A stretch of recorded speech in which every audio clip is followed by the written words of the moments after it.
Chapter 65. The Madness of Sirius. On the eve of their official journey to Azkaban, Dumbledore unexpectedly sought out Cassandrius. He extended a cordial invitation. "Would you care to accompany me to Azkaban?" Cassandrius felt a profound stir in his heart. Azkaban is situated on a small island in the midst of the North Sea, devoid of guards, chains, or the need for custodians. For there exists something far more dreadful than guards and sentinels. Dumbledore uttered this as they traversed the waters towards Azkaban. "Dementors," Cassandrius replied. "Indeed, Dementors." Dumbledore adjusted his spectacles, concealing a tangle of complex emotions.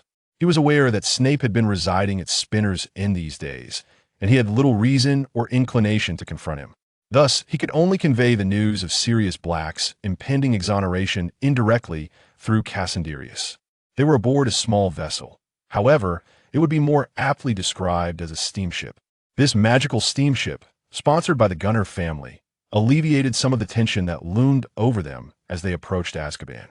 Of course, it was likely due to the presence of one of their companions, the esteemed Dumbledore. The closer they drew to Azkaban, the more exhilarated Cassandrius became. Although the area is perpetually shrouded in mist and gloom, with storms frequently assailing the sea, this did little to dampen Cassandrius's buoyant spirits. What manner of creature is a Dementor? How curious indeed. The modest vessel swayed precariously across the pitch-black waters, navigating past the turbulent shallows, and on the afternoon of the 25th, they glimpsed a distant shadow that belonged to the island. Yet that was not all. The position of Azkaban is meticulously concealed. The shadow they perceived was merely an illusion conjured by magic, for without the proper port key, entry was impossible. Once an Auror produced the guiding credential, the group was finally able to discern a clearer outline of the small island, dark and oppressive. This was Cassandrius's initial impression of Azkaban. The vessel docked at the island shore, and as the group disembarked, the Aurors stood resolutely, surrounding the heavily guarded Peter Pettigrew. Their mission was not solely to liberate Sirius Black, but also to ensure that Peter Pettigrew was delivered to Azkaban. The moment they set foot on the island, vigilant Dementors sensed their presence. Cloaked in shadows, the Dementors swiftly glided towards them. The Aurors remained unfazed. After all, they were accompanied by the greatest wizard of the century, Dumbledore. Expecto Patronum. Dumbledore softly called, and a silvery phoenix erupted from his wand. The shimmering phoenix emitted a piercing cry, soaring through the air and dispersing the encroaching Dementors. With the Dementors' influence dissipated, they made their way towards the internal prison of Azkaban.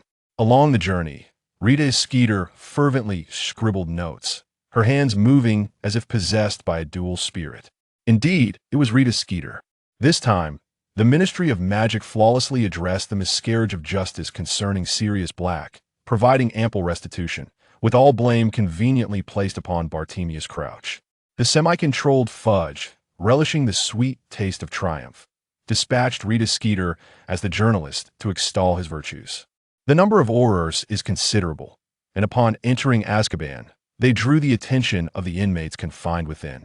Most of these prisoners had already succumbed to madness, their initial reaction to the sight of unfamiliar faces being one of frantic shouting. "Ha ha! A person! Dementor! Ah! Oh!"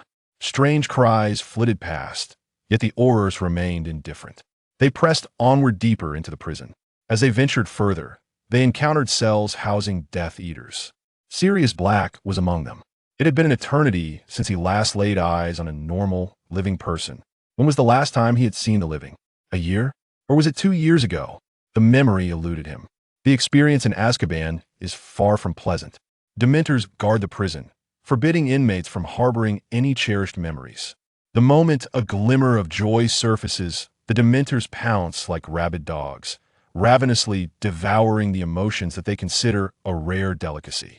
Eventually, only suffering remains. After spending an extended period in Azkaban, Sirius discovered that he could evade the gaze of the Dementors by assuming his animagus form. Thus, he began to maintain this shape for prolonged durations. A year, 3 years, 5 years. He could not ascertain how many years had passed. Life in Azkaban was arduous, and the belief that sustained Sirius was the conviction that he must not die. As for the reason behind this conviction, his mind had grown somewhat foggy. He dared not reminisce about those joyful memories. Recalling them would attract the dark dementors like moths to a flame. His avoidance led to a gradual blurring of those memories in his mind over time. In the cramped, shadowy cell, a gaunt black dog lay curled atop a pile of straw. Its skin clung tightly to its bones, a mere shadow of a dog, almost indistinguishable as a creature at all. We've arrived. The Aurors located the cell that confined Sirius Black and swiftly found the key, preparing to unlock it when Dumbledore intervened. Allow me, I shall do it. Dumbledore extended his hand, and Kingsley Shacklebolt hesitated momentarily before promptly handing the key to Dumbledore. Gazing at the trembling, dark figure, Dumbledore sighed softly and called out to him, "Sirius Black." Sirius felt as if he had already departed this life. After all, how else could he be dreaming? He dreamt that Dumbledore was calling him. Yet upon reflection, Sirius felt a pang of regret. He was on the verge of death and had yet to meet the forked tongue and the moon face, nor had he avenged himself upon the one who betrayed them. Yet, why did the voice in his ears grow increasingly clearer? Sirius Black. The black dog's body jolted violently, disbelief coursing through him as he turned to gaze outside. Standing at the cell's entrance was the familiar, kindly figure of the elderly man with white hair. Professor Dumbledore. The emaciated black dog gradually transformed into the form of Sirius Black. The man appeared gaunt beyond recognition, his disheveled black hair and tattered clothing reflecting his dire state, his eyes long devoid of their former brightness. Sirius Black. Dumbledore regarded him with a complex expression. "We have located Peter Pettigrew. You have been exonerated." Sirius's expression froze, momentarily failing to comprehend. His hair was unkempt and filthy, and the spark had vanished from his once vibrant gray eyes. He stood there, seemingly bewildered. After a long pause, he finally rasped, "What?" "We have found Peter Pettigrew. You have been exonerated." Dumbledore patiently reiterated, his gaze soft as it settled on Sirius. A sound escaped from Sirius's throat, his eyes widening incrementally before erupting into a fit of hysterical laughter from deep within his chest. "Ha ha ha!" He laughed until he could scarcely remain upright, yet tears unmistakably glistened in his eyes. Sirius laughed nearly to the point of collapse, but his eyes clearly betrayed his sorrow. Chapter 66. Return to School. After returning from Azkaban, Cassandrius had remained ensconced in his alchemical workshop. During his time in Azkaban, he had developed a fascination for Dementors and pondered the Patronus charm. Throughout the holiday, he had been experimenting at the estate, yet for reasons unknown. He struggled to grasp the intricacies of his pursuits. As the holiday swiftly drew to a close, Cassandrius found himself ruminating on the mysteries of dark magic just as the time for returning to school approached. Cassandrius thought to himself, "I cannot fathom why the mere thought of returning to school makes me feel so uneasy." He was set to return the day before the school term commenced, and as he made his way back, a sudden recollection struck him. The Norwegian Ridgeback dragon he had gifted to Draco. A jolt of apprehension surged through him. What a calamity! It has been ages. I can only imagine how large that dragon has grown. Draco shared the same sentiment. He arrived at the school in a hurried manner that evening. Had he not suddenly remembered that he had a dragon at Hogwarts, he might have even considered requesting a few extra days off, thus disregarding the risks of night wandering. He hurried to Hagrid's hut, where he was met with the sight of a dragon, 10 feet long and 5 feet tall, matching the size of Hagrid's abode. "Merlin's tattered socks," Draco exclaimed, momentarily halting in his tracks, stunned by the scene before him. Hagrid was struggling to control the exuberant dragon, while Harry and the others kept their distance. Hermione spotted Draco's distinctive hair and waved him over. "Over here, Malfoy." They were concealed behind a large tree. Maintaining a safe distance of 20 meters from Hagrid's hut, Draco jogged over and inquired from behind the tree, "How long have you been here?" Harry's head popped up above Draco's, and together they observed Hagrid frolicking with the dragon in the distance. "Not more than half an hour," answered Harry, who appeared quite fatigued, the weariness evident in his eyes. He had spent countless nights gazing into the mirror of Ariste, yearning to see his parents, leaving him rather sleep-deprived. Hermione emerged from behind Harry, her gaze fixed intently on the fiery dragon. "What are we to do about that dragon? If it continues to grow, Hogwarts will become a fortress for Norwegian Ridgebacks." Ron then peeked over Hermione's shoulder, his voice rising and falling dramatically. "And who will be the princess then?" Hermione playfully nudged Ron with her head. Ron winced, momentarily silenced. Despite Harry's recent lack of sleep, due to his obsession with the mirror, He seized the opportunity to pose a vital question. Draco, I believe you ought to find a way to send that dragon away. Draco fixated on the dragon. Acknowledging Harry's suggestion, I suppose that would be wise. Just as he uttered these words, a familiar voice responded to him. You are correct, and thus, I have arrived. Draco was taken aback. He swiftly turned to behold the newcomer. Cassandrius stood a short distance away, casually observing the four with a suitcase in hand. Harry and his friends breathed a sigh of relief, though confusion soon followed. Hermione gazed curiously at Cassandrius, who carried nothing but a suitcase. How does one subdue a dragon alone? Draco, fully confident in Cassandrius' abilities, took 2 steps back, quietly watching his actions. Hermione, not entirely understanding, mimicked Draco and stepped back as well. Harry and Ron, seeing this, followed suit. Cassandrius advanced deliberately, halting 10 meters from the dragon. He opened the suitcase, placing it flat on the ground, his right hand resting behind his back as he retrieved a 5-carat ruby.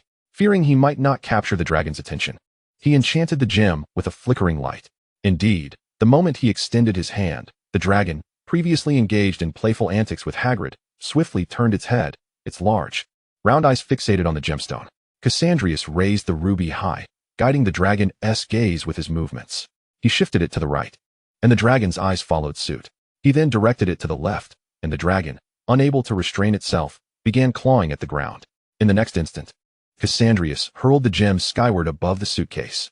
The ruby soared, its shimmering light incessantly stimulating the dragon's senses. With a powerful leap, the dragon shot upward, eager to seize the gem, but in the next moment, it miscalculated its landing and plummeted into the suitcase along with the ruby. The suitcase snapped shut on its own, and Cassandrius cast a binding spell before turning to the four who had been watching from a distance, waving at them. All done.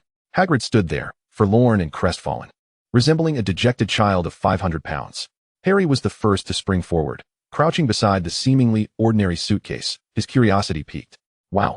He looked up at Cassandrius, his eyes brimming with wonder. How did you manage that? Cassandrius casually set the suitcase down, ensuring it wouldn't be opened by anyone, and replied nonchalantly to Harry's inquiry. Just a few galleons. Ron, upon hearing this, shed tears of envy. He crouched beside Harry, inspecting the box with great intrigue. Meanwhile, Hermione went to console the disheartened Hagrid, leaving Cassandrius and Draco alone. Observing Draco's lively demeanor, Cassandrius found himself at a loss for words. The thoughts he had held on to during the journey to Hogwarts suddenly weighing heavily upon him.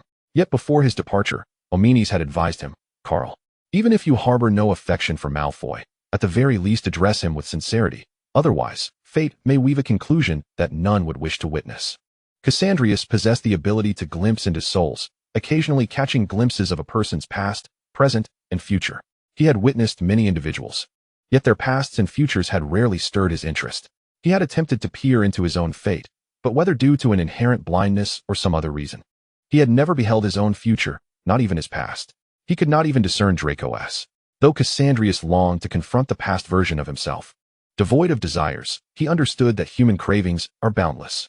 Presently, he might be incensed with the brashness of his former self. Yet that past self had merely been a figure of unfulfilled yearning. En route to Hogwarts, Cassandrius contemplated extensively. He resolved that upon seeing Draco, he must articulate the reasons behind his past actions and sincerely apologize. However, upon encountering the living, breathing person before him, Cassandrius found himself ensnared in a misconception. He had consistently failed to regard Draco as an equal, instead perceiving him merely as a somewhat peculiar plaything. Even now, as he contemplated apologizing to Draco, he could not escape the subconscious influence of self-serving interests. Chapter 67, Candor. Facing one's inner self can be a daunting endeavor for some, while for others, it is as effortless as breathing. Cassandrius finds himself in a state of ambivalence, caught somewhere in between. He has always been driven by self-interest. In the past, when confronted by Dumbledore, he skillfully wielded a montage of deceit to his advantage, allowing him to express his so-called inner thoughts without reservation. However, when facing Draco, he found himself ensnared by an overwhelming psychological burden that rendered him unable to speak as freely. The emotions he once intended to articulate seemed to choke him, coalescing into a muddled mass that obstructed both his breath and his heart. They maintained their gaze for an extended period, long enough for Draco to feel an increasing discomfort. Anxiously, he tugged at the corners of his mouth, his inner turmoil manifesting as a rising heat that flushed his cheeks. What was he to say? Why the silence? Speak. For heaven's sake. Perhaps sensing the palpable tension between them, Hermione timely ushered Harry and Ron, who were preoccupied with their research, away. while even Hagrid retreated into his wooden hut to escape the awkward atmosphere. Draco yearned to call out to them, "Don't leave. Take me with you." But he was compelled to face his superior alone. Draco could only watch as Cassandrius silently opened and closed his mouth, ultimately saying nothing. Unable to contain himself any longer, he finally posed the question, "Cassius, do you have something to say to me?" Draco queried with a smile, though his facade could not mask the undercurrent of anxiety. Humanity is a curious creature. When one is reluctant to undertake a certain task, sometimes a mere nudge from another, a provocation or irritation, can transform that daunting endeavor into a trivial matter. Cassandrius was no exception to this phenomenon. Draco's urging acted like a flicker of flame, igniting the match in Cassandrius's indecision. The words that followed seemed less arduous to utter. The ample sleeves of Cassandrius concealed his clenched fists, his palms gradually moistening with perspiration. "I am sorry," he confessed. For a fleeting moment, Draco questioned his own hearing. Did he truly hear this man apologizing to him? Merlin, was Voldemort resurrected again? Or was the Muggle world about to bombard Hogwarts? It was simply incredulous. Perhaps the unmistakable disbelief etched across Draco's face emboldened Cassandrius, granting him the courage to voice the words that had been trapped within. "Regarding that day when you were possessed," Draco's eyes widened in reluctant acceptance of this revelation. "I did foresee that you would draw Voldemort's attention, and I did regard you as one of the pawns in our strategy against him." Draco's lips parted slightly, struggling to comprehend the implications of this statement. How could such words be uttered so casually? "But I never intended to harm your heart," Cassandrius continued earnestly, though his expression remained inscrutable, instilling Draco with an undeniable sense of pressure. "I had long inscribed protective runes and spells upon that mark. The blessing that harmed Voldemort's soul served only one purpose." Draco could not help but take a step back, only to be firmly grasped by Cassandrius's shoulders. Their eyes locked, one filled with terror, the other devoid of emotion. "Voldemort cannot harm you." This assertion was familiar to Draco, yet the gravity of it now felt entirely different. His eyes widened in disbelief. He could hardly fathom the implications. He, too, was a 17-year-old boy with an understanding of Cassandrius's current demeanor. Yet he never anticipated that this man, this very man, could harbor feelings for him. Draco swiftly suppressed the thought that threatened to topple his world. An impulse to flee surged within him, yet Cassandrius's grip on his shoulders rendered him immobile. Draco's complexion paled, and with a trembling voice, he sought to soothe the visibly unsettled Cassandrius. "Gunter, no. Cassius, I have never held you accountable for that incident. Please do not dwell on it." He stifled his own fears, attempting to dislodge Cassandrius's hands from his shoulders. Yet, in that moment, Cassandrius's expression shifted to one of shock, as though he had just received the most distressing news, causing his face to pale. "Did you just call me what I think you did?" Cassandrius's voice was a whisper, laced with an intensity that made Draco shudder. He stammered, "And no. Cassius." He fought against the rising fear, attempting to address Cassandrius's name with the same familiarity as before. Cassandrius regarded Draco with a quiet intensity. The boy was strikingly handsome, his 11-year-old visage sculpted with delicate features, his striking gray-blue eyes wide with terror, resembling a frightened kitten, both adorable and pitiable. Yet Cassandrius knew this was not an 11-year-old child. He stood before the 17-year-old Draco Malfoy, the very one who had become a Death Eater, tasked with the assassination of Dumbledore. In that moment, Cassandrius experienced a profound release. All the suppressed, stifling, and agonizing emotions that had once suffocated him evaporated. The turmoil that had kept him awake through countless nights, driving him to madness, had culminated in the person he was now. Cassandrius relinquished his hold on Draco's shoulders, instead cradling the boy's face in his hands. His palms grew increasingly cold, perhaps a reflection of his own heart, causing Draco to shiver as he leaned into the chill of Cassandrius's touch. Moonlight filtered through the dense foliage, casting a gentle glow upon their faces, illuminating the contrasting expressions, one of fear, the other of calm. Cassandrius continued his performance, lowering his voice to a whisper, delicate as if afraid to startle the fireflies hidden in the shadows. "I did regard you as a pawn, for you are exceedingly useful." Cassandrius smiled, the moonlight glinting off his glasses, revealing only the upward curve of his lips. "Draco, you are truly invaluable. You are a Malfoy, a 17-year-old Malfoy. And you have learned to uphold your family's interests, to safeguard the honor of the Malfoy name. Thus, you must understand how many covet what you possess. I, too, am among them." His voice was akin to a lover's whisper, softly expressing his affections into the ear of his beloved. "The first time I saw you was in Diagon Alley. I was utterly indifferent. However, it was upon our second encounter that I realized something was amiss. How could your body house a soul so perfectly synchronized with your age?" Cassandra lowered his head slightly, affectionately pressing his forehead against Draco's. His voice softened further. Draco's body trembled slightly. He could scarcely muster any resistance. You are truly intriguing. Much like a bulb adorned with an abundance of glitter, drawing the attention of the crowd with your striking presence. I noticed you at once. He touched Draco's forehead, feeling the warmth radiating from the boy's brow, then tilted his head to whisper softly in the boy's ear. So, do you understand? Draco's pupils quivered as he yearned to refute, to deny, yet his body betrayed him, responding involuntarily. Draco became acutely aware of the fact that it was Cassandra who was manipulating him. He heard himself inquire, Carl, do you harbor feelings for me? Draco felt as if he had plunged into an icy abyss. Cassandra released his hands, watching as Draco hurriedly fled. The smile on his face remained unchanged. Yet blood trickled down his hand, dripping slowly onto the ground strewn with dead branches and leaves. The moonlight gazed upon him in silence, offering no words.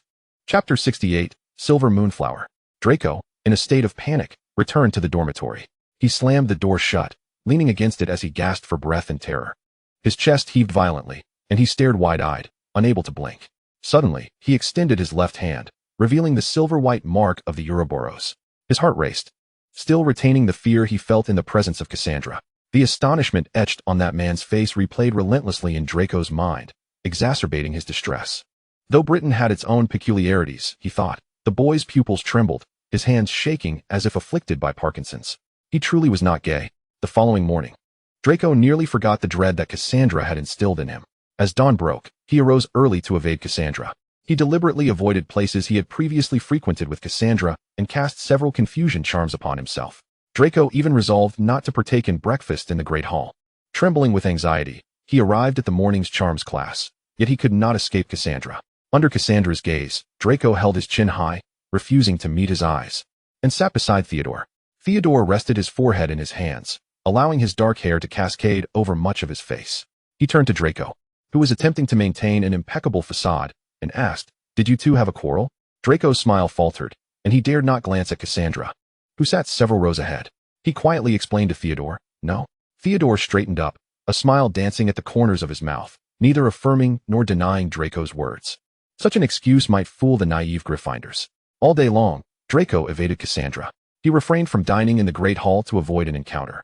He remained taciturn during classes, arriving first and leaving just as swiftly, fast enough that others could only catch a glimpse of his robes, after class. He did not return to the Slytherin common room, nor did he venture to the unrestricted room at 8 in the evening. This perplexed both Barbara and Gan. "What has happened to Malfoy?" Barbara inquired curiously as she scribbled on parchment, glancing at Gan, who was engrossed in studying Cassandra's handwritten notes, completely oblivious to her question. He casually replied, "Perhaps they had a falling out." Barbara, half believing, glanced at Cassandra, who had been fixated on a silver moonflower for quite some time, and opted not to press further. Cassandra maintained his posture for an extended period, gazing at the silver moonflower in his hand. It was a delicate and elegant plant, its stem a silvery hue, with slender leaves edged in a faint silver-blue luminescence. Its blossoms resembled lily of the valley, their petals semi-transparent, exuding a gentle, moonlit silver glow under the moonlight, accompanied by a cool, ethereal fragrance. This plant thrived only beside springs where the full moon was visible and magical energies ebbed and flowed.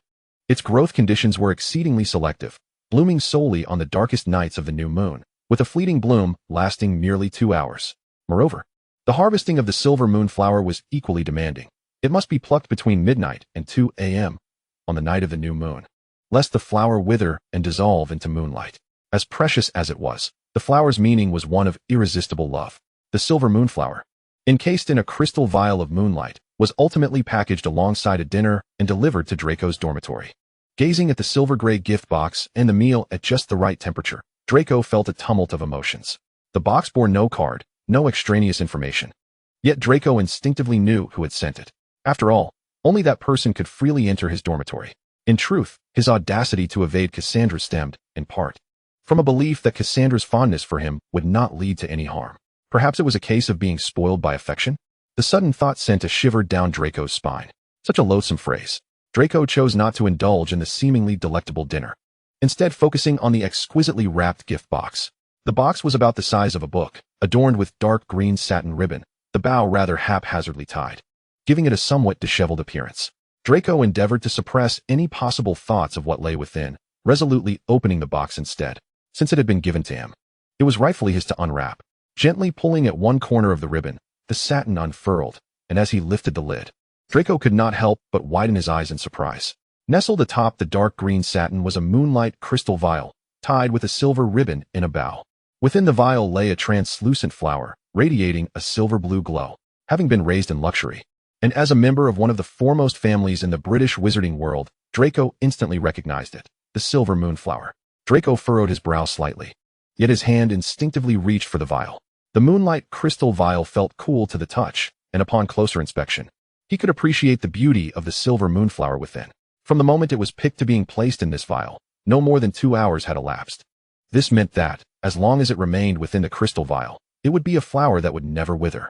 Draco snorted softly, returning the moonlight crystal vial to the box, carefully readying the ribbon to keep it securely tucked away. Before sleep, Draco found that the inexplicable fear that had once gripped him had significantly diminished.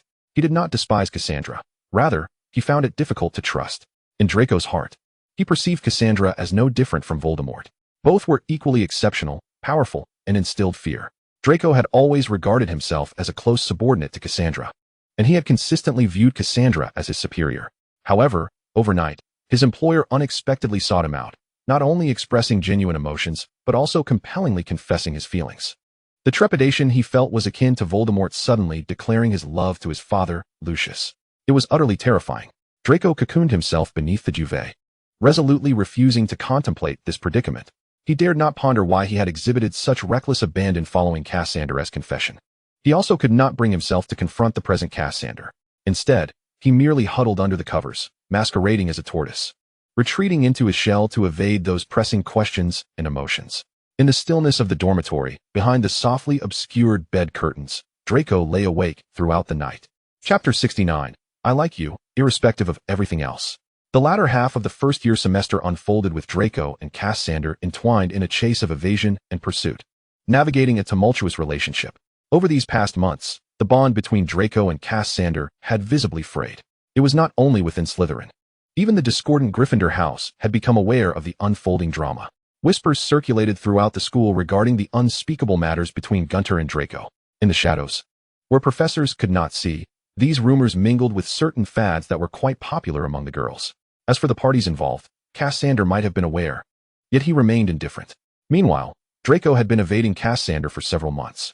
Draco, you truly haven't quarreled with Gunter, have you? Harry inquired curiously. Ron perked up beside him, his eyes sparkling with intrigue. Hermione paused her writing, silently casting a silencing charm around their group. Draco felt a flush of embarrassment. No. His voice was somewhat gritted, the emotional turbulence causing it to rise in volume. The trio remained silent, yet their expressions conveyed disbelief. Draco clenched his jaw in frustration. Yet, he could not articulate an explanation. Did he really want to lose face? The lack of the anticipated gossip left them somewhat disappointed. Hermione, despite her regret, could not resist asking Draco when she caught sight of someone. Malfoy, it seems Gunter is watching you. At her words, Draco's body stiffened. He had no desire to turn and face that irksome figure. Although they had become strangers over these months, Cassandra's presence lingered nearby, no matter where Draco went. After exchanging a few words with the trio, Draco hastily exited the library. He hurried along, only to halt abruptly at a corner. Draco's complexion paled as he took a step back, his gaze shrinking at the sight of the newcomer. Cassandra stood at the corner, half of his body concealed by the wall, allowing Draco only a glimpse of his features. Draco, it's been too long. Cassandra advanced slowly, a hint of a smile gracing his lips. He reached out, and amidst Draco's overwhelming fear, seized his left hand, forcefully pulling him into an empty classroom. Bang! The door slammed shut with a resounding thud. The pure black robes of both boys created an elegant arc in the air as they moved. Cassandra enveloped Draco in a tight embrace, his nose mere millimeters away from Draco's golden locks. Draco had anticipated that Cassandra would torment him as he had before. However, to his surprise, Cassandra merely held him, doing nothing more. Draco, unsure of how to respond, let his hands fall limply by his sides. Should he reciprocate Cassandra's embrace? Apologies, that felt a bit out of character. Should he extricate himself from the hug? Draco felt it prudent to dismiss that thought. After much contemplation, he remained silent, allowing Cassandra to hold him without protest. Sensing Draco's quietude, Cassandra tightened his embrace slightly and softly inquired, "Why are you not speaking?" The warmth of his breath brushed against Draco's ear, sending shivers down his spine. Upon hearing Cassandra's words, Draco swallowed hard, feeling a wave of nervousness wash over him. He opened his mouth, yet no words emerged. Noticing Draco's emotional shift, Cassandra rested his chin on Draco's shoulder, gently soothing his anxious demeanor. "Do not worry. I will not harm you." In that moment, Draco completely forgot that he should have been angry. They stood in silence, wrapped in each other's embrace, until Draco began to suspect that Cassandra might have fallen asleep, when, suddenly, Cassandra spoke. "Draco, you should be more audacious." Draco's body tensed. His previously steady breathing now heavy. His heart raced, and his palms became uncomfortably damp. At that moment, one thought consumed Draco's mind. He has discovered it. Observing Draco's reaction, Cassandra's smile broadened, his voice tinged with barely concealed delight. "You need not be so fearful.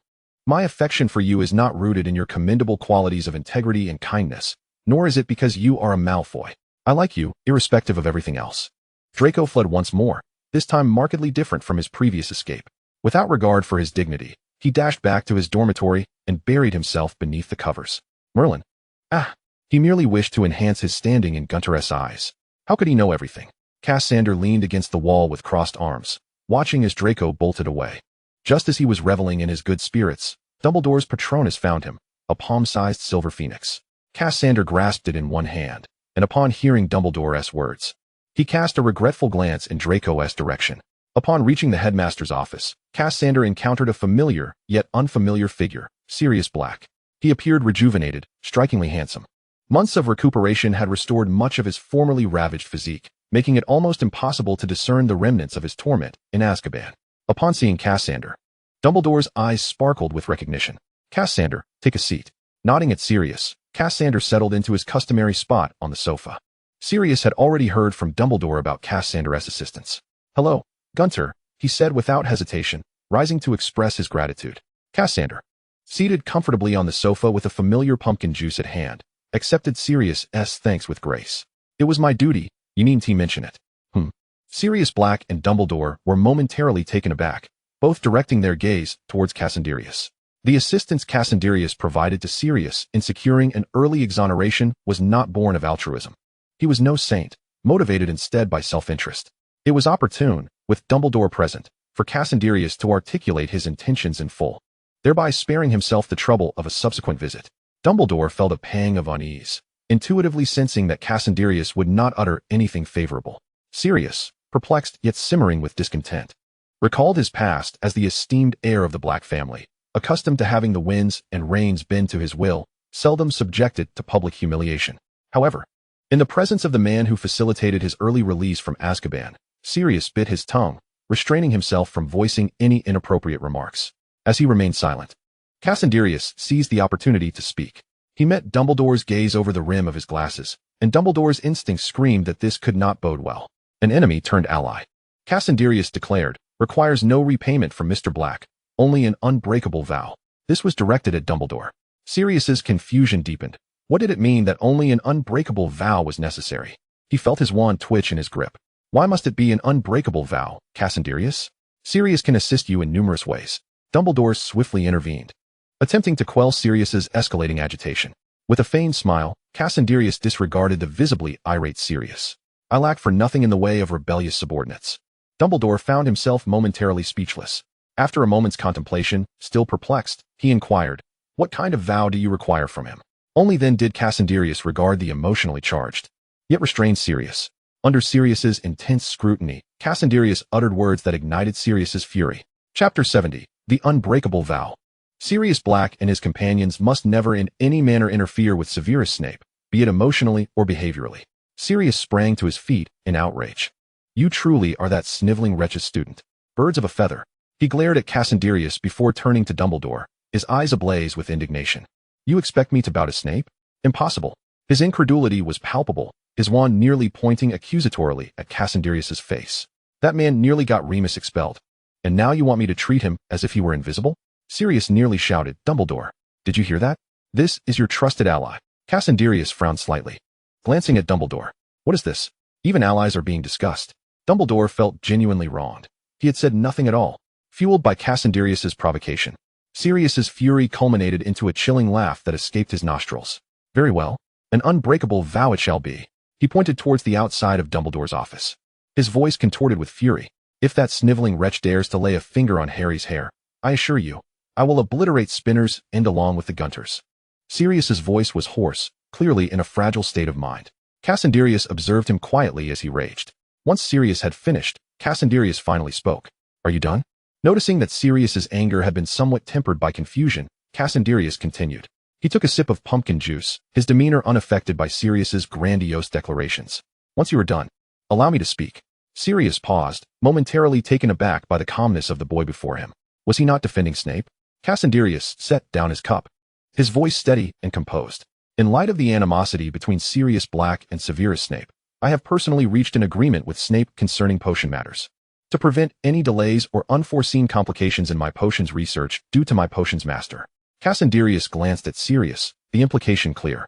I hope that, under Dumbledore's witness, Sirius Black will swear an unbreakable vow to never interfere with Snape's life or work in any capacity. Sirius's expression soured instantly, his face contorting with indignation. Dumbledore, feeling a measure of discomfort, lifted his teacup as if to conceal something. Cassandrius then turned to Sirius, laying his cards on the table.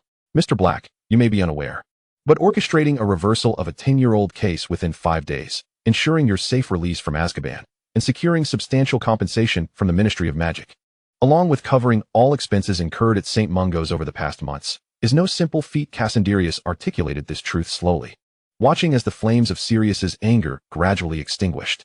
The cost of such an endeavor could not be captured in mere words. Sirius's expression stiffened, the weight of realization settling upon him. Did he know? Indeed, he did. As the former heir of the Black lineage, he was well aware of the Ministry's bureaucratic inefficiencies. In the Ministry, a mere delay could confound the powerless wizards. And Cassandrius's claim that within 5 days, the Ministry would rectify a decades-old case and execute a series of compensations? The requisite effort transcended mere gold. It demanded connections and interests. Sirius fell silent. Shortly after his release, he was informed by a Ministry official that due to his earlier disinheritance from the Blacks, upon his incarceration, the Black estate had been divided, leaving him with only a meager inheritance from Gringotts, shared between the remaining 2 Black heirs. Sirius was indifferent. Having received compensation from the Ministry amounting to a total of 45,968 galleons, he was unbothered, thus he had no need to dwell on the circumstances surrounding his imprisonment. Now, Cassandrius revealed to him that all of this came at a price. The price was that he must henceforth refrain from provoking Snape.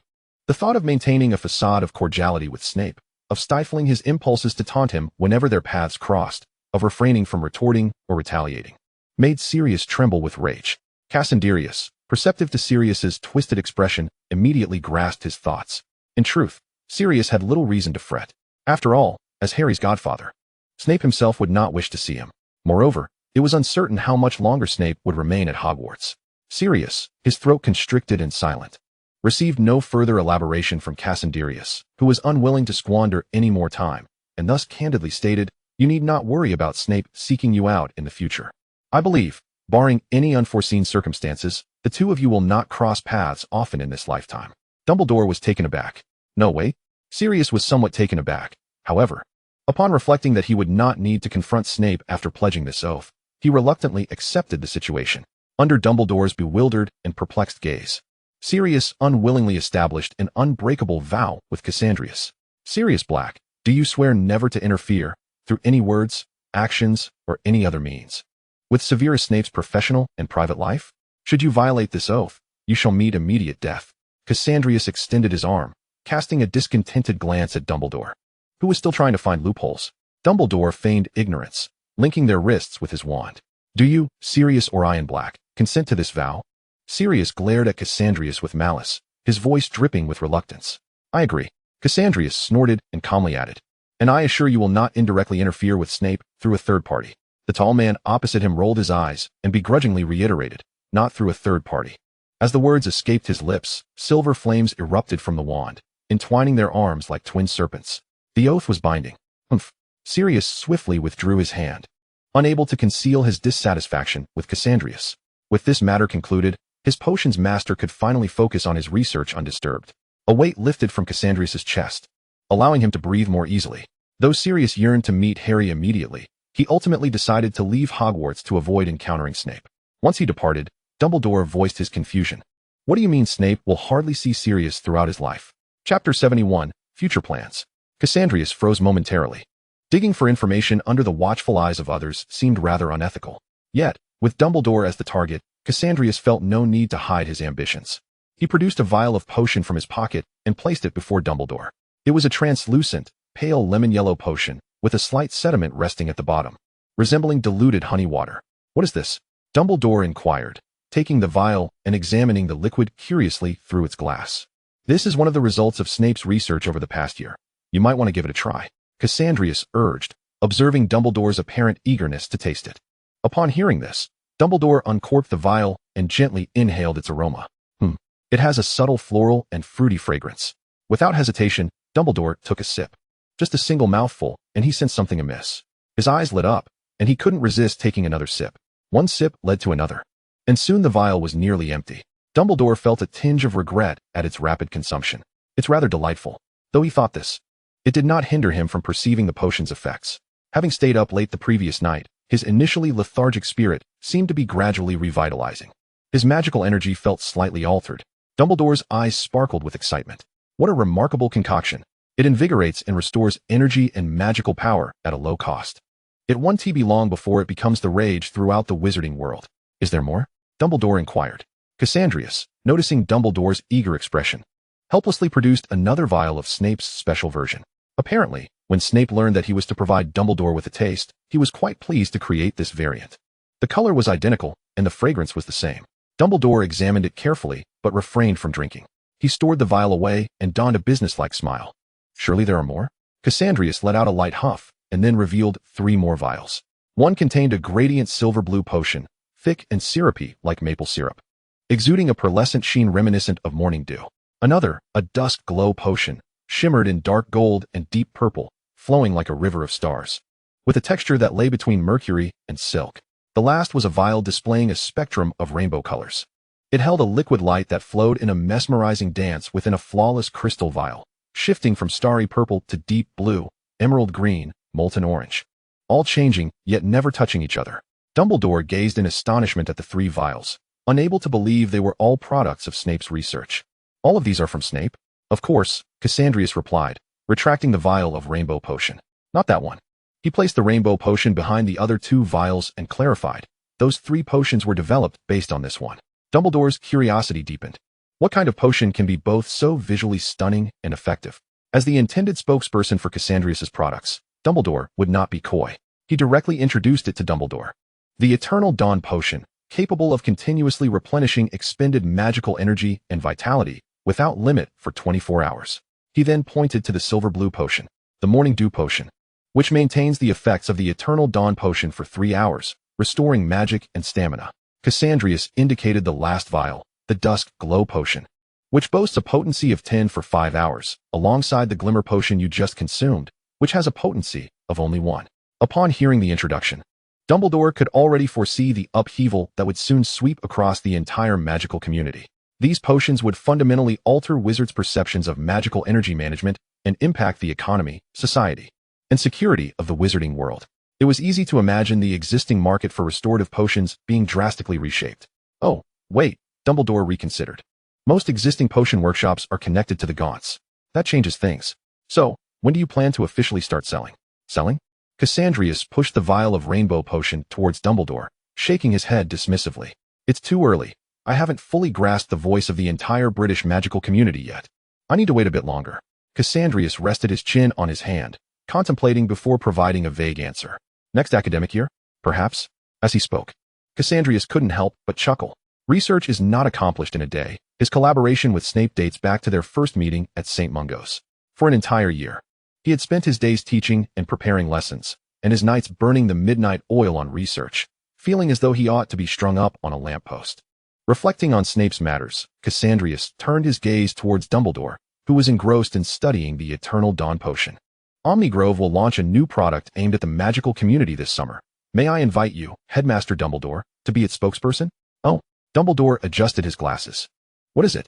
Cassandrius named his year's achievement the Resonance Compass. He conducted research on the original premise of the two-way mirror, harnessing the unique property of magical resonance inherent to wizards. By utilizing alchemy, he inscribed an alchemical matrix within the compass, creating a distinctive identity marker by recording the user's magical frequency. Through his alchemical innovations, Cassandrius expanded this concept into a web recognition matrix system based on communication technology. After extensive research, he initially focused on the two-way mirror, and upon achieving success, he integrated basic messaging and communication features into it. Subsequently, he added functionalities for long-distance video calls and handwritten touchscreens. Initially, Cassandrius intended to use the two-way mirror as the vessel. But after Vespera took on part of the Omnigrove Collective's work, she expressed concerns that the design might be perceived as plagiarized. Following discussions with his trio of assistants, they unanimously decided to adopt the compass as the design's exterior. Cassandrius presented his prototype, a palm-sized, golden flip compass. Under Dumbledore's curious gaze, Cassandrius began to elaborate on it. This is the preliminary outcome of my latest research, the resonance compass. It not only facilitates communication, but also fosters social connections. He gestured towards the open compass. By simply infusing it with magic, the compass, entirely black on both sides, illuminated as Cassandrius infused it with magic, revealing a familiar scene on both faces, Hogwarts. Wow! Dumbledore exclaimed, visibly surprised. Cassandrius tapped an icon of a golden snitch on the compass's display, explaining to Dumbledore, this is currently the only feature for socializing. In Cassandrius's design, the resonance compass must bind to the user's magical essence. As each wizard's magic is unique, every compass is one of kind, serving as the sole account for wizards on social platforms. Cassandrius clicked on the golden snitch, and a pristine white screen appeared, displaying 3 accounts. 1, 2, 3. Each account's avatar was exceedingly simple, with numerical identifiers that left Dumbledore puzzled regarding their identities. However, Cassandrius's explanation piqued Dumbledore's keen interest. When will it be released?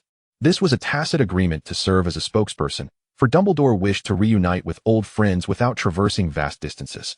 Cassandrius allowed Dumbledore to play with the compass like an inquisitive child, yet he decided to ponder the specifics of the release.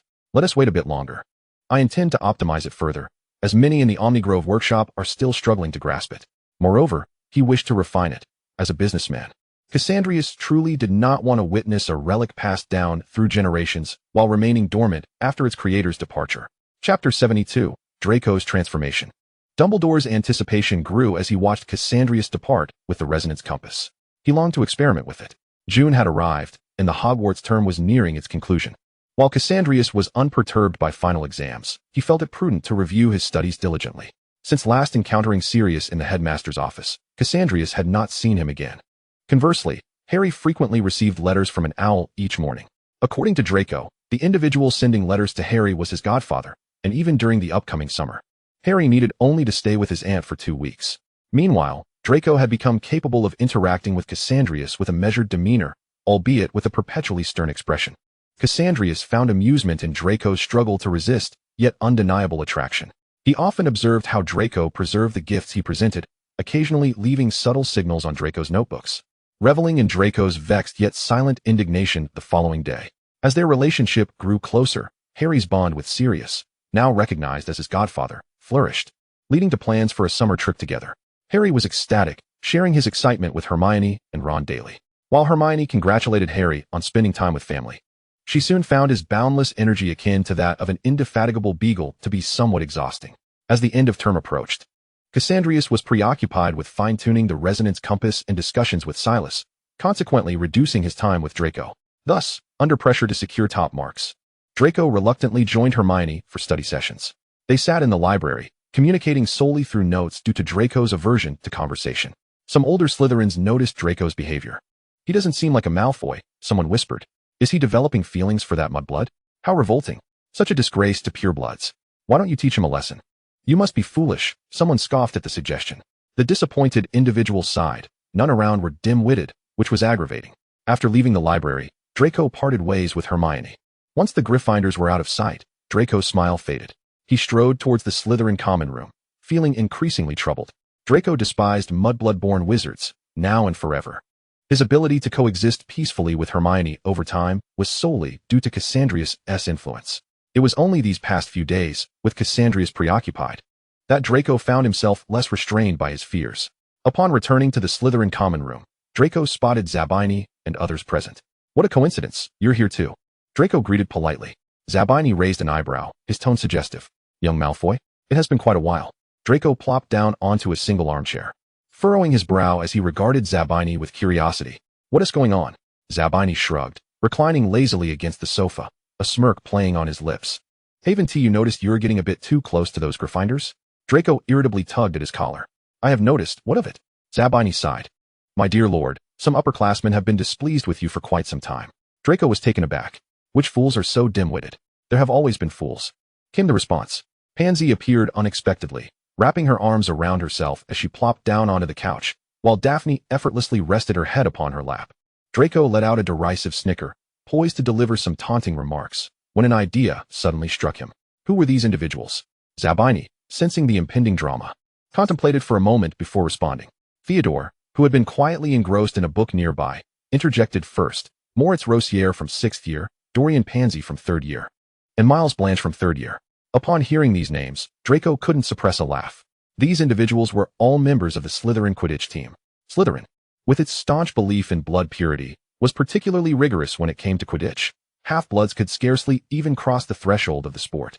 Casting a glance at those squeezed beside him, Blaze, Parkinson, Knott, and Greengrass, Draco revealed a Slytherin-esque smirk. Pansy, Rossier, Blanche. Did they aspire to partake in their spoils? Zabini straightened, his voice tinged with intrigue. Were they in trouble? Draco lowered his eyelids slightly, his tone imbued with resolute certainty. It would be soon. Having spent ample time with Cassandrius, Draco had certainly gleaned some insights. He was well aware of Cassandrius's vast ambitions. It was fortuitous that Draco Malfoy could strike against him. This could very well provide Gunter with a legitimate pretext for action. Rossier belonged to one of the Sacred 28, an ardent supporter of blood purity. Evan Rossier was among the earliest followers of Voldemort, later killed by Aurors for resisting capture. Moritz Rossier was Evan's nephew, following in the footsteps of the Dark Lord. Rossier's enterprises were largely entangled with the smuggling of dark magic. Although many were dismantled after Voldemort's downfall, the remaining assets were still sufficient for the Rossier family to thrive in the wizarding world. While Blanche was not included in the Sacred 28, he hailed from an ancient pure-blood lineage. Hence, the Blanche family also controlled a portion of the Floo network-related industries, with some members employed within the Ministry of Magic. Lastly, the Pansy family, also part of the Sacred 28, initially adopted a clear stance of neutrality, neither supporting the Order of the Phoenix nor Voldemort. Years of cautious prudence had amassed considerable wealth for the family, with their influence evident in both potion-making and Quidditch industries. Upon hearing Draco's request, Cassandrius readily acquiesced. You are correct. I indeed need to settle accounts with Rossier. Not long ago, following the Ministry's compensation regarding the Sirius Black case, under Lilith's control, Fudge initiated a prolonged review of wrongful convictions. This not only resulted in the release of several individuals wrongfully imprisoned in Azkaban, but also entailed substantial monetary compensation. Shortly thereafter, the Ministry's financial department sharply raised concerns regarding the flow of funds. In pursuit of profit, the Ministry intended to leverage the resolution of these long-standing cases as a pretext to target families engaged in dark magic enterprises. Coincidentally, the Rossier family fell within this category. Chapter 73, Internal Conflicts. Even Ron's father, Arthur Weasley, had been temporarily reassigned to another department due to the Ministry's busyness. Draco acted swiftly. The very next day after his conversation with Cassandrius, he deliberately made a few remarks in front of Rossier that were rather amicable towards Muggles. As anticipated, that afternoon, as he exited the Great Hall, he was confronted with a threat. The doors of the Great Hall were quite spacious, yet Rossier seemed oblivious, intentionally charging toward Draco with force. Anticipating this, Draco had already prepared. Just a second before Rossier collided with him, he drew his wand and uttered a protective incantation. Armor guard. Bang. Rossier, in his attempt to intimidate, found himself staggering back, nearly tumbling to the ground from the impact of the hardened armor. Draco feigned surprise, turning to face Rossier, who glared back at him, and exclaimed theatrically, "Who would have thought Rossier was blind? With such ample space, why aim for me?" Rossier's face flushed crimson with fury at Draco's words. However, lacking his uncle's relentless obsession and madness, not to mention the cunning intellect and situational awareness, he was merely a fool. Damn Malfoy. Just wait until that esteemed individual returns. You'll regret this. Draco merely scoffed. I told you you're blind. And now it seems you truly are. With that, he mockingly scrutinized Rossier from head to toe, causing Rossier to tremble with rage, even drawing his wand. It appeared that Rossier's family's longevity was not ensured by a few clever individuals. Evidently, brilliance did not guarantee that future generations would inherit it. The fool I speak of is you, brandishing your wand in public? I imagine Professor Snape would be delighted to welcome you to his detention chamber. Perhaps with a nice dose of snotling awaiting you? Why you? Draco stepped back, wary of Rossier's finger jabbing at him. Observing Rossier's demeanor, Draco intensified his taunting. If you think repeating a word will elicit my sympathy, I suggest you revisit the 26 letters of the alphabet. Rosier fumed in impotent rage. Resembling a lion ablaze with fury, Draco reveled in his unrestrained mockery, feeling invigorated. Having spent so much time with Cassandrius, he had long been deprived of the sheer pleasure of bullying others. Cheerfully humming a tune, Draco departed, oblivious to the astonished expressions of Harry and his companions behind him. Ron gaped at Draco's retreating figure, his mouth agape. Merlin's beard. Draco sure knows how to talk. Harry echoed his surprise. Draco's words are as sweet as honey. I've learned something. I'll say that too from now on. Meanwhile, Hermione, contemplative, cast a glance at Draco's departing silhouette and nudged Ron's arm, softly inquiring. Didn't you say your father was temporarily reassigned? Ron, puzzled but compliant, replied. Yes, he has been swamped lately. Those dark magic artifacts seem endless. Mum even mentioned in her letter that she might get me a new wand this summer. Having received the answer she sought, Hermione remained somewhat perplexed. Yet her intuition told her that Draco had deliberately provoked Rosier.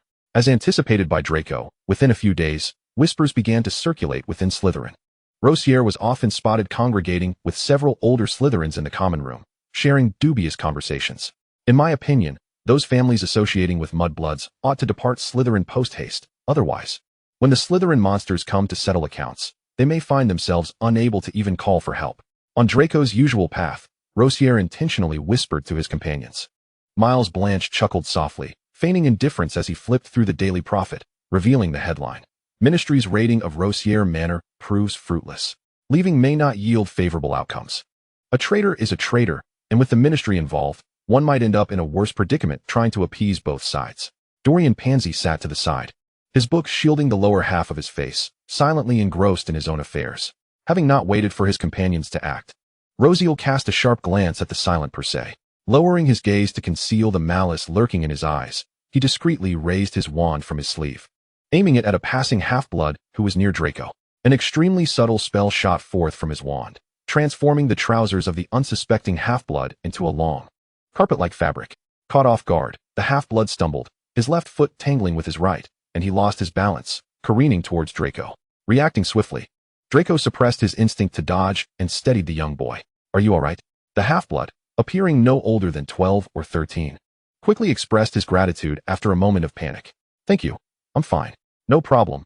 We are all classmates, Draco replied, casting a smile towards Rosiel, who had been observing. Classmates indeed.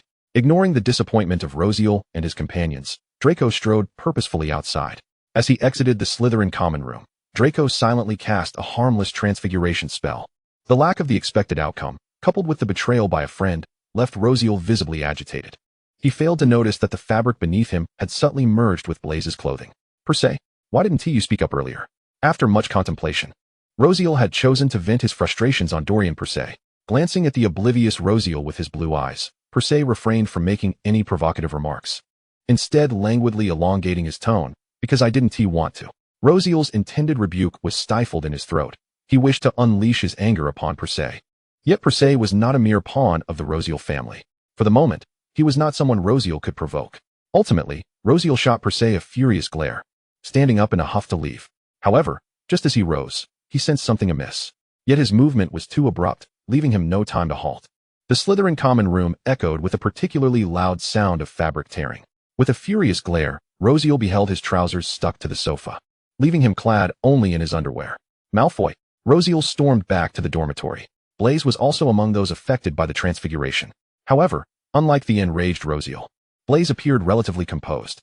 He merely drew his wand and restored his clothing to its pristine condition.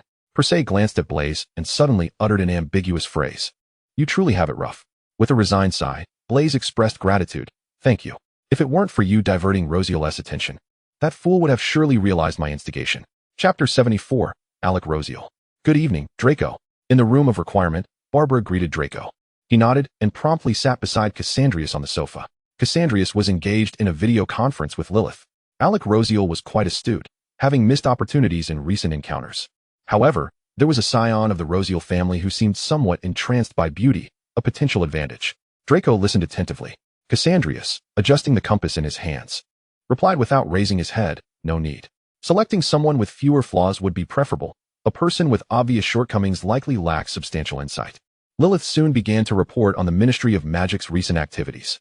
Observing this, Draco's admiration for Cassandrius grew deeper. He was closest to Cassandrius. Privy to the early hours he rose each day. At dawn, Cassandrius would rise to complete the assignments given by professors, and afterward, he would exercise by the Black Lake. Aside from a few key subjects, he primarily engaged in self-study during classes.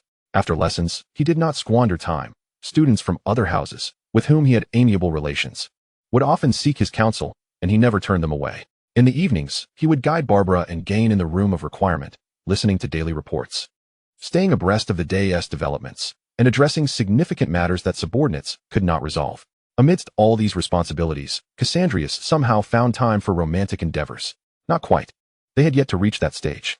After completing the day's tasks, Cassandrius noticed Draco, who appeared lost in thought, and posed a question regarding the earlier topic. Do you know why I didn't directly choose Mr. Rosiel? Huh. Draco was momentarily caught off guard, but quickly responded, not valuable enough? Cassandrius slid a paper titled Principles and Extensions of the Levitation Charm across to Draco, smiling as he explained, indeed, that is true, but it is not the primary reason.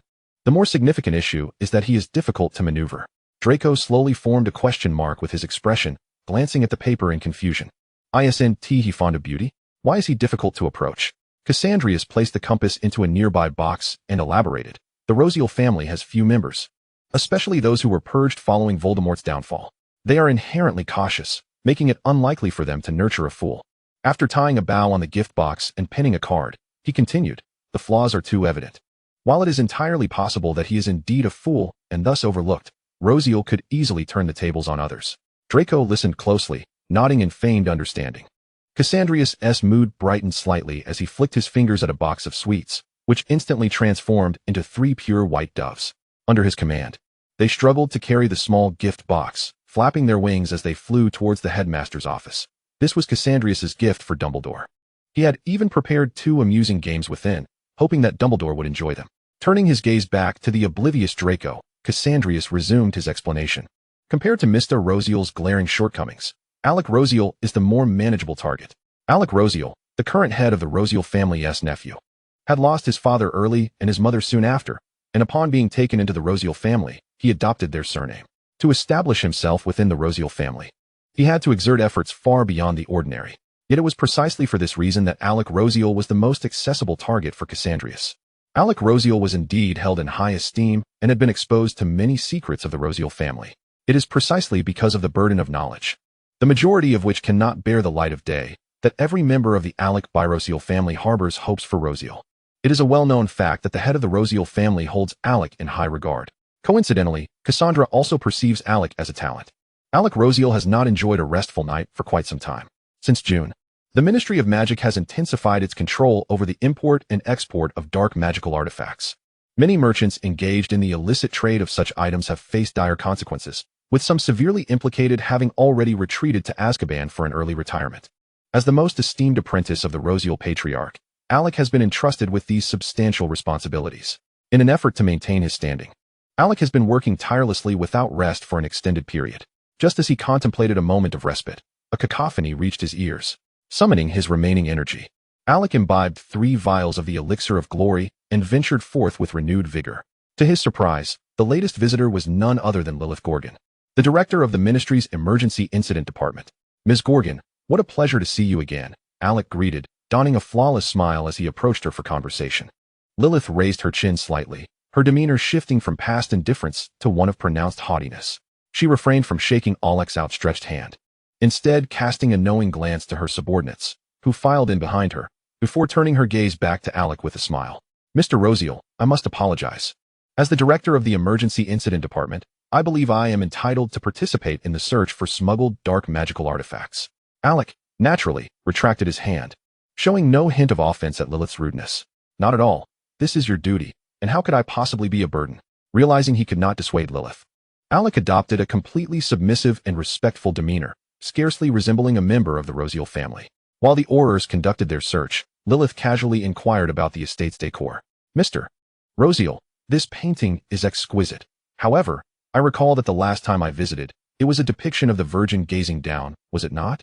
In front of the fireplace in the estate's hall, Lilith pointed to the unicorn painting illuminated by moonlight, posing her question to Alec. With a restrained smile, Alec politely introduced the artwork. This is the unicorn and the moon, painted by Master Belby Tuckler in the 13th century. Our elder greatly admires it. Hence its prominent display for daily appreciation.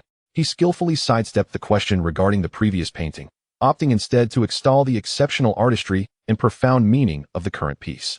Lilith regarded Alec with a knowing glance, and he responded with an impeccable smile.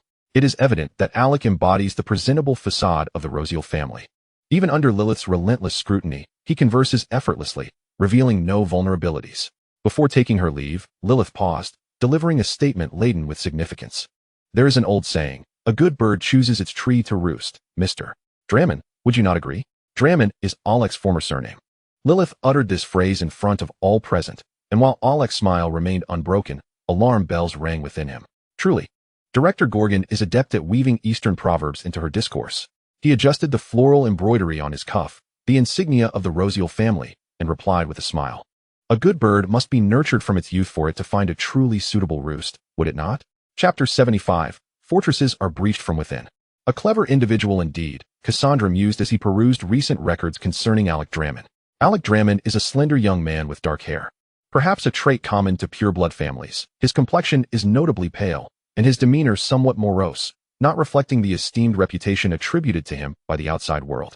The Rosial family finds itself precariously positioned under the ministry's oppression, yet Alec has endured remarkably, a testament to his prodigious talent. Draco, reviewing Alec's academic transcripts from Hogwarts, could not help but exclaim, 11 O's.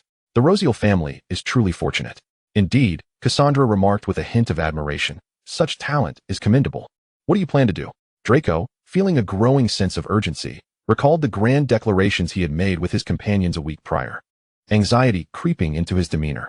Failure would be quite humiliating. As these thoughts consumed him, a sense of desperation cloaked Draco's features. Percy and Blatch. Cassandra mentioned the two families slowly, relishing the glimmer of anticipation in Draco's eyes. Without hesitation, Cassandra quickly provided his answer. After all, the Rosials are followers of Voldemort. There are undoubtedly dark wizards still within the family. Should misfortune befall them while fleeing, the destruction of certain estates would be unavoidable. The ministry will simply compensate with a few galleons. Upon catching the eager glint in Draco's eyes, Cassandra leisurely added, as for the Rosials. His voice elongated. Have you ever heard the saying? What? Cassandra gestured towards the documents on Alec Rosial laid out on the table, his voice drifting as if from a distant place. Fortresses are breached from within. When internal conflicts accumulate to a breaking point, some individuals may resort to external aggression to divert attention from their internal strife. Conversely, when external tensions reach a certain threshold, internal discord becomes magnified and exacerbated. Mr. Rosial has long harbored discontent towards Alec. Although he is the rightful heir to the Rosial legacy, their father insists on bequeathing the family fortune to Alec, that illegitimate child. Mista's jealousy has driven him nearly to madness. This sentiment has festered for quite some time. Even upon returning to the Rosial estate and encountering Alec, Mista, disregarding their father's objections, feels compelled to taunt him. It is no surprise that an illegitimate child cannot even handle such trivial matters. Whenever Mista meets Alec, he cannot resist delivering such veiled barbs. He is acutely aware that if the family's assets were entrusted to him, the Rosial name would have long since perished. Thus, Mista's provocations remain verbal and limited in scope. Elmer Rosial, upon learning of this, did not intervene excessively, considering it mere banter, harmless in nature. Initially, Elmer would chime in with a word or two, but as time wore on, he grew indifferent to the matter. However, this seemingly trivial verbal conflict, once accumulated to a critical mass, becomes the proverbial straw that breaks the camel's back. Life under the roof of another is fraught with hardship. Alec's parents passed away when he was young, and he was brought back to the Rosial estate at the age of 6, where his 2-year older cousin, Mista, relentlessly sought various excuses to bully him. Although Mista refrained from further torment once Alec began to exhibit his intelligence and advantages, the wounds of the past were undeniably inflicted. The pain, compressed deep within, would not heal. Instead, it festered in the dampness of daily life, inflaming, decaying, and rotting. Unless the festering flesh is excised, the rot will only spread throughout the body. Upon hearing Mista's words, the impeccable facade Alec had maintained for so long began to show signs of cracking. However, he chose to disregard Mista's taunts, silently retreating to his chamber. Exhaling a deep breath laden with frustration, Alec suppressed the turmoil within. His gaze swept across his bedroom. Due to his elevated status within the Rogier family, he had always indulged in the finest luxuries. Yet it was insufficient. All of this was earned through his own merit. He toiled diligently to uphold the dignity of the Rogier name. only to be ridiculed by an utter fool. How absurd. The pressures from the Ministry of Magic. The internal ostracization within the Rogier family and the elation of glory potion could no longer mask the fatigue etched upon Alec's face.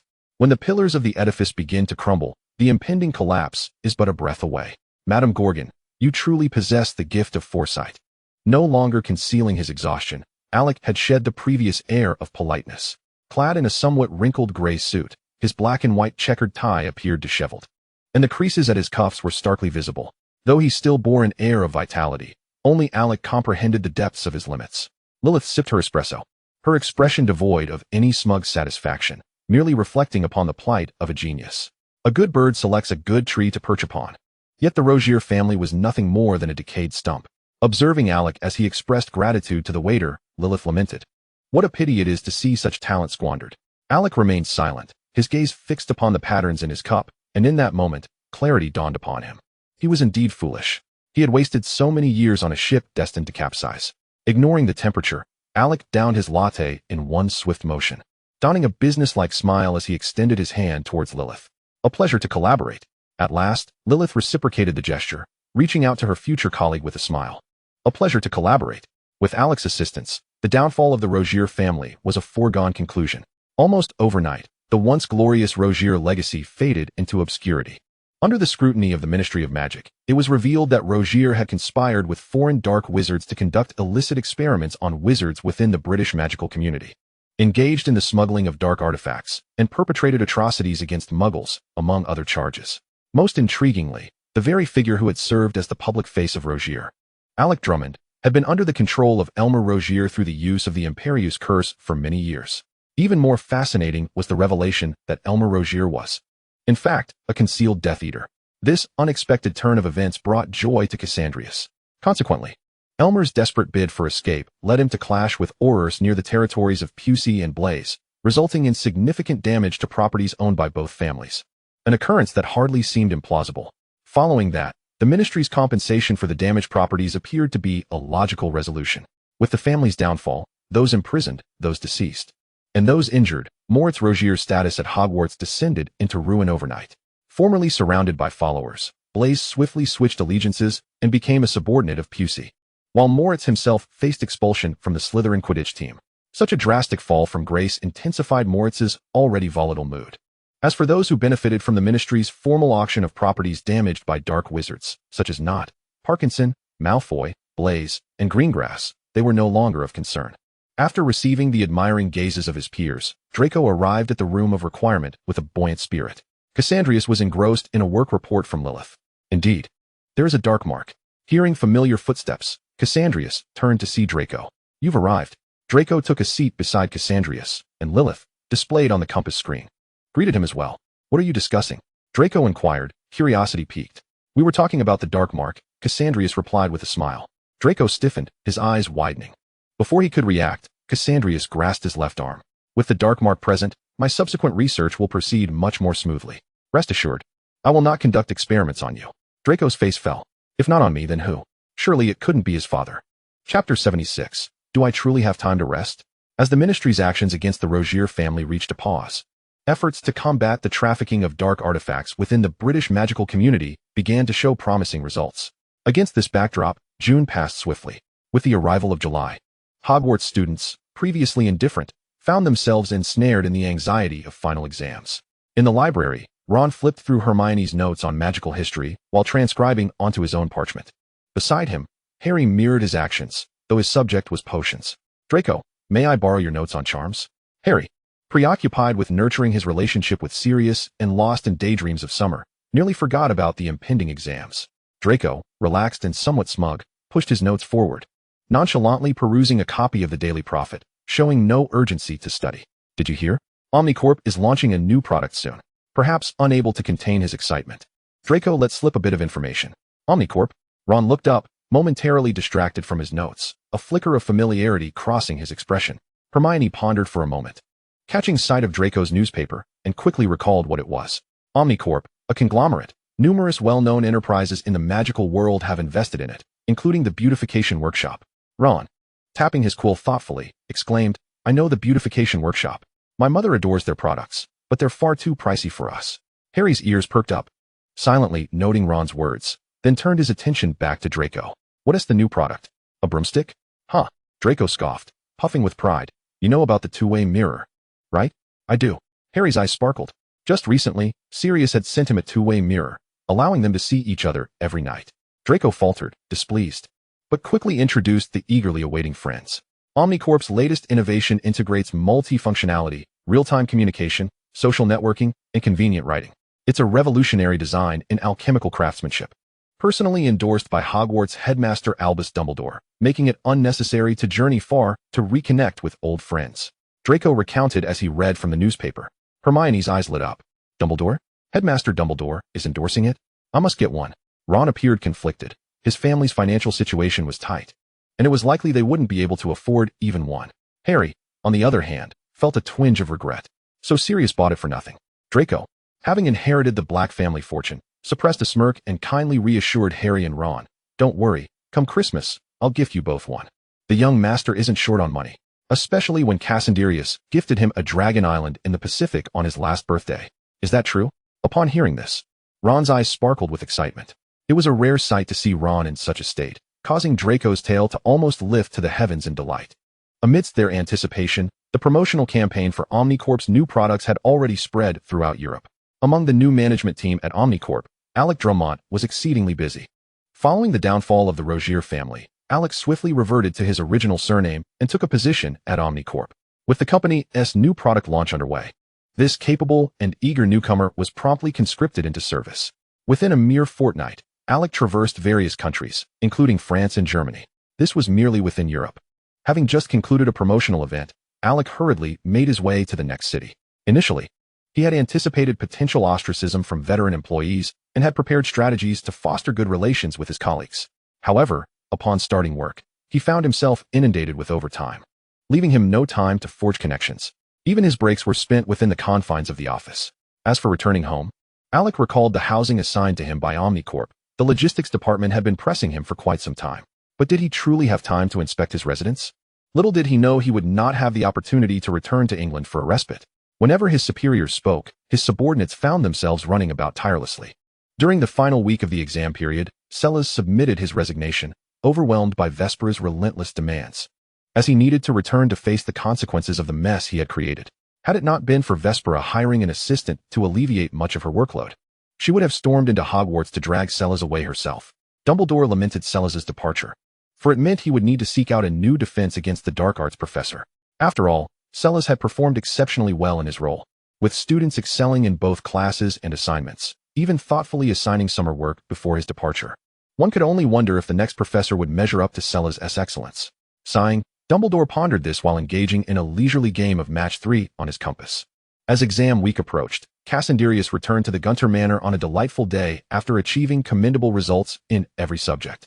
Regarding the final outcome of the House Cup, Gunter felt there was little need for excessive contemplation. The day after returning to Gunter Manor, Omnigrove's new product officially launched for sale in Diagon Alley. Cassandrius and Draco had arranged to meet in Diagon Alley. They sat in Florin's ice cream parlor, savoring their ice creams while observing the throngs of people milling about in front of a nearby building. Omnicorp had dispatched numerous employees to maintain order on this day, with 3 staff members responsible for demonstrating how to use the compass, while several others provided consultation and sales assistance to the continuous stream of customers. Draco fixated intently on the compass screen, his hands moving with such speed that they appeared to leave a blur. Slytherin Pillar 6. The young master. Ha! You should have seen Harry Potter getting jostled. Ha! Queen Parkinson, Daphne, come quickly and witness this spectacle. Narcissist, who changed my nickname? Theodore. Draco raised the compass, maliciously aiming it at Harry and his companion, Sirius. On the day following the holiday, Sirius could not resist but to sneak his dear godson out from Aunt Petunia's house. With the release of the resonance compass, the two were swept up in excitement, crowding into the throng. Finally securing a compass amidst the chaos, Harry, disregarding his sweat-soaked and crumpled attire, exuberantly embraced the equally disheveled Sirius. Hooray, Sirius! Now I can chat with you at school too. Draco sat in the ice cream parlor, his ice cream long since melted, yet he remained unfazed, solely fixated on the compass aimed at Harry and Sirius outside the window. The young master. He looks just like a beggar fleeing from disaster. Ha ha. Chapter 77. Are you inviting me? The new product launch was remarkably successful. On the very first day, The inventory in Diagon Alley sold out completely. It was fortunate that a limit of 1 unit per customer had been established, or else the Ministry of Magic officials would have been overwhelmed. After enjoying a delightful spectacle at Harry's expense, Draco accepted Cassandrius' invitation to Gunter Manor. Your home is quite spacious. Although he found it somewhat displeasing that Gunter Manor was situated in Little Hangleton, all his grievances dissipated upon entering the estate. The manor looked no different than it did during Christmas. Initially fascinated, Draco soon grew weary. He followed Cassandrius on a tour, and with Cassandrius' indulgence, he voiced his opinions. No wonder Gunter is so audacious. Cassandrius handed Draco a glass of apple juice, his expression revealing no discernible emotion. Accepting the juice, Draco let out a slight huff. This person was not masking his feelings. He was evidently quite pleased. The two conversed for a while, discussing summer assignments and various trivial matters. Cassandrius sat on a bench in the gazebo, supporting his chin as he watched Draco ranting incessantly about Harry, when suddenly, he posed a question. Do you have any plans for the summer? Draco's tirade about Harry's lack of decorum faltered as he narrowed his eyes, seemingly sensing something. And a subtle smile crept onto his lips. Are you inviting me? Sunlight bathed his face, accentuating his porcelain complexion. The boy did not conceal his self-satisfied demeanor, his lips curling upwards and his eyes glinting with mischief. Everything was perfectly aligned. Cassandrius lowered his head, a hint of joy lacing his tone as he raised his gaze to meet Draco's. Yes, I am inviting you. Draco's heart leapt with joy. He masked the cunning glimmer in his eyes and tentatively replied. Then, should I choose the location? Cassandrius chuckled, shaking his head. No. Draco's grin swiftly faded, and he slumped over the table, knocking over a pile of miniature pumpkin figurines stacked upon it, his voice sulking. Then where shall we go? To the Muggle world. Draco stared in disbelief. What? Muggles? The Muggle world sounds wonderful. Professor Kyridi Bubich, the Muggle studies professor at Hogwarts, gazed with excitement at the beautiful nightscape before her. Vespera stood beside Professor Kyridi, her smile radiant and gracious.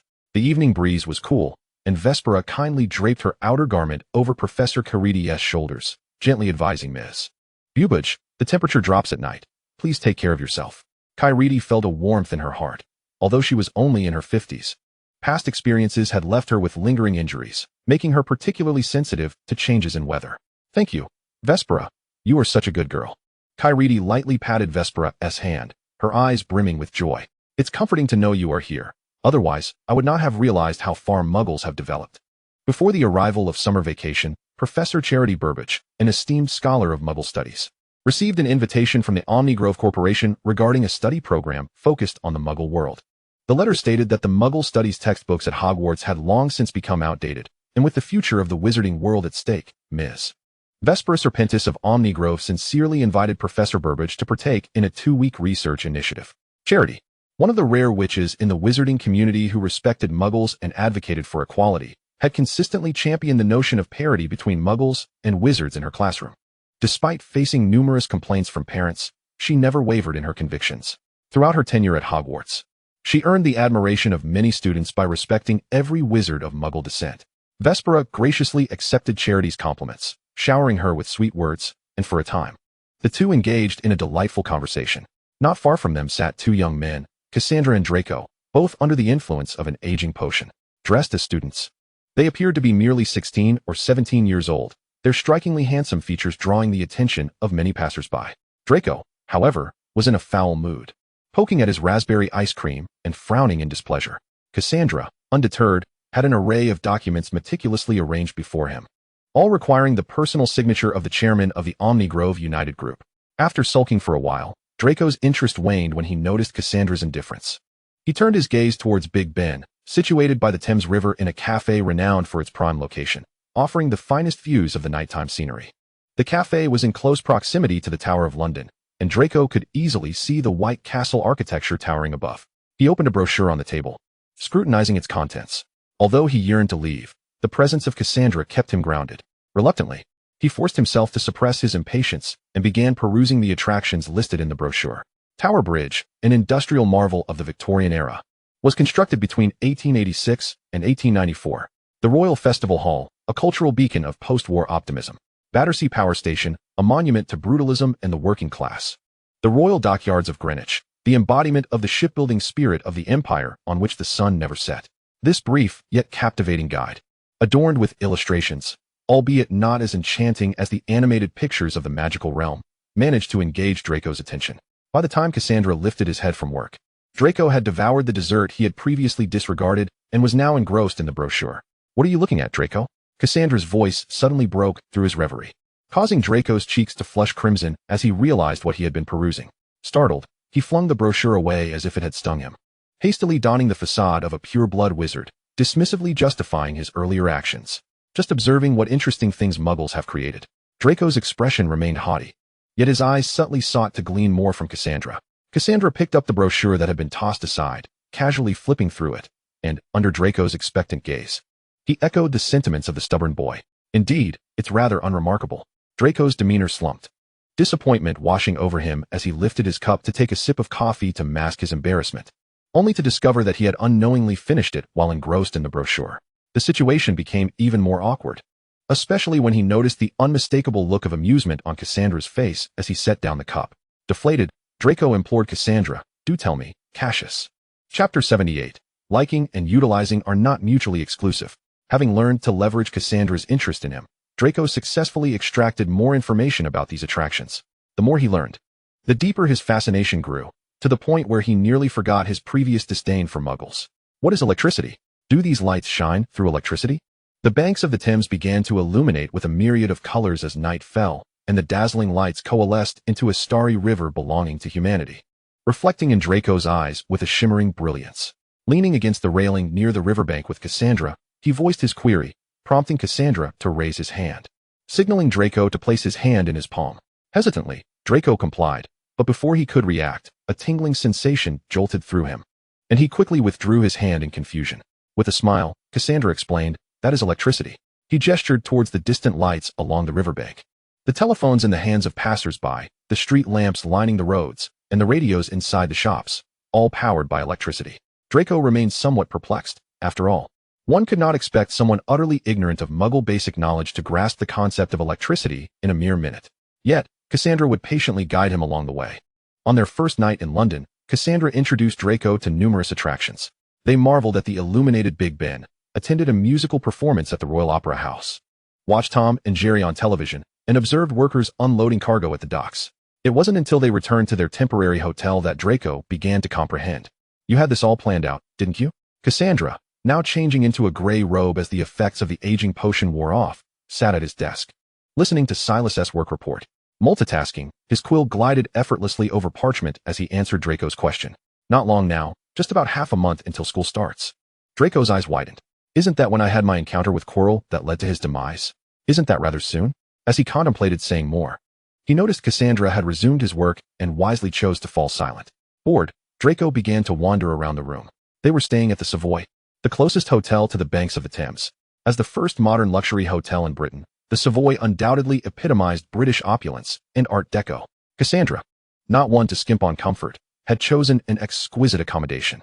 Exiting the study, Draco was immediately greeted by the towering floor-to-ceiling windows framing a picturesque oil painting of the Thames and the city skyline, the panoramic view capturing nearly all of London.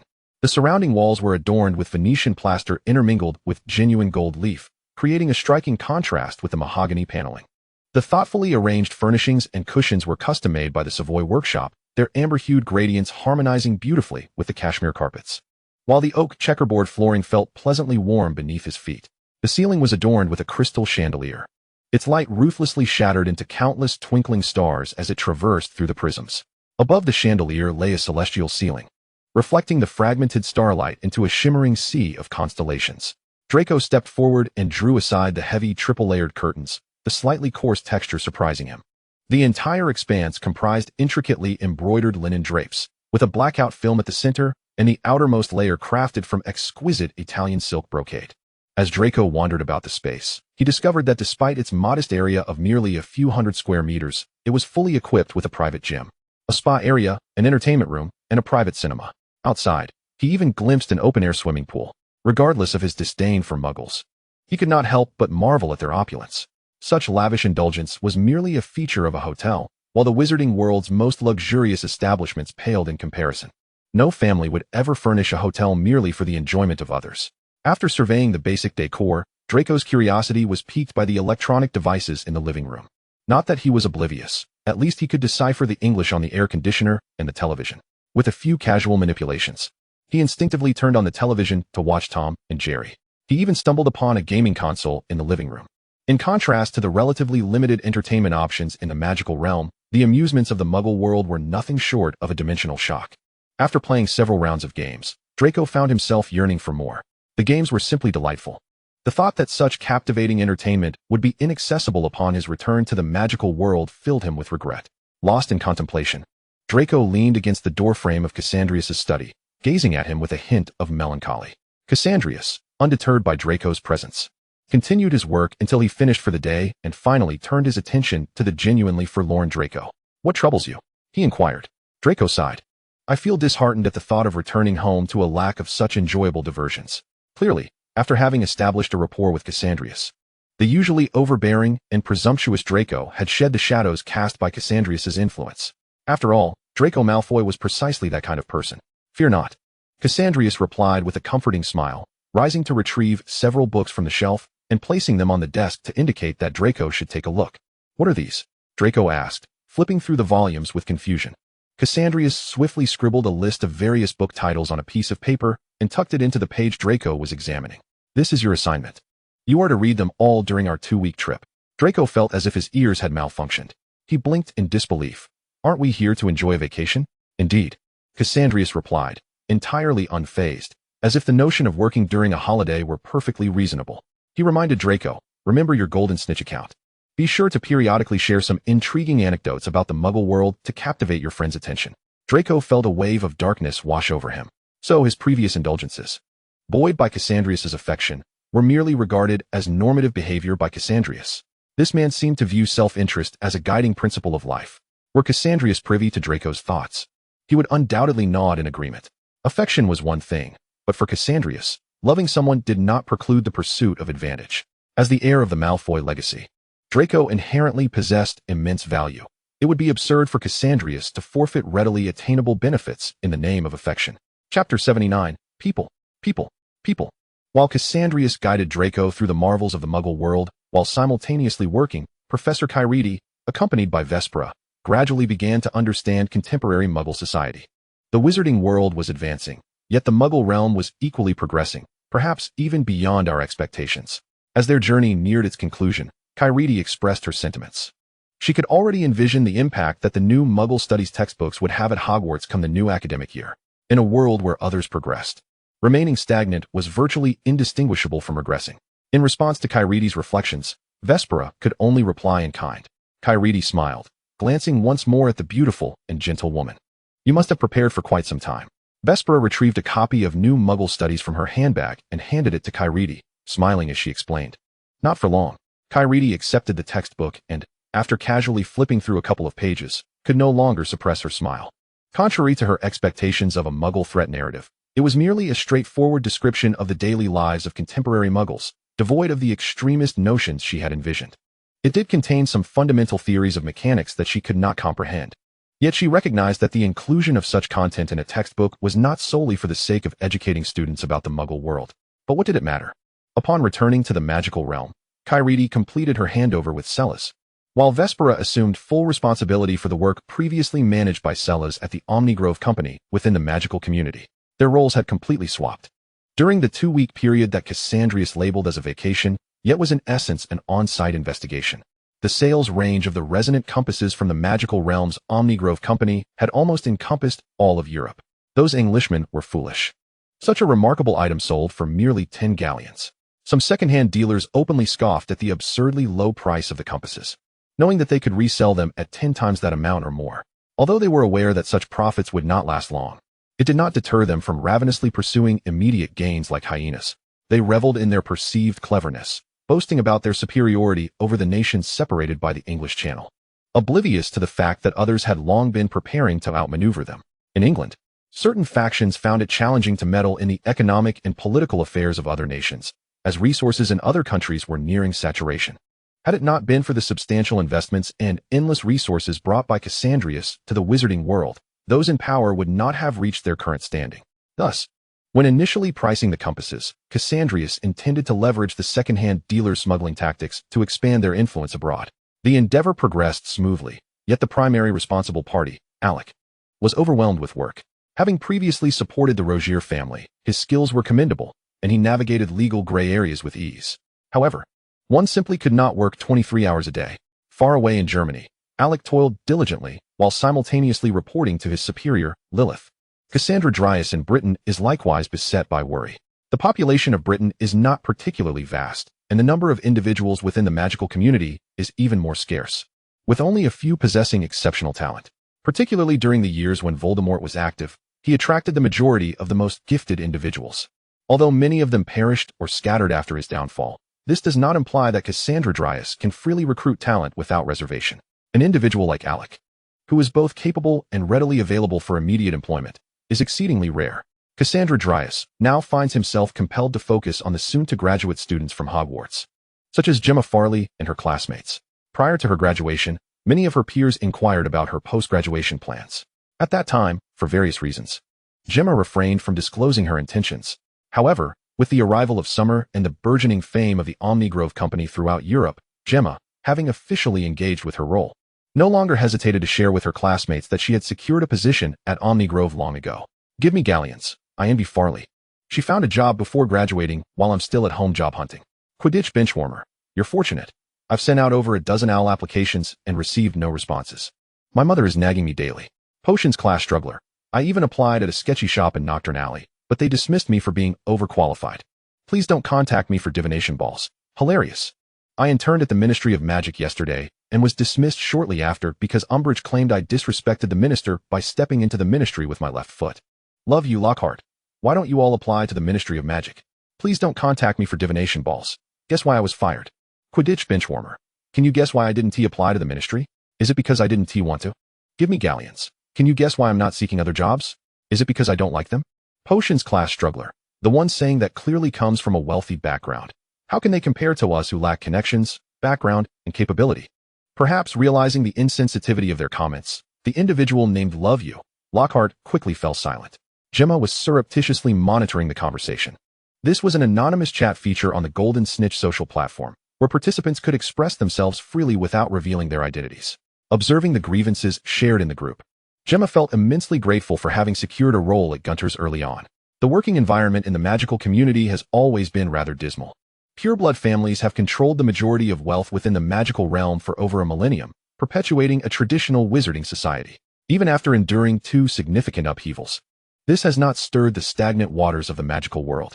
For Hogwarts students, those from pureblood and Slytherin backgrounds, even if their abilities are not particularly remarkable, establishing good relationships with their classmates over 7 years at school generally alleviates future employment concerns.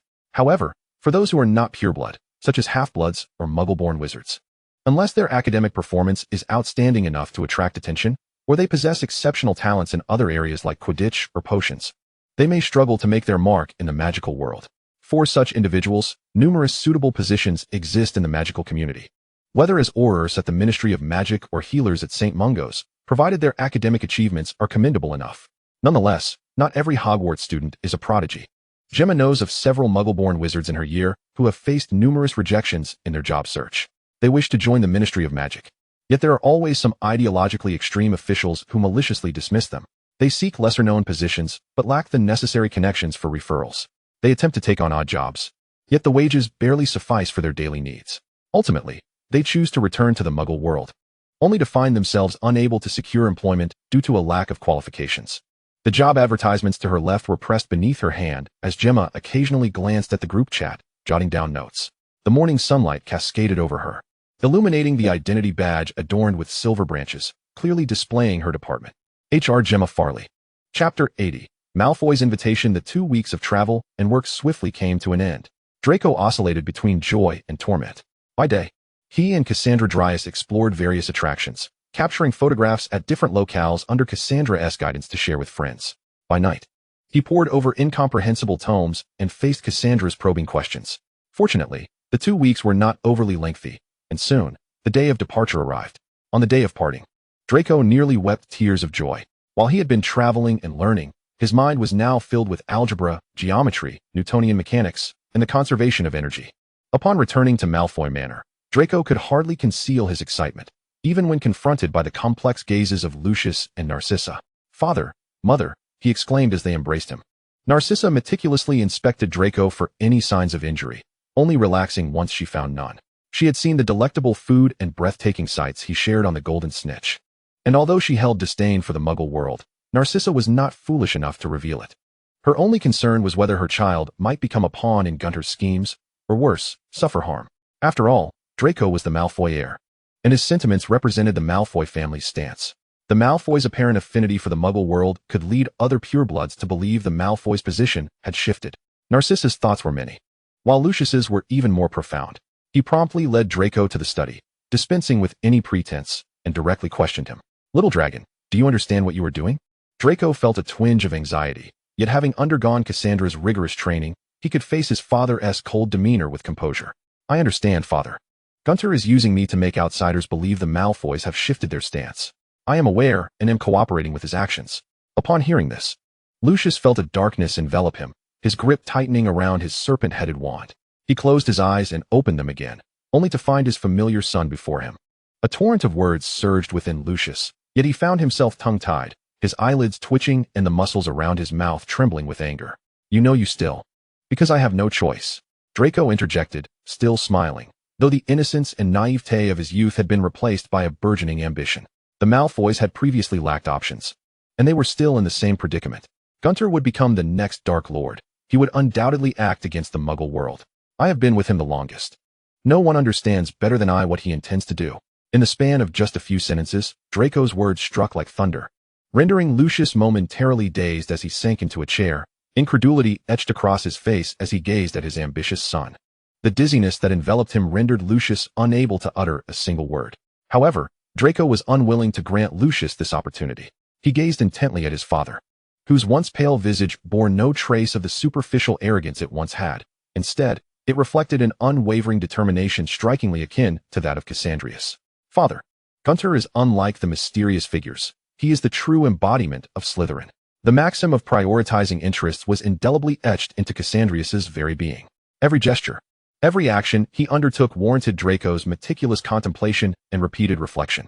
Lucius, a Malfoy, could raise his haughty chin in the face of the vulture-like ministry officials. He could also grovel at Voldemort's feet like a humble hound. Yet, he could not confront his own child as he did with others. Lucius let out a bitter sigh. Draco too recognized that his emotions were somewhat intense. He sought to calm himself, yet felt no regret. As a Death Eater, he was acutely aware of the nature of his father. Had there been even a fleeting glimmer of hope for Lucius, he might have found himself facing Cassandrius with incomplete information. That was a scenario Draco was resolutely unwilling to witness. He was uncertain of the extent of Cassandrius's affection for him, nor did he comprehend the depth of his own feelings for Cassandrius. However, this did not hinder him from preparing meticulously for all matters pertaining to the Malfoys. "Father, have you done something of late?" After a brief period of sitting across from one another, Draco suddenly inquired. The air of despondency surrounding Lucius dissipated swiftly, restoring him to his former self. The quintessential Lucius Malfoy. Upon hearing his son's words, Lucius promptly furrowed his brow.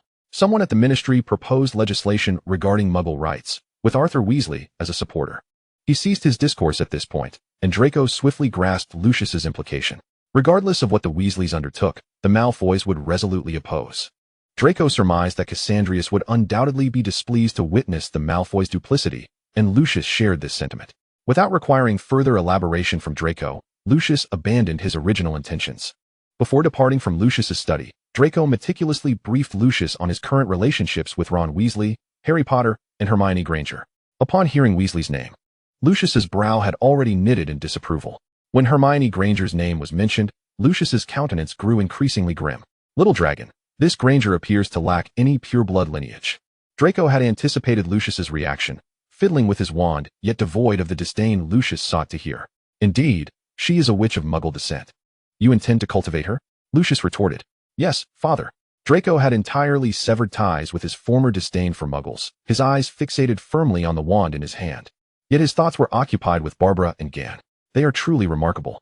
Lucius refrained from further comment. He would not utter any disparaging remarks about Muggles. As the head of the Malfoy family, he was well aware that the Dark Lord's father was, in fact, a Muggle. After concluding the conversation with Draco, Lucius remained alone in the study for an extended period. Once Draco had left, he began composing an invitation for Cassandrius to visit Malfoy Manor. Initially, he intended to issue the invitation in the traditional Malfoy manner. However, Midway through, Lucius suddenly recalled the previous unpleasant encounter with Cassandrius at the Hogwarts platform. He decisively tore up that invitation and adopted a more humble tone. An invitation from Malfoy Manor to His Excellency Cassandrius Gunter. Esteemed Excellency, I apologize for the presumption of this correspondence and hope for your understanding. My son Draco has greatly benefited from your guidance, and the Malfoy family is profoundly grateful. We cordially invite you to visit Malfoy Manor soon, allowing us to extend our hospitality and seek your esteemed insights on the future of the wizarding world. The schedule is at your discretion, and the Malfoys await your favorable reply. Note, should you have any preferences or requests, please do not hesitate to inform us, and we shall do our utmost to accommodate. He drafted a total of 4 such invitations, the others addressed to Celes, Lilith, and Vespera, of course, distinctively embodying the characteristic Malfoy pride in contrast to the one for Cassandrius. Chapter 81. The Malfoys entangled by the Dark Lord's curse. The Malfoys truly excel at adapting to the winds of change. On this rare day of respite, Vespera, adorned in a beige long gown, sat beneath a floral trellis, engaging in light banter with her colleagues. Her slender, fair fingers delicately held a lavish card. Lilith pushed her own card to the center, revealing the text to the group. Clearly, aside from the name of the invitee, everything else was identical. Cassandrius's invitation was also laid out before them, and Celes compared it to his own, reading aloud with a chuckle. I apologize for the presumption of this correspondence and hope for your understanding. It was truly inconceivable that such language would find its way onto a Malfoy invitation. Vespera leaned back, basking in the sunlight as she admired her newly crafted lavender gradient pearl cat-eye manicure, all the while offering a keen and incisive commentary. As expected of the Malfoys, they are remarkably adaptable. Vespera's tone held no trace of derision. It was a genuine expression of admiration for a family in power, though Gunter currently appeared somewhat inconsequential, and Cassandrius was merely a youth on the cusp of maturity. The decisiveness to shift allegiances upon his son's counsel was a display of audacity that typical pureblood heads would find unattainable. Has your master indicated when he will be arriving? Lilith inquired, still clad in her suit. She exuded an air of readiness for work that made Celes and Vespera hesitant to meet her gaze. Celes shook his head, but Vespera's eyes brightened upon catching sight of the figure behind him. Master. Cassandrius stood at a distance, his complexion somewhat pale, yet his demeanor radiated evident ease and joy. He casually seated himself, his voice imbued with a sense of resolution. Tomorrow, we shall go tomorrow. Cassandrius smiled, gleefully ordering himself a cup of syrupy red tea. Observing him in such high spirits, the three understood that the matter of significance to Cassandrius had been accomplished. The next morning arrived swiftly. Early on, the house elves of Malfoy Manor sprang into action. Under their master's directives, they rendered the already pristine Malfoy Manor even more immaculate. The Malfoys were well prepared. By 10 in the morning, the Malfoy family awaited at the manor's entrance. The weather in England during July was relatively warm, although the temperature was mild. Cassandrius opted for physical sun protection against the ultraviolet rays. When they appeared at the gates of Malfoy Manor, the Malfoy family beheld a youth standing beneath a pitch-black parasol. Cassandrius had rarely adorned himself so splendidly. A tailored black vest, concealing the Gunter family crest's subtle pattern at the waist, complemented a pristine silk shirt, smooth and crisp, embellished at the collar and cuffs with layers of exquisite lace, perfectly stacked, neither overly baroque nor excessively simple. He adorned his chest with a delicate silver brooch depicting 2 entwined serpents, their eyes set with vibrant emerald gemstones that seemed almost alive when illuminated by the sunlight. Beneath his tailored black trousers, he wore a pair of understated matte black dragon leather boots, exuding a sense of quiet elegance and poise. The umbrella-bearer, Silas, donned a simple yet refined gray suit that fit him impeccably, ensuring he did not overshadow his companion. On the left side of Cassandrius stood Vespera, the enchanting blonde witch. Dressed in a form-fitting pale yellow gown, her golden locks elegantly styled in a neat chignon.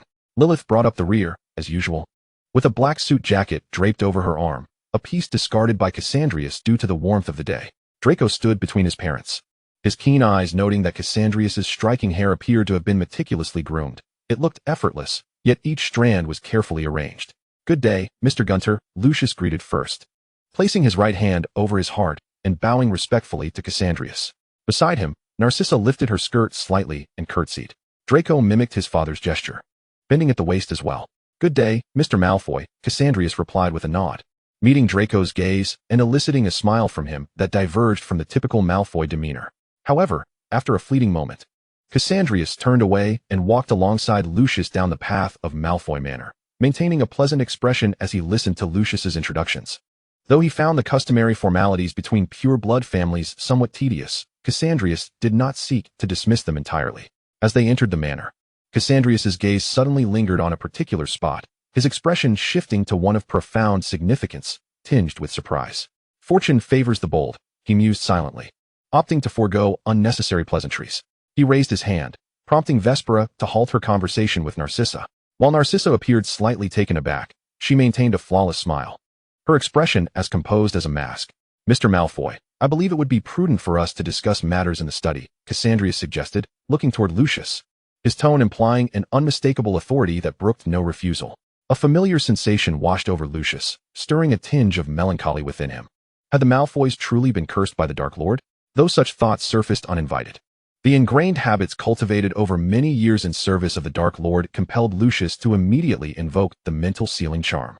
Cassandrius, having noticed Lucius's overt use of the charm, could not suppress a chuckle, leaving Lucius bemused. Mr. Malfoy, do you employ such unabashed mental sealing in the presence of Voldemort as well? The question jolted Lucius, and the sight of his incredulity brought Cassandrius a measure of delight that persisted until they both entered the study. Upon entering, Cassandrius discerned that the object of his desire was not present in the room. Being a guest, he refrained from displaying the same rudeness he had shown to Chilo. After settling onto the guest sofa, he regarded Lucius, who appeared poised and composed at his desk, and slowly articulated his purpose. Draco has likely mentioned my visit, he began. Lucius nodded, though his mind raced with thoughts. Cassandrius seized the initiative, asserting himself in the conversation's direction, and as a Malfoy, Lucius felt compelled to resist, to put up a semblance of opposition. Draco is young, and thankfully, Mr. Gunter has been his mentor. The steaming cup of red tea sat beside him, and Cassandrius could not conceal the upward curve of his lips, his voice imbued with a puzzling joy that perplexed Lucius. You are correct, Draco is indeed young. But you are not without your years, Cassandrius remarked cryptically, his tone laced with barely veiled eagerness. Thus, may I inquire to see your dark mark?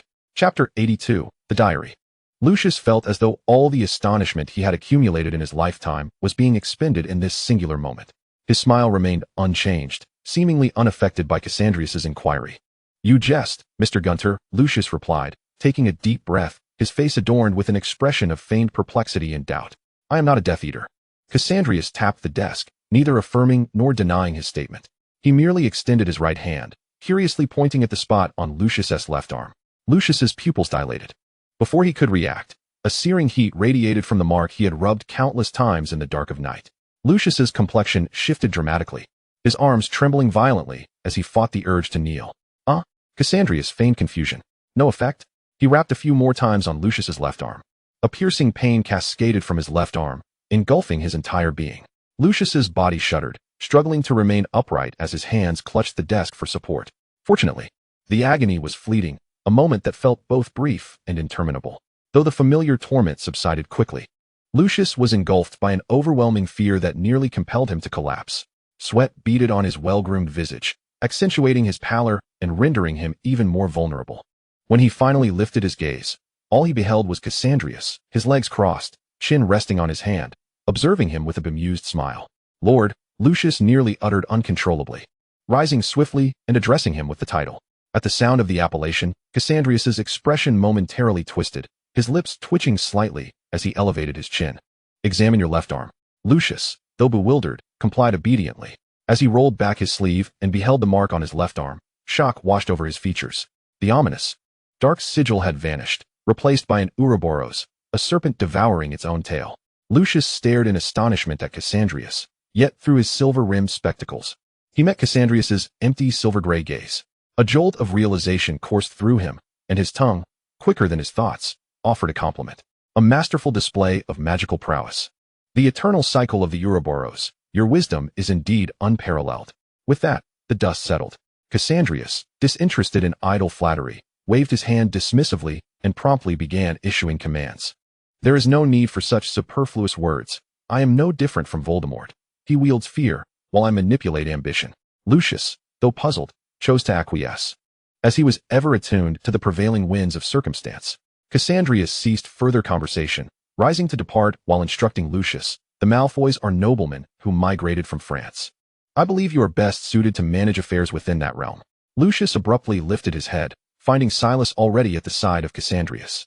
Mr. Lucius, Silas beamed with the same smile that adorned Cassandrius's face. Lucius remarked, on the very first day of ousting the former boss. The new owner appoints him as the regional manager. Wow. With a complex mix of emotions. Lucius prepared himself to embrace the day's work when he heard Cassandrius's voice reach his ears once more.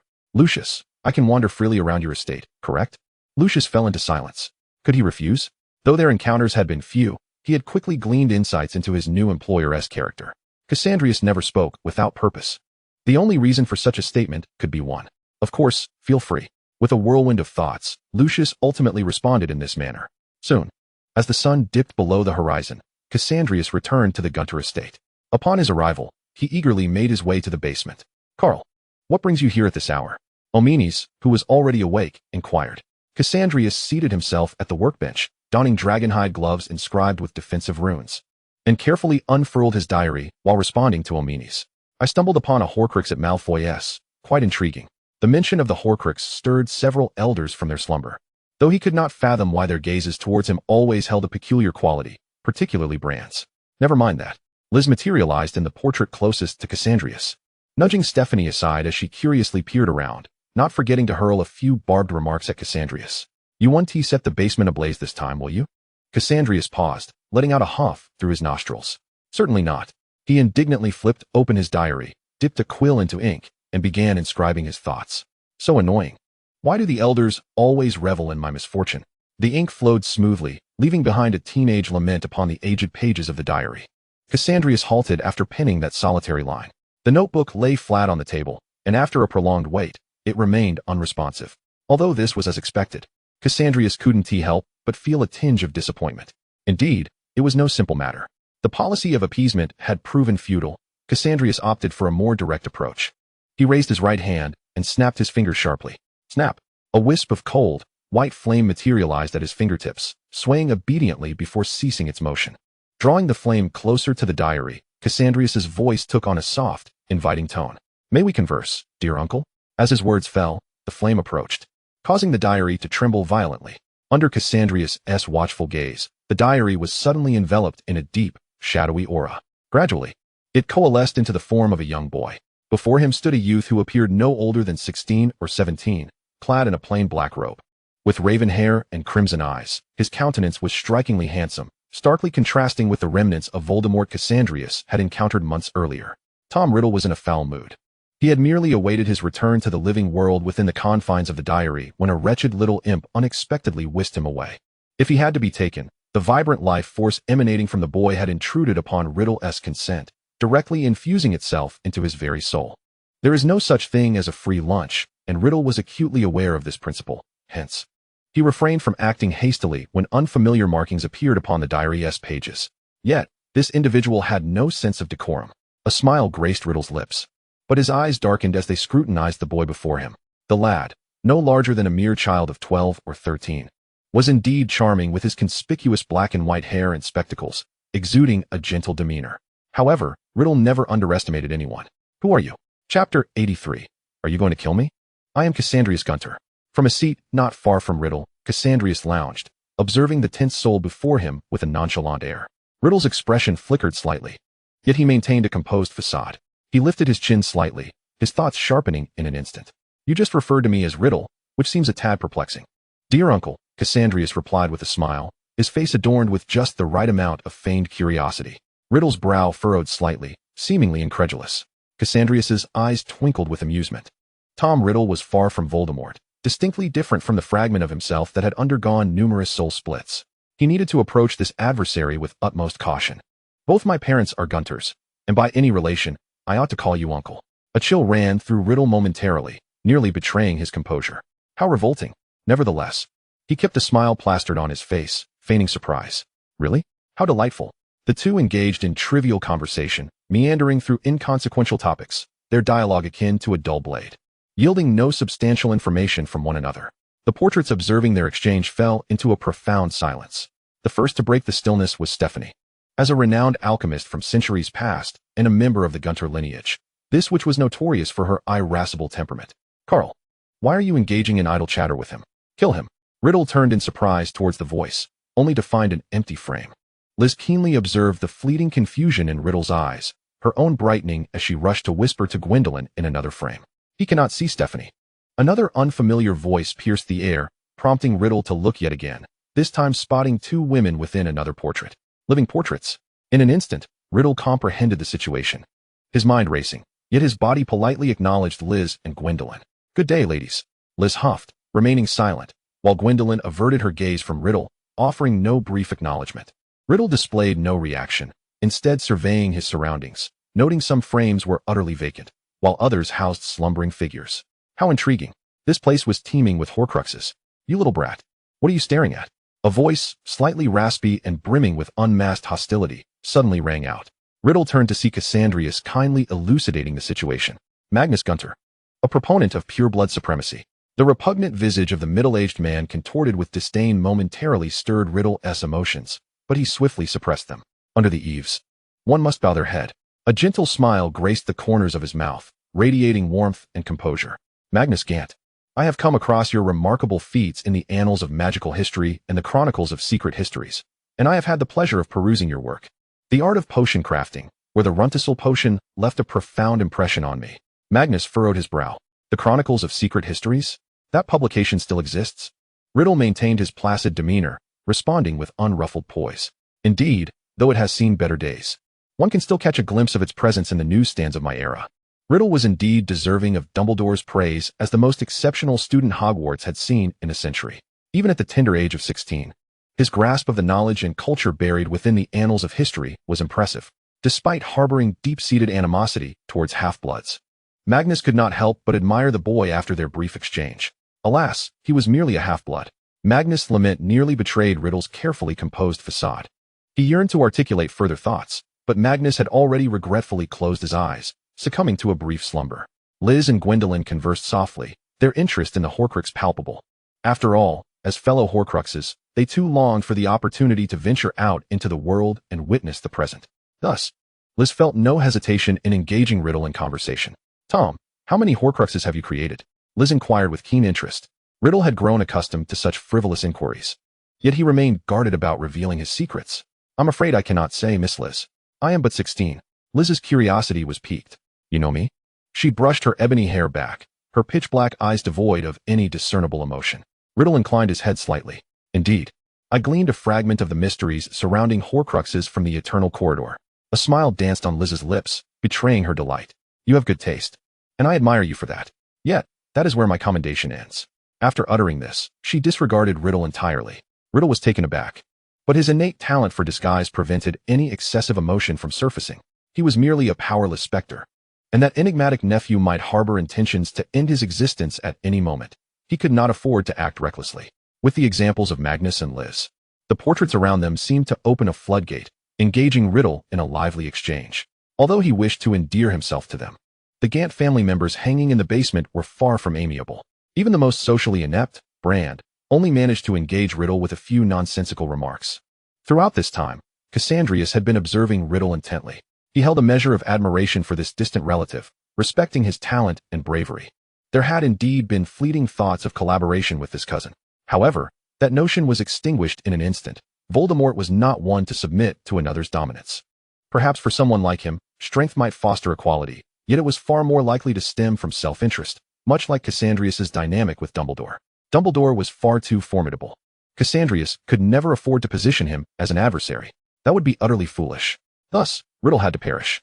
Silver flames erupted from Cassandrius' palm, coiling around the diary that lay flat on the table like a serpent poised to strike. Riddle, engaged in his conversation with the portraits, abruptly turned, his smile morphing into a dangerous and strained expression. Cassius, I believe we need to have a discussion, specifically regarding the resurrection of your mother.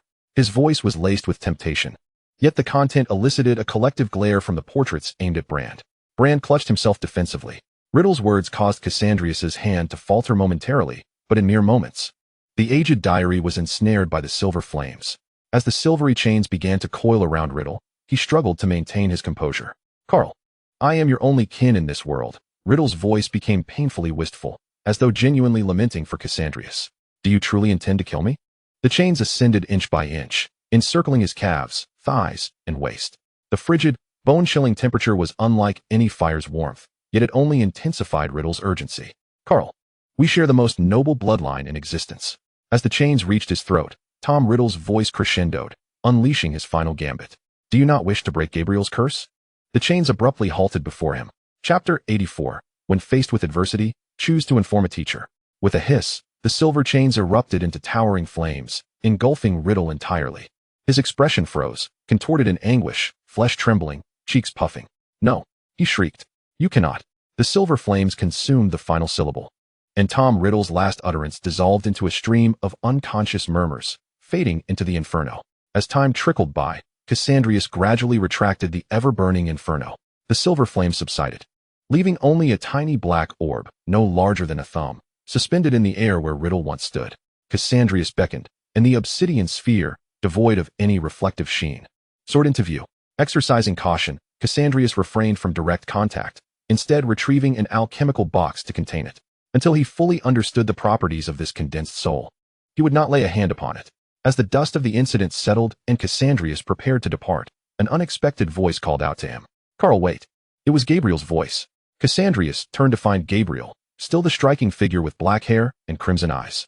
As the one closest to the Slytherin lineage, he was among the few in the basement who had not transformed his soul into a Horcrux, retaining a fragment of his essence within the portrait. Gal, what is it? Cassandrius approached Gabriel's portrait, curiosity evident in his tone. Gabriel appeared somewhat vexed, wrapping his head lightly in frustration. It is my fault. My mind is muddled from sleeping too long. When you departed last time, I neglected to remind you. The pet Salazar left at Hogwarts, Nemesis. I fear she may be starving by now. Gabriel's tone was laden with regret, his eyes shutting tight, unable to confront the reality. Unlike a Horcrux, a portrait that retained a fragment of its soul could not absorb magical or life force to sustain itself. It could only conserve energy through slumber. After nearly a millennium of slumber, despite the arrival of Cassandrius, time has still taken much away from Gabriel. Had it not been for Cassandrius's daily visits upon his return, Gabriel might have forgotten the very existence of Nemesis. Some expressed their bewilderment. Nemesis? Omenes furrowed his brow, his pale gray eyes tinged with confusion. It is a basilisk. As the words fell, a heavy silence enveloped the basement. Magnus let out an unwilling click of his tongue. A basilisk, indeed. Gwenda leaned back with a wistful sigh. Brand clutched himself in terror. A basilisk. Cassandrius appeared somewhat taken aback, his mouth slightly agape as his mind wandered back. So, the creature that had wreaked havoc 50 years ago in the Chamber of Secrets was indeed a basilisk? He subsequently recounted the tragic incident that had transpired decades earlier at Hogwarts to his elders. Nemesis had always been obedient. Gabriel sighed, his gaze lowered. In his youth, when Nemesis was still small, Salazar would often bring the young basilisk to play with him. As they grew older, Salazar and Godric parted ways. And it was only later that he discovered Salazar had left Nemesis at Hogwarts. The unpredictability of life. Gwenda pushed past Liz. Her curiosity about the basilisk piqued. What does a basilisk eat? Won't it get hungry?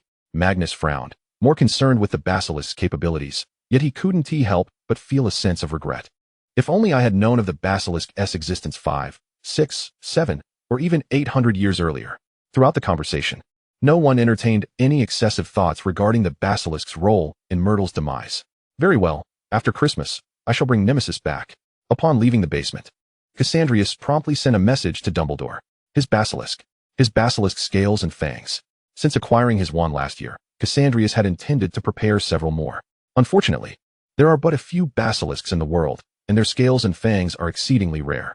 A year has passed since Cassandrius's instructions, and he has yet to gather the materials needed to craft a wand. As fate would have it, Dumbledore was currently in France, accompanying his old friend on the final leg of his journey through life. The Philosopher's Stone of Nicholas Flamel proved ineffective, yet Nicholas chose to embrace death alongside his wife. As a close friend of Nicholas, Dumbledore was tasked with managing all affairs following his passing, thus spending the entire summer by the side of this ancient couple. When Dumbledore's resonance compass chimed, he was reminiscing with Nicholas and his wife at their bedside. It was Nicholas's voice, now frail and weak. Yet he still expressed interest in the creator of the compass. Yes, Dumbledore accepted the communication, smiling as he replied to his old friend. The visage of Cassandrius appeared on the screen, and upon seeing the elderly figures beside Dumbledore, his smile became a touch more genuine. What a delightful surprise, Headmaster Dumbledore. He teased, causing Dumbledore's white beard to quiver, concealing the smile at the corners of his lips. Very well, Cassius, what brings you to me? Getting straight to the point, Cassandrius wasted no time. I have come to learn that there exists a basilisk within Hogwarts, a pet of Salazar's. And it was this very basilisk that led to Myrtle's demise 50 years ago. The brevity of his words carried significant weight, yet Dumbledore remained unfazed, his gentle, affectionate smile unwavering. Cassandrius felt a twinge of annoyance, as if he could finally glimpse a hint of youthful mischief within Dumbledore, so the headmaster was already aware. And he had thought otherwise. He did not conceal his desire to see Dumbledore amused. Dumbledore couldn't help but chuckle. So you wish to? Naturally, to bring it home. Cassandrius replied with an air of certainty. A basilisk, after all, it would be a profound regret to miss out on such an opportunity. Dumbledore shook his head. Yet a new thought began to form in his mind. Last year's plan regarding Harry had fallen through. He realized he ought to train the child destined to confront Voldemort. Now that Cassandrius was aware of the basilisk's existence, perhaps with that thought, the words of agreement that had been on Dumbledore's lips morphed into something else. Cassius, I believe it may be prudent for us to meet in a couple of days for a more thorough discussion. Upon hearing this, Cassandrius narrowed his eyes slightly. A thorough discussion? About the basilisk or the savior? The corners of his lips curled, his tone laden with significance. Very well, headmaster, I shall await your arrival. After hanging up, Dumbledore chuckled softly at the darkened screen. He turned to his old friend with a sense of reflection. The youth of today truly are ambitious. Much like he was at 11, albeit their efforts are directed toward entirely different pursuits. The wrinkles on Nicholas's face could no longer support a smile. His voice and breath exuded the essence of impending death. How wonderful it would have been, had it been years earlier, he left his sentence half finished. Yet Dumbledore understood his sentiment. The elderly man seated before him glimmered with unshed tears. Indeed, had it been years earlier. Chapter 85, The Invitation from Black. Nicholas Flamel had passed away. This news rapidly swept through the magical community like a tempest. Almost everyone mourned the loss of this 600-year-old master of alchemy. Of course, there were also those who rejoiced, such as the goblins. Nicholas Flamel's existence was a crushing blow to them. The galleons they minted were mere trifles in his presence. Had he ever intended to dismantle the goblin economic system, they would have surely sparked another goblin war. On the 5th day following Nicholas's death, Dumbledore visited the Gunter estate.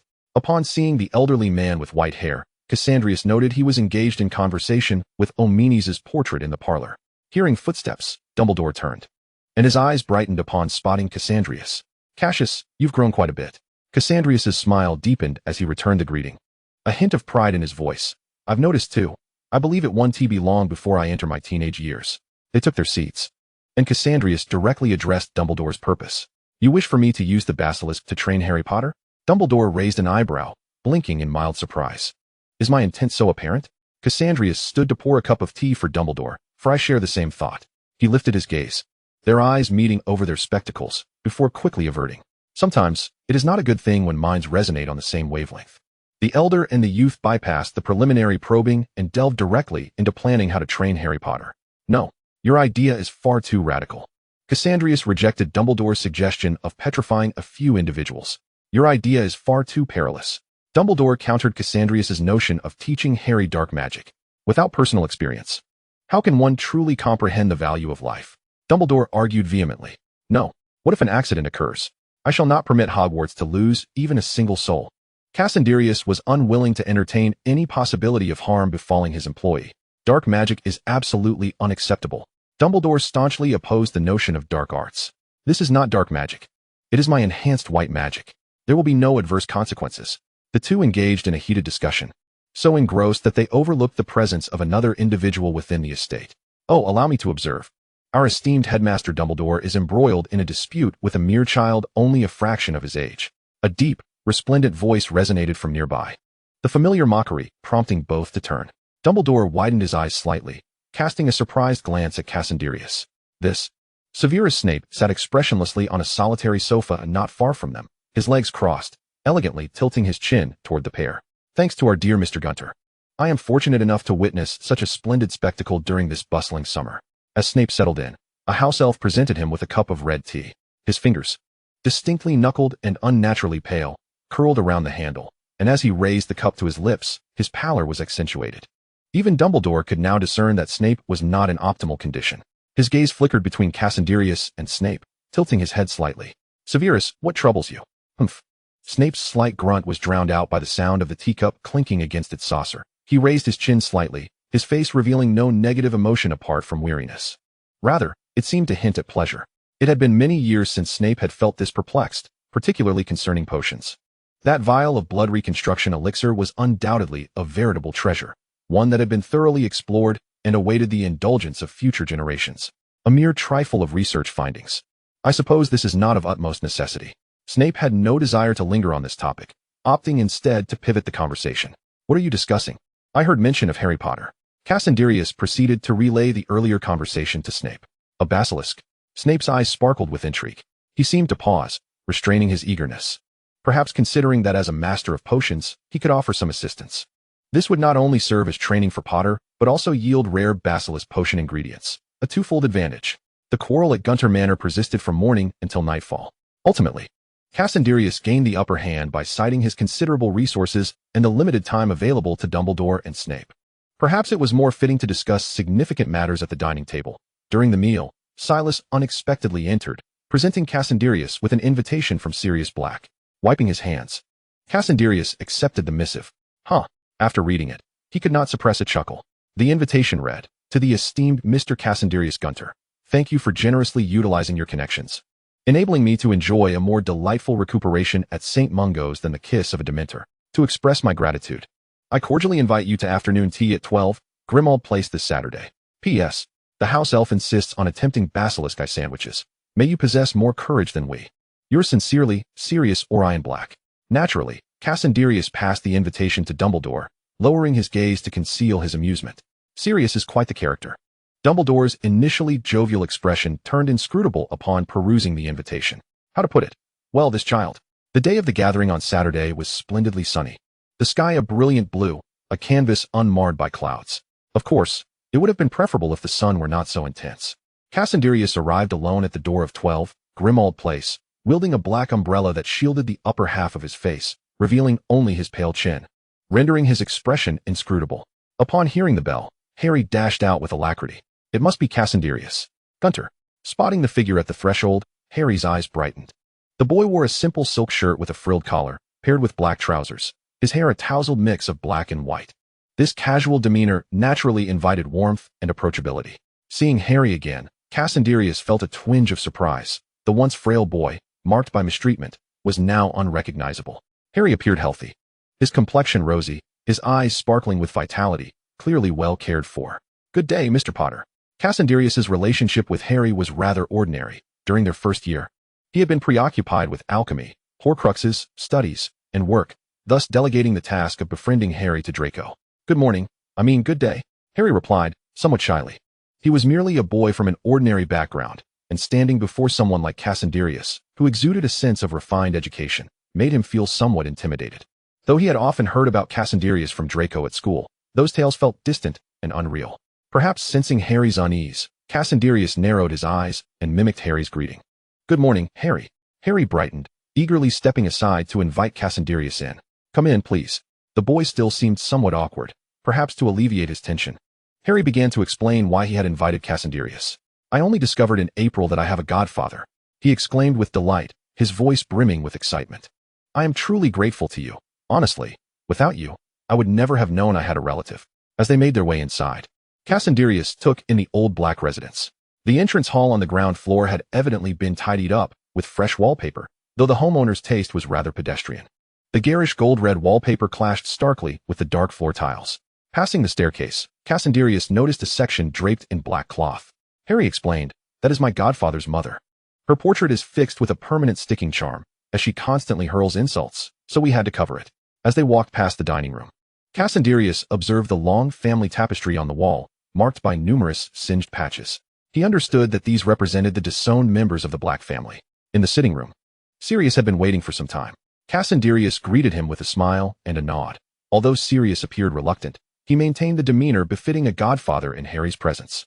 "Good day, Mr. Gunter." His words were abruptly interrupted by a sharp voice, reminiscent of a malevolent spirit uttering curses from the depths of hell. Another filthy mudblood tarnishing the noble abode of the mistress. She would be furious if she knew. The threshold of the Black household has been sullied by these filthy half-breeds. Young Master Regulus would never stoop to such behavior. Chapter 86, Mischief. The moment that sharp voice pierced the air, Harry felt an ominous chill. He hurriedly attempted to dismiss creature, only to be obstructed by Cassandrius. The house elf was frail and diminutive, with sagging skin, bat-like ears, and a grayish-white nose. However, It was not the elf's appearance that captured Cassandrius's attention, but rather the pendant box hanging around his neck. Moreover, it was the resolute silhouette of the young man, the elf's anguish and guilt, and his readiness to embrace death that drew Cassandrius's gaze. The chain tugged painfully at the elf's already slackened skin, leaving angry red marks in its wake, drawing Cassandrius's focus back. The pendant box was made of heavy gold, adorned with emerald-green serpentine symbols, its eyes inlaid with tiny emeralds. While it exuded a sense of opulence, time and harshness had dulled its luster. In an instant, a plan began to form in Cassandrius's mind. Harry, keenly perceptive, sensed the shift in Cassandrius's emotions, but for reasons unknown, he felt a tremor coursing through him. Although Sirius harbored disdain for Cassandrius, Creature had scolded him as well. Get lost. You are not needed here, you repugnant creature.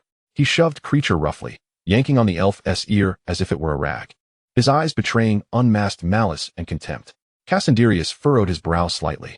He detested Sirius's treatment of Creature, not for any other reason than that it exposed Sirius's violent and disdainful attitude before him, which inevitably reminded him of his past life.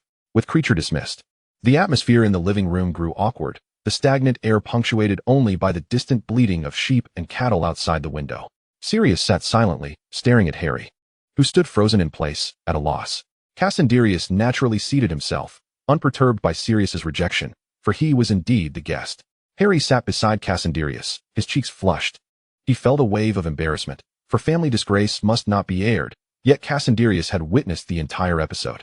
Noticing Harry's discomfort, Cassandrius, ever adept in social situations, broached the topic of Harry's journey from 2 weeks prior.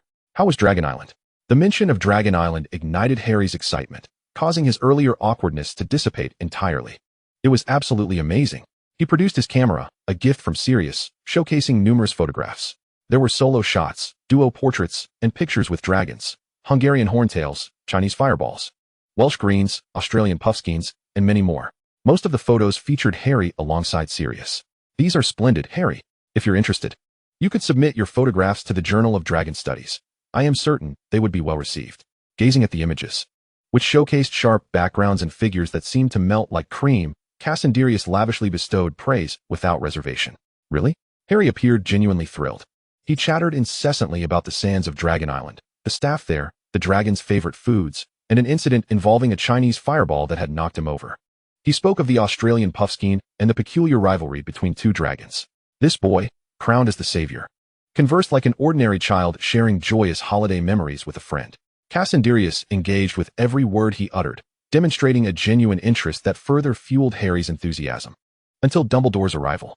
From the moment Cassandrius received the invitation from the Blacks, he knew that Sirius would never extend a solitary invitation to him. In fact, he was certain that Sirius would not invite him without the presence of others. Harry cheerfully welcomed Dumbledore inside. The old man's expression remained unchanged. Yet Cassandrius noticed the slight curling of his fingers. The resurrection stone ring. Since it was first entrusted to Dumbledore, Cassandrius had not reclaimed it. After all, the search for Horcruxes was Dumbledore's responsibility. Good day, Professor Dumbledore. Good morning, Cassius. It seems you've been here for a while. Dumbledore responded with a warm smile. Indeed. Cassandrius shifted to a more comfortable position, exchanging a knowing glance with Dumbledore. Just as they were about to converse further, Sirius approached and shook Dumbledore's hand, pulling Harry into a casual chat. The old man settled beside Harry, his crescent-shaped glasses reflecting a hint of exasperation. Sirius remained as ever. He harbored no fondness for Cassandrius, but felt compelled to extend an invitation nonetheless. Unable to openly target Snape, he resorted to subtly undermining Cassandrius, the one person he had to coexist with Snape. Harry wished to speak with Cassandrius, yet each time he attempted to do so, Sirius would insistently steer the conversation towards James and Lily. Noticing Cassandrius tapping the armrest, Dumbledore recognized that Cassandrius had his own agenda and refrained from interrupting. When it came time for lunch, the group gathered around the dining table. For reasons unbeknownst to him, Cassandrius keenly sensed a flicker of schadenfreude in Sirius's eyes as he settled down. The moment he took his seat, Cassandrius understood why. The corners of his mouth tightened slightly, revealing a growing impatience. Why must some individuals remain oblivious to their past mistakes? Sirius had lost his family, his mother, his brother, and even his closest friend. He had come perilously close to losing his own life. Why, then, could he treat the one who rescued him from Azkaban with such reckless abandon? Cassandrius found it perplexing. Dumbledore, being the highest authority, commanded respect from Sirius, which is why he took the head seat, while Cassandrius positioned himself to Dumbledore's right, across from Harry. As Creature served the meal, he couldn't resist uttering a few derogatory remarks towards Sirius. Disgusting filth. How dare you still reside in the mistress's home? As he passed by Harry, he deliberately tossed a rotting frog into Harry's plate. Initially, Sirius had been disappointed that Cassandrius's chair had not broken, but upon seeing the frog, a glimmer of mischief crossed his eyes. Sirius feigned shock, instinctively using magic to hurl the decayed amphibian towards Cassandrius. Dumbledore's hand paused slightly. His blue eyes filled with a mix of pity and resignation for Sirius. Harry gasped, rising to intercept the frog, but before he could react, Cassandrius reached out and grasped Harry's arm. He gently tapped the table, causing the frog to swell dramatically in midair, its decayed skin erupting with crimson fissures resembling a spider's web. Ultimately, amidst the gazes of all present, it transformed into a swirling mist of blood, cascading across the entire dining table. Cassandrius and Harry remained unblemished, while Dumbledore, seated at a distance, was spared from the carnage. In stark contrast, Sirius was suddenly drenched in bloodstains. Chapter 87, Infuriation. Sirius stood frozen in his place, the sanguine mist drenching him, and the food before him now bore a ghastly sheen, nauseating him to the point of nearly retching. He drew his wand, aimed it at Cassandrius, consumed by fury. What are you doing? This is the Black ancestral home, not your gone estate. Cassandrius, taking a napkin to wipe his hands, sighed in resignation. His gaze towards Sirius was laced with pity. Oh, so you are aware this is the Black estate, Mr. Black, who has been disowned. Sirius's expression stiffened, yet he quickly felt it was only fitting. This was indeed his home. I am a Black. Naturally, this is my home, he asserted. Oh, Cassandrius discarded the napkin, rose, and with an air of haughtiness, regarded Sirius with an elevated chin. Then might I inquire why a family heirloom of the Gaunts is found here in the Black ancestral home, Mr. Black? Sirius's face contorted in confusion, even disbelief, as he gazed at Cassandrius. Just because you say so? I could just as easily claim that the Blacks have items in your house, devoid of evidence. How amusing. Is this the upbringing of a Gaunt? Creature had already begun to tremble at the mention of the Gaunts. In the entire magical world, there was no one unaware of them. Noticing Creature's incessant shivering, Sirius felt a wave of irritation, always hindering him at crucial moments. Just because you say so? Cassandrius repeated in a low murmur, suddenly lifting his gaze, locking it onto Sirius with intensity. Sirius, perplexed and on the verge of retorting, watched as Cassandrius raised his hand toward Creature. Creature struggled desperately, attempting to flee. Yet, at the moment Cassandrius raised his hand, he was rendered immobile, trapped in place. A golden chain began to levitate, bringing with it a somewhat weathered locket box. With a snap, Cassandrius grasped the locket box in his hand, a smile gracing his face as he looked at Sirius, whose expression was now one of distress. Now we have evidence, do we not? Creature, in a frenzy, began to squirm, his piercing voice nearly piercing through the ceiling. That belongs to Master Regulus. Return it to Creature. It is what Master Regulus commanded of Creature. Silence. Sirius abruptly interrupted Creature's shrill cries, his face contorted in anger, the words escaping through gritted teeth. Creature, from where did you steal this item? Creature froze, his large eyes rapidly filling with tears as memories of his last encounter with Master Regulus flooded back. And he could bear it no longer. No, Creature did not steal anything. That is what Master Regulus commanded Creature to destroy. Master Regulus is a hero. The sharp wail nearly pierced Sirius's ears, and his blood-stained visage appeared particularly grotesque and terrifying. He stood, intending to seize Creature by the ear to silence him. But just as he reached out, Creature vanished into thin air. Sirius was now at the brink of his patience. Gaunt, this is Black, he bellowed. What do you intend to accomplish? Creature reappeared behind Cassandrius, still sobbing and screaming, yet his voice seemed muted, unheard by all. Cassandrius held the locket box in his hand, his smile replaced by an icy indifference. He cast a disdainful glance at Sirius, his words sharper than any blade. What do I wish to do? I simply wish to express how ungrateful you are. Has the ministry's flattery led you to feel elevated? To believe you have entirely extricated yourself from the forever pure lineage of the Blacks? Do you consider yourself a true hero? If you had the decency to outright reject my company, I might have regarded you with some respect, but you chose to invite me, employing insidious methods to isolate a mere 12-year-old boy. Cassandrius's voice took on a mocking tone. Sirius Black, you truly disgrace the Blacks. Sirius sought to retort, but Cassandrius's rebuke was even more forceful. You would not dare claim this as a prank, would you? Spare yourself the delusion. A prank is deemed such only when both parties find it amusing. A one-sided prank, as Cassandrius made no effort to conceal his disdain, is called bullying. Do you have any notion of how many galleons I expended to secure your release from Azkaban? 500,000 galleons. Not even a single carriage could contain that amount. You did not think a steadfast vow would suffice, did you? Cassandrius's voice resonated with conviction, while Harry trembled, cowering behind Dumbledore, who kindly cast a silencing charm around the boy. Do not jest, Mr. Black, who has been disowned. Just look at yourself, bloodied, hysterical. You appear far more deranged than I. A gaunt. Should Mrs. Black be alive, she would surely regret not disowning you more thoroughly. Enough. Sirius finally reached his breaking point, drawing his wand against Cassandrius. Dumbledore, swift in his response, restrained Sirius, issuing a stern warning. No, Sirius. Sirius gazed at Dumbledore in disbelief, pointing at Cassandrius, his voice rife with confusion and shock. Dumbledore, are you aware of what you are saying? This gaunt is insulting me. Now, bloodied and disheveled, Sirius truly appeared deranged, spewing forth a torrent of unspeakable words. And had Dumbledore not been present, he might have resorted to the use of some unspeakable curses. Meanwhile, Cassandrius turned his attention to the tearful creature. He lifted the silencing charm and, in a calm voice, inquired of the house elf who had devoted a lifetime to the Black family. Creature, tell me, why is your Master Regulus a hero? Creature's face was awash with tears, his vision blurred as he repeatedly uttered that Master Regulus was a hero. Cassandrius, unrelenting, asked once more. This time, he infused his voice with magic. Creature, tell Sirius Black why his despised brother is a hero. The clarity of the words pierced through Creature's tears, allowing him to comprehend the question. Creature was overcome with grief. Master Regulus. Master Regulus did not weep when he drank the poison. Creature is a bad elf. Creature is a bad elf. Creature can do nothing.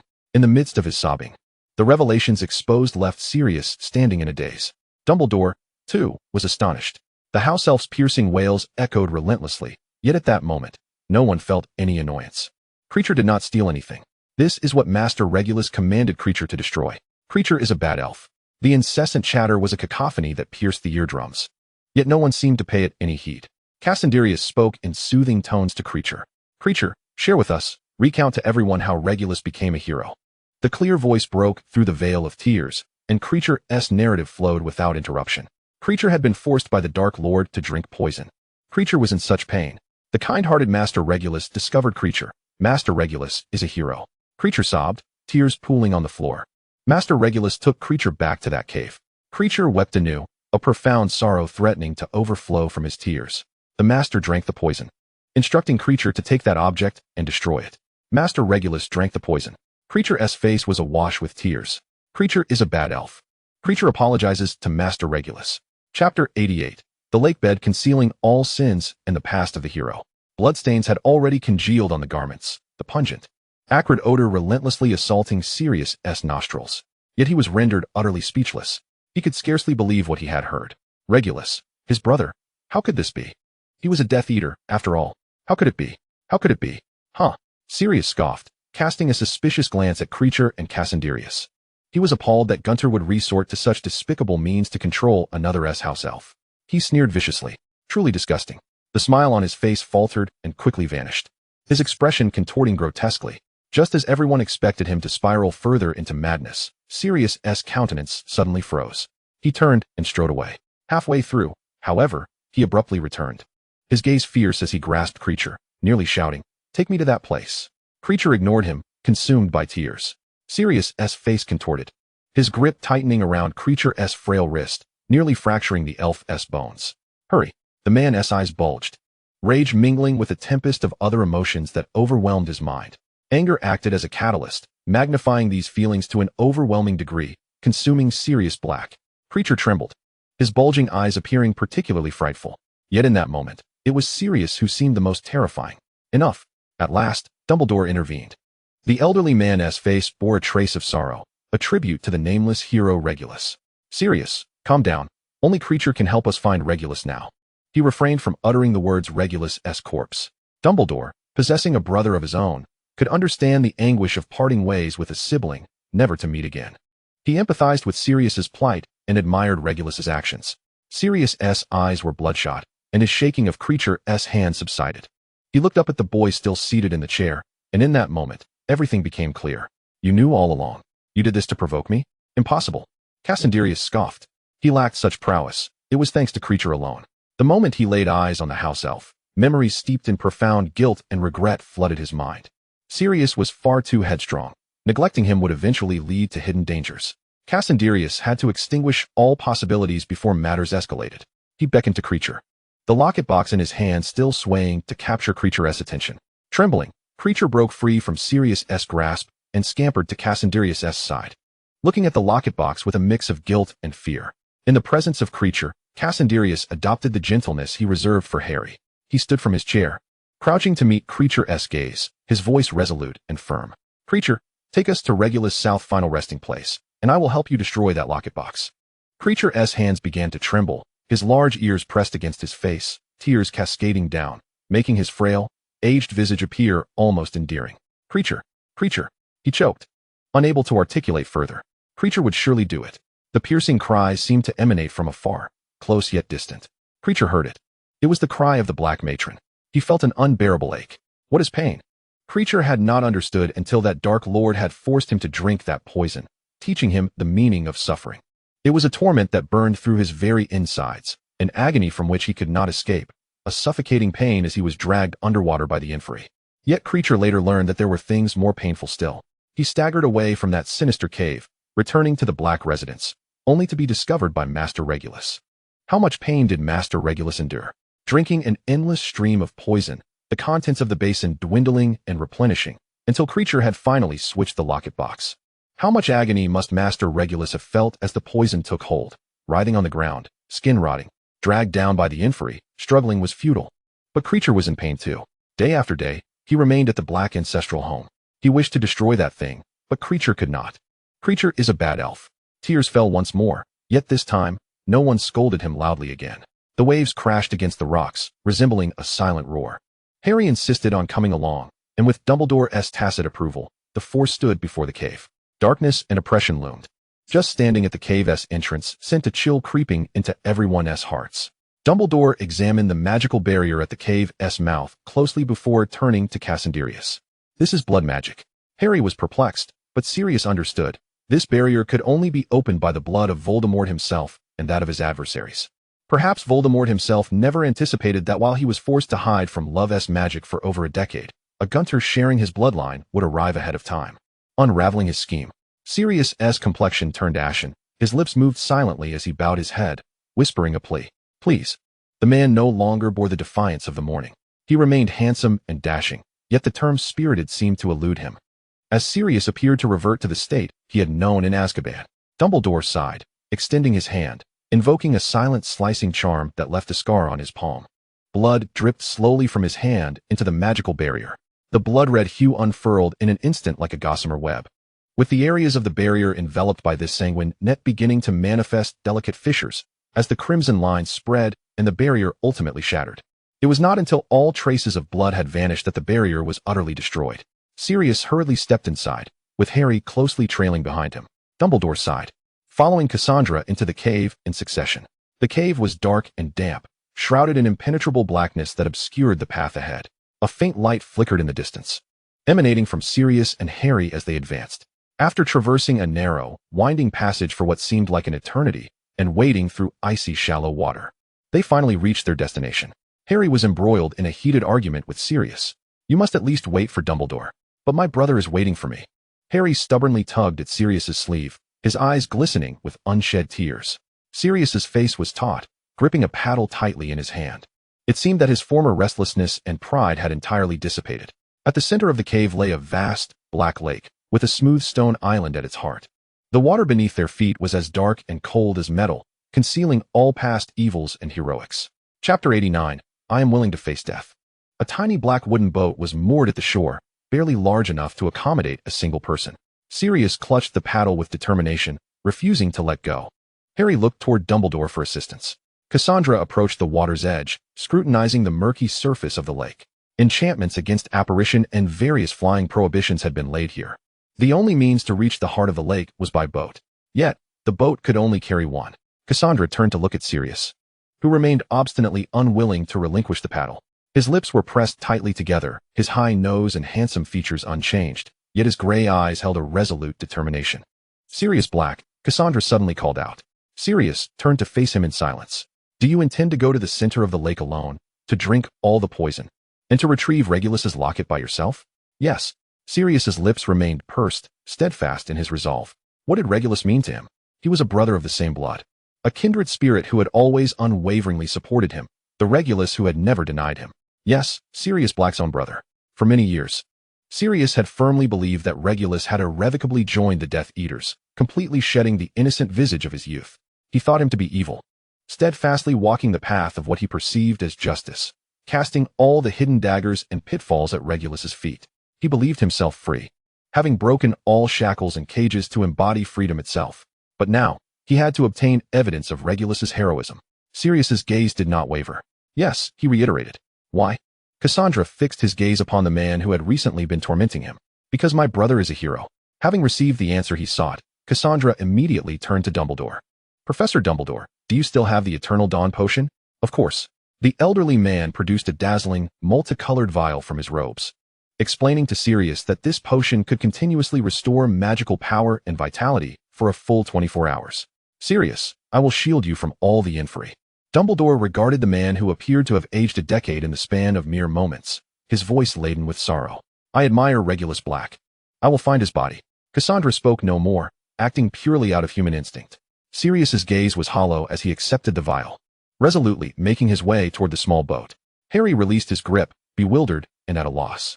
He wished to speak, but fell silent upon witnessing Sirius's retreating figure. No one could take Sirius's place as the one to drink the poison. No one. Sirius carefully tucked the potion into the pocket of his robe, close to his heart. The boat was neither sturdy nor reliable. With his first step aboard, it swayed precariously.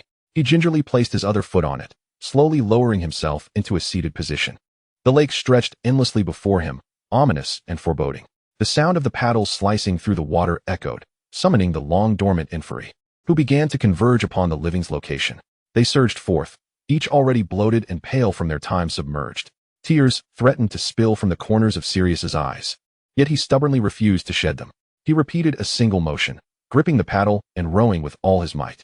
More and more inferi emerged from the depths, a multitude of bodies replacing the ripples left in the wake of the small boat. Sirius rowed forward in silence, the inferi pressing relentlessly onward. Suddenly, a searing flame surged across the lake's surface like a serpent, causing the inferi to retreat in terror. The scorching heat filled his nostrils, yet Sirius dared not hesitate. He quickened his pace, not daring to glance back at the fiery sea behind him. The water churned, the flames blazing a path. Sirius's figure appeared diminutive against the vastness of the lake, akin to an ant, resolutely moving in one direction. At last, after an indeterminate passage of time, long enough for Sirius to feel his arms grow numb, a faint sound of impact reached his ears. He stumbled from the boat, unsteadily making his way toward the center of the island.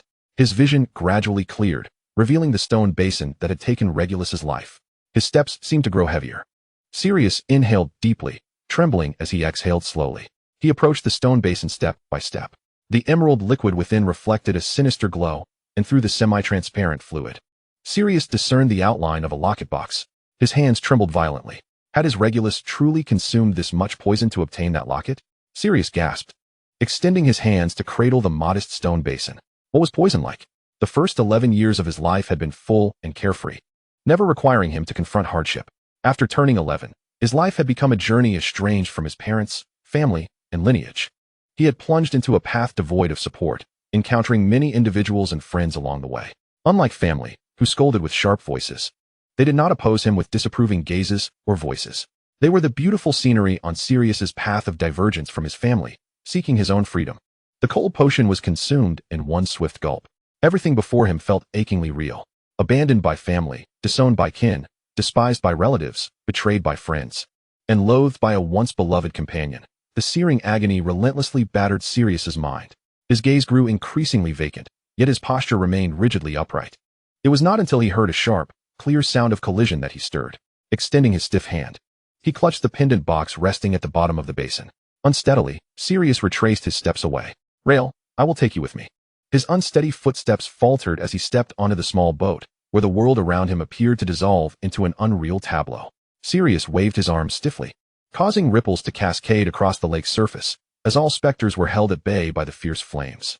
The boat swayed precariously, leaving a trail of ripples behind. Crash! Sirius! Harry rushed forward, enveloping the pallid, dazed figure of Sirius in a desperate embrace. Sirius's eyes, devoid of clarity, withdrew the pendant box from his chest. His gaze fell upon Creature. My brother is a hero. Cassandra stood not far away, unusually silent, for behind him lay a body concealed beneath a white shroud. Creature wept inconsolably, tears splattering onto the ground. A hollow chuckle escaped Sirius's lips, devoid of any emotion, as his breaths remained shallow. He caught sight of the conspicuous white cloth rail. In a moment of distraction, Sirius stumbled and fell to the ground. Harry attempted to assist him, but Dumbledore restrained him. Confused, Harry watched as Dumbledore shook his head. They observed as the once charming and handsome man crawled towards the shrouded figure like a lost dog. Lying beside the white cloth, staring at the contours beneath it, Sirius's hand began to tremble violently. Thud! His body jolted as he hurriedly picked up the fallen pendant box. A mere glance left him frozen in place. In the commotion, the box sprang open, revealing a yellowed piece of parchment within. Sirius parted his lips, yet his vision blurred, obscuring everything. The ground felt frigid beneath him as he fumbled, trembling hands bringing the aged parchment close to his cheek, scrutinizing every letter inscribed upon it. To the Dark Lord, before you read this, I shall have long departed. I must inform you that I have uncovered your secret. I have stolen the true Horcrux and intend to destroy it at the earliest opportunity. I risk my life to ensure that when you encounter your destined adversary, you remain merely a mortal flesh and blood. Thud! Tears dripped steadily onto the ground as Sirius clutched the shrouded Regulus, weeping inconsolably. Chapter 90. The Virtues of Lockhart. In the aftermath of that day, Harry frequently remarked to Cassandra that Sirius Black had undergone a profound transformation. Although he retained his former essence, he now exuded a newfound composure. The household of Walburga no longer echoed with incessant quarrels, and Creature ceased his relentless tirades against them. The Black family seemed to have returned to a semblance of its former self. Upon returning from the Black residence, Cassandra presented the pendant box to their elders. Gabriel's expression was one of indescribable discontent. The Slytherin pendant box, a gift from Salazar, had once been drooled upon by him in his infancy. Now, Gabriel vehemently insisted that the box be disposed of far away. After relegating the pendant box to obscurity, the summer appeared to accelerate uncontrollably. Cassandra studied in the mornings, brewed potions in the afternoons, and attended work reports in the evenings, leaving no room for respite throughout the day. Before long, the day of return to school arrived. As second-year students, they were no longer obliged to traverse the path taken by the four founders by boat. Was Harry barred from the platform? The compartment was spacious enough to accommodate 5 or 6 students. Pansy swiftly scrolled through the Hogwarts forum created by several Ravenclaw students over the summer, her keen eyes catching news regarding Harry. Draco seemed indifferent, furrowing his brow as he alternated between writing with a quill and pausing to contemplate. Surely, wouldn't he be expelled from Hogwarts? Daphne chimed in, seated by the window, gazing pensively at the scenery outside. Pansy, astutely sensing her friend's unease, leaned in closer. What troubles you, Daphne? Daphne embraced Pansy, her voice tinged with resignation. My little sister is starting school. Pansy grasped the situation. The Greengrass family had long thrived in the magical world through advantageous marital ties, shaping their daughters to fit their aspirations. Only Daphne stood as an anomaly. Fortunately, in the previous academic year, Daphne had brought substantial benefits to her family, earning her a place to compete with her brothers. However, her sisters could not. Fear not. You can always look after her, Pansy reassured Daphne, fully aware that her words would bear little impact. What she did not realize was that Daphne's worry extended beyond her younger sister. She covertly glanced at Cassandra, who sat beside Draco, occasionally peering at Draco's completed assignments, making a few corrections before returning the work to him. Draco casually picked up a paper Cassandra had revised, effortlessly continuing his writing. Their actions flowed naturally, as though they had performed them countless times before, creating an atmosphere so harmonious that outsiders felt unwelcome. Daphne's concern lay in this very dynamic. Many within Slytherin had discerned the exceptional bond between Cassandra and Draco, causing those who had once harbored ambitions regarding the Malfoy heir to abandon their aspirations. During the holiday, Daphne had intended to confide in her parents, yet she currently lacked the power to influence their thoughts. All she hoped for was that Astoria would not stray too far from the expected path and would relinquish her pursuits early. The carriage jolted and swayed as it arrived at Hogwarts. As students entered the Great Hall, they beheld Dumbledore seated prominently at the center. Another year of sorting awaited. Cassandra took a seat further back at the Slytherin table, with Draco beside him. They had agreed to venture into the Forbidden Forest that evening to seek out unicorns. The sorting ceremony proceeded swiftly, and Cassandra noted that Slytherin had 3 fewer students than the previous year. With a quiet sigh, Cassandra placed a slice of apple pie on Draco's plate. After the meal, Dumbledore suddenly stood up. After delivering a customary speech, he broke into a smile. Recent events in the magical world have necessitated additional school regulations. Firstly, the use of resonating compasses during classes is strictly prohibited. Violators will incur a deduction of house points and confiscation for 1 week. Secondly, the use of resonating compasses in the library is also forbidden. Offenders will be barred from the library for 2 weeks. 5th and 7th year students are approaching significant examinations such as OWLs and NEWTs. And bringing resonating compasses will be considered cheating, resulting in the annulment of exam scores and referral to house heads for further action. Lastly, the dissemination of inappropriate content is strictly prohibited. Hogwarts has forged a collaboration with the Omnicorp, allowing the resonance compass to function solely for communication and interaction during the school term. Several new school regulations fell upon the ears of the students, prompting many to exhale regretful sighs. The Weasley twins from Gryffindor dramatically collapsed onto the dining table, appearing as if they were on the brink of death. Dumbledore observed the students' expressions with a smile before introducing the new defense against the dark arts professor for the term. This semester, the subject will welcome a new instructor, Professor Gilderoy Lockhart. Everyone beheld the flamboyant figure of the impeccably groomed man seated at the teacher's table. Lockhart flashed his pristine 8 white teeth, standing tall with a smile as he introduced himself. I am Gilderoy Lockhart, a recipient of the 3rd Class Order of Merlin, an honorary member of the Society for the Protection of Magical Creatures, and 5-time winner of the Most Charming Smile Award from Witch Weekly. And of course, I am your new defense against the dark arts professor. Cassandrius caught a cold scoff from Draco. What's wrong? He leaned over to Draco, whispering. Draco poked at the piece of meat on his plate, equally quietly muttering his disdain. That Gilderoy Lockhart is such a pretentious fool. He recalled how, in a past life, Harry had his arm bone extracted by Lockhart's bone removal spell after a fracture. Subsequently, for reasons unknown, the man had fallen victim to a memory charm and was sent to St. Mungo's for recuperation. But Draco could easily surmise that it was due to his own blundering misadventures. Draco leaned closer to Cassandrius, whispering disparaging remarks about Lockhart. Before the start of their 2nd year, Cassandrius had received the list of required books for the academic year at Hogwarts. Although he didn't fully grasp the series of novels listed, he read through them all. It must be said that they were quite well written and engaging. No wonder they had become bestsellers. What do you think of Lockhart's novels? Cassandrius inquired softly. That guy? Draco raised an eyebrow in surprise, struggling to suppress the urge to unleash a torrent of expletives as he frowned in contemplation. I've read some of them. His brow furrowed even deeper. Back then, my father warned me not to trust Lockhart. He is nothing but a fraud. Yet, I must admit, Lockhart's writing is indeed quite good. It was rare for Draco to acknowledge a positive aspect of someone he disliked, and he did so with evident reluctance. Cassandrius glanced towards Lockhart, a smile spreading across his lips.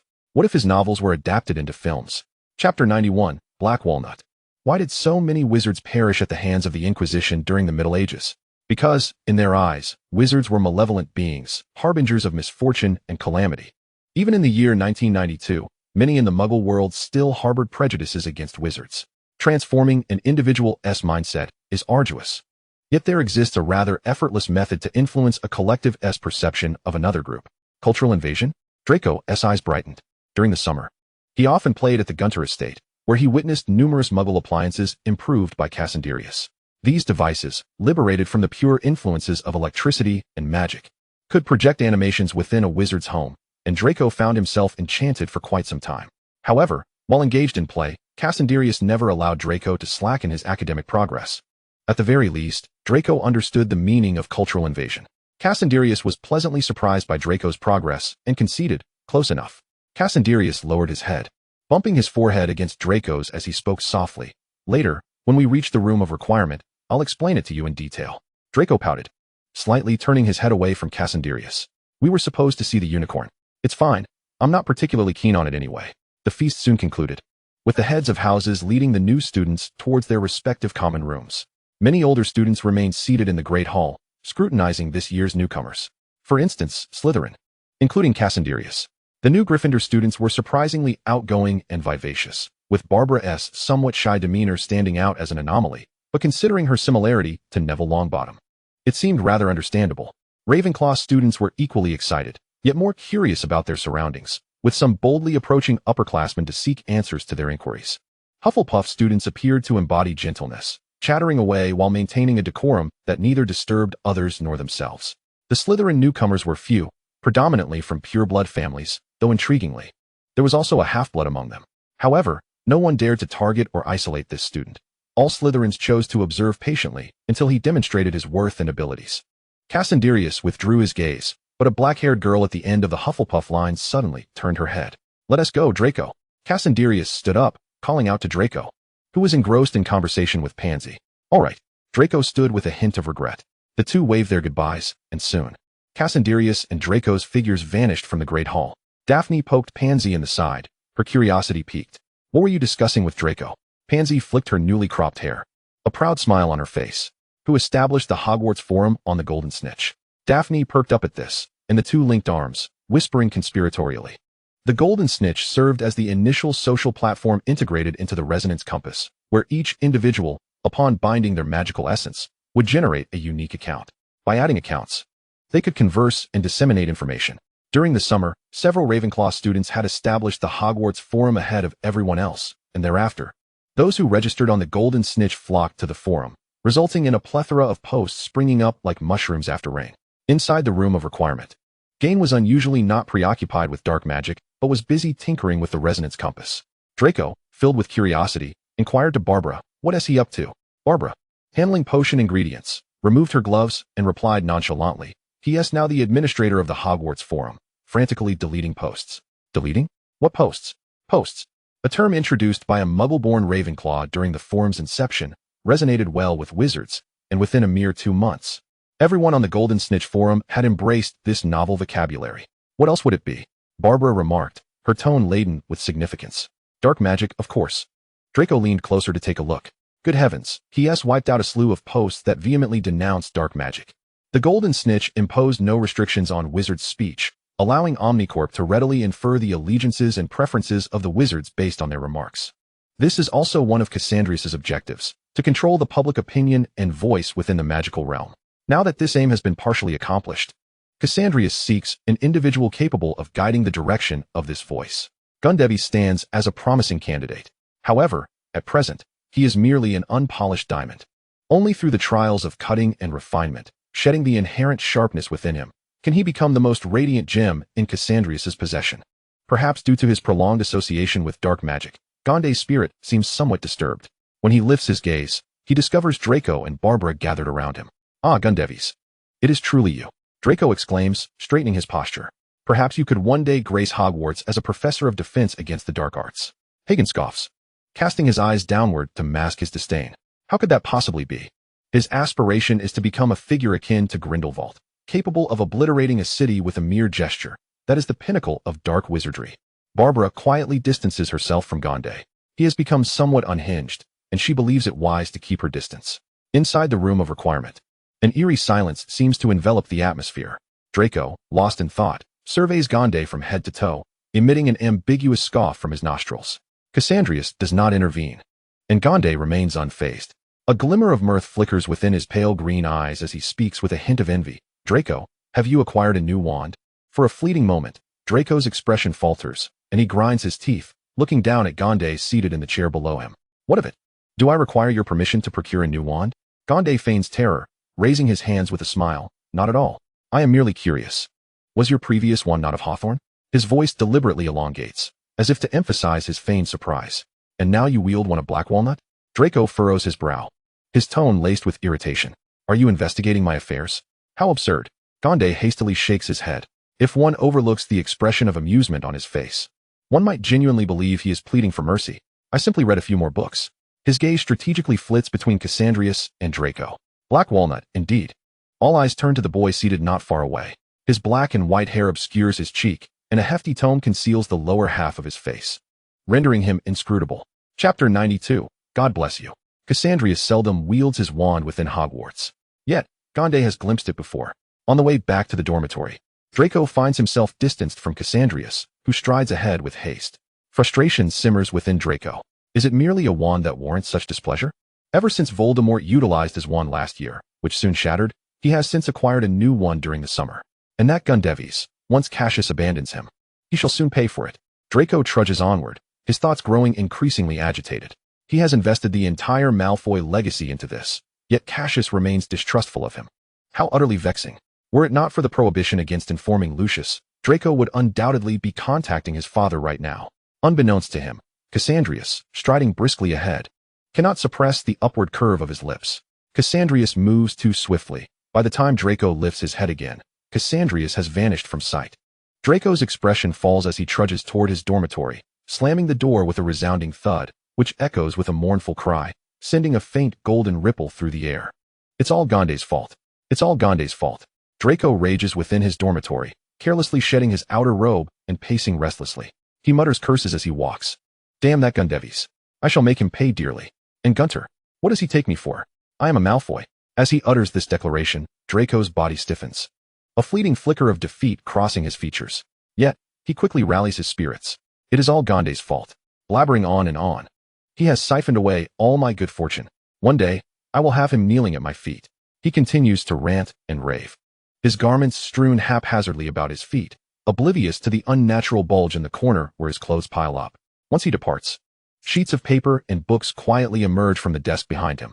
Draco storms into the bathroom to wash up, unleashing a torrent of curses at the loquacious mirror. Emerging in his pajamas, steam enveloping him, Draco's cheeks flush. His damp, golden hair is tousled, and his eyes, glimmering like freshly washed slate, shine brilliantly. After hastily drying himself with a towel, he carelessly tosses it to the floor and settles at his desk, preparing to tackle his physics assignment. A task that Cassandrius inspects daily, forbidding him from using parchment and quill.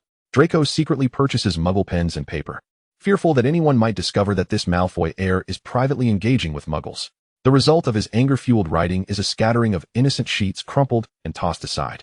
After launching yet another paper ball, Draco fails to notice that it arcs gracefully through the air, pausing mid-flight in some unseen realm. His ears twitch, and he frowns. Glancing back, the scattered paper balls, the discarded uniform and towel strewn about, the neatly arranged books on the shelf, and the bed obscured by its canopy, all mirror his own dormitory. The dormitory is eerily silent. Nothing is amiss. Draco exhales in relief. How frightening. For a moment, he thought Cassius might be here. With a part of his anxiety alleviated, he resumes his frantic writing. At 10 o'clock, Draco completes his assignments for the day.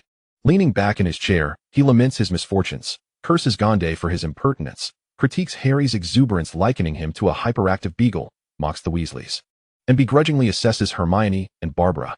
After concluding his nightly verbal exercises, Draco finally resolves to retire for the night.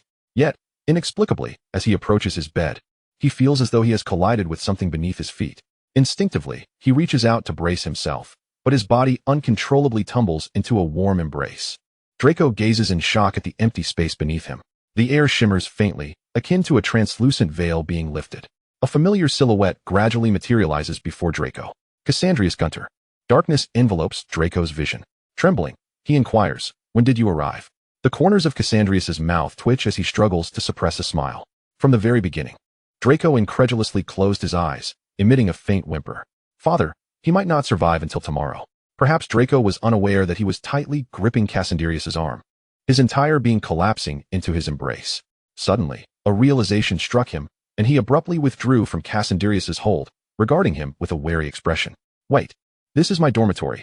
How did you get in here?" Cassandrius brushed off the wrinkles from his clothing, surveying the surroundings before producing an ambiguous sound. With a playful glint in his eye, he remarked, "Perhaps you should take a look around and see where you are." Draco's body stiffened as he raised his gaze once more, his heart racing in terror. This was not his dormitory. A glance downward revealed that the nightclothes he wore were not his own. Darkness swirled before his eyes. Cassandrius, amused, effortlessly hoisted the nearly fainting Draco, meticulously brushing off the dust and smoothing the creases from his garments. "Well, since you're here, you might as well stay the night," he declared, pushing Draco onto the bed with an air of finality before heading to the washroom. As he walked away, the chaos around them tidied itself in his wake. Crumpled papers lined up neatly in the wastebasket, robes obediently hung on their rack, and the water stains vanished without a trace. Draco lay on the soft bed, his face flushed, feeling as though he might spontaneously combust. Merlin's pants. Although I was 17 in my past life, I am now merely 12. Gunnar wouldn't be that twisted. Would he? What do muggles say? Oh right. God bless him. Unbeknownst to Draco, Cassandrius was in high spirits. So much so that he felt no displeasure even as he removed his glasses. Emerging from the steamy washroom, he caught sight of Draco hiding beneath the bed curtains. He approached the bed, the moisture on his skin quickly condensing into droplets that fell away. By the time he reached the window, he was thoroughly dry. In contrast to Draco's expectations, Cassandrius merely lay on the bed, having conjured a blanket with transfiguration magic. Draco exclaimed, "I thought you." Perhaps the events of the night had overwhelmed him, as he soon fell asleep amidst a mix of fear and embarrassment. Yet, just before drifting into slumber, Draco seemed to hear Cassandrius murmur, "My wand is also made of black walnut." Chapter 93, The Peculiar Hufflepuff Student. The following morning, Draco awoke to find Cassandrius absent from the dormitory. After hastily washing up, he made his way out only to encounter Zabini. Upon seeing Draco emerge from Cassandrius's quarters, Zabini wore a momentary expression of surprise that quickly morphed into a knowing smile. Draco clenched his jaw.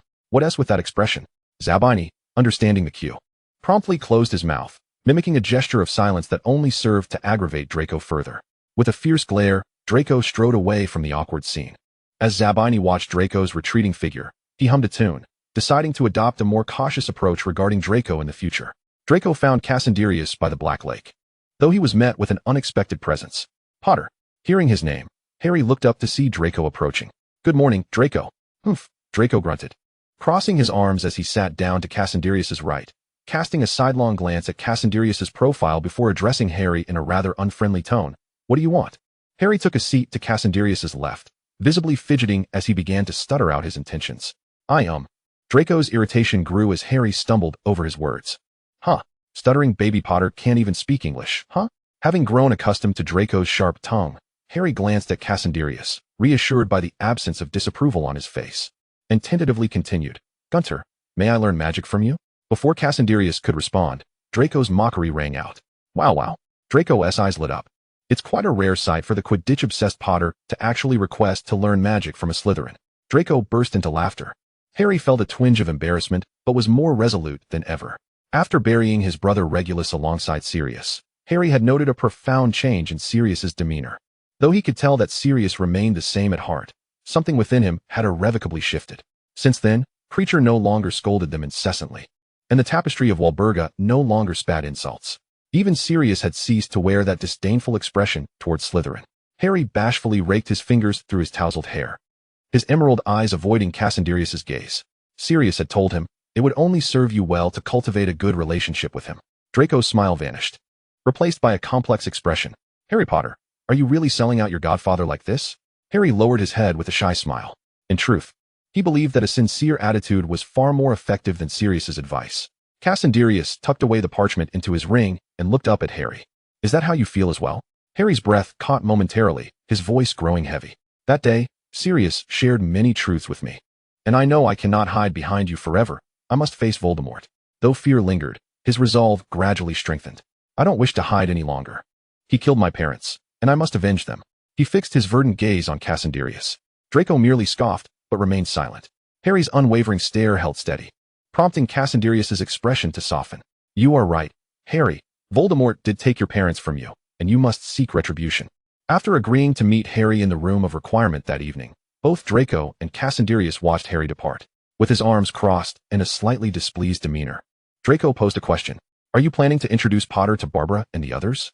Cassandrius, engrossed in writing, had sunlight streaming over the large gem on his right hand, casting a dazzling glow. "Not Barbara," Cassandrius denied, straightening his attire and gazing into the depths of the dark lake. "It's Gain." The first day of the new academic year held little of significance, save for the ever-charismatic Lockhart and some overly exuberant first-year students. I nearly found myself cornered outside the platform, but fortunately, Sirius was there, or I would have been at a loss.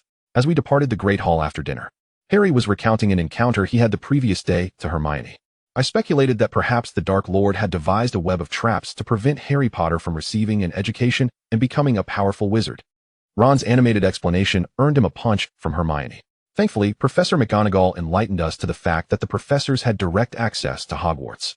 Harry shared a brief explanation, only to quickly grow curious about how the professors entered Hogwarts. If I could appear at Hogwarts any time like the professors, wouldn't I be able to return home every day? Ron's eyes sparkled with anticipation at this delightful fantasy. Suddenly, a loud thump interrupted our thoughts. Ouch! The red-haired twins had appeared behind Ron without warning. George playfully smacked Ron on the back of the head, eliciting a furious glare from him. "Dear little Ron, if you truly did that, you would find yourself facing an irate mother." The twins bantered back and forth, and as Ron bristled with indignation, they swiftly made their escape. "Honestly," Ron grumbled, "they always pick on me." Hermione, accustomed to Ron's experiences of sibling torment over the past year, offered a reassuring pat on his shoulder. Harry chuckled at the scene, just as he was about to speak when he was suddenly jostled from behind, nearly toppling forward. "Ouch! Ah!" Two exclamations rang out in unison. Ron rushed to help Harry, while Hermione turned her attention to another figure sprawled on the ground. It was a very young girl with fluffy black hair and a beige tie, a first year from Hufflepuff. "Are you all right?" Hermione asked, assisting the girl to her feet and checking for any injuries. I'm so sorry, the girl stammered, adjusting her oversized black-framed glasses as she struggled up. Harry, having sustained little harm himself, was merely startled. Upon recognizing the girl's face, Ron gasped. "Wow," he exclaimed, scrutinizing her features and cautiously comparing their heights. "Are you really 11? I mean, Merlin, you look only 8 or 9. The black-haired girl responded with a sweet smile, her adorableness accentuated by 2 deep dimples and bright blue eyes. Hermione noted a hint of Eastern features in her visage. "I'm fine, I truly am 11. It's just a family trait that makes me appear younger," she said, radiating warmth as she introduced herself. "I'm Raquel Waters, a half-Chinese, half-English first-year student at Hufflepuff." Raquel had a charming face that no one could resist. Hermione's heart melted. "Oh, Merlin, you're absolutely adorable, like a doll. I'm Hermione Granger, a second-year student from Gryffindor." She smiled warmly and introduced Harry and Ron. "These are my friends, Harry Potter and Ronald Weasley." Raquel's eyes sparkled at the mention of Harry's name. A familiar sensation washed over Harry, filled with despair. Indeed, Raquel transformed into a whirlwind of excitement, peppering Harry with questions, clearly enamored. When it came time to bid farewell to Raquel, Ron couldn't resist teasing Harry. "Harry, this Hufflepuff Raquel could easily join Colin in forming a Harry Potter fan club." Harry blushed and playfully punched Ron, as the three made their way toward the room of requirement on the 8th floor. Once they departed, Raquel, who had seemingly vanished, reappeared in the same spot, her expression blank as she stared at the retreating figures. Chapter 94, What is Up with Dark Magic? Upon entering the room of requirement, Draco's eyes lit up as he extended his hand to a somewhat dejected Barbara and Garen. "Pay up, I bet correctly, they indeed came together." Harry, puzzled, approached the trio, and Barbara kindly explained, "Draco wagered whether you would arrive alone or with the 2 of us." Clearly, both she and Garen had lost. Cassandrius was stationed nearby in the training area. With Harry's arrival, he had reconfigured the room of requirement to create a more spacious arena. When Harry spotted Cassandrius, he was holding a clipboard and scribbling with a ballpoint pen. "A ballpoint pen?" Harry inquired, perplexed. Cassandrius raised the pen, arching an eyebrow. "Is there a problem?" "No." Harry shook his head. "I was just curious. I thought the Gunner family was pure blood, so why are you using Muggle items?" Cassandrius presented the clipboard to Harry, smiling as he explained, "Because it's inexpensive, durable, and doesn't leak ink. As you can see, quills are not suitable for the current environment." He gestured towards the expansive training ground, making Harry feel a tad anxious. "Well, let us set that aside. Did you bring your friends along because you also wish to improve with them?" Cassandrius lowered his gaze to another sheet, inscribing Hermione and Ron's names. Harry felt a bit embarrassed. Although he had sought help willingly, Ron and Hermione had insisted on accompanying him out of concern. "We came of our own accord." Hermione stepped forward, her voice resolute, and her gaze fixed firmly on Cassandrius. Although she frequently heard Cassandrius' name mentioned by Draco, this was a rare occasion for face-to-face interaction. Ron stood beside Hermione, echoing her sentiment. "Right. What if Harry ends up becoming a dark wizard with you guys?" Hermione shot a fierce glare at Ron, rendering him momentarily speechless. Cassandrius remained unfazed, while Garen, who held a deep admiration for dark magic, could no longer contain himself. "What about dark wizards?" Barbara tugged at Garen's robe from behind, her delicate features contorted with exertion. "Garen," Ron gasped, but stubbornly added a few words. "Who doesn't know that the Gunter family is infamous for dark magic?" Cassandrius' smile remained unchanged, while Draco, seated on a distant sofa, watched with keen interest as Ron dug himself into a hole. Garen grew increasingly irate. His passion for dark magic was fervent. The Gunter family was his ideal, and he could not tolerate Ron's disparagement. Barbara felt the corner of her robe being forcefully tugged, and she reluctantly let go, silently praying for Ron's well-being. "Ronald Weasley, is it?" Garen grinned as he draped an arm around Ron's shoulder, firmly guiding him towards the training arena. "You're quite the bold one, aren't you? Let us have a little spar. The loser apologizes." Ron looked panicked, casting a pleading glance at Harry and Hermione. Hermione shrugged helplessly while Harry closed his eyes. Cassandrius maintained his smile, quietly jotting down 5 Ds on Ron's evaluation sheet, as Garen mercilessly pummeled him. Bruised and battered, Ron emerged from the training grounds, where Barbara promptly approached to administer healing. As she treated him, she offered words of comfort, saying, all right. Although you couldn't best Garen, look, Harry couldn't defeat him either." Touching the fading bruises and swelling on his cheek, Ron felt tears welling up. He was merely a bystander accompanying his best friend. Yet it was he who bore the brunt of the blows. And that Malfoy over there, could he not take any more photos? Did Ron not have any dignity left? With these thoughts swirling in his mind, it wasn't long before Harry, too, emerged with a battered visage, receiving Barbara's healing as well. Her treatments proved effective, and soon the two were lively once more. After inscribing 3 Ds and 2 Ps on the evaluation sheet, Cassandrius turned to the eager Hermione. Miss Granger, would you like to give it a try? Of course. Hermione responded without hesitation. Garen, while still maintaining a gentlemanly demeanor, proved to be no easy opponent. As Hermione emerged from the training grounds, her hair disheveled and her appearance somewhat disheveled, she felt relieved that she was not as bruised as Ron and Harry. Cassandrius recorded various notes on the evaluation sheet and cheerfully handed them 3 copies. Regrettably, given your current abilities, I recommend starting with basic spell work. Upon receiving the sheet, Hermione scanned it rapidly, her cheeks flushing a deep crimson, and she felt her entire head heating up. This was the first time in her life she had received such dismally low scores. 4 Ps and 1 A. Instantly, a fierce determination ignited within her. She had forgotten the original purpose of her visit. All that consumed her thoughts now was that she absolutely refused to accept any grade lower than an O. With a bold and resolute spirit, Hermione followed Garen to continue her studies. Occasional disputes intermingled with the incantations, and Cassandrius smiled with satisfaction. In a corner of the room of requirement, several boxes of shimmering potions and morning dew elixirs remained unopened. Turning his gaze toward the somewhat apprehensive Harry and Ron, Cassandrius began to analyze Harry's evaluation sheet, focusing on his current level. His sheet contained only 5 assessment criteria: combat effectiveness, dark magic defense, strategic analysis and teamwork, psychological resilience and determination, and fundamental magical proficiency. You currently only have Ps in psychological resilience and determination, as well as dark magic defense. My advice is to practice your dueling skills and combat strategies. Otherwise, at your present level, you wouldn't last a single round against Voldemort. Harry felt a sense of gloom wash over him. Although he understood the truth of the statement, it was still disheartening for a 12-year-old boy. As for Ron, Cassandrius showed no restraint in his malice. Based on your grades, I suggest starting over from first year. Ron's face flushed crimson, and he stammered, unable to find his voice. However, Hermione did not leave. He had no choice but to linger with Harry, begrudgingly following Garen and Barbara to continue their studies. As for why they didn't want to learn from Cassandrius, the thought was terrifying.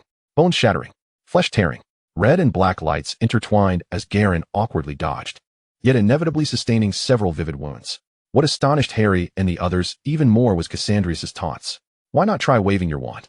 Are you tempted to lie down and sleep on the carpet beneath your feet? Your spells are feeble. I didn't mean to imply you excel in other areas. Your speed is abysmal. Are you considering retirement? Your knowledge is too vast, yet you cannot even conjure a decent spell. Conversely, your knowledge is too scant, limited to just these few spells. Watching Garen, who was being driven to despair under Cassandrius' relentless criticism, the trio found themselves devoid of any schadenfreude. Harry nudged Ron, asking in a daze, they were using dark magic just now, right? Hermione's eyes widened, her hair nearly standing on end. I believe so, Ron gulped nervously. I still want to be buried in my garden at home. Chapter 95, The Unfortunate Lockhart. Training days were always exhausting yet fulfilling, after enduring so much punishment. Even Ron had learned to articulate his thoughts. Draco expressed his congratulations. The thrill of beating Harry was truly exhilarating. Before long, they found themselves attending their first class of defense against the dark arts with Lockhart. I heard that Lockhart is nothing more than a buffoon, Ron whispered to Harry, being very cautious to avoid Hermione's ears. His voice was indeed low, yet the distance to Hermione was not far. Hermione clearly heard him but felt no displeasure. Primarily, after several days of rigorous training, she had made considerable progress herself. Whenever she caught wind of Lockhart's absurdities, she couldn't help but associate him with the caricature depicted in his books. Consequently, Hermione found herself grappling with a rather embarrassing impulse to switch allegiances. The shame was overwhelming. To have once idolized such a figure was a lifelong blemish. In stark contrast to Hermione's embarrassment, Draco sat in the Defense Against the Dark Arts classroom with unmistakable exhilaration. Perhaps due to his heightened emotions, even Zabini and others showed a flicker of interest. Draco, why are you so excited? Zabini prodded, poking him in the back with his quill. Draco, feeling a tickle from the poke, straightened his back, not at all displeased, and mischievously encouraged Zabini, saying, I suggest you take out your compasses later to document the highlights of our professor's performance in defense against the dark arts. His tone dripped with evident schadenfreude as Pansy and Daphne exchanged glances, quietly retrieving their compasses to record the amusing moments that might unfold during class. Cassandrius was leisurely perusing one of Lockhart's novels, while Theodore, seated to his left, was diligently transcribing Cassandrius's notes. Soon, Harry and his friends rushed in. Just as they entered, Lockhart followed, a wide smile revealing his 8 gleaming teeth, an expression that made Draco feel slightly nauseated. Lockhart surveyed the room, clearing his throat loudly. Draco discreetly scoffed. I bet he recites a heartfelt monologue to his reflection every night. Cassandrius smirked, softly echoing his sentiment. Perhaps he is merely practicing that proud smile of his. Lockhart's introduction drew to a close. I did not rely solely on my smile to banish the banshee. It seemed he was awaiting applause and laughter from the audience. However, all that greeted him was an awkward silence. Draco raised his book to conceal his mischievous grin, hiding the compass behind it, even casting a disillusionment charm on it.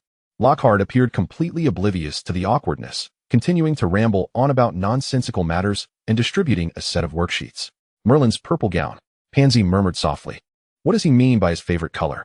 Zabini, without a moment's hesitation, inscribed his preferred hue, pink, onto the paper, while remarking, perhaps he considers the Defense Against the Dark Arts a mere auxiliary club for Lockhart.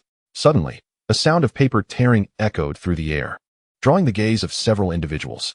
Draco, with deliberate slowness, shredded the torn paper into smaller fragments, his face adorned with a look of disdain. A gilded fool attending Hogwarts. It would be an act of charity to write that down for him, he scoffed. Zabini's eyes lit up as he mimicked Draco's actions, tearing up the worthless parchment. Draco is right. By the end of this academic year, Lockhart may very well vanish from the wizarding world. Their actions of shredding papers did not go unnoticed. Many eyes, including those of Harry and his friends, were upon them. Wow, Ron murmured with a hint of envy, wishing he could disregard his work as Draco did, yet feeling unable to do so. Hermione diligently penned her answers, harboring an inexplicable sense of defeat. Harry, glancing at his own scribbles, irritably raked a hand through his already disheveled hair. A shared glance with Ron revealed mutual envy in their eyes. Noticing the commotion from the Slytherin side, Lockhart approached with his self-assured, albeit misplaced, smile. Mr. Malfoy, do you have any grievances regarding the assignment? Draco, with an air of arrogance, lifted his chin, poised to respond. When Cassandrius raised a hand to halt his words, the boy bore a polite, yet distant smile, his gaze unwavering as he addressed Lockhart. I am Gunter. Lockhart's expression shifted dramatically, his once handsome visage now a canvas of confusion and embarrassment, quickly morphing into a friendlier demeanor. My apologies, Mr. Gunter. I did not mean to intrude. With that, he fled the scene, as if escaping a perilous situation. Wow, Zabini exclaimed, he's quite dashing. Perhaps emboldened by Cassandrius's intervention. The Slytherin students grew more audacious, with some daringly inscribing other assignments atop their Defense Against the Dark Arts papers. Harry and Ron exchanged glances of envy. Lockhart, with an unyielding facade, continued his lessons despite his earlier encounter with Cassandrius, leaving the Gryffindor students to bear the brunt of his incompetence. This was particularly evident when he unleashed the Cornish pixies, whose small, sharp faces and piercing voices wreaked havoc in the classroom, causing chaos as they overturned supplies, scattered ink, and shredded papers, nearly overturning the entire room. Wow, Draco could hardly contain his delight, but before he could utter another word, Cassandrius nudged him. As Draco was engrossed in the spectacle, he pouted and waved his wand. Petrificus totalis.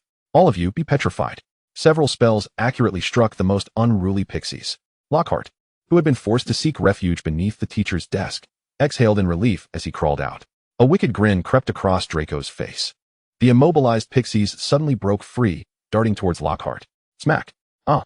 Lockhart shrieked as several pixies clung to his face, tugging at his collar and nipping at his ears. Hermione, gripping one of the frozen pixies, observed Lockhart's disheveled retreat with astonishment. Wow, he looks nothing like the figure depicted in his books. As the bell rang, students poured out of the Defense Against the Dark Arts classroom, laughter and chatter filling the air. Several Slytherin students couldn't help but cast admiring glances at Draco. As they exited, Ron and Harry whispered conspiratorially, I bet Draco captured Lockhart's embarrassing moments on film. We might see him become the talk of the Golden Snitch tonight. Hermione, quietly clutching her book, seemed lost in her own thoughts of past misfortunes. After leaving the classroom, Draco's spirits soared, so high that he was willing to grace everyone with his amiable demeanor. Chapter 98. The Defense Against the Dark Arts Club. Lockhart stood perplexed at his position against the wall. What am I doing here? How strange. He dismissed the thought, focusing instead on the fact that a little over half a term had passed, and some had noticed a change in Lockhart. Although he still recited his lessons verbatim and remained as inept as ever, he no longer chastised those students who were engaged in other subjects during class. This observation did not escape the attention of some, though many remained disdainful. Lockhart, I suspect he has finally realized his own foolishness. In an empty classroom, a group of students gathered, poring over a notebook to study independently. I wonder if those tales in his book are truly his, compared to reality. It's nothing short of a scam. Fifth-year students grumbled as they copied notes, their eyes glued to the open pages. By the way, Neve, whose notes are these? They are far more useful than Lockhart's. Neve glanced up at the notebook, revealing her green tie. They're from Malfoy. The girl across from her, adorned in a blue and white tie, appeared astonished. Isn't Malfoy only in his second year? With a flick of her wand, Neve muttered several incantations under her breath, fixing her gaze on her wand as she answered her friend. Malfoy is kind-hearted. He cannot bear to see us upperclassmen burdened by such a fool. The girl burst into laughter at this remark. Ha! Malfoy is kind-hearted. That's the funniest joke I've heard all year.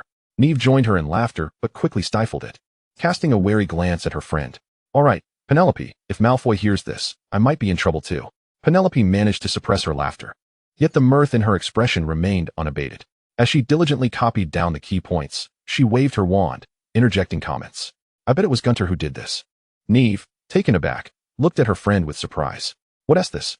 Since when did you become so clever? Penelope pouted, tilting her head and batting her eyelashes at Neve. What? Do you think I'm not clever in your eyes? Neve playfully scolded her, and soon the two girls were engaged in a light-hearted tussle. With Lockhart's cooperation, the notes on defense against the dark arts spread rapidly throughout Hogwarts, and several professors became aware of the students' prized possession. After verification by the faculty, the notebook gained immense popularity across the campus. Moreover, driven by a shared interest, some students possessing the notebook began to spontaneously organize extracurricular study groups. Garn, have you heard? Garn turned as a senior student from Ravenclaw leaned in closely to share a whisper. Really? Garn's eyes sparkled with intrigue. If it were true, cultivating good relationships with those upperclassmen would undoubtedly make his quest for the hidden chambers much more effortless. Selfrake nodded vigorously. Indeed, it is true. Not only Ravenclaw, but many upperclassmen from the other three houses have also consented to this decision, and they plan to seek out Malfoy after class. Me? Draco poked at the steak on his plate, looking quizzically at Cassandrius. Cassandrius, who was struggling with a baby pumpkin, merely cast a casual glance at Lockhart upon hearing this. Draco remained perplexed. If it's your notes, why use my name? After sharing half of the cut pumpkin with Draco, Cassandrius leisurely explained, by using your name. They are aware it is my work. Without it, the chances of Malfoy appearing before them would diminish. Draco understood. This was a means of securing advantages for him. But I'm merely a second-year student. He slowly brought the pumpkin to his mouth, his eyes fixed intently on Cassandrius. Cassandrius showed no signs of embarrassment or discomfort. In the face of undeniable benefits, personal preferences must yield. Moreover, those upperclassmen who can study independently during their free time share a common trait. Cassandrius glanced at the slightly flushed Draco and continued, discipline. They exhibit remarkable self-discipline, willingly studying knowledge not covered in class to prepare for the impending exams, indicating their foundational self-control. At this point, Cassandrius expressed a hint of nostalgia as he looked at Draco, with a profound implication. Draco, you should consider yourself fortunate. There exists only one magical school in all of Britain, and the students who emerge from here will become the backbone of the future magical community. You should feel even more fortunate that you are merely a second year, with ample time to forge alliances with them and gain their support. Draco's movements with the pumpkin slowed. He lowered his head, unable to meet Cassandrius's gaze, as if he indeed had overlooked something. All right, I will do my best. When Draco had made all his preparations, the two prefects of Slytherin were also deliberating this matter. Following the graduation of the previous prefects, Gemma Farley and Terence Higgs, the newly promoted fifth-year students, Talia Ziegler and Erwin Shackle, assumed the position of Slytherin prefects. Although each house operated independently, the fifth years shared a common goal, to excel in the OWLs. Talia had already prepared herself to engage with Malfoy, having heard that this young Malfoy was not known for his amiable temperament. Erwin, while also recognizing the need for caution, believed it might not be as daunting as Talia imagined. Since the notes circulating among students bore Malfoy's insignia, the two prefects chose to consult Draco first. Expecting to endure a typical Malfoy-style rebuke and mockery, they were taken aback when Malfoy readily agreed. I agree. Talia, somewhat surprised, still smiled and expressed her gratitude to Draco. Thank you, Mr. Malfoy. With your assistance, I believe the Defense Against the Dark Arts Club will become a coveted place for all Hogwarts students. Talia's words were flattering, and Draco was more than willing to reciprocate. Naturally, it went beyond that. As one of the board members, Malfoy was eager to invest in the Defense Against the Dark Arts Club, providing various supplies, practical tools, and essential materials, all to be covered by Malfoy and Gunter. Upon hearing this, smiles broke out on Talia and Erwin's faces. Even before the club was officially established, they need not worry about future funding. Talia spoke with newfound confidence. Thanks to the assistance of Mr. Malfoy and Mr. Gunter, I believe the Defense Against the Dark Arts Club will not forget your contributions. Talia assumed that Malfoy would not refuse this obvious opportunity to expand his network. However, to her astonishment, Draco waved his hand in refusal. No need. As long as I invest, who would be unaware of my involvement? Talia was left in shock. She glanced back, only to find the determination in the boy's eyes. Chapter 96, Dumbledore's Invitation. Upon entering the Great Hall, the tale of Lockhart's blunders had already spread, eliciting laughter from many Gryffindors. The twins even broke into a song of their own composition. At the teacher's table, Lockhart appeared somewhat disheartened, while Dumbledore smiled amiably, saying nothing. Snape's expression was somewhat haggard, with dark circles under his eyes, and his weary appearance prompted Professor McGonagall to express her concern. Severus, you look quite exhausted. You must take more rest. Snape remained respectful towards McGonagall, nodding and offering a brief explanation. I stayed up late researching potions. At this point, he couldn't help but shoot a glare at Dumbledore. Dumbledore merely responded with a nonchalant, meow, meow, meow. As Snape exited the Great Hall, he sought out Cassandrius. Wow, Cassandrius couldn't help but exclaim. Snape's expression darkened further. Dumbledore is looking for you. He spat the words through gritted teeth and departed. Watching the headmaster stride away, Cassandrius briefly lamented his non-existent conscience. Upon arriving at the headmaster's office, Dumbledore was amusing Fawkes. The phoenix, though an old bird, continually demonstrated its rebirth capabilities, with deep crimson feathers and golden tail feathers. This reminded Cassandrius of his work on the Eye of Truth a few years prior. Ah, Cassandrius, you've arrived. Upon seeing Cassandrius, Dumbledore set aside Fawkes's toy and returned to his seat. It concerns Lockhart. Without hesitation, Dumbledore stated his purpose. Cassandrius frowned impatiently at the mention of Lockhart. It was evident that there were truly no suitable candidates for the Defense Against the Dark Arts position. I am genuinely concerned about how the 5th and 7th year students will cope with the upcoming exams, he lamented. Dumbledore's cheeks flushed slightly. He discerned that Cassandrius was reproaching him for not fulfilling his duties as headmaster. His face reddened, and Dumbledore cleared his throat twice, shifting the subject. What do you intend to do? What to do? Cassandrius raised an eyebrow. My approach may somewhat contravene the Ministry of Magic's regulations. Dumbledore paused, his brow furrowing as he sighed. From the very first day he met this boy, he realized he could not interfere with any of his actions, whether in behavior or ideals. After a moment's contemplation, Dumbledore slowly suggested, my recommendation is for you or Malfoy to establish a defense against the Dark Arts Club, to teach those students who have not acquired knowledge in the classroom. Huh. Cassandrius surveyed Dumbledore in astonishment, his expression one of disbelief. Malfoy? Cassandrius pondered the name intently, and a sudden smile crossed his lips as he regarded Dumbledore with a gaze imbued with deeper meaning. Headmaster Dumbledore, you are indeed quite intriguing. After uttering these words, Cassandrius found himself engaged in self-reflection, lifting his gaze slightly, his voice laced with curiosity. Am I that obvious? Ahem. Dumbledore remained silent, merely raising his teacup to sip from the red tea, concealing the mirth that danced at the corners of his mouth. Very well, Headmaster. Cassandrius did not dwell on it too long.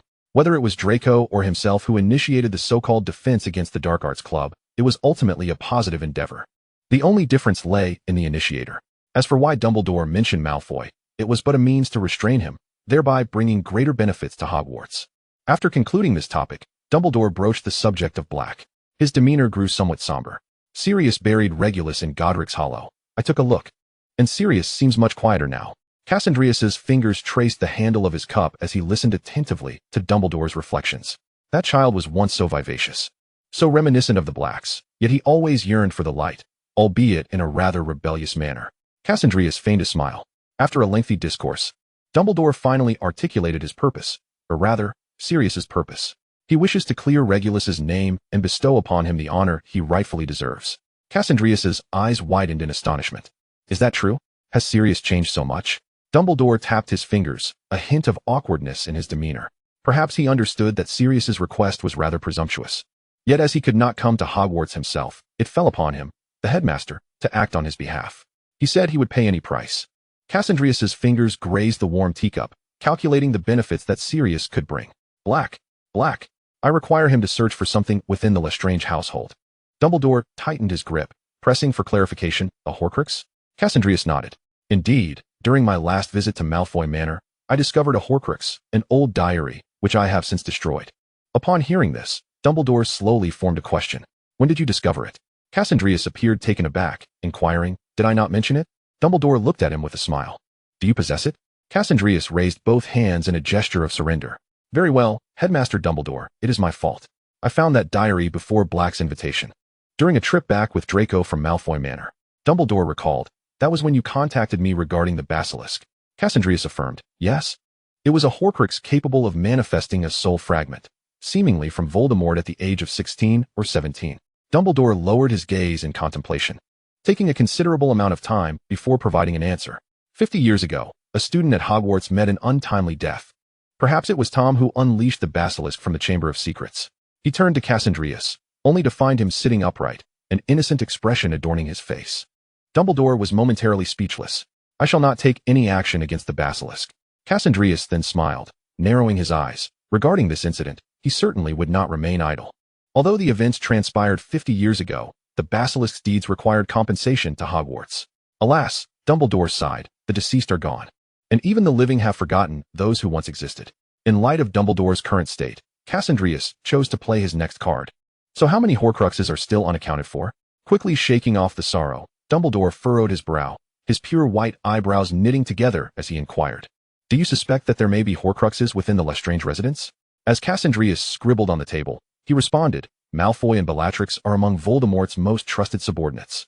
It is unlikely that the Malfoys possess one, while the Lestranges do not. Even if there are none, it is worth searching, one can never be too sure. He drew 3 simplistic figures. Dumbledore immediately recognized the serpent-faced figure as Voldemort, while the 2 disheveled-haired figures were Bellatrix and Lucius. As for how to find them, Cassandrius glanced at the resurrection stone ring on Dumbledore's finger. Dumbledore was momentarily taken aback, chuckling as he removed the ring. Very well. It seems Sirius will have to do some running. Finding Horcruxes is no simple task. Moreover, the resurrection stone can only provide a rough location. Chapter 97. Gain's enthusiasm. Gain. May I borrow your notes on defense against the dark arts? Immediately after the class concluded, several students from Ravenclaw approached Gain to request his notes. Gain generously lent them out, as he still had several boxes of Cassandrius's Hogwarts edition notes on defense against the dark arts. Some students, puzzled, questioned Gain. Did you not just lend your notes to Hermione from Gryffindor? Gain laughed, because I have copied more than one. His classmates regarded him with newfound respect. Within a mere week, Lockhart's dismal performance in class had spread throughout Hogwarts. Those who had initially been enamored by his handsome visage and charming smile began to express their discontent.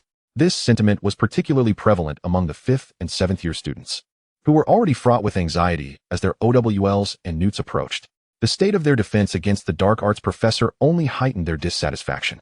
They took to the Hogwarts Forum on Golden Snitch to voice their grievances against Lockhart, while many eagerly anticipated the return of Silas. Lockhart is utterly incompetent. A 5th-year Gryffindor girl exclaimed angrily as she stormed down the corridor. Gain bent down to retrieve a love letter to Lockhart that had fallen on the floor, contemplating the girl's departing figure. Another class concluded, and Lockhart, looking pale and haggard, hurried back to his office, rushing into the restroom to cleanse his face, gazing into the mirror at the disheveled reflection that bore no resemblance to his former charming self. Lockhart suddenly felt that his decision to take on the role of defense against the dark arts professor at Hogwarts had completely diverged from his original intentions. Why is that? Because you are foolish, came a somewhat unfamiliar, cold voice. Lockhart spun around in shock, staring at the intruder. Gunter, how did you get in here? Cassandrius sat in Lockhart's chair, a custom-made, movable seat. He turned to face the professor, observing the pallor of his face. I simply walked in, Cassandrius replied, stroking his wand. His voice calm and unperturbed. Perhaps Professor Lockhart had used the Obliviate charm so frequently that he had forgotten to close the office door. Lockhart's pupils trembled in shock. How did you know? Cassandrius leisurely perused the student's assignments strewn across his desk, leaving behind a couple of thoughtful annotations while responding to Lockhart. If one wishes for secrecy, one must refrain from wrongdoing. He lifted his gaze, his eyes icy and devoid of any emotion. Moreover, your blunders are simply too numerous. Lockhart, trembling in the lavatory, was bespattered with droplets of water flung about in his astonishment. His eyelids fluttered, blinking rapidly. Gunter, it's me, Lockhart. I can offer you benefits. Could you refrain from reporting me? Cassandrius tilted his head slightly. Why would I report you? Lockhart was taken aback, followed swiftly by elation. He was certain that with his talents, someone would undoubtedly recognize his capabilities. Rubbing his hands together, he approached and seated himself opposite Cassandrius, adjusting his attire with care and presenting a flawless smile. I knew it, Mr. Gunter, your discerning insight surely recognizes the talents of Gilderoy Lockhart. A rather handsome face contorted into a slick and sycophantic grin, causing Cassandrius to feel a wave of nausea. He closed his eyes. Proceed. As the words left his lips, a crimson spell erupted from an unknown source, piercing directly into Lockhart's back. Soul extraction. The man's handsome visage froze in that oily smile, but soon his features twitched, the feigned expression vanishing, replaced with a polite yet measured smile. Garen emerged from behind the door, the illusion upon him gradually dissipating. His eyes burned with fervor as he gazed at the now-controlled Lockhart, his excitement unmistakable. This was Garen's first time wielding the soul extraction spell. Last academic year, his progress had not been so apparent, and during the summer break, he had been unable to practice with his wand, leaving him without an opportunity to experiment. Lockhart was the very first subject for his soul extraction spell. However, Garen's exhilaration was short-lived, for he soon noticed Lockhart's expression had turned grotesque, his eyes rolling wildly as he desperately resisted the spell. Cassandrius raised his hand, and Lockhart's wand flew into his grasp. He slightly raised his chin, signaling Garen to observe his actions. Garen, puzzled, nonetheless focused intently. The wand in his hand was crafted from cherry wood, with a dragon heartstring core. Cassandrius aimed the wand at Lockhart, who wore a ghastly expression, his gaze filled with terror as he stared at the wand poised against his forehead. No, he silently screamed. Soul alteration. A silvery light expanded before him, filling his entire field of vision. Lockhart's eyes dimmed, losing their luster, until Cassandrius lowered his wand. Lockhart awoke, his eyes flicking around as the frivolous aura that had surrounded him vanished entirely. Good afternoon, Mr. Davis and Mr. Gunter. He greeted the two figures before him with utmost politeness. Garen stared, dumbfounded, his breath quickening with barely contained excitement. What was happening? Lockhart rose, respectfully positioning himself behind Cassandrius. A smile fixed upon his face as if it were a mask. Garen could hardly contain his eagerness, stepping forward, but halted at Cassandrius's warning. Unable to restrain himself, he inquired, what was that? It was magnificent. Garen stammered. I've never seen such an extraordinary spell. Is it dark magic? He then dismissed his own question, his fervent gaze sweeping over Lockhart, his excitement palpable. It must be white magic, right? His chest heaved, and a blush crept onto his cheeks. It has to be white magic. Lockhart, caught in Garen's almost ravenous gaze, could not help but compliment. What a high praise indeed. Cassandrius observed Garen's exuberance quietly until he regained his composure. Garen seated himself opposite Cassandrius, but perhaps feeling that position too informal, he knelt at Cassandrius's feet, gazing up at him with near reverence. Sir, please tell me, his eyes unwavering in determination. I am willing to do anything. Cassandrius, repulsed, retreated a fraction, extending his hand, and Lockhart dutifully presented a cup of hot tea. Cradling the warm cup, feeling the steam gather into droplets upon his eyelashes, Cassandrius acquiesced with a nod. Very well. Garen, unable to restrain himself, stepped forward, forgetting his current position, and stumbled to the ground. He lifted his gaze, meeting the emotionless silver-gray eyes. Help me find that hidden chamber. Chapter 99, The Hidden Chamber. Indeed, Cassius has practically spoon-fed him. If Draco still cannot grasp it, that would be a true embarrassment. After Draco agreed, it wasn't long before the heads of the various houses concurred, the headmaster assented, and the Board of Governors provided robust support for the establishment of the Dark Arts Defense Club, though membership was restricted to third years and above. Numerous exemplary notes circulated among the younger students. Moreover, many lower-year students, taking advantage of this opportunity, forged connections with older students from other houses. Weasley, could you help me understand why this device malfunctioned? After yet another class, the ever-jovial Weasley twins were approached by an unexpected visitor. George and Fred, arms draped around each other's shoulders, exchanged knowing glances. Weasley? George scratched his head, feigning confusion. Which Weasley? Fred, playing along, crossed his arms in mock contemplation. Garen, exasperated, chuckled softly, pointing at Fred. Please, Fred, it's you I need. George's eyes widened in delight as he embraced Fred. Wow, Fred, did you see that? Someone can tell us apart. Fred, on the verge of tears from excitement, reciprocated the embrace. Yes, George. Finally, someone can distinguish us. The two soon parted. Fred grinning as he slung an arm around Garen's shoulders, deftly placing a small device on his back. All right, dear Ravenclaw Davis. Let us see what trouble you've encountered. After enduring a tedious and pointless discussion, Garen finally bid farewell to the Weasley twins. He pinched the bridge of his nose in irritation, feeling a throbbing pain at his temples. If it weren't for these two appearing and disappearing incessantly, who would want to discuss alchemy with them? With a stern expression, he tore off the sticker from his back, shoved his hands into his pockets, and swiftly departed the scene. At midnight, in the Ravenclaw Tower, Garen stealthily exited the dormitory. He unfolded the map in his hands and uttered the incantation. I solemnly swear I am up to no good. Observing the names materializing on the map, Garen's brow furrowed deeply. With this map in hand, the privacy of all individuals became utterly exposed. The mere thought of being surveilled quickened Garen's pace. After days of socializing with his seniors and searching through the library, he had managed to ascertain the entrances to several secret chambers. Yet, he felt compelled to see them with his own eyes. Cursing under his breath, Garen tore away the clumps of cobwebs that clung to him. At that moment, he was crawling through a narrow passage, long abandoned and filled with dust, decaying leaves, and the excrement of unknown creatures. Garen held his breath in disgust. With elbows and thighs straining, he advanced inch by inch, a familiar sound faintly reaching his ears. All right, Nemesis, close your eyes. It was a peculiar hissing, reminiscent of a cold serpent flicking its tongue, lurking in the shadows and poised to strike. Returning to dinner time, Cassandrius observed Garen, who was engrossed in conversation with the Weasley twins from a distance. Beside him, Draco furrowed his brow, perplexed. Are you truly going to allow him this freedom? Cassandrius, fingers caressing the ring on his right hand, maintained his smile. He is far too proud. Tempering his arrogance is not without merit. Garen was a prodigy, perpetually self-assured, without Cassandrius's occasional put-downs and jibes. He might have veered into a path of no return due to his remarkable talents. Draco scoffed. What does it matter how gifted he is? From the moment Cassandrius took notice of him, he was destined to become a loyal hound under his command. Forget about Davis. What about that Hufflepuff? You are permitting her to roam freely? Draco lifted his gaze, spying a figure concealed in the shadows. Cassandrius turned to meet the distant gaze of Raquel Waters, hidden amidst the underbrush. Her eyes were cold and devoid of any human emotion. Raquel flinched momentarily but quickly donned a composed smile, winking at Cassandrius. Certainly not. TSK. Draco expressed his discontent with a click of his tongue. Meanwhile, Cassandrius pondered the origins of Waters. Waters? Or perhaps from the Malchantau clan.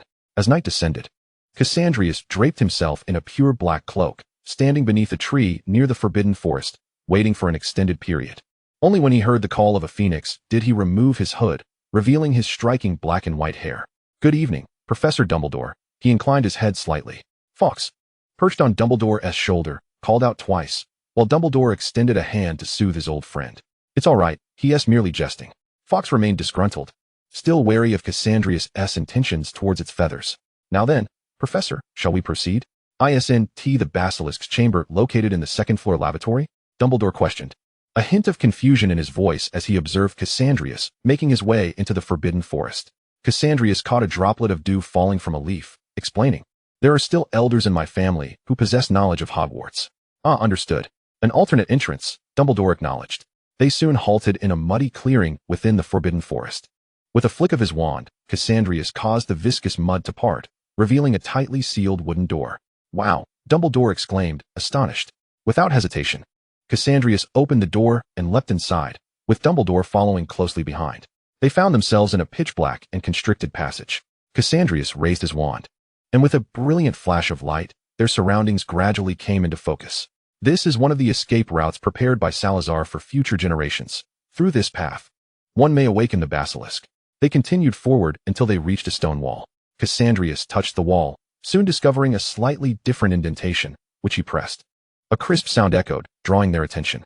In the center of the wall, earth and bronze swirled together until they formed the shape of a serpent's head. Cassandrius did not use Parseltongue, but commanded directly in English, open. The stone door creaked open, dust and dirt cascading downwards. Inside lay an empty chamber, furnished solely with a stone pedestal, devoid of any other feature. Afterward, Dumbledore watched as Cassandrius unveiled the pedestal. They jumped down and traversed a lengthy corridor, finally stopping before a more formidable stone wall. Hogwarts possesses such an abundance of secret passages? Dumbledore remarked, a touch of embarrassment creeping in. Once again, Cassandrius refrained from using Parseltongue, opting instead to knock on the stone wall several times. Silver-green lights flickered as his wand danced across the surface, leaving behind a trail of illumination until all the points of light intertwined into a serpentine form. With a rumble, the stone door slowly swung open, revealing a dark statue within. The statue stood approximately 20 feet tall, intricately carved, with even the finest details rendered lifelike. It sat upon a stone throne, hands resting on its knees, bearing an expression both imposing and sinister. Cassandrius could not help but frown. Despite its grandeur, the statue possessed a face resembling that of a monkey, with sagging flesh, eyelids nearly obscuring its eyes, and sparse whiskers that draped down to the hem of its robe. At the base of the statue was a circular pool of water, and Cassandrius remained still, not daring to move. He turned to Dumbledore and advised, "Professor Dumbledore, you may close your eyes now." As the words left his lips, Cassandrius removed his own glasses. Hissus, nemesis. The sound of rustling suddenly filled the chamber. And Cassandrius keenly sensed the temperature around him drop several degrees, the air growing thick and murky. Yet, in the next moment, he heard a somewhat plaintive voice. "Are you Gunter? Why did you take so long to arrive?" It was a hoarse voice, the tone laden with a subtle grievance. For reasons unknown, Cassandrius felt a tightening in his chest. He extended his hand, and the massive basilisk lowered its head obediently, gently resting it against his palm. Cassandrius tenderly caressed the scales beneath his fingers, explaining, "It's Gal. He has forgotten many things, but he still remembers you." Nemesis could not help but flick its tail. The sound of splashes and the tail striking the ground reverberated in the chamber. "Is Gal still alive? Really? Can I see him?"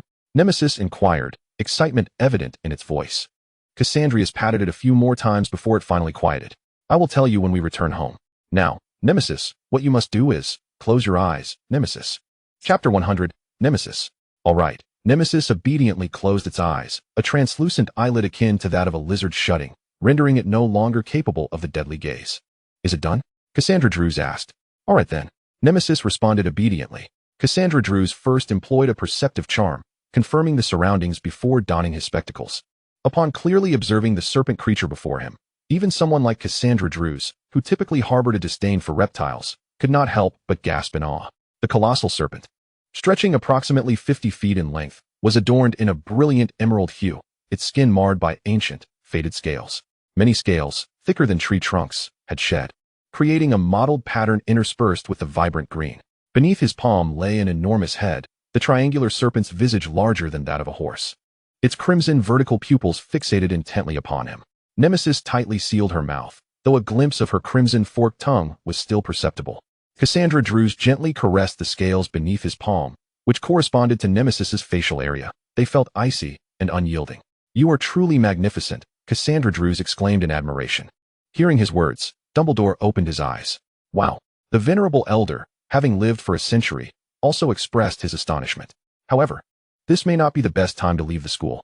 Nemesis cast a glance at the fox perched on Dumbledore's shoulder, subtly flicking her tongue, which prompted a fluttering of the fox's feathers. All right. Dumbledore stroked the fox's plumage, suddenly feeling as though he were a parent aiding a child. Cassandra Drews surveyed a certain area, his voice soothing as he addressed Nemesis. "Nemesis, can you shrink? Perhaps I could take you home." Nemesis's excitement surged. "Really? Home? To Slytherin Manor?" Cassandra Drews paused momentarily in his caress, sighed, but replied, "It is Gunter Manor. Gal still awaits your return." Nemesis's spirits dampened instantly, a hint of grievance evident in her demeanor. "Gal hasn't come to see me in ages. He promised he would find me last time." Cassandra Drews exhaled, continuing to stroke Nemesis's scales. "All right, now please shrink. I wish to clean you thoroughly before we meet, Gal, if you would."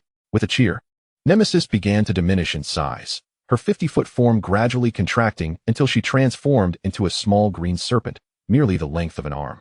Cassandra Drews extended his hand, allowing Nemesis to coil around his neck. "This is how I used to stay with Gal." Nemesis nodded, her forked tongue flickering. Cassandra Drews turned to speak to Dumbledore, his peripheral vision catching sight of a certain location within the chamber. "All right, that's enough. Let us return, Headmaster Dumbledore." Dumbledore, having noticed as well, remained silent and departed the chamber alongside Cassandra Drews. In an abandoned sewer pipe, Garen lay on the ground, gasping for breath, his chest heaving dramatically with each motion. His complexion was flushed, and his golden hair clung to his face, dampened by a light sheen of sweat. Yet Garen's spirits soared to unprecedented heights. A serpent creature. There is a serpent creature in this chamber. What might await in the next chamber? As December approached, Harry noticed Garen's demeanor growing increasingly anxious, frequently entering and exiting the library, his brow furrowed as he returned books. "Garen, what is the matter with you lately?" Harry could not resist inquiring during a visit to the room of requirement. Garen's distracted actions paused momentarily, and he regarded Harry for 2 seconds before merely shaking his head in silence. "I told you," Ron whispered to Harry. "Garen has been acting strange lately." They walked along the path back to Gryffindor. Hermione, having matured significantly, furrowed her brow in contemplation and asked Ron, "What books has Garen been borrowing recently?" Ron had also made considerable progress in recent days. His previously impatient temperament softened somewhat. Upon hearing Hermione's question, he began to count on his fingers. The remains of the ancient forbidden forest, the treasure of the builders, the mystery of the chamber, unveiling hidden magic, alchemical inscriptions, and spatial magic. As Ron recited the titles, his voice grew increasingly perplexed until he could not resist adding, Garen isn't planning to treasure hunt at Hogwarts, is he? Harry pondered thoughtfully. It's not impossible. I overheard him discussing exploring the secret passages of Hogwarts with your two brothers last time. Two brothers? Ron frowned. George and Fred? Then we can ask George and Fred tomorrow, Hermione decisively stated. Chamber? The next day, the twins, caught and questioned, scratched their heads in confusion. Did you snitch? George glared at Fred. No way. Fred raised his hands in surrender. What a pity, George lamented, his expression one of regret at being discovered by dear Ron. Ron flushed slightly.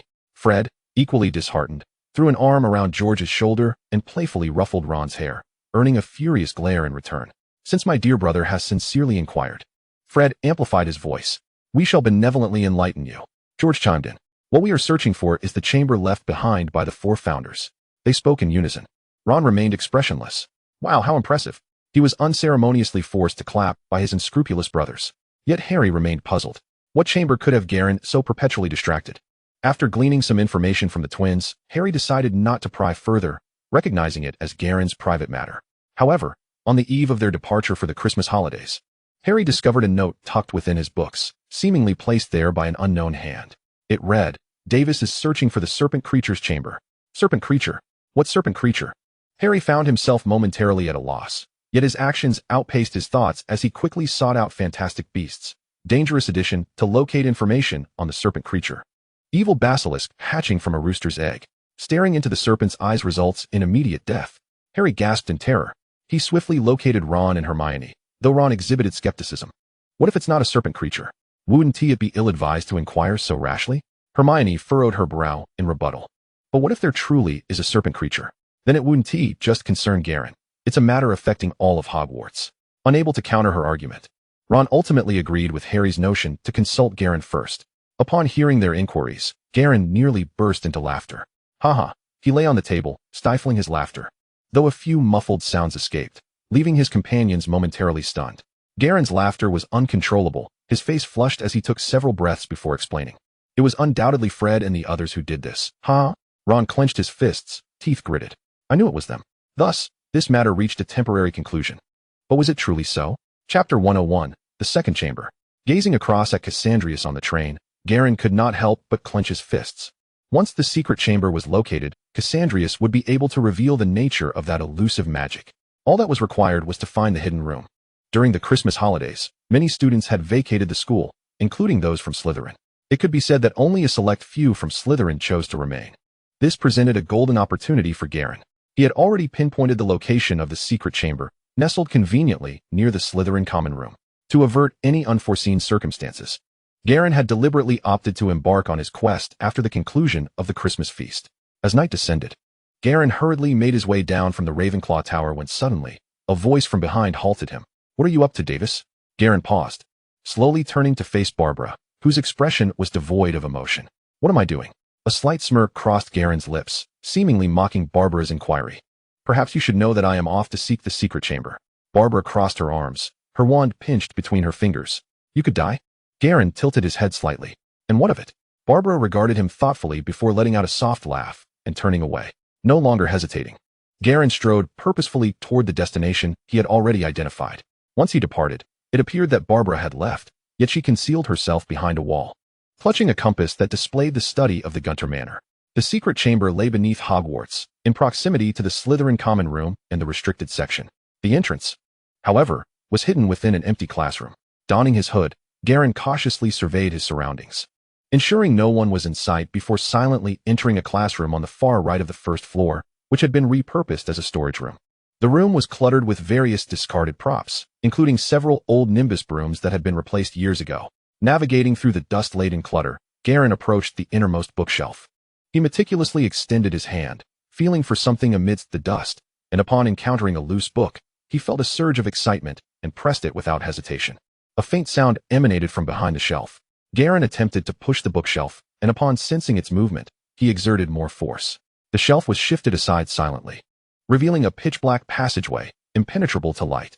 Garen inhaled deeply, drew out his wand, and cast a spell to conjure a flickering light.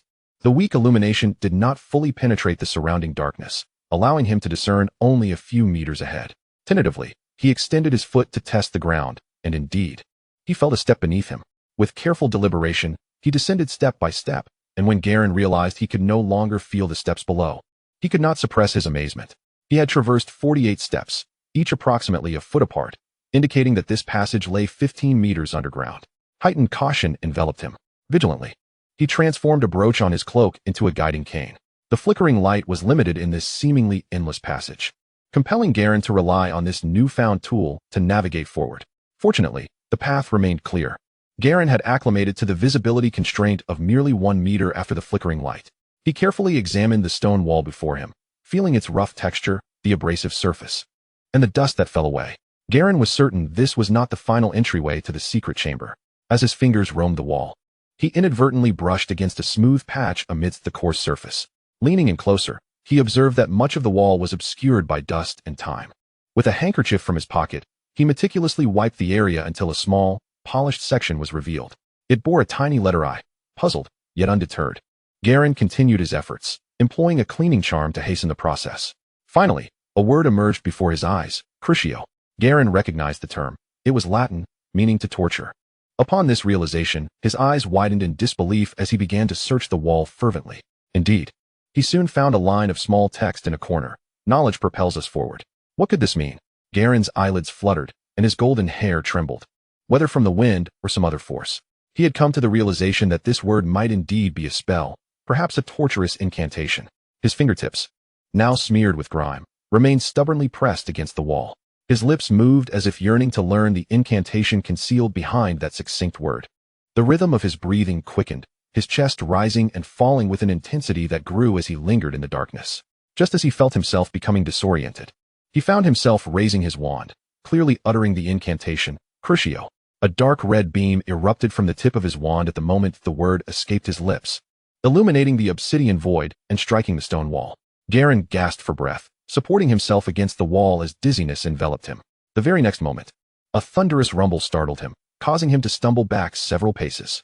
With a resounding crash, the stone wall split open, accompanied by trembling dust and debris, slowly revealing its hidden interior. Before him lay a spacious and vacant room, furnished solely with a solitary table and chair at its center. Garen suppressed his excitement as he stepped inside. Approaching the table, he was astonished to find it completely bare, save for a single inscription etched upon its surface, per dolorem ad veritatem. This Latin phrase translated to through pain, we reach the truth. Garen commenced a meticulous search of the room, carefully exploring each wall until he discovered a discreet inscription on the wall opposite the desk. It was a stone door marked with a serpentine symbol, its somber gray hue blending seamlessly with the stone walls, nearly indistinguishable. Had he not been so observant, he might have overlooked it entirely. However, having located the entrance, a new dilemma arose. How to gain entry? Garen pondered deeply, muttering the Latin phrase to himself, per dolorem ad veritatem. Standing before the towering 10-foot wall, he gazed at the serpentine mark, which appeared almost to merge with the surface. It seemed to scrutinize him, assessing his passage. Garen paced thoughtfully, reflecting upon his own existence. He was the sole heir in his family, his parents being middle-class professionals, his mother a well-regarded venture capital partner, and his father a physician. Under his mother's influence, Garen had developed a fundamental understanding of various investment strategies. His upbringing was affluent, and he was cherished by his parents. Garen possesses everything he desires, not to mention his innate brilliance since childhood, allowing him to grasp any subject with remarkable ease. Having never faced any setbacks, he harbors an unprecedented thirst for the unknown.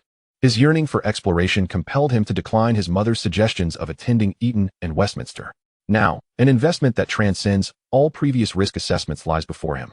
For a fleeting moment, Garen hesitates. However, with the truth before him, how could he possibly relent? Casting aside all doubts, Garen resolutely raises his wand. A searing, dark crimson light surges into his being. Garen's body collapses to the ground, engulfed in unparalleled agony. It feels as though every vein is ablaze, flesh is being sliced, and muscles are being torn apart. Pain radiates from his very marrow. Garen's face contorts in anguish, his hands gripping the ground fiercely, veins bulging at his forehead and neck.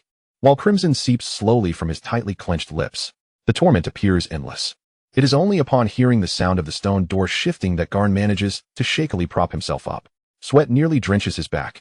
Gripping his wand tightly, He forces himself against the wall, advancing step by step toward the true chamber. Before him, everything suddenly becomes clear. Books crowd the shelves, papers are strewn across the desk, and wooden crates accumulate in the corners. And at his feet lies a skeletal remains. Garn's pupils constrict, instinctively wanting to retreat, but his body crashes violently against the wall. In astonishment, he turns back, only to find that the stone wall has closed behind him unbeknownst to him. A surge of profound panic arises within Garn. He swallows hard, meticulously searching the stone wall for any signs of an exit. Yet, he gazes in disbelief at the two symmetrical serpent-like marks etched upon the stone. He abruptly looks down at the remains. Garn realizes he is trapped here. Chapter 102, A Reunion with Nemesis. Ignoring Garn, Cassandrius boards the Hogwarts train home. This time, however, his traveling companion is none other than Nemesis. Draco's eyes sparkle with curiosity as his fingers tap incessantly on the compass. Curiously, Nemesis wriggles out from Cassandrius's collar, making her way down his wrist until she nears Draco. Her serpent head is fixated on the compass screen, observing the unintelligible symbols with fascination, before turning to Cassandrius, drooling. This object smells delightful. She longs to taste it. Cassandrius pinches Nemesis's belly, lifting her up, and earnestly warns, "You mustn't eat anything from anyone besides Draco and me." Confused, Nemesis asks, "What about Gar?" Cassandrius, speechless, pokes Nemesis's plump belly. Him too. Nemesis immediately droops. Fine. She allows herself to be lifted like a string by Cassandrius, feeling as dejected as a lifeless little snake. Draco notices Cassandrius's snake and, having formed a hypothesis, inquires, "Is that a basilisk?" Cassandrius nods. Wow. Draco's eyes gleam, and he asks Cassandrius, "Can I take a picture of it?" Cassandrius pokes the still Nemesis and asks her, "Draco wants to take your picture. Are you willing?" Nemesis flicks her tail and sluggishly rises. At the opportune moment, Cassandrius transforms a decorative flower on the table into velvet satin. Nemesis leisurely crawls onto the satin and strikes what she believes to be her most flattering pose, coiling herself. Cassandrius suppresses a laugh and signals Draco. She's ready. Draco grins, lifting the compass to find the best angle. Is she a little girl? Then I must take several shots. The Pillar of Slytherin, 6. Reluctance to study. Snap, snap, snap. Reluctance to study. Come see the basilisk. The pureblood boy. Has my stirring rod been spotted? Hee hee. Seems like a lump. Pureblood boy, stop. That doesn't look like a basilisk. Have you seen my stirring rod? Malfoy's photography skills need improvement. Nemesis leans against Draco's compass, intently staring at the screen, even though she cannot comprehend it. But she will ask, "Are they praising me?" Draco, unable to decipher her words, looks up at Cassandrius. Both heads turn towards him, and for a fleeting moment, Cassandrius feels a softening in his heart. Clearing his throat to mask his discomfort, Cassandrius places Nemesis into his pocket. No talking. It's time to eat. Oh. Nemesis, confused, lowers her head and diligently begins to nibble on a dry piece of bread. Draco feels a twinge of fear, but more so a thrill of excitement and anxiety. Is this truly a basilisk and not something else? Indeed, he struggles to believe this is a basilisk. The disparity from the descriptions in textbooks is staggering. The creature before him is nothing more than an ordinary green snake. If one were to insist on differences, perhaps its color is a tad darker. Cassandrius pokes Nemesis's head, prompting her to lightly nip at his finger in annoyance. It is real, Cassandrius assures, watching Nemesis grind her teeth seriously. Thus, he turns to Draco, sincerely asking, "Would you like to learn Parseltongue with me?" Draco slowly produces a question mark, pointing at himself in bewilderment. "Me? Of course." Cassandrius nods.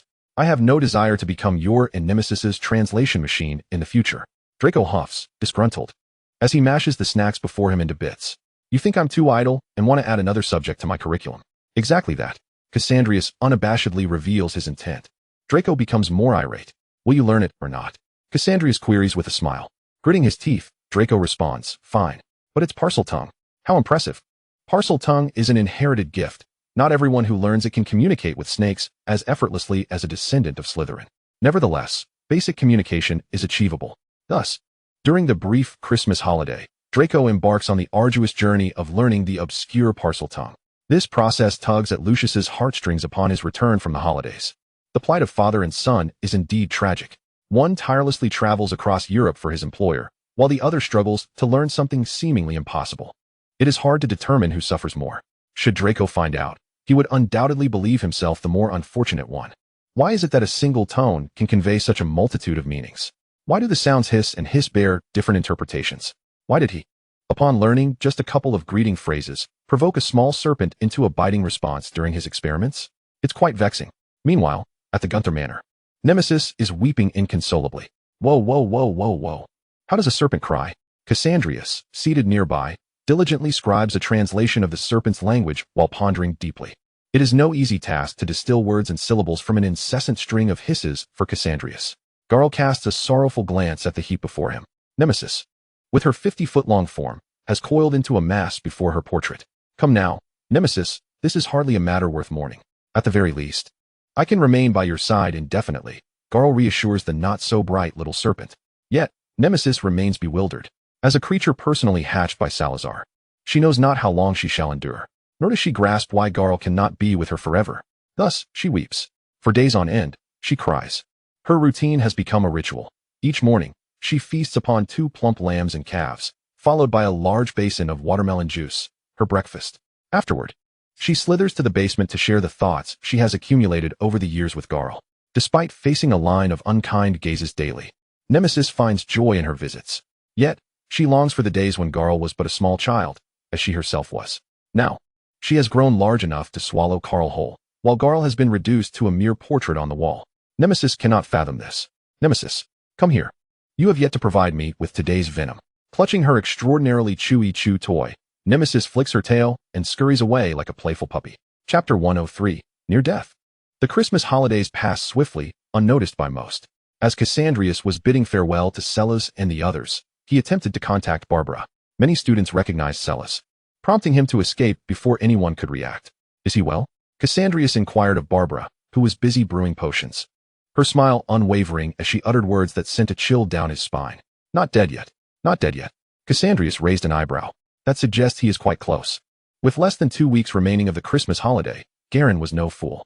He had entered the chamber on the night of December 25th, and they were to return to school on January 3rd.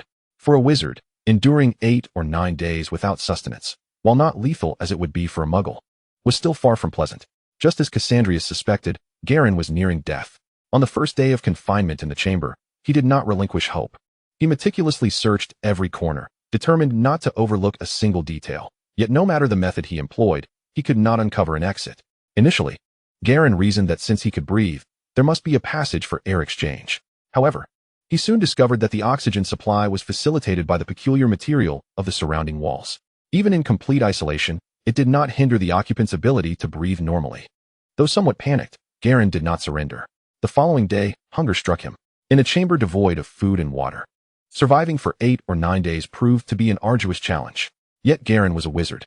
He harnessed the essence of the clear spring water to store some potable supplies. Nevertheless, magical energy is finite, particularly when deprived of nourishment. In times of hunger, as blood sugar levels plummet, the brain releases cortisol and norepinephrine, igniting primal instincts of fight or flight, leading to a decline in rational thought. Garen was no exception. By the 3rd day, the absence of sustenance had rendered him irritable. He sat despondently on the ground, feeling no fear even in the presence of bones. He began to curse everything, heaven, earth, and all mankind. On the 4th day, the extreme hunger incited a desperate urge to consume all remaining water.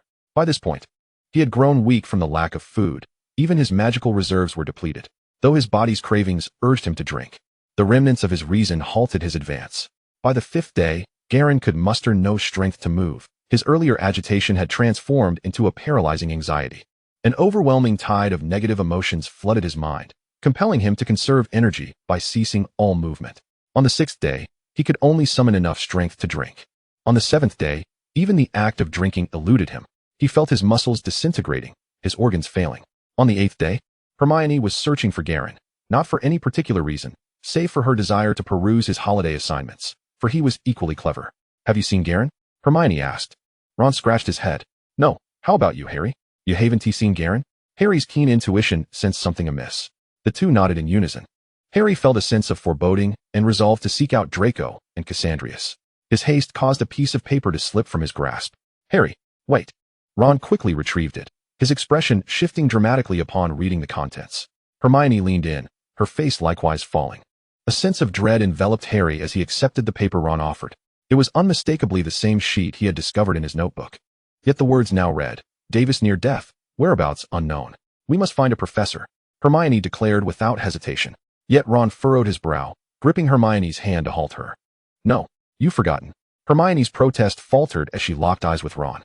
Indeed, after spending so long with Garen, how could they not know of his ventures into perilous studies? What if Garen were expelled? What then? Hermione exclaimed in a fluster. It was her first encounter with such a dilemma. She was merely a 12-year-old child. Ron turned his gaze to Harry. At some point, they had both grown accustomed to seeking Harry's counsel. Recalling the note from before the Christmas holiday, Harry clenched his jaw, a foreboding suspicion taking root in his mind. The three exchanged glances, each perceiving the unspoken thoughts within the other's eyes. We must find Gunther, they chorused. Looking for me. Cassandrius perused Draco's recent work on Parseltongue, a bemused smile gracing his lips as he regarded the trio. What do you seek from me? Harry, however, fixed a fervent gaze upon Cassandrius. Because that note was given to me by you. Cassandrius appeared genuinely taken aback, scanning Harry from head to toe, which made Harry increasingly uneasy. How did you discern that? Harry clenched his clothing, striving to suppress the impulse to evade Cassandrius's scrutinizing gaze. Only you. The relationship between Gan and us has recently changed.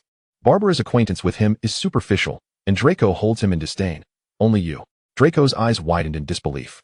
How did you figure it out? You are correct, Cassandrius conceded, rising to brush off the dust from his attire. He took a couple of steps before turning back to invite Harry. Would you care to accompany me? He extended his hand, pale and with long fingers.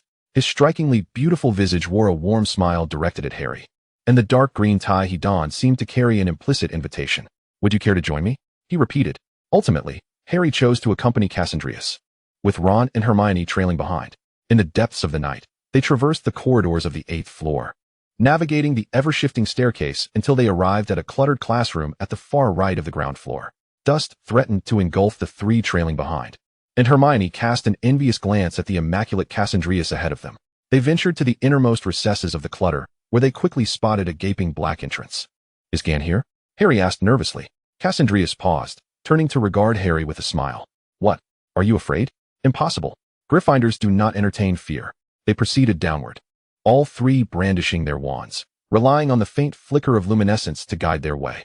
Cassandrius refrained from employing magic, for this environment posed no challenge to him, as he was accustomed to perceiving the world beyond mere sight. They descended until the steps beneath them vanished, allowing the trio to exhale in relief. Before they could catch their breath, Cassandrius's footsteps had already drifted farther away.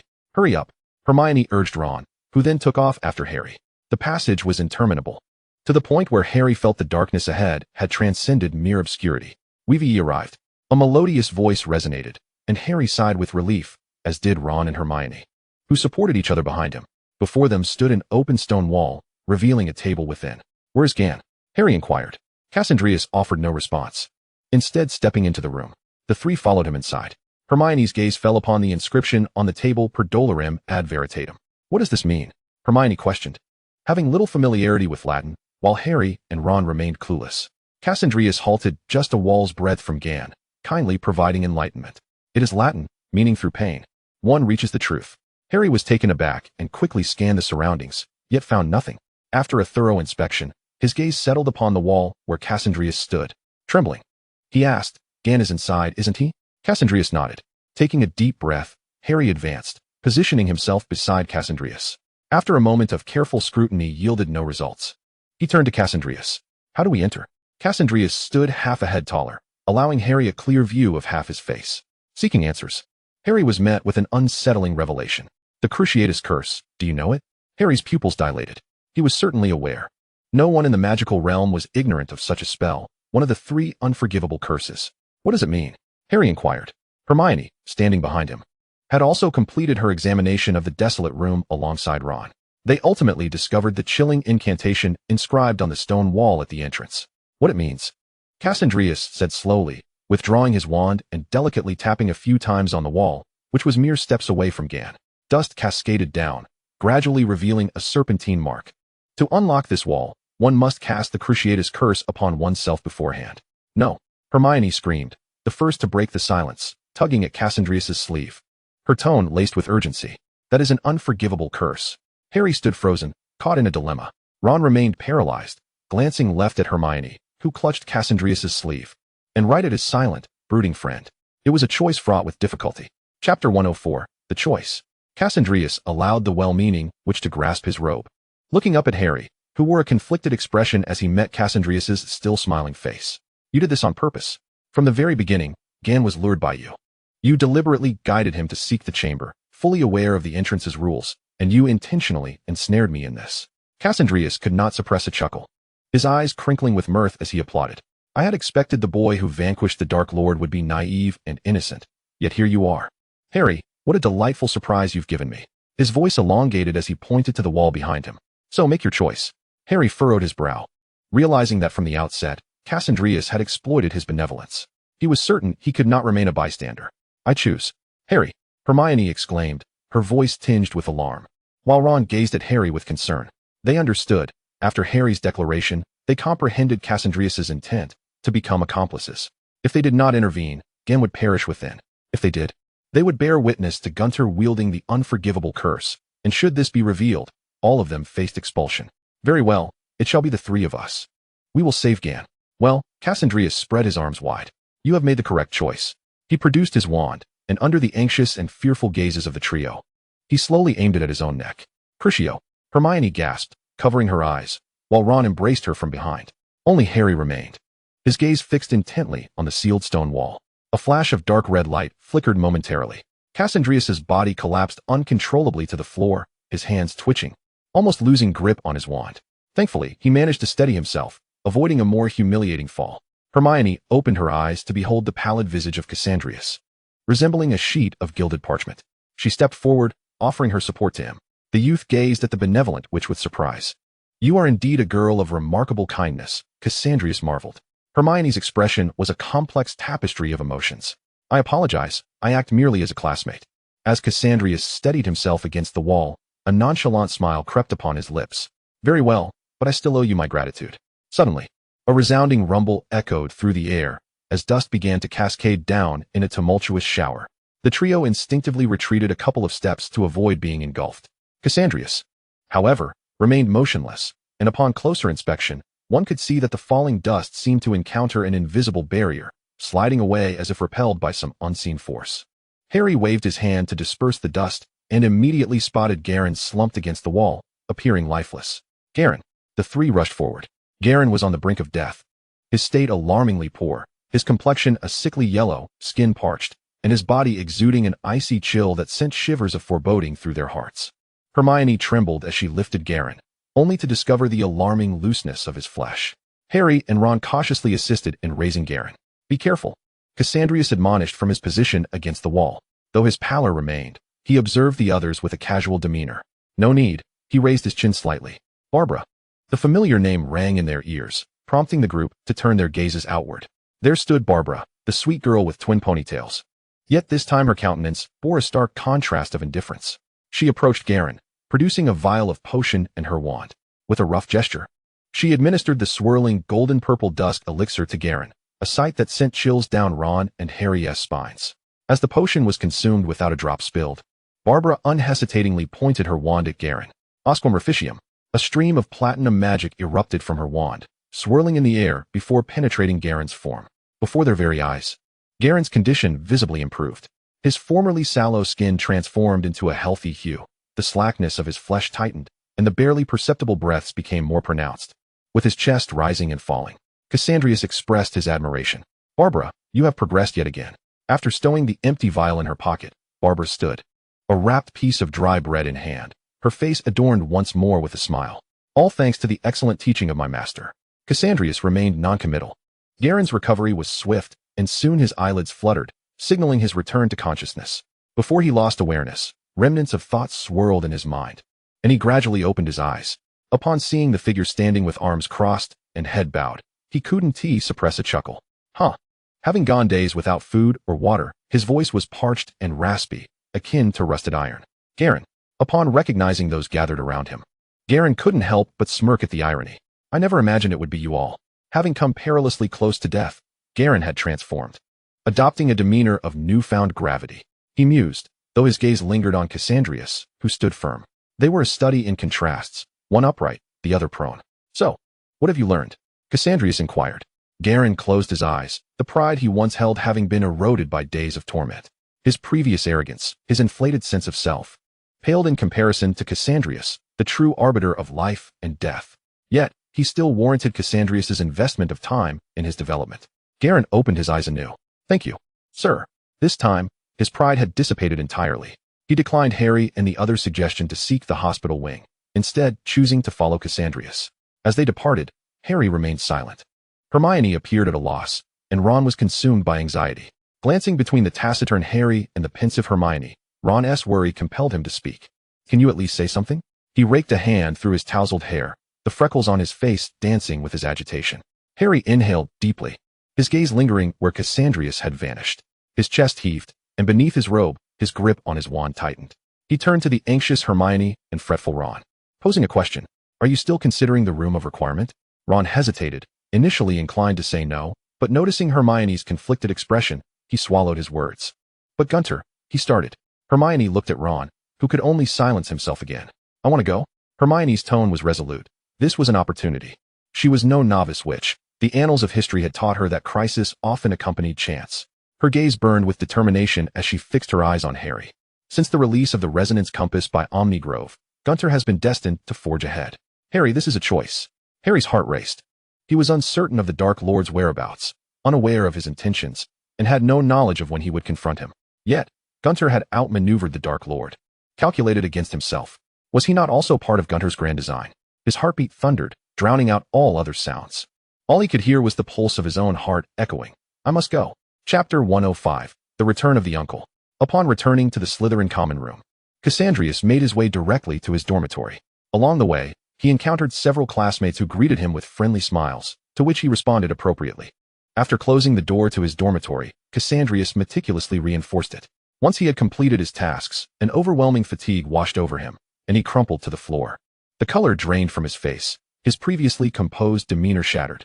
He bit down hard on his lower lip, his eyes bloodshot, hands clenched tightly, with rivulets of blood seeping from his grip, yet he felt no pain. The agony was excruciating, a visceral torment that clawed at his very soul. An anguish magnified for one who was already missing a fragment of their spirit. Sweat trickled down his body, dampening his clothes, while strands of hair obscured his eyes, leaving only his pale lips visible. Drip, drip, crash. The sound of flowing water penetrated through the window, accompanied by the rhythmic ticking of the clock, which seemed to carry a hint of solace. Cassandrius was drenched in sweat, his hands trembled incessantly, and his glasses had slipped off his nose from the roughness of his movements. With unsteady hands, he removed his glasses, using the edge of the nearby table for support as he slowly rose to his feet. Enduring suffering is an exceedingly taxing endeavor. With a shuddering body, he maneuvered his way to the bathroom, collapsing into the bathtub, surrendering to the gentle cascade of warm water enveloping him. For a fleeting moment, Cassandrius yearned to suspend his existence at that very instant. Yet, reason reminded him that everything had already set upon its destined course, advancing in the direction he so ardently desired. He could not afford to halt. The incessant buzzing and murmurs persisted at his ears. Cassandrius tightly shut his eyes, the faint fragrance lingering at the tip of his nose. His body was cocooned by the warm water, the pressure embracing his skin. Gradually, he submerged himself beneath the surface. And in that moment, Cassandrius felt the warmth reminiscent of being enveloped in his mother's amniotic fluid. Such warmth is always finite. There comes a time when it will inevitably turn cold. With a splash, he rose from the tub, droplets cascading down his form. Clad in a robe, Cassandrius ventured outside with his eyes firmly shut. Tonight, he found rare respite from the burdens of intricate affairs and the pursuit of profound knowledge. As he buried himself beneath the covers, despite the persistent sounds surrounding him, Cassandrius surrendered to the tender embrace of slumber. January in Scotland still bore the chill that had not yet abandoned December. When Draco arrived by the Black Lake early in the morning, he keenly sensed something amiss with Cassandrius. Furrowing his brow, he reached out to touch Cassandrius' attire. Is this all you're wearing? He inquired, peering up at the somewhat perplexed Cassandrius. Cassandrius, bewildered, allowed Draco to tug at his collar. After counting, Draco was astonished to find that Cassandrius had donned merely 2 pieces of clothing. Words failed him. Are you truly unafraid of the cold? Slowly fastening his collar, Cassandrius exhibited an unusual hint of despondency. I'm fine, he replied. Draco placed his hand upon Cassandrius' forehead, gauging his temperature. Observing the look of bewilderment on Cassandrius' face, which only deepened Draco's curiosity. You're acting strangely today. Cassandrius inscribed his annotations in his notebook, his voice carrying a trace of lethargy. No, I'm all right. He did not perceive anything amiss. The sole distinction was a recent melancholy that had settled upon him. Noticing Cassandrius' reluctance to elaborate, Draco fell silent as well, though during their meal in the Great Hall, he found himself frequently sending food to Cassandrius' plate. Cassandrius noted this attentiveness, lifting his spirits slightly, even as an inescapable shadow of gloom lingered in his eyes. Their first lesson that day was defense against the dark arts. Professor Lockhart had encountered a predicament. Upon seeing Lockhart for the first time, Cassandrius discerned that he had been tampered with. Draco instinctively tightened his grip on Cassandrius' hand and whispered, "What is going on?" "I don't know," Cassandrius replied, clasping Draco's hand in return as they proceeded to the classroom. Indeed, Lockhart appeared drastically altered. He was still the same individual. Yet his method of teaching had undergone a complete transformation. No longer reciting from a script, he boasted of his trivial accolades. Instead, he had assumed the role of a genuine defense against the dark arts instructor. He truly resembles a competent educator, Cassandrius mused. One could only wonder what experiences had transpired during those few short days of vacation. His previous manipulation of Lockhart's soul had merely layered a warning atop his fundamental logic, instructing him to refrain from frivolities in class. Who would have guessed that a mere holiday could lead to such misfortune for Lockhart? However, for Lockhart, he felt unprecedentedly well. Although he had previously believed himself to be in fine form, his mind was clear and his thoughts were agile. Those once incomprehensible texts now presented themselves to him as easily digestible. He had borrowed several books from the Hogwarts library and was excelling increasingly well in his defense against the dark arts lessons. As he passed by students, they frequently praised him. This burgeoning excitement compelled Lockhart to seek out Dumbledore. "You wish to establish a dueling club?" Dumbledore replied with a knowing glance. "Indeed, Headmaster Dumbledore. After this semester of teaching, I have come to realize the deficiencies among the students." Lockhart spoke with confidence, criticizing the previous defense against the dark arts professor. One wonders how the last instructor taught to so completely avoid dueling. Dumbledore chewed on a piece of candy, a glimmer of insight flashing behind his half-moon spectacles. "Oh, you are correct, Gilderoy. Therefore," Lockhart, somewhat agitated, continued, "of course, I mean it is permissible." Receiving a satisfactory answer, Lockhart joyfully rose to embrace Dumbledore before departing. "He truly is peculiar, I assent. Cassandrius' figure gradually materialized on a nearby sofa, cradling a cup of warm pumpkin juice, his gaze following Lockhart as he departed. Dumbledore took a sip of his red tea, his eyes shifting towards Cassandrius. "It's like a curse." The two spoke in unison. "Indeed, it is a curse." Cassandrius tightened his grip on the armrest. Yet, a new question arose. How had Lockhart been cursed? After all, he had not left England during the holiday. Or was there someone else involved? Chapter 106, The Prophecy. For the moment, the two abandoned their contemplation of how Lockhart had been cursed. After all, Lockhart was under Dumbledore's watchful gaze, and it was unlikely that any significant trouble would arise. Consequently, students outside the Great Hall were soon aware of Lockhart's intention to establish a dueling club. This news sparked a considerable uproar among the students. This eccentric Professor Lockhart had initially portrayed himself as a fool, earning unanimous disapproval in the first half of the semester, only to undergo a dramatic transformation in the latter half, behaving as a competent instructor. The magnitude of this change had kept him at the top of the Golden Snitch Forum for several consecutive days. Many speculated whether Lockhart was merely playing the role of the fool to conceal his true prowess. Yet, before the dueling club commenced, Cassandrius encountered a rather peculiar occurrence. "Who is that?" Draco inquired, pointing towards a girl animatedly conversing with Gain. Cassandrius squinted slightly. The girl with dark hair, engrossed in conversation with Gain, was none other than the individual he had caught spying previously. The dark-haired girl noticed Cassandrius and seemed to have been waiting for them, smiling and extending her hand in greeting. "Rachel Waters. Is it really her?" Draco recalled, though he was more puzzled about what made her so special. "Special?" Cassandrius adjusted his glasses. "She indeed possesses something unique." Gain, spotting Cassandrius and Draco approaching, greeted them. "Good day," Draco nodded. "Good day. And this is?" Draco gestured for Gain to introduce them. Just as Gain was about to speak, Rachel shot Cassandrius several odd, even somewhat intrusive glances. Her gaze was imbued with profound significance, and her tone carried a hint of astonishment and disbelief, though it felt somewhat contrived. It was indeed a miracle that Mr. Gunther had survived until now. Draco's expression shifted dramatically. He glared at Raquel Waters with a brooding intensity. "Miss Waters, you would do well to discern which words are best left unspoken." Raquel, unfazed, once again surveyed Cassandrius from head to toe, her astonishment more pronounced this time. "I have not spoken falsely. That pair of spectacles you adorn, for others, would have likely rendered them a mere husk within 5 minutes. Yet you stand here unscathed. You are affiliated with the Taoist sect of Maoshan." Cassandrius responded in fluent Mandarin, his enunciation impeccable, devoid of any tonal errors, which elicited a wave of surprise from Raquel. Her eyes sparkled with newfound brightness. "You speak Chinese. How splendid." I shall not hold back any longer. I have but one purpose in seeking you. Raquel's smile was sweet and innocent. That is, to kill you. With a swift motion, Garen drew his wand, his gaze icy as he aimed it at the audacious Raquel. Miss Waters, this is England. I advise you to think carefully before uttering such words.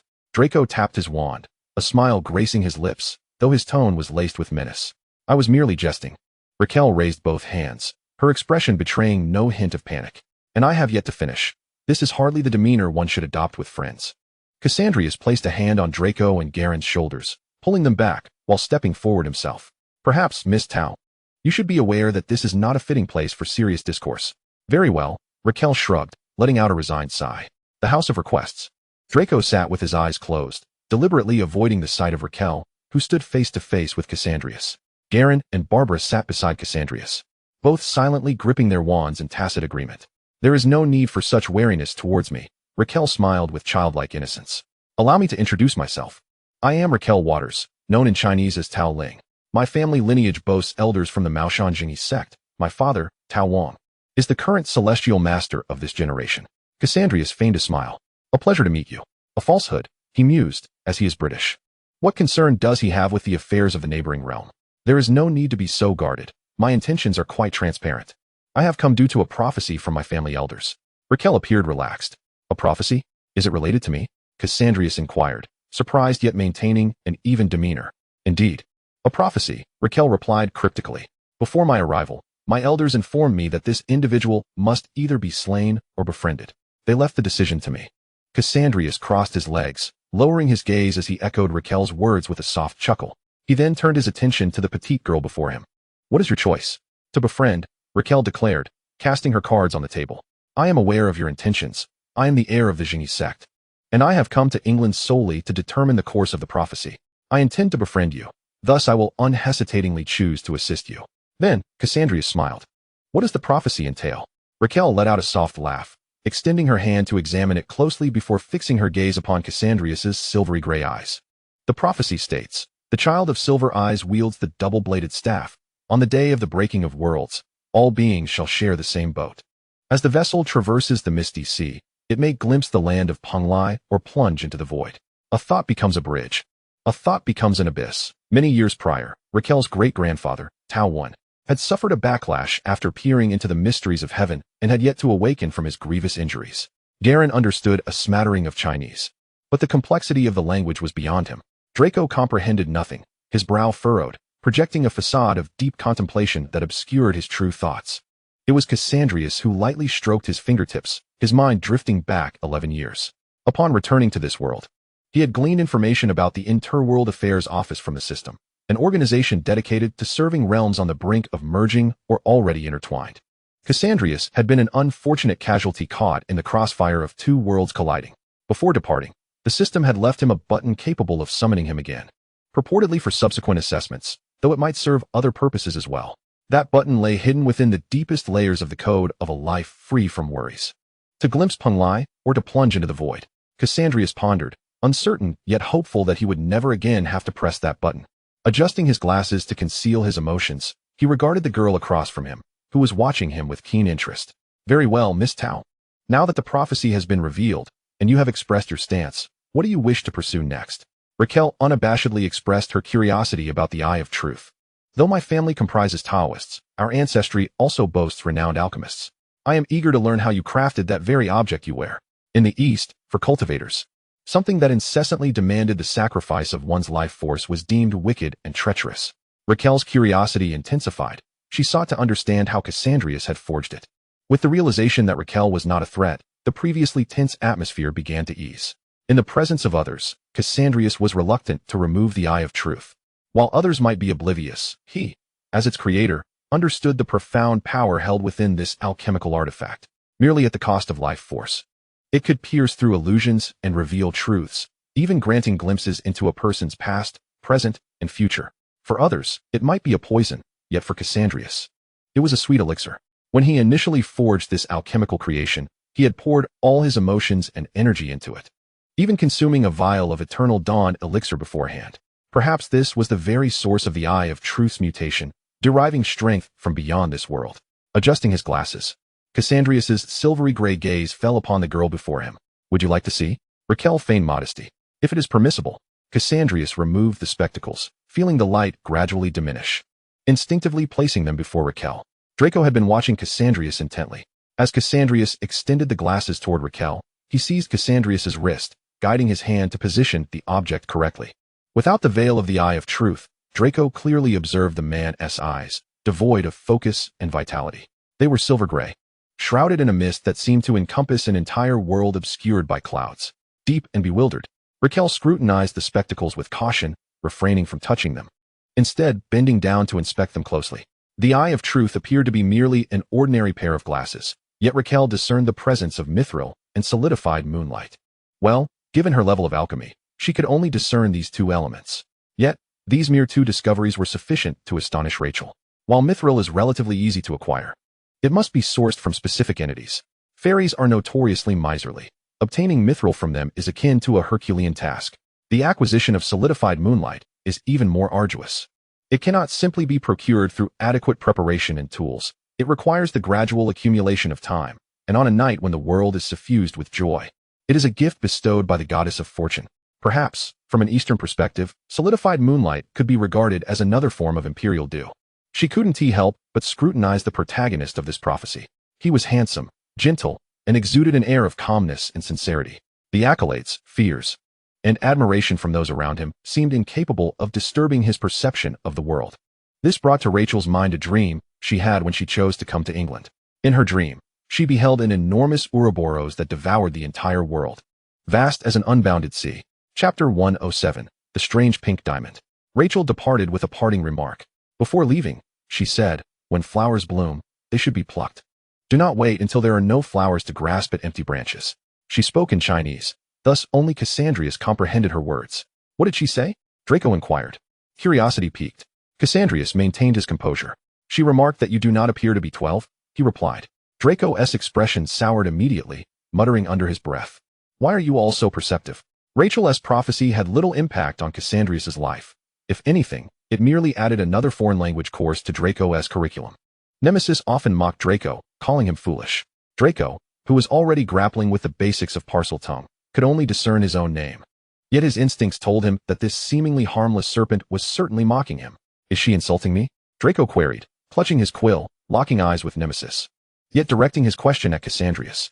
Absorbed in the living map in his hands, Cassandrius did not lift his gaze. "She said you are handsome."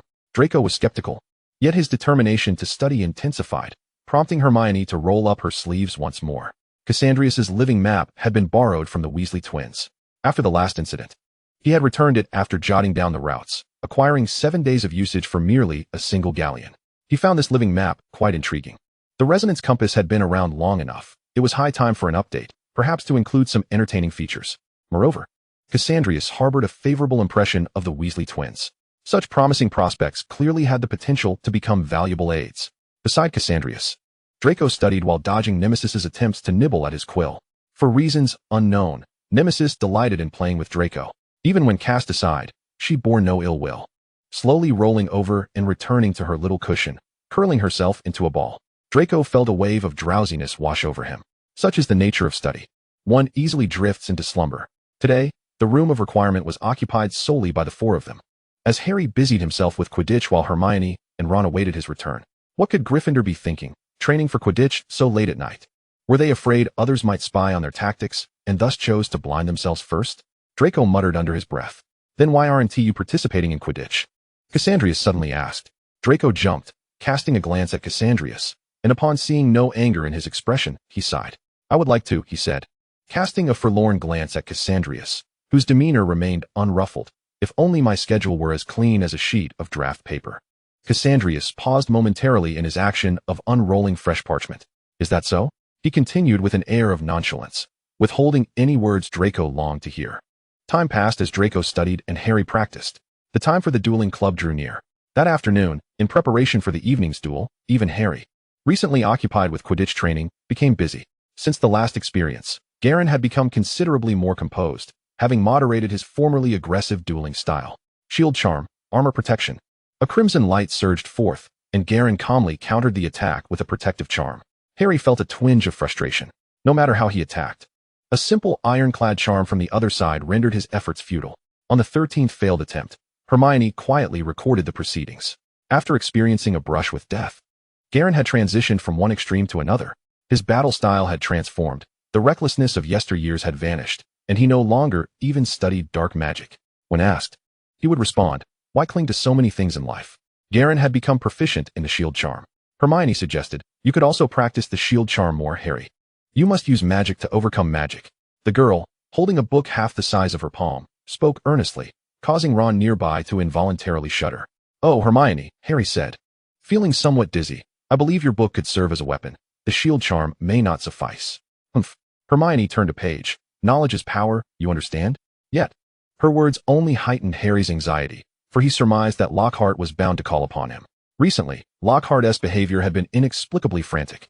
As he attempted to showcase himself in class, his rapid transition from one extreme to another was becoming irksome. Initially, the members of the Defense Against the Dark Arts Club reveled in Lockhart's inaction, as it afforded them greater freedom. But now, Lockhart, really? Assigning so much homework? Is his mind truly sound? A Ravenclaw girl could not contain her complaints in the library. She had intended to compete against that Slytherin student in the Defense Against the Dark Arts Club tonight. Now, she had no time whatsoever. Does he think himself so impressive? She grumbled under her breath as she wrote her assignment. Meanwhile, Lockhart was in a state of agitation. He gazed at his reflection in the mirror. Noting the premature signs of aging on his cheeks within just a few days, an inexplicable panic rising within him.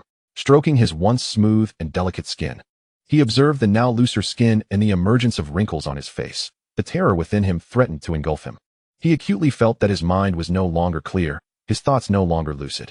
That sensation of mental clarity seemed to be slipping away from him. Rushing to his desk, he carelessly opened a book, only to discover in horror that the words had begun to jumble. "No, I cannot lose everything I have now." He tossed the book carelessly onto the floor and hurriedly rummaged through his bedroom. He rummaged through the cluttered wardrobe, allowing an array of lavish garments to fly about chaotically. With a forceful sweep, he sent the books from his desk crashing to the floor, the cacophony echoing throughout the room. At long last, Lockhart unearthed a small box that he had hidden deep within the recesses of his desk. A profound sigh of relief escaped his lips. Thank goodness, thank goodness. Clutching the box tightly in his palm, Lockhart reverently opened it to reveal a magnificent, radiant pink diamond nestled within. As he felt his excitement tempered, a confident smile blossomed anew on Lockhart's face. Gazing at the dazzling gem, he was filled with unwavering confidence about his future. What of Gunter, what of Malfoy? They were merely stepping stones on Lockhart's path to success. Chapter 108. The Conspiracy of the Dueling Club. Though the reasoning behind Lockhart's choice of the Great Hall as the venue for the dueling club remained a mystery, many students graciously honored him by arriving early that day. Cassandrius and Draco lingered in a corner, blending into the crowd without drawing attention. Draco, arms crossed, pointed out the flamboyantly dressed Lockhart to the distance, commenting, "I can't shake the feeling that he has been acting strangely lately. At times, he speaks with remarkable eloquence, yet at others, he seems utterly devoid of intellect." Leaving one perplexed. In the distance, Lockhart donned a vibrant crimson robe, his handsome visage adorned with a mask-like perfect smile, engaging in conversation with the stern-faced Snape. I can only imagine that Professor Snape would relish the opportunity to cast a curse upon this man, silencing his incessant flattery. A rather weary and disenchanted voice drifted from nearby, prompting Draco to glance over. It was Harry, along with Hermione and Ron, appearing somewhat drained. Unable to suppress a chuckle, Draco scrutinized Harry's fatigued countenance and mockingly quipped, "Harry Potter, did you spend the night in the company of a vampire lady?" Harry cast a reproachful glance at Hermione, which caused her to lower her head in embarrassment. In an effort to spare him from humiliation during the dueling club, Hermione had dragged Harry through countless practice sessions of the shield charm the previous night. Ron, too, seemed weary, having been reluctantly cast in the role of Harry's opponent. Despite their fatigue, the trio's spirits remained notably buoyant. While they had previously experienced some discord with Draco, in comparison to Cassandrius, they found Draco to be rather tolerable. Even Ron, who harbored the deepest prejudices against Slytherins, merely regarded Draco as somewhat acerbic and arrogant. Draco remarked, "It's all thanks to the company we keep." As they discussed recent events, Cassandrius, holding a compass pointed at Lockhart, revealed, "I have discovered whom Lockhart has been associating with recently." The voice of Silas emanated from the compass, audible to those gathered around Cassandrius. A faint intuition stirred within Harry as he heard Cassandrius instruct them to keep their wands at the ready, never letting them out of reach. Though puzzled, they complied with Cassandrius's advice. At that moment, Silas's voice continued from the compass, "Little Barty Crouch. He did not perish in Azkaban. The ministry has verified that a woman, presumably Barty's mother, has taken his place. According to the Auror Department's joint investigations and St. Mungo's assessments, Barty Crouch has been under his father's control via the Imperius curse for an extended period. We suspect that little Barty has been kept under his father's thrall. We traced little Barty's recent whereabouts through information left by Peter Pettigrew. He departed the country a week ago. Peter Pettigrew? Harry keenly grasped the pivotal information. Cassandrius directed the compass towards them, and Silas acknowledged them from the other side. Hermione's eyes glistened with unshed tears. Professor Vexus, when will you return? Isn't Peter Pettigrew in Azkaban? Harry pressed. That was a ruse, Cassandrius explained calmly. The real Peter Pettigrew has returned to Voldemort's side. What should we do? Harry's voice rose with agitation. Fortunately, Cassandrius had anticipated such a scenario and had already cast silencing and confounding charms. Glimpsing the information being received on the lower screen of the compass, Cassandrius raised his gaze to meet Harry's anxious expression. We have been tracking Voldemort, but he is exceptionally well concealed. Even Peter cannot ascertain his current whereabouts. A wave of despondency washed over Harry as he comprehended the implication. Releasing Peter was a strategy to locate Voldemort sooner and, consequently, to resolve the matter expeditiously. His mood gradually steadied as he listened to Cassandrius continue. Voldemort is currently in a dire state. Thus Lockhart cannot possibly be acting on his behalf. It can only be little Barty Crouch. As a rare genius student with 12 O.W.L.S., Barty's brilliance is undeniable. However, his fervent pursuit of Voldemort poses only detriment to Cassandrius. If only this individual would present himself before me. What will he do? Draco inquired.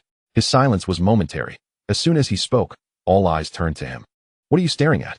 Draco felt a chill run down his spine, but as he met Cassandrius's sympathetic gaze, the reality of little Barty potentially targeting him shocked him. Me?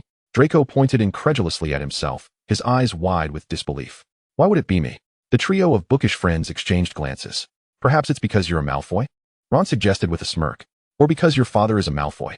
Hermione pondered. Or possibly because your father isn't a Death Eater, Harry bluntly stated. Draco felt a knot form in his throat, struggling to stifle a curse. Come here, children. Over here. At that moment, Lockhart's piercing voice rang out. The group made their way towards the center of the Great Hall, and halfway there, Harry suddenly asked Draco, So, how has your shield charm practice been going? Draco gritted his teeth. Potter. Lockhart stood proudly and confidently in the center of the Great Hall, while Snape, with his customary scowl, stood a short distance away. His ominous gaze sending a chill through Harry's heart. Though the reasoning behind Lockhart's inexplicable appearance alongside Snape on the dueling stage eluded Harry. He fervently wished for Lockhart to encounter a mishap. Lockhart's incessant prattle fell on deaf ears, for everyone awaited the commencement of the evening's duel. I thought it would be Professor Flitwick. I've heard he was the champion of the dueling tournament in his youth. Even Professor McGonagall would have been preferable. How did it come to be Lockhart? Merlin, why can't the school utilize a compass? It's as useful as a hunk of iron at this point. Hey, don't fret. At least you can take notes during class, which will aid your revision later. Allow me to introduce my assistant, Lockhart, whose audacity knows no bounds. Professor Snape's cold demeanor is utterly amusing, and Cassandrius couldn't help but stifle a chuckle. Snape, perched on the stage, swiftly detected the sound of laughter, his hawkish gaze piercing directly at Cassandrius. In an instant, Cassandrius became compliant. Snape huffed dismissively, averting his gaze. His mood was decidedly foul, particularly upon glimpsing Lockhart's insufferable visage, which radiated smugness as he turned and bowed to Snape. His flamboyant gestures were so exaggerated that one might think his hands were about to take flight. Snape endured the display with great restraint, raising his wand to his chest, slowly revealing a chilling smile. Both Lockhart and Snape raised their wands, aiming at one another. Disarm. A blinding red light surged forth, yet the anticipated spectacle failed to materialize. Lockhart stood there, brimming with self-satisfaction, as the shield charm he had cast began to dissipate.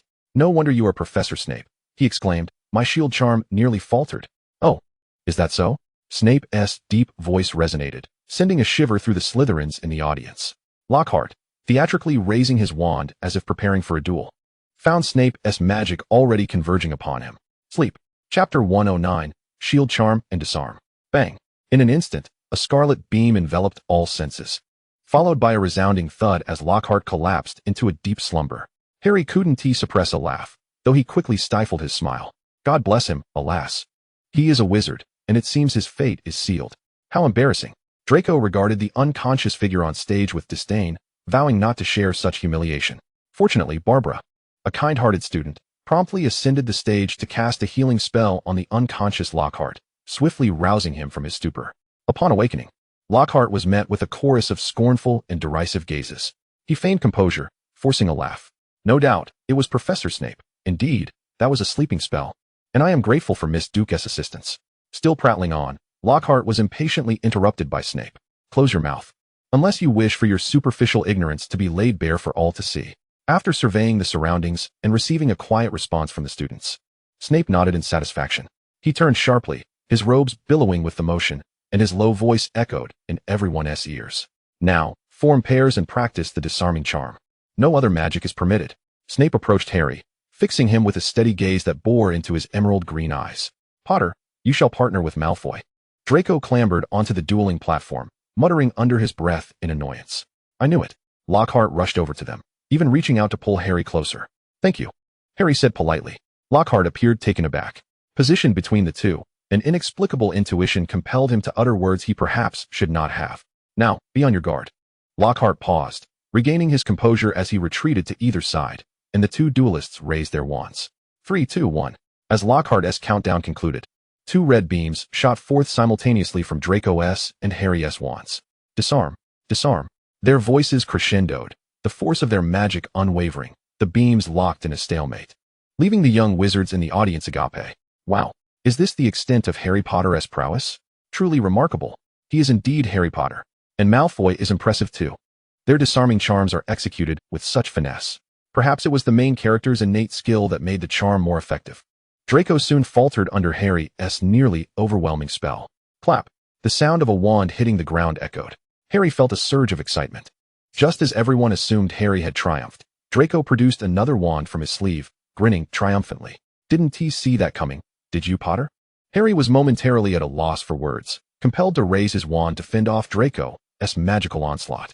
Perhaps due to Hermione's training instilling muscle memory, he successfully countered every spell with his shield charm. Sleep. Shield charm. Shatter. Shield charm. Petrify them all. Shield charm. Draco, exasperated, exclaimed. Can you not employ any other spells aside from the shield charm? Harry nodded. Disarm. Clap. A second victory. No. Just then, Lockhart stepped forward, approaching Harry with disapproval as he seized Harry's wand. Harry gasped, attempting to reclaim his wand, but Lockhart's height rendered him unable. Snape narrowed his eyes, silently stepping in front of Draco. Wait, Professor, that is my wand. Lockhart restrained Harry's struggling hand, his usually flawless visage contorted into a stiff smile. All right, Harry. Allow me to demonstrate what true magic is. He tilted his head, observing the immobile Harry, his blue eyes rigidly shifting, seemingly in a struggle between defiance and submission. Cassandrius tightened his grip on the wand concealed within his robes, his unfocused gaze settling on Lockhart. Harry yearned to resist, but Lockhart had already raised his wand toward Draco. His complexion paled, reminiscent of a vampire entombed for millennia, now exposed to sunlight. A sinister, malevolent smile crept across Lockhart's lips. Avada Kedavra. In an instant, a green beam pierced through the gathered crowd, hurtling directly toward Draco. Ah! Someone shrieked. Bang! Quickly restrain him. In a flash, a bench in the corner of the hall transformed into an impenetrable wall, appearing before Draco to block the ominous green light. It also obstructed Snape, who had raised his wand against Lockhart. Cassandrius withdrew his wand, yet his gaze remained fixed on Draco. The hall erupted into chaos, with everyone shouting in panic, while Snape subdued Lockhart, and others rushed outside to summon professors. Yet amidst the turmoil, one individual remained in focus. The boy's chest heaved with fervor, his gray-blue eyes gleaming brighter than the myriad candles illuminating the hall, resolute and composed, devoid of fear or trepidation. Thump, thump, thump. The sound of his heart resonated sharply, drowning out the surrounding clamor and chaos. Cassandra stood frozen in place, her vision consumed solely by Draco's silhouette. A profound silence enveloped the room as Snape's two curses struck Gilderoy Lockhart in succession, plunging the hall into chaos. Lockhart stared blankly at his hands, instinctively glancing towards the boy with the striking hair, yet received not even a fleeting glance before being ruthlessly pressed to the ground by Snape. It was the pain of having his cheek harshly rubbed against the floor that roused Lockhart from his stupor. Not me, he screamed, his eyes bulging with rage. It's the curse. Lockhart's mouth was sealed shut. Harry welcomed the concern of his two dear friends. Ron and Hermione scrutinized him from head to toe multiple times. And after receiving greetings from several acquaintances, Harry finally managed to escape the never-ending throng. Dumbledore entered the hall, accompanied by several professors. Lockhart was bound in a disheveled manner, while the students had long been escorted back to their dormitories by their respective house professors, leaving only the witnesses of today's events: Cassandra, Draco, Harry, and a few professors. Merlin. Professor McGonagall struggled to suppress her indignation, pacing around Dumbledore, her body brimming with fury. Even from a distance, one could see her animatedly berating Dumbledore to use an unforgivable curse on a student. Flitwick nearly shrieked, his diminutive form pacing anxiously on the ground. Madame Pomfrey's infirmary had seen an influx of students today, depleting her stock of calming potions. Cassandra remained silent, fixated on Draco, who flushed under her unwavering gaze. Could you not say a word? Draco finally snapped, glaring at Cassandra. She blinked innocently. What should I say? Anything. Draco exclaimed, his frustration boiling over. Just not this awkward silence. Awkward? Cassandra questioned, perplexed. She found Draco's earlier demeanor captivating, wishing to observe him indefinitely. The atmosphere between them grew increasingly peculiar. So much so that even Harry and Ron noticed. They're acting strange, Ron whispered to Harry. Indeed, Harry nodded, his gaze glued to Draco. I suspect Gunter is looking at Draco that way because he lost him. Ron speculated earnestly. Harry shook his head dismissively. I doubt it. It seems to me that Gunter is preparing more after-school tutoring for Draco. Wager? Ron proposed. I'll put down 5 galleons. A canute, Harry countered. Are we betting? Absolutely. Hermione stared at the two foolish boys in disbelief. Chapter 110, Young Barty Crouch. Somewhere in the Atlantic, on an island known as Frost, dappled shadows danced upon the lush underbrush, as various creatures scurried through the woods, fearing the arrival of that malevolent entity once again. Young Barty Crouch coldly observed the vanishing red thread in his palm, clicking his tongue in impatience. What a waste, he muttered, to accomplish nothing. He lifted his gaze to the distant horizon, madness glimmering in his eyes. Master, wait a little longer. You shall soon return to the mortal realm. Alongside the vanishing red thread was the pink diamond that Lockhart carried with him, as well as a silvery glimmer that went unnoticed by Barty. In a scenario where nothing could be extracted through interrogation, and with the consent of the Ministry of Magic's Department of Magical Law Enforcement officials, Lockhart was subjected to a truth serum. Under its influence, this inept individual recounted his illegal use of the Obliviate charm on others over the years. The Ministry officials were left speechless. Consequently, Lockhart was sentenced to a term in Azkaban. What a pity, Cassandra remarked, though her expression betrayed no sense of regret. While she valued Lockhart's remarkable writing talent and harbored intentions of extracting his worth, the man was simply too foolish. The uncertainties were too high. He had become a pawn in someone else's game in just one holiday. Fortunately, there was still a semblance of gain. The Omnigrove Corporation had contacted those who had fallen victim to Lockhart's use of the Obliviate charm. Silas meticulously reported to Cassandra, reviewing the files in hand. Some individuals had already passed away, while the surviving victims had received compensation from the Ministry of Magic and granted their permission. That's good news, Cassandra acknowledged, half closing her eyelids, leaning back in her seat to rest. Is there someone dissatisfied? Indeed, there is, Silas replied, his tone somewhat awkward. It is the mother of Peter Pettigrew. Who? Cassandra inquired. Laura Pettigrew, Peter's mother, Silas replied heavily. She is an adventurous spirit and also one of the victims of Lockhart's Obliviate incident. Mrs. Pettigrew had always taken pride in her son until Sirius cleared his name. She was unwilling to accept that her son, presumed dead for many years, was actually alive and had become Voldemort's pawn. She sought to appeal again, and it was only upon discovering her status as a victim that she had the opportunity to meet with ministry officials. A moment of silence enveloped the air. Cassandra frowned in displeasure. Her son's misdeeds are his own fault. The ministry has closed the case, and it is impossible for her to see Pettigrew again. What does she truly want? Cassandra was perplexed. Silas sighed. Mrs. Pettigrew desires nothing but to clear her son's name, to prove his innocence. Upon opening his eyes, Cassandra was greeted by darkness. He reached for his glasses and donned them, smoothing out his cuffs. Rising to his feet, he turned to Silas, warning him sharply. Do not bring such matters to my attention again. Silas fell into silence. Understood. There is one more thing. A werewolf has appeared in the Glenmore Valley. Cassandra's head snapped up. A werewolf. As Cassandra departed the dormitory, making his way to the headmaster's office, he passed by the room of requirement, suddenly reminded of Draco. He hesitated, slowing his pace. He genuinely wished to see Draco. The night at Hogwarts was eerily quiet, with only the occasional calls of creatures from the Forbidden Forest adding a touch of solitude to the deep night. As he drew closer, Cassandra thought he could hear Draco's voice. A warm breath brushed against his nose, and Cassandra's chest rose and fell twice before returning to calm. He continued onward, walking past the room of requirement. Good evening. Cassius, you appear to be in less than high spirits. Dumbledore greeted Cassandra as usual. Yet, Cassandra lacked enthusiasm, directly stating his purpose. It concerns the curse of young Barty Crouch. Young Barty? Dumbledore adjusted his spectacles, feeling somewhat unfamiliar with the individual before him. This was another exceptionally gifted child, one who had commenced his education around the same time as Severus. He was also a devoted follower of Voldemort, unwavering in his loyalty. I recall he was incarcerated in Azkaban, was he not? Dumbledore inquired. Cassandrius did not conceal his derision towards Barty Crouch, Sr., remarking that the elder Crouch had callously consigned his own son to Azkaban for the sake of his political ambitions, while Mrs. Crouch was willing to sacrifice her own life to free her son. Upon hearing such a long-forgotten tale, Dumbledore found himself momentarily speechless.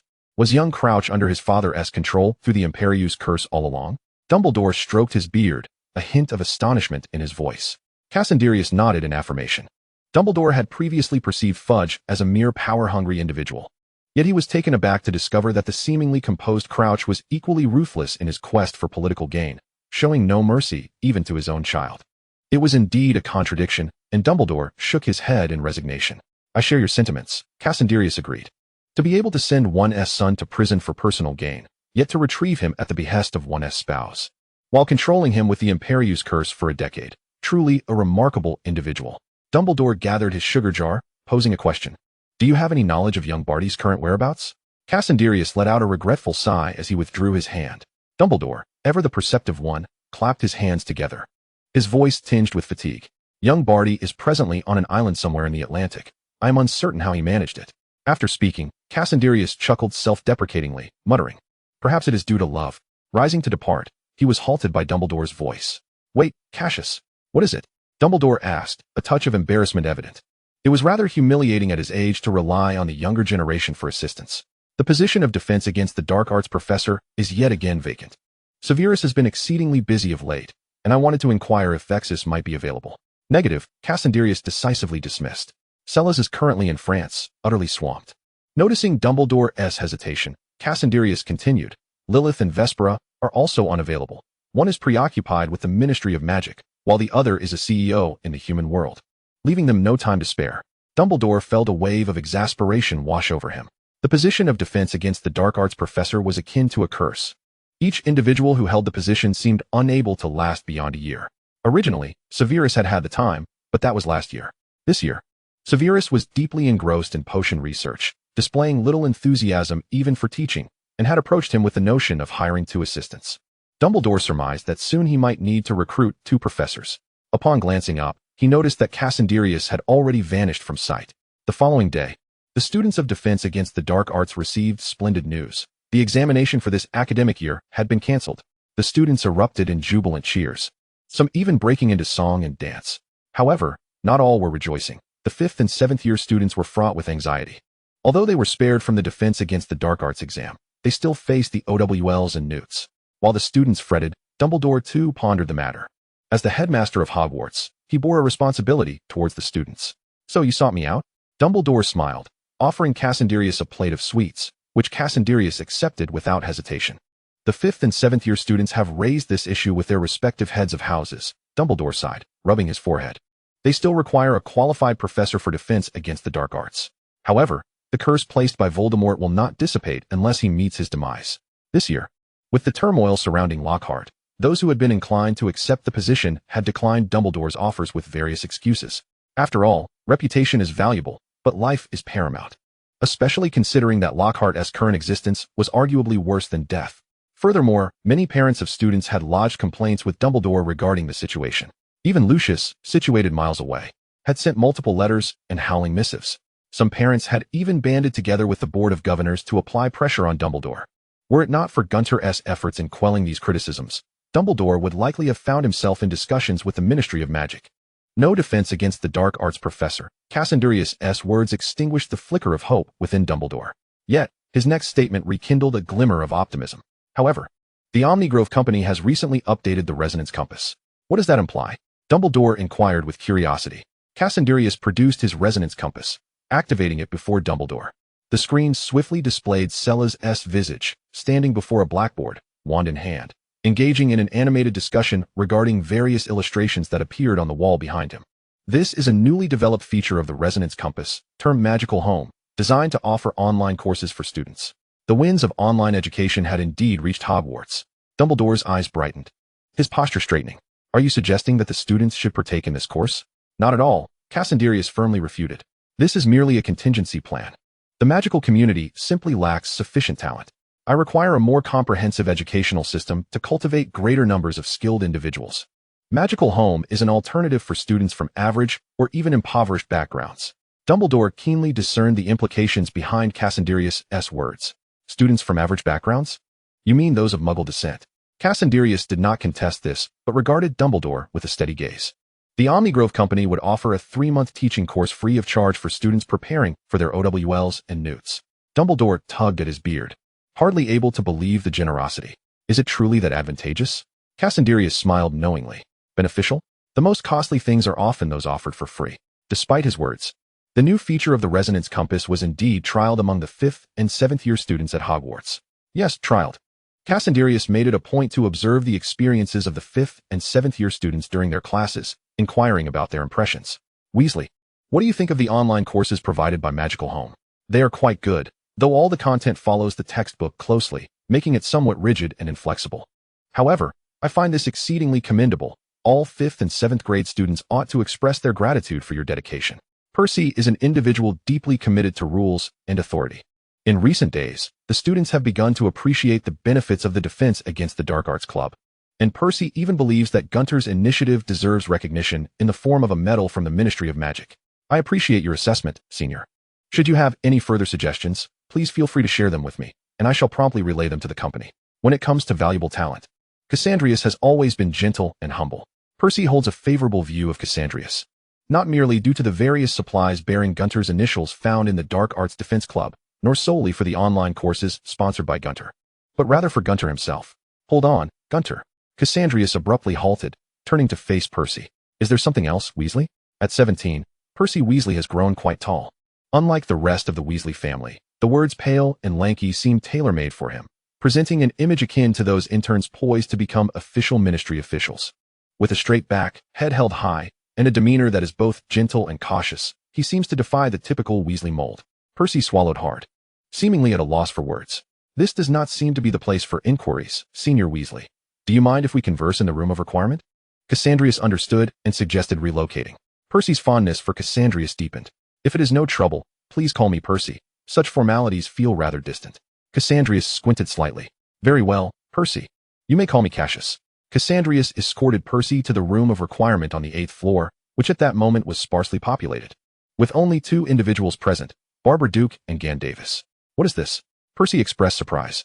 Upon seeing Percy, the 2 greeted him with an air of familiarity. Hello, Senior Weasley. I am Barbara Duke, a 2nd-year student from Gryffindor. A sweet, gentle smile adorned Barbara's face, eliciting an instinctive fondness. Greetings, Senior Weasley. I am Gan Davis, a 2nd-year student from Ravenclaw. You may simply call me Gan. Percy nodded, naturally adopting the demeanor of the student council president. Greetings to you both. I am aware of your commendable reputations as promising younger students. After exchanging pleasantries, Gan and Barbara departed the room of requirement, leaving the space to Cassandrius and Percy. Once they left, the aura of calm confidence Percy had exuded seemed to dissipate. I have heard that the renowned head of the Emergency Accidents Department at the Ministry, Lilith Gorgon, is affiliated with the Gunter family? Percy inquired tentatively. Chapter 112, a Weasley unlike any other. Cassandrius shed the superficial veneer of humility, casually pouring red tea for both Percy and himself, responding nonchalantly, Indeed, she is, however. I believe we should take a moment to savor this exquisite tea from across the seas. Percy recognized his eagerness but suppressed his thoughts, mimicking Cassandrius's composed manner as he took a sip of the bright red tea. With just a taste, Percy discerned the tea's exquisite flavor. It was fragrant, with floral and fruity notes dancing on his tongue, and its texture was honeyed and sweet. Observing the tea's color, he noted its golden clarity, transparent to the bottom. Percy, still quite young, was perceptible to Cassandrius's discerning gaze. This is a premium red tea from the East, Jean Junmei. It was a gift from a friend. How do you find it? The friend named Tao Ling sends his regards. Percy felt a flush creep to his cheeks. He hailed from a modest background and had never indulged in fine tea. Although he served as the student council president, he lacked the means to enjoy such luxuries. It is delightful. It is the best tea I have ever tasted, Percy managed to reply. Cassandrius, however, sought a deeper reaction. He smiled, saying, A fine tea must be appreciated by a discerning individual to truly unveil its subtleties. Do you not embody this, Percy? Percy's grip on the teacup tightened. He sensed he might have been too hasty. No, not hasty at all. It is merely the right moment. Percy was taken aback, glancing at Cassandrius, believing he had inadvertently revealed his thoughts. I have not slipped any truth serum into the tea. Rather, dear senior, your expressions are simply so transparent. You. Percy's heart raced, and he exclaimed, you noticed. Cassandrius remained noncommittal. People are invariably drawn to fame and fortune. You, Percy, have chosen Gunter, and I find it an honor. Such forthright words caused Percy to blush slightly, yet he could not restrain himself from speaking. Perhaps he felt a kinship with the person before him, who was remarkably similar to himself. They all say my pursuit of fame and fortune is misguided. Percy fixed his gaze on Cassandrius, seeking validation. Is it truly misguided? Cassandrius smiled, articulating the words Percy longed to hear. No one is devoid of a desire for power and wealth, if they claim otherwise. It is merely a reflection of their insufficient abundance. The youthful smile on Percy's lips was unrestrained and scornful, yet his words struck a chord deep within Percy's heart. His family disapproved of his ambitions, yet he remained steadfast on the path he had chosen. Though he could confide in his girlfriend, she could only offer him comfort. But Gunter provided him with unequivocal affirmation. Percy took a deep breath, striving to maintain a flawless smile as he straightened his posture, adopting the demeanor of a top student to introduce himself to the individual who might become his future superior. I realize that this may be somewhat presumptuous, but please allow me to formally introduce myself. Mr. Gunter, it is a pleasure to meet you. I am Percy Ignatius Weasley, a 7th-year student at Hogwarts, currently serving as the president of the Boys Student Council, having been recognized as a model student for 6 consecutive years. And I led the revision of the 3rd edition of the Campus Management Regulations, and Cassandrius raised his hand, interrupting Percy's self-introduction. The gesture seemed to signal a complete collapse of Percy's previously confident demeanor. His voice trembled uncontrollably, his already pale complexion seemingly washed of all color, his body stiffening momentarily. And even his fingers began to twitch involuntarily. Actually, no. Cassandrius smiled, cutting him off. What I wish to convey, Mr. Percy, is that you need not embellish your experiences with a lengthy string of superfluous words. Percy's eyes began to brighten. You are already remarkable in your own right. Cassandrius's smile deepened. I believe the Omnigrove United Group would be delighted to welcome you. Percy, in his excitement, nearly leaped to his feet. Thank you, he exclaimed. I am immensely grateful. Omnigrove has always been my aspiration. Though he yearned to work at the ministry, he perceived no significant difference between Omnigrove and the ministry. After bidding farewell to the somewhat overly excited Percy, Cassandrius connected with Vespera's communication. Good evening, sir. The figure of a blonde woman materialized on the screen. Her backdrop a lavishly adorned banquet hall. Good evening, Vesper, Cassandrius replied, sending Percy's personal profile via the compass. The information has been sent to you. Percy Weasley, the 3rd son of the Weasley family, a man whose ambitions starkly contrast with those of Gryffindor. Very well, sir. What kind of Weasley do you envision? Vespera's smile blossomed as she gently swirled the champagne glass in her hand, reflecting her delightful mood. Cassandrius pondered for a moment. Someone akin to yourself. A Weasley that deviates from the norm could indeed prove to be intriguing. Or perhaps, this Weasley, who has ventured into the Muggle world, has inadvertently found common ground with his family in certain aspects. Splendid, Vespera remarked, her gaze fixed on Percy's handsome visage on the compass screen, her mind already brimming with ideas. Let us arrange for studies in art history, philosophy and ethics, luxury branding, international etiquette, wine appreciation, and equestrian golf. A Weasley unlike any other should yield fascinating results. What do you mean by a Weasley? Draco emerged from the corner of the room, puzzled by the previous exchange. He had observed everything. Cassandrius, leafing through a French book, tilted his head at Draco's inquiry and explained. Because he is a Weasley who does not conform to the Weasley stereotype. Oh, I see, Draco replied, understanding dawning upon him.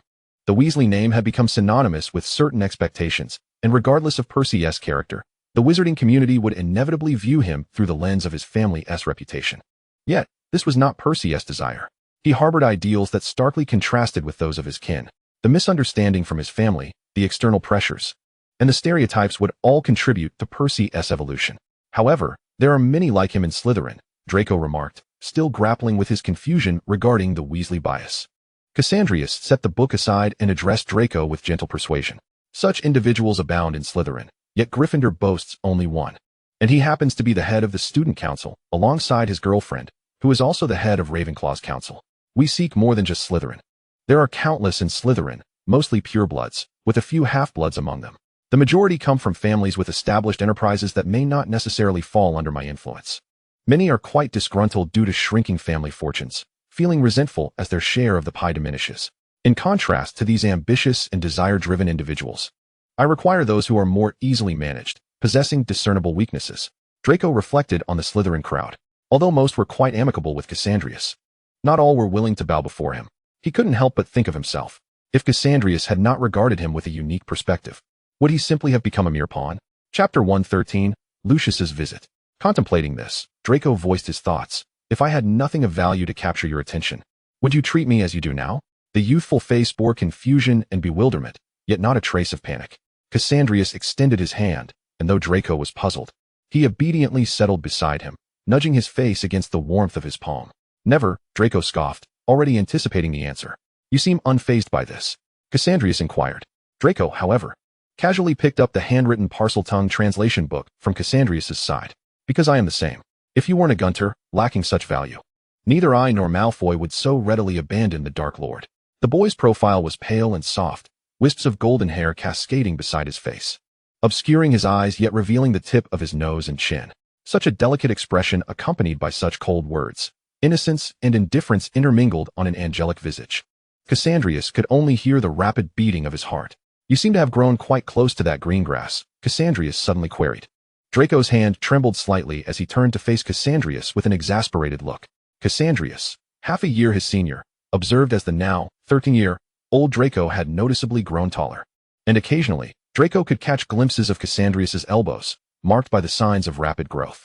At this moment, the young man, adorned with glasses, tilted his head, resting his chin on his hand, one side of his white hair cascading down while the other side clung to his cheek. Although his gaze appeared vacant, Draco could feel the intensity of Cassandrius' stare. He suddenly felt mischievous. Are you referring to Daphne? Isn't it quite normal for me to be close to her? Cassandrius scoffed softly. That little green grass. Oh, you mean Astoria? Draco feigned surprise, as if recalling her name casually. Cassandrius' lips curved downward. Have you grown so close that you address each other by your first names? Draco pressed his lips together, stifling the impulse to smile. Is it possible that I, along with Knott, Parkinson, Zabini, and Greengrass, all address each other by our first names? Cassandrius, uncertain of his own thoughts, simply uttered a dry "oh" before turning away in silence. Draco felt a refreshing lightness. After the conclusion of the defense against the dark arts session, Hogwarts welcomed the Quidditch match. However, on the day of the Quidditch game, Lucius unexpectedly paid a visit to Hogwarts. He did not come alone. Rather, he had brought a house elf along. Oh, Lucius. It has been far too long. Dumbledore observed Lucius closely, curiosity sparking within him. Their last encounter had been the previous year when Lucius had scolded him for Draco's abduction by Peter Pettigrew. It has indeed been a while, Headmaster Dumbledore. Lucius maintained his impeccable pure-blood demeanor in front of outsiders. Clad in opulent robes, his serpent-headed staff complemented his pale, handsome face, which now bore an air of unapproachable authority. Your sudden visit to Hogwarts, does it pertain to a particular matter? Dumbledore inquired, adjusting his glasses while holding a cup of red tea. Lucius let out a slight huff, and from behind him emerged a trembling house elf. The creature was diminutive, standing about 3 feet tall, with large, tennis ball-sized green eyes, bat-like ears, and scarred fingers. Lucius's anger flared at the sight of the house elf. Headmaster Dumbledore, regarding the incident at the start of this academic year when Harry Potter was prevented from accessing the platform, I have apprehended the culprit. Oh, Dumbledore scrutinized the seemingly inconspicuous house elf with keen interest. Is it him? Lucius's wand struck the ground with a measured tap. Yet, it was precisely those 2 strikes that caused the house elf to tremble all over. Upon receiving Lucius's disdainful and scornful gaze, the house elf quivered as he spoke. I apologize. Dobby did not mean to. Dumbledore, observing Lucius's sour expression, suddenly found himself intrigued. Dobby, what have you done? Could you enlighten me? Dobby's fear prompted him to tightly close his mouth, glancing towards Lucius, clutching his ears, his eyes filled with trepidation. Lucius, beside himself with anger, struggled to maintain his composure. I command you to speak. Dobby, now even more frightened, nevertheless stammered. Hogwarts has bad people. Dobby does not want Harry Potter to encounter them. Lucius's fury escalated, his wand trembling in his hand. Tell Dumbledore how you came to know this. Dobby covered his ears, his large green eyes darting about in fear. Lucius shot Dobby a fierce glare, prompting him to finally speak, albeit with trepidation. Fortunately, Dobby encountered that bad person at his master's house. Dobby does not want Harry Potter to be harmed. Dumbledore's mind raced with thoughts, and he pursed his lips, suppressing a smile. He summoned his Patronus, a phoenix, which took flight, vanishing from view in an instant. Who would have imagined that Cassius would find himself in such a predicament? After discussing Dobby's situation, Lucius's expression darkened further. He glared at Dobby and harshly commanded, "Get out of my sight." Dobby trembled and vanished before them, leaving no third party in the office. Lucius's demeanor instantly softened. Adopting the familiar Malfoy pride, his chin slightly raised as he looked down. It was a pose of condescension. Dumbledore was unperturbed. In fact, Lucius was someone he had watched grow up. What adult would lose their temper with a child? Well then, Lucius, do you have any further business? Dumbledore inquired with a genial smile. Lucius's expression soured dramatically. During his months abroad in France, he had not only leveraged the Gunter family's wealth to acquire numerous enterprises, but had also drawn the attention of various unscrupulous individuals. Had it not been for Salaz's chance encounter, he might not have returned in one piece. Furthermore, Lucius, with a grim countenance, produced a letter sealed with wax from his pocket and flung it onto Dumbledore's desk, a sardonic smile gracing his lips. "Thanks to you, Professor Dumbledore. While I was in France, a certain Madame Rocher requested I deliver this letter to you." The letter fluttered lightly as it landed before Dumbledore. A mere glance revealed the yellow wax seal emblazoned with a familiar emblem. In that instant, Dumbledore's smile froze in place. Chapter 114, Grindelwald's Invitation. The old man was as cunning as a fox. Dumbledore's momentary unease swiftly dissipated, and he naturally placed the letter in his drawer, smiling as he turned his gaze towards the door. Cassandrius and Draco stood side by side, with Harry trailing closely behind. "Father!" Draco exclaimed with delight. The moment Lucius spotted his son, his expression softened. He reached out to caress Draco's cheek, ruffling his son's tousled golden hair, much to Draco's chagrin. "I missed you too." Lucius then turned his attention to Cassandrius. "Good day, Mr. Gunter." He inclined his head slightly. This gesture caught Dumbledore's attention, prompting him to swiftly dismiss any lingering awkwardness. A glimmer of sharp insight flashing in his eyes, Cassandrius merely nodded in acknowledgement. As for Harry, Lucius offered only a curt nod, regarding him with an air of aloof superiority. "Mr. Potter." Harry, feeling somewhat awkward, hesitantly inquired, recalling the numerous tales he had heard from Sirius about Lucius's youth.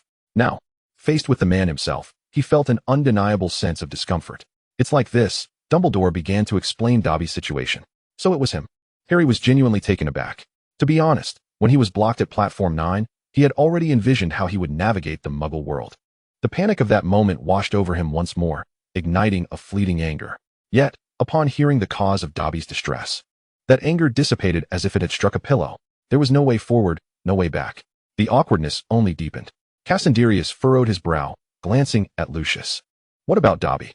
Lucius snapped his fingers. With a pop, the disheveled Dobby reappeared before them. Cassandrius's eyes widened in fear upon noticing Dobby's sudden arrival. But his smile quickly returned as he addressed the house elf. "Dobby, tell me, am I the bad person you saw?" Dobby trembled violently at the sight of Cassandrius, tears welling in his large eyes. Witnessing this, Draco bit his lip, stifling a laugh, while Harry averted his gaze, trying to suppress his amusement. Cassandrius's expression remained unchanged, his vacant stare fixed upon Lucius. Ahem. Lucius cleared his throat, casting a haughty glance at Dobby. Dobby's rash departure from Malfoy Manor, although for Mr. Potter's sake, was a defiance of his master's wishes. He deliberately slowed his speech, relishing the sight of Dobby's fearful demeanor. "Thus, I intend to send you to Hogwarts or to Mr. Potter's side. Harry Potter." Dobby cheered, but upon seeing Lucius's menacing expression, his joy quickly turned to fear. Harry felt an overwhelming awkwardness. How strange, how very strange. Furthermore, he certainly could not bring Dobby home. There were already Sirius and Creature to contend with. Not to mention, Sirius would surely cause a ruckus. No, absolutely not. Contemplating this, Harry turned to Dumbledore. "Professor Dumbledore, the school's kitchen should be able to accommodate one more house elf, right?" Dumbledore, ever perceptive, mirrored Harry's thoughts. Recalling Sirius's ongoing squabbles with the goblins at Gringotts, he chuckled. "Of course, Harry, your kindness is enough to earn Gryffindor an additional 10 points. Draco's eyes widened in astonishment. Cassandrius also regarded the old man with curiosity. Dumbledore beamed, feigning ignorance. Harry awkwardly led Dobby away, and as he watched Harry's retreating figure alongside the chattering Dobby, Cassandrius stepped out of the headmaster's office, a smile adorning his face. "Lucius, you truly are audacious." The trio made their way down the corridor, passing numerous individuals, yet their voices went unheard by anyone around them. Lucius chuckled softly, casting a glance at Draco, who was growing taller, and humbly responded to Cassandrius' inquiry. "A trivial scheme, hardly worth mentioning." Draco curled his lip in disdain. His father was still putting on an act. Is there a purpose to your visit? He asked as they stepped into a more open area where the crowd had thinned. At that moment, Lucius produced a more formal letter, handing it to Cassandrius. Cassandrius accepted the envelope, which was adorned with elegantly sketched flowers in a flowing script upon its green exterior. A silver-green wax seal bore the image of a serpent devouring its own tail. On the reverse side of the envelope, in the angle of the shadowed side, Cassandrius discerned a geometric pattern composed of a triangle, a circle, and a vertical line. Upon opening the letter, he extracted a small card that bore no signature or name. Only a simple address, Numengard. After flipping the card in his hand and finding nothing else of note, Cassandrius returned the letter to Lucius. He raised his eyes to regard the somewhat overly mature man. Who sent this? Lucius incinerated the letter, and Cassandrius' words reminded him of that resolute lady, a graceful woman, Grindelwald. It seems our actions have drawn their attention, he mused. Cassandrius chuckled lightly, devoid of any emotion. Indeed, or perhaps not. It appears someone witnessed something. His youthful silver eyes gleamed with an enigmatic depth, the smile at the corners of his lips deepening. Numengard. Sir, there was truly no need for this. An elderly man, whose age still hinted at a former grandeur, sat nearby, observing the gray-haired elder in the distance, his voice tinged with confusion. Wenda, do not underestimate others. An aged voice chimed in, prompting Wenda to promptly silence himself. The elder slowly turned, revealing a pair of uniquely mismatched eyes. Grindelwald approached the window of the tower, gazing across the distant plains, the sea, and the mountains, contemplating the direction of his thoughts. I wonder if my letter has reached its destination. In the stillness of night at Hogwarts, the lights twinkled like stars adorning the ancient, enigmatic castle. Within the confines of the headmaster's office, a silence lingered. Dressed in a lilac nightgown and a pointed nightcap, an ensemble favored by the elderly Dumbledore, he sat at the edge of his bed, hunched over in contemplation of an unopened letter. His fingers, now lined with age and slackened skin, gently caressed every inch of the letter until warmth seeped into the parchment. Only then did Dumbledore realize he had remained silent for an extended period. He abruptly rose and approached the bookshelf, hastily selecting a book and shoving the letter into its pages as if handling a hot potato. Returning to his bed, he immediately closed his eyes. Yet, in the stillness of the night, he found himself opening them once more. Chapter 115, The Proliferation of the Eight-Eyed Giant Spider. As May approached, the Quidditch match drew near. One morning, while Nemesis still slumbered, Cassandrius rose from his bed.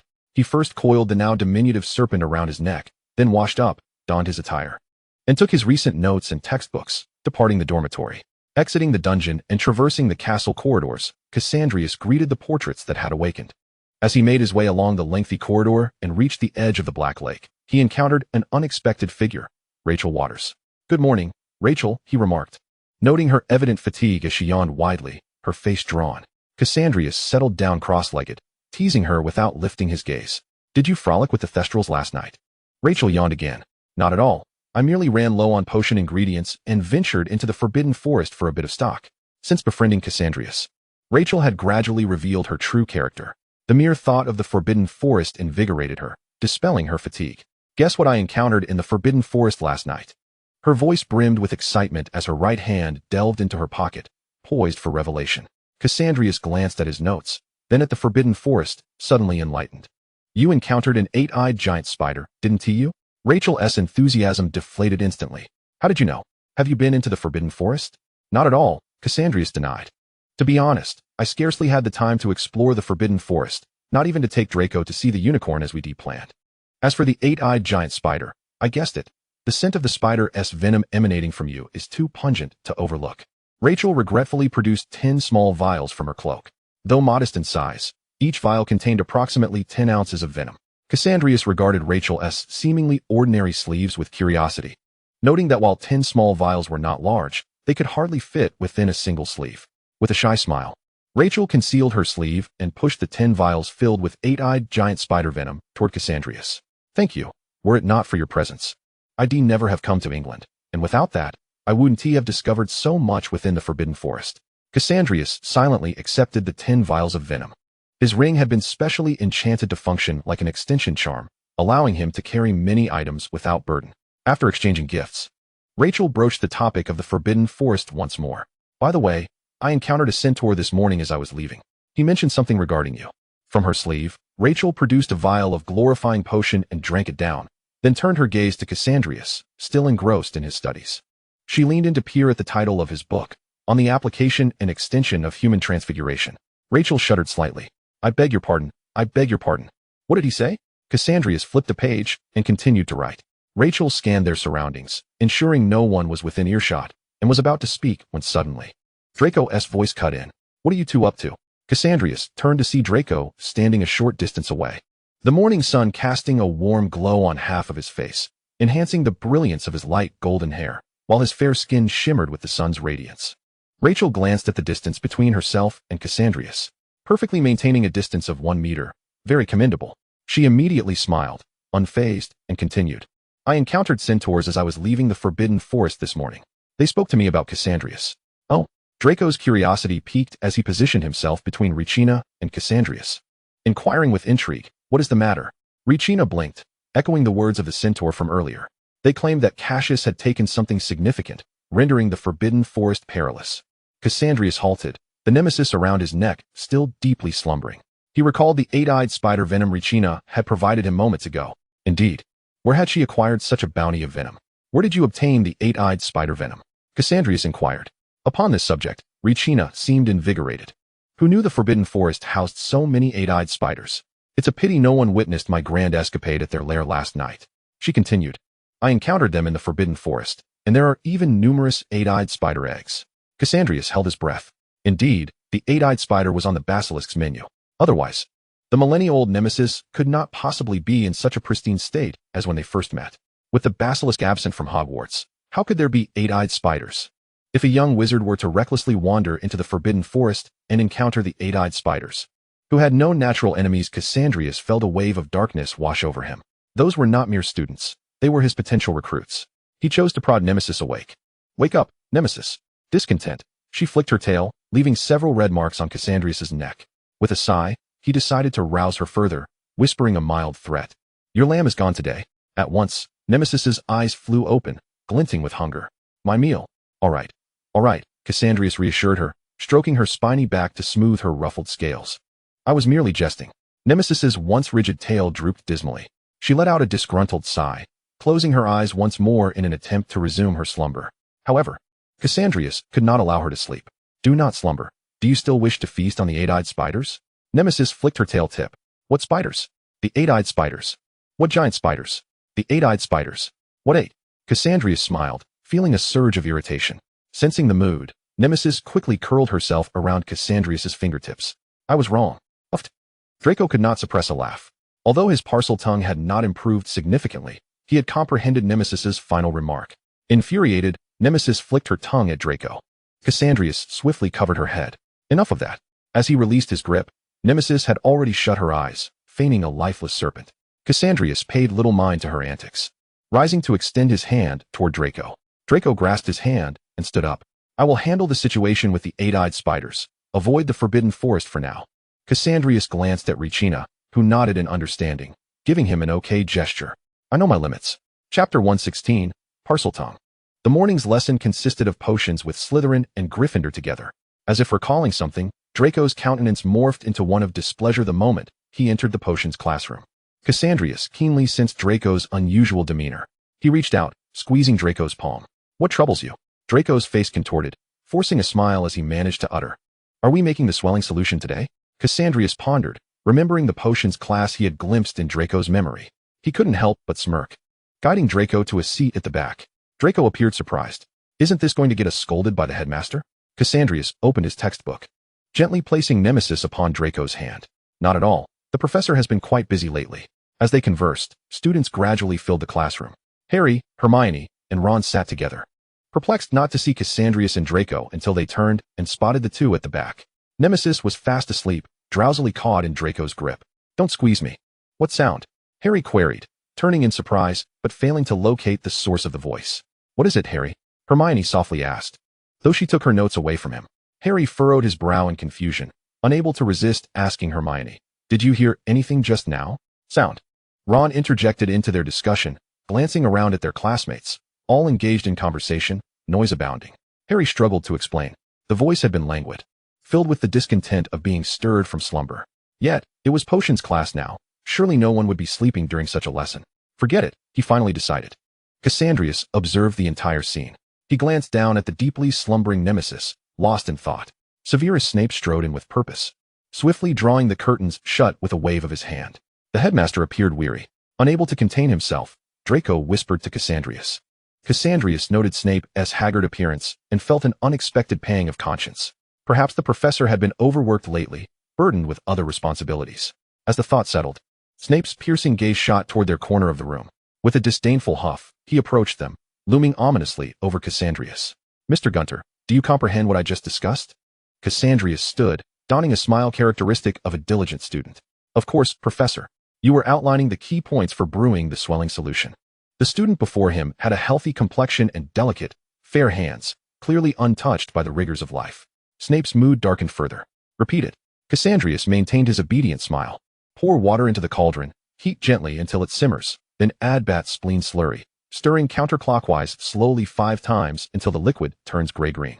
Slice the swelling solution bean lengthwise, extracting the juice, and drop it into the cauldron, stirring clockwise rapidly 2 times until the potion turns bright pink. Remove from heat and let it sit for a minute. Drop a drop onto onion skin. If the skin swells to twice its size and returns to normal after 10 seconds, the potion is successful." Snape's gaze bore into Cassandrius until he recited the entire process flawlessly. "Humph."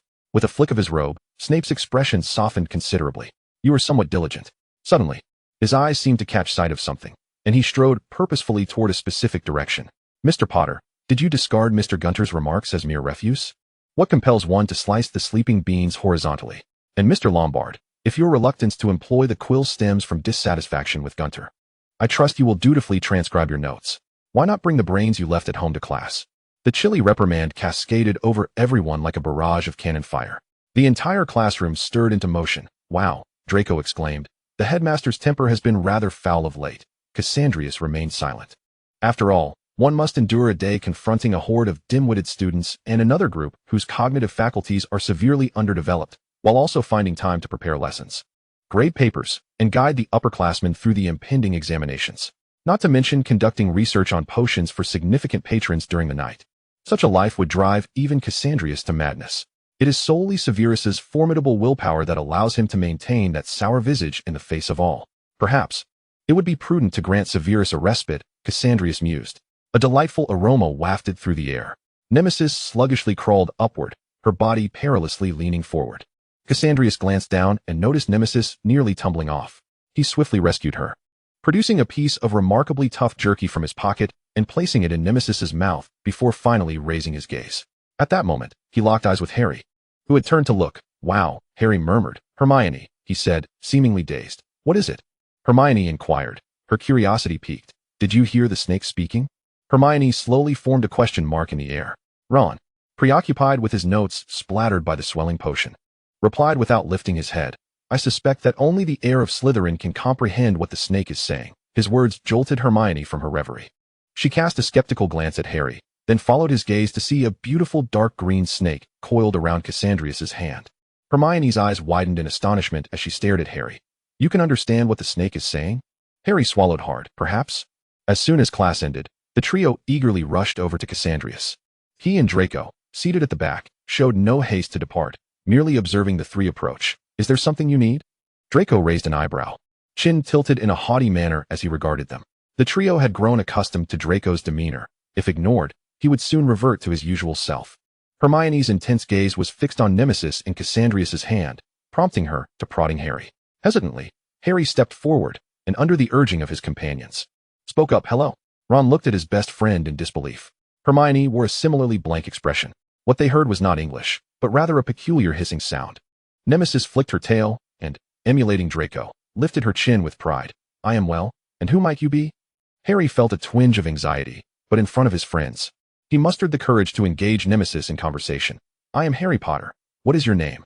Nemesis remained silent, leisurely slithering up Cassandrius's arm until she reached his neck.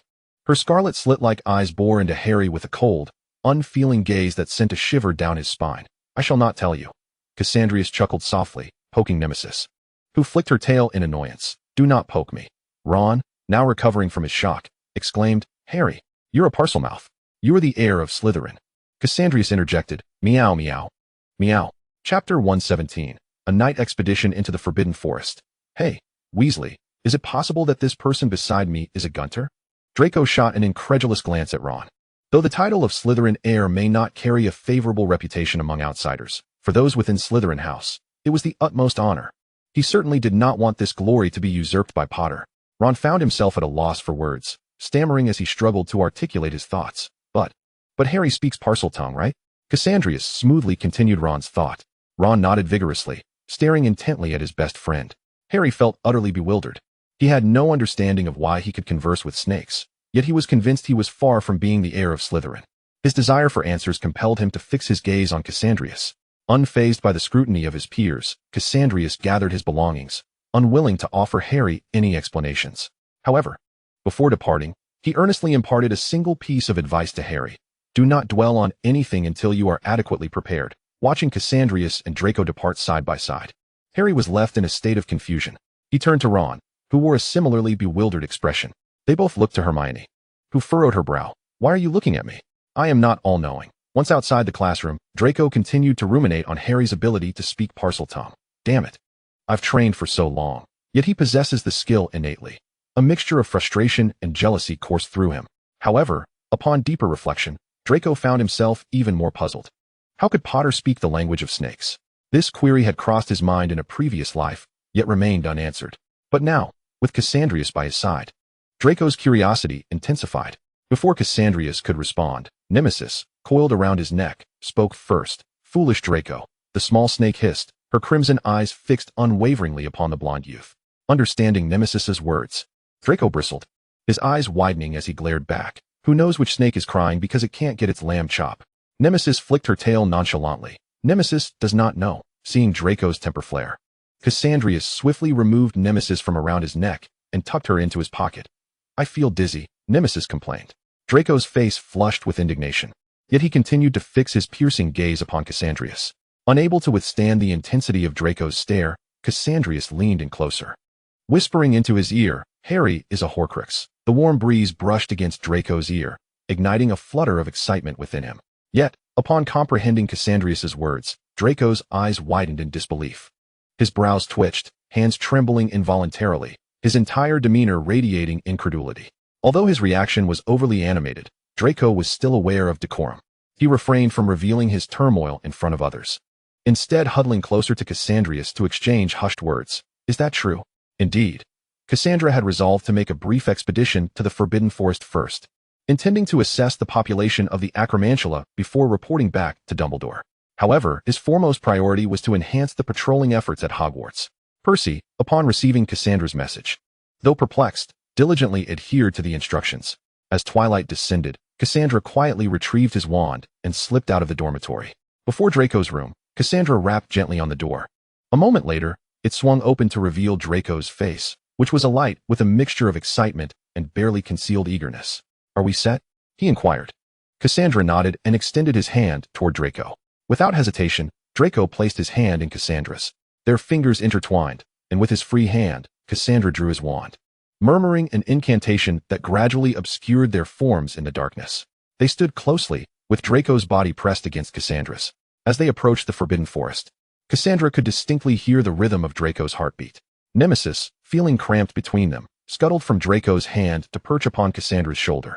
Draco, you're so noisy, Nemesis remarked. I am not. Draco retorted indignantly. Your heartbeat is quite loud, Nemesis countered, shaking its head. Draco's cheeks flushed crimson, the warmth making him acutely aware of his own embarrassment. Enough, Nemesis. Do not pick on the small, Cassandra interjected, successfully averting Nemesis's mischief, though it retaliated with a disgruntled swipe. Draco remained silent, his gaze downward, allowing Cassandra to lead him by the hand. The forest was enveloped in an eerie stillness, with the night sky shrouding visibility to near nothing. Only the whisper of the wind rustled the leaves, accompanied by the distant cries of creatures and the scuttling sounds of arthropods. Cassandra halted abruptly. What is it? Draco asked, squeezing Cassandra's palm and raising his eyes in inquiry. Cassandra subtly shook his head, directing his gaze toward a certain spot. Draco followed his line of sight. Beneath a particularly stout tree, an unusual shadow lurked ominously. What is that? Draco whispered. Cassandra remained silent, tracing two letters in Draco's palm. H.P. Draco grimaced. He had anticipated as much. Meanwhile, Harry and his companions were trembling with trepidation. Harry, do you think we're lost? Ron clung tightly to Harry, his eyes wide with fear, unwilling to glance around. Hermione, though equally anxious, maintained her composure, her mind alert to their surroundings. Harry felt a mix of confusion and fear. They had merely set out for their customary nocturnal adventure. Little did they know that tonight, Hogwarts night patrols were particularly stringent, and they had been pursued by Filch, ultimately seeking refuge in the Forbidden Forest. The forest was eerily silent, the wind hushed. Harry could only hear the ragged breaths of himself, Ron, and Hermione, filled with anxiety. He swallowed hard, glancing back the way they had come. "I think we should retrace our steps," he suggested. Ron clung tighter to his friend, paralyzed with fear. The invisibility cloak was simply too small. 2 of them fit comfortably, but 3 was a tight squeeze. After a unanimous decision, the trio turned to retrace their steps. But their unfamiliarity with the forest led them deeper into its shadows. As they ventured further, the surroundings grew increasingly dark, their wand's light barely illuminating their path. Ron cautiously surveyed the pitch-black expanse, tentatively asking, "Harry, do you hear anything?" Harry halted, straining to listen, but discerned nothing. "Do you?" he queried, puzzled. Hermione furrowed her brow, focusing intently on the ambient sounds. A rustling noise echoed, reminiscent of something colliding. Hermione recalled her childhood visit to a medical exhibit, where the sound of bones clashing resonated in her memory. The quieter the surroundings grew, the more pronounced the noise became, intensifying as if a multitude of creatures were converging. The 3 friends fell into a hushed silence, their hearts racing. Harry's palms were slick with sweat, his breaths growing warmer, and his heartbeat quickening. They stood frozen, the sound of leaves crunching underfoot drawing closer, accompanied by the ominous rustling intensifying. Unable to restrain himself, Ron took a step back, only to collide with something massive. Trembling, he stuttered, unable to turn his gaze. Harry slowly lifted his head. Before them loomed a creature towering approximately 15 feet, shrouded in a dense coat of black fur. Its 8 legs deeply embedded in the earth, and its cold, black eyes instilling a profound fear. Out of the corner of his eye, Harry noticed a throng of similar creatures swarming behind the colossal beast, like a tide of darkness. The immense acromantula before them emitted a low, vibrating hum from its abdomen. Harry and his friends were bewildered, yet the other acromantula seemed to understand the implication. "Food. Run!" Hermione shouted, seizing Ron and Harry by the arms, propelling them into a frantic flight. With each stride they took, the sounds of their footsteps, akin to porcelain shattering, mingled with the piercing cries of the pursuing arachnids, resonating through the silent forest. A myriad of acromantula, large, small, old, young, transformed into a swirling sea of black, chasing what they perceived as a delectable feast. The trio sprinted for their lives, stumbling and falling in the pitch darkness. Yet, in the face of their impending doom, such trivialities seemed insignificant. The leading acromantula exhibited a keen sense of strategy. It did not rush to capture its prey, but rather surrounded them, intent on driving them into a corner. Harry felt an unprecedented speed coursing through him, as if he could run faster than he ever thought possible. He even found a moment of levity in his dire situation, contemplating if his speed could earn him a spot in the Olympics. But as he skidded to a halt, the sight before him was another acromantula of similar stature to the first, towering nearly 5 meters high, its dark form adorned with sharp, bristly hairs. Behind it, a relentless tide of acromantula surged forth. Ron's face drained of color, and he uttered a trembling wish. "I hope my mom makes a nice tombstone for me." His voice quivered, nearly breaking into tears. "I truly despise spiders." Hermione felt equally weak-kneed. She had already recognized what it was, the 8-eyed giant spider, a XXXXX level magical creature. Its danger level on par with that of a fire dragon serpent. Unbeknownst to them, a flicker of bloodlust and resignation passed through the inky black eyes of the colossal spider. Soon after, Harry and his companions heard a series of short, yet rhythmical chittering sounds. To their astonishment, the sound uttered human words. "Hogwarts students." Harry gasped in disbelief. "You can speak." The 8-eyed giant spider emitted a tremulous buzzing from its abdomen, followed by a stream of incoherent murmurs that Harry and his friends struggled to comprehend. No one said it was forbidden. "Hagrid." Harry's eyes lit up, and he quickly inquired, "You know Hagrid?" The tide of 8-eyed giant spiders hungrily eyed the trio, yet they were compelled to halt behind their leader. The voice of the 8-eyed giant spider was peculiar, reminiscent of neglected machinery, emanating a scent of decay through its tremors and buzzing. "Hagrid, my friend. He named me Aragog." Hermione gasped in surprise and promptly asked, "We are friends of Hagrid. Can you spare us?" The vibrations in Aragog's abdomen paused momentarily, but the multitude of 8-eyed giant spiders behind it let out a collective, ear-piercing screech. "I shall not harm you," Aragog assured, its body retreating as the words faded. The 3 felt a surge of relief, only to find the seemingly endless tide of black spiders advancing towards them. "Wait!" Harry screamed. Hermione supported a quaking Ron, adrenaline coursing through them. Enough. Hermione brandished her wand, vigilant of their surroundings. Harry, he won't harm us, but the other eight-eyed giant spiders may not be so merciful. Gripping his wand tightly, Harry relinquished his flicker of hope, confronting the situation with a sense of despair. As far as the eye could see, an almost infinite ocean of eight-eyed giant spiders loomed. When the first of the eight-eyed spiders charged forward, several beams of red light shot forth from Harry and Hermione's wands before they could react. Shatter them to pieces. Expend your weapon. Boom. A smaller eight-eyed spider crashed down among the swarm. The cacophony of chittering swelled, nearly solidifying into a palpable entity, and Harry succumbed to despair. As the spider, the size of a human face, loomed larger before him, he had already prepared the words he would utter upon reuniting with his parents. Yet, in the next moment, Inferno Demonium, a resplendent silver serpent, radiant as the Milky Way, roared through the air before the trio. The night was instantly illuminated, the brilliance akin to a full moon brightening their surroundings. Harry beheld the panic etched on Hermione's face, the despair on Ron's. He also caught sight of a youth in the distance, wand aloft. The bone-chilling flames swiftly engulfed the spider horde, and in an instant, the spider that was about to touch Harry's cheek was consumed by the silvery fire, tumbling into the inferno. A shiver ran down Harry's spine, while Hermione exhaled in relief, her limbs growing weak beneath her. Ron leaned against Harry, gasping for breath in a disheveled state. Cassandrius approached, wand waving, moving toward the trio. The silver serpent, with its gaping maw, pursued the eight-eyed giant spider but left no trace of flame in the forest. The tide of spiders quickly receded, and Cassandrius extended his hand, the serpent belching before flicking its tail and vanishing. Cassius. Harry collapsed to the ground, drenched in sweat. With his descent, Ron also succumbed to the earth, while Hermione barely managed to keep herself upright, though she appeared equally disheveled. The trio's condition was far from favorable, their garments torn and blood seeping from several wounds. Harry believed that had they not encountered Cassandrius, he might have met his end there. Ron, having narrowly escaped, closed his eyes, nearly on the brink of unconsciousness. At this moment, all notions of dark and light magic were cast aside. Survival was paramount, and what magic mattered if they could simply live? Hermione, though still rational, appeared pale and bewildered. The Forbidden Forest. Why are there so many eight-eyed giant spiders? Draco, holding a compass, had meticulously documented the entire sequence of events. Emerging from behind Cassandrius, he refrained from mockery, addressing the matter at hand. You'll have to ask your dear friend, the groundskeeper Hagrid. Cassandrius, frowning, turned to the trio and inquired, wasn't Hogwarts on heightened patrol tonight? How did you end up in the Forbidden Forest? Harry found himself momentarily speechless, his near brush with death leaving him in a state of reckless abandon. We were out for a midnight stroll, got lost while evading Filch, and then encountered the eight-eyed giant spiders. He spoke with surprising nonchalance, yet to the ears of several professors, his words were infuriating. Harry Potter. He turned in disbelief. Not far off, a witch in a nightgown and pointed hat looked as though she might hurl her hat in anger. Professor McGonagall. Hermione exclaimed in alarm. And not just that, Miss Granger. A deep voice resonated from nearby as Severus Snape, clad in a meticulously tailored black robe, approached the group with measured steps. Snape cast a glance at Cassandrius and Draco, letting out a disdainful huff, clearly harboring malice towards Harry and his companions. Sneaking into the Forbidden Forest, nearly perishing at the jaws of an eight-eyed giant spider. Mr. Potter, perhaps you should pay the price for your abilities that do not match your reputation. Chapter 119, Indulgence. Fiendfire is a dark magic.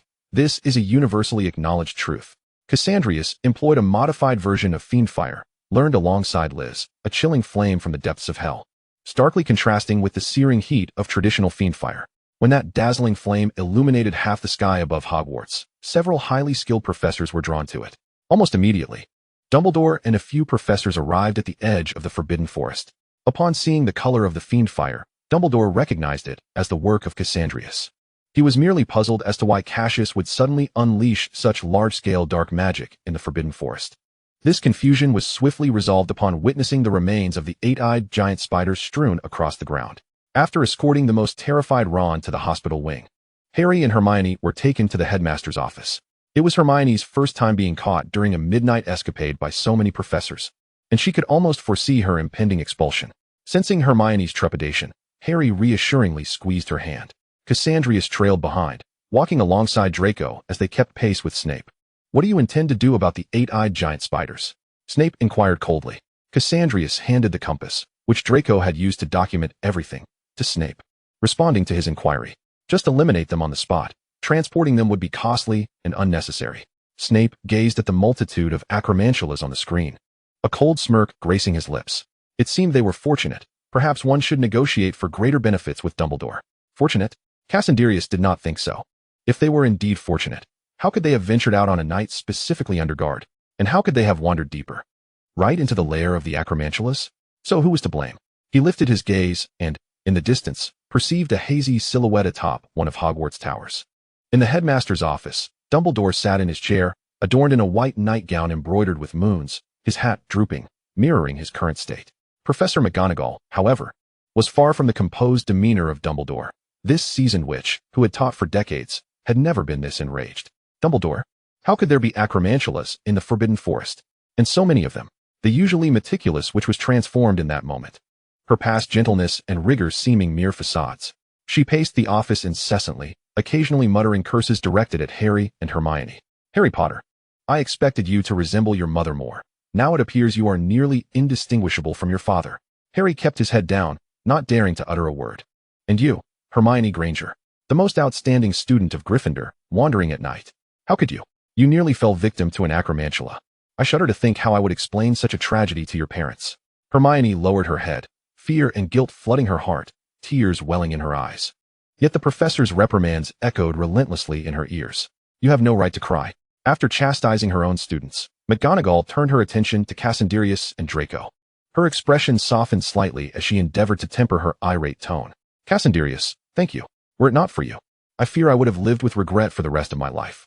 The stern witch displayed an unusual tenderness, even bowing slightly to Cassandrius.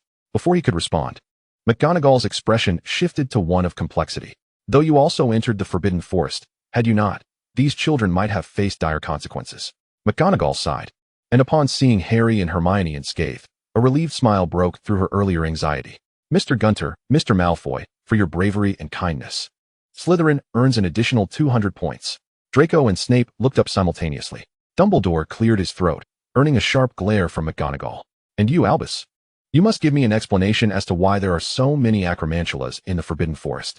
Dumbledore suddenly felt disinclined to speak. Just then, the door to the headmaster's office swung open. It was Hagrid.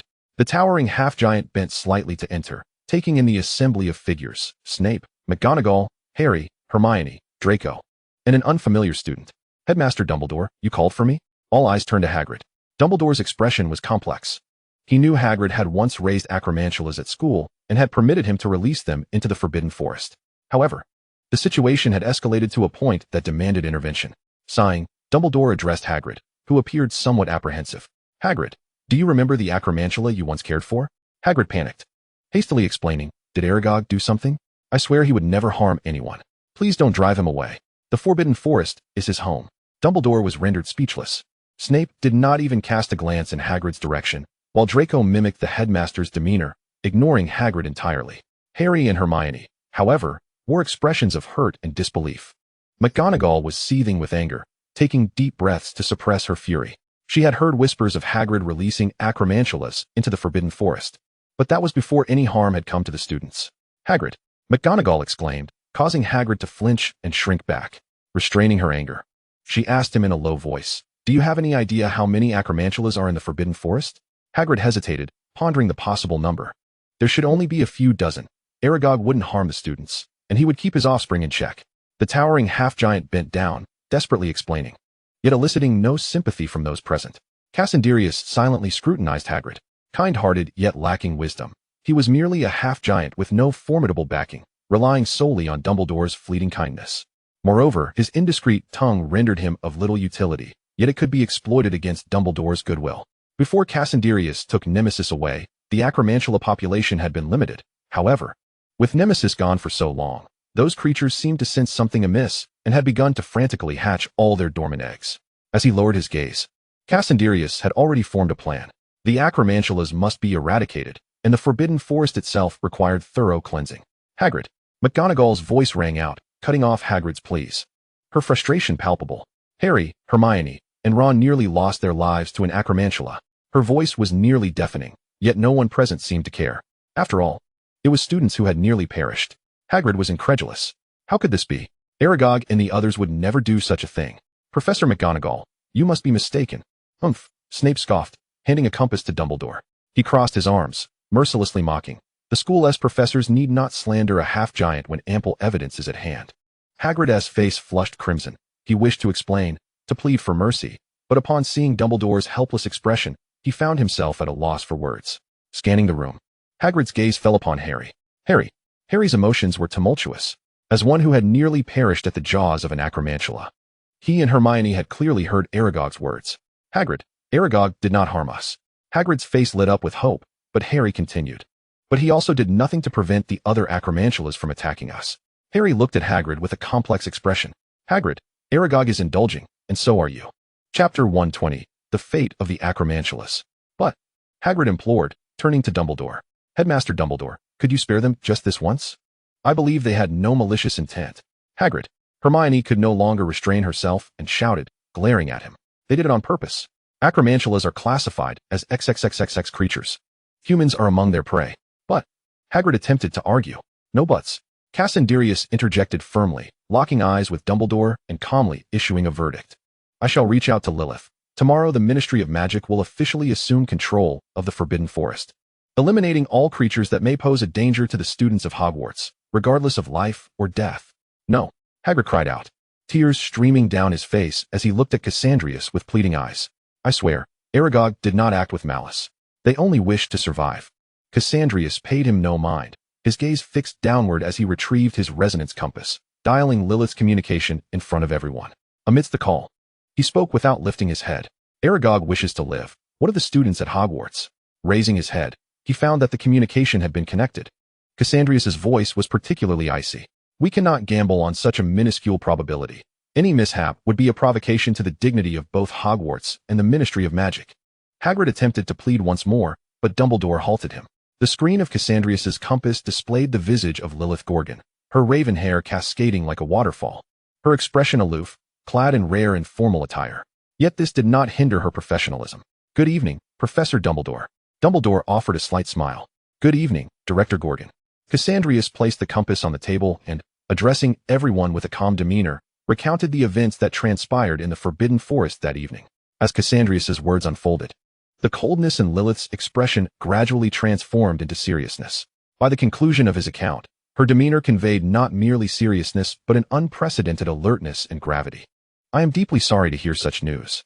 I will contact the head of the Auror Division immediately, at 7 o'clock tomorrow morning.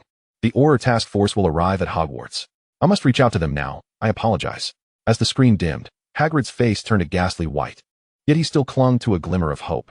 Professor Dumbledore Cassandrius tucked away the compass and turned to Hagrid, donning a somewhat distant and cold smile. Mr. Hagrid, I advise you not to harbor any expectations that Dumbledore will intercede on your behalf. He himself is in a precarious position. Dumbledore? Hagrid's face drained of color, helplessly watching as Cassandrius turned to Dumbledore and uttered the words he dreaded most. Professor Dumbledore, as one of the board members, Gunter has provided Hogwarts with no less than 1,000,000 galleons in funding over the years. Most of this has been spent on campus repairs, various supplies, and expansion projects. What about campus security? Is Hogwarts' safety truly so neglected? As a board member, Gunter harbors serious doubts regarding your capacity to continue as headmaster. His voice was remarkably calm, yet it caused the countenances of all present to shift. Harry appeared bewildered. Hermione only partially comprehended, but McGonagall's expression transformed entirely.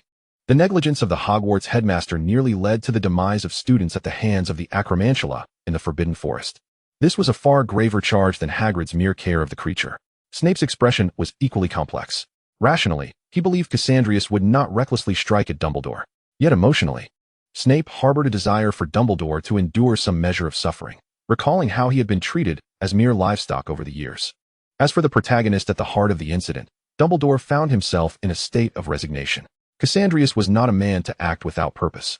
Unceremoniously ousting him from the headmaster's position would yield no benefit. Thus, he merely wished to consider the favor he owed him. It was indeed a predicament for Dumbledore, who had not anticipated that his past acts of compassion would now serve as a dagger aimed at his own heart. No, Hagrid shouted in desperation. It is not Professor Dumbledore's fault. It is all my doing. If there is blame to be cast, let it be directed at me. He looked at Cassandrius with tear-filled eyes, pleading, I am truly sorry. I had no foreknowledge that Aragog and the others would behave in such a manner. But this is not Professor Dumbledore's fault. If anyone must be punished, let it be me. I am willing to go to Azkaban. Just spare Professor Dumbledore. One should fear not the malicious scheming of evildoers, but rather the impulsive folly of fools. Cassandrius acknowledged that Hagrid did possess a certain kindness. Yet his ill-timed benevolence often led to trouble, just as his current words. An unyielding assumption of blame would only lead others to believe that Dumbledore had committed some grave misdeed. Amused, Cassandrius turned to Dumbledore with a teasing tone. Professor Dumbledore, you should be grateful that your political adversaries are not the ones standing here.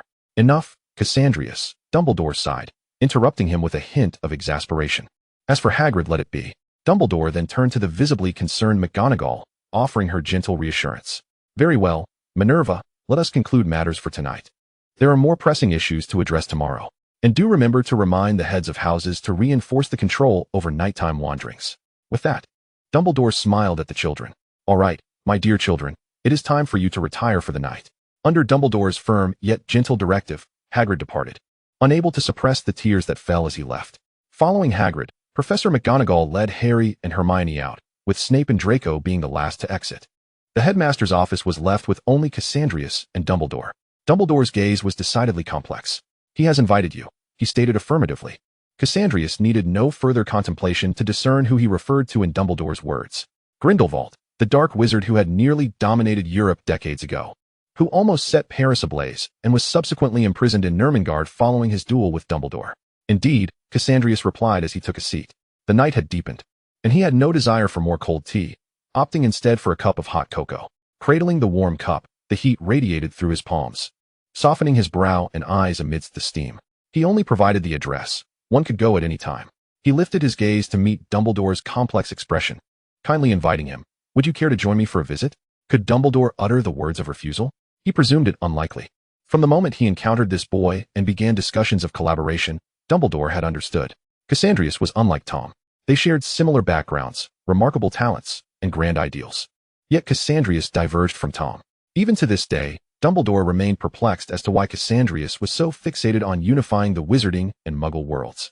I am genuinely curious as to why you are so determined to unify the Muggle world with the wizarding world, Dumbledore mused, leading him to pose the question. Cassandrius had not anticipated such an inquiry from Dumbledore. He momentarily faltered, his expression betraying confusion. After a brief pause, Cassandrius finally allowed a smile to grace his lips. He did not mind responding to Dumbledore's question. Because I wish to live. Chapter 121, Tenacity. Cassandrius was willing to present his true self before Dumbledore. For Dumbledore was not only powerful, but also possessed a rare kindness that few could claim. His smile remained intact, and his eyes continued to lack depth. Yet the very essence of Cassandrius seemed to grow increasingly frigid. His voice bore a hint of mirth, yet the content of his words startled Dumbledore. I cannot see. As you well know, at the tender age of 10, I successfully concocted the Eye of Truth. Cassandrius even felt a pang of nostalgia. A blind person yearns intensely to perceive the light. He paused, infusing his tone with a touch of melancholy, especially since he had once glimpsed the radiance. Do you remember our first encounter at St. Mungo's? The gravity of Cassandrius' words evoked vivid memories in Dumbledore. At that time, Cassandrius lay frail upon a hospital bed, his vitality and magic ebbing and flowing like the tides. Miraculously, the child had survived. The elixir of eternal dawn, Dumbledore softly uttered, providing the answer. Indeed, Cassandrius smiled, though it was tinged with deep sorrow. In my childhood, I could see light, beauty, darkness, cruelty. I beheld it all. Though not always beautiful, I still perceived it. Then, I lost my sight, and the world fell into a profound silence. In that moment, I discovered that blindness is not merely the closing of one's eyes to imagine darkness, but rather an expanse of desolation and void, an absence of everything. Cassandrius' voice took on the echoes of childhood confusion and pain. The Gunther Manor is indeed vast. I had to feel my way through every inch, stumbling repeatedly in the same spot, terrified with each step forward. Dumbledore remained silent, merely observing Cassandrius as he reminisced. Fortunately, I was later fortunate enough to encounter Ominous, who granted me a glimmer of hope. At this point, Cassandrius smiled, yet the expression was particularly forlorn. Had it not been for Ominous detection magic, I, already resigned to death, would not have survived to this day. However, even so, this merely ignited within me a greater desire. Having acquired the ability to perceive all, I devoted myself to the study of alchemy, hoping to one day behold the world again. Yet, what then, after seeing the world? Cassandrius drew a breath, the intensity of his emotions rendering him somewhat unrestrained. Each night, when I remove the Eye of Truth, it is the most helpless moment of my day. Darkness, endless darkness. A relentless void.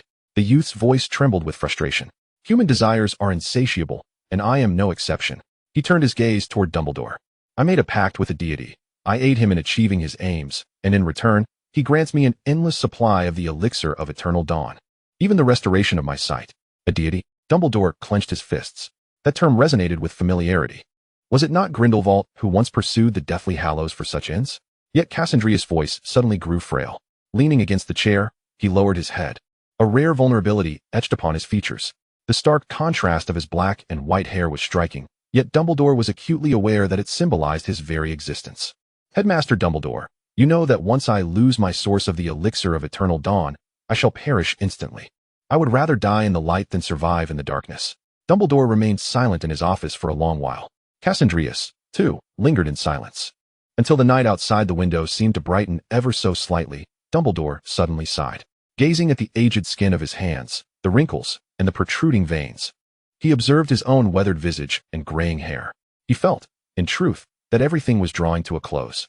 What could be so wrong with that? At least he knew what Snape was researching. Moreover, he could scarcely fathom what a Gunther, deprived of the elixir of eternal dawn, might do in a fit of madness. Finally, amidst the call of Fawkes, Dumbledore provided his answer. What about the summer? Cassandrius unabashedly curled his lips into a smile. He lifted his head, a triumphant grin adorning his face. Gradually rising to his feet, he stretched his limbs, stiff from prolonged stillness, and faced Dumbledore, placing his right hand over his heart. He bowed slightly. Thank you, Headmaster Dumbledore. You truly are the greatest white wizard of this century. With that, Cassandrius departed, leaving Dumbledore alone in his office, enveloped in silence. After exiting the headmaster's office, Cassandrius wiped away the tears from the corners of his eyes and, for the first time, removed his glasses. Closing his eyes as he traversed the darkness. The machinations were real. The manipulation was real. The lies were real. Yet, emotions were real as well. Cassandrius found himself in a state of uncertainty. He was relentlessly exploiting his emotions, his past, and Dumbledore's compassion, leveraging all of this to achieve his objectives, solely to survive. Humans possess an intrinsic will to live. He truly wished for death, yet the hopes of his elders weighed heavily upon his shoulders. Having come this far, how could he abandon it all for such ephemeral reasons? Cassandrius was unwilling to perish quietly in the darkness, nor to merely exist in shadows after having once seen the light. In those years of blindness, in the solitude of the Gunther Manor, the endless desolation and darkness transformed the pain of his previous 17 years into the sole moments of joy. Cassandrius had long since lost his sanity. Silently, he continued onward. The late-night corridors of Hogwarts were devoid of any passers-by, and Cassandrius felt no need to employ magic or avoid anyone. He strode forward, unafraid. Draco spotted Cassandrius approaching from a distance. Just as he was about to smile, he noticed the boy who usually wore a mask of deception now bore an expression devoid of emotion. You. The words hung unfinished in the air as Draco collided with the seemingly invisible Cassandrius. In that instant of impact, Cassandrius instinctively caught Draco, prioritizing reflex over reason. Draco? Cassandrius exclaimed, a hint of surprise in his voice, though he was unaware of the unnatural tone it held. Draco grasped Cassandrius' hand in return, holding it firmly. After the professor left, I returned. It's late, and I feared you might wake up tomorrow feeling as you did before. His voice carried a subtle hint of amusement. Yet it rendered Cassandrius silent. Draco awaited Cassandrius' response, only to be enveloped in an unexpected embrace. Caught in the tight hold, Draco extended his arms in confusion. He felt a touch of awkwardness, but still wrapped his arms around Cassandrius. What is wrong with you?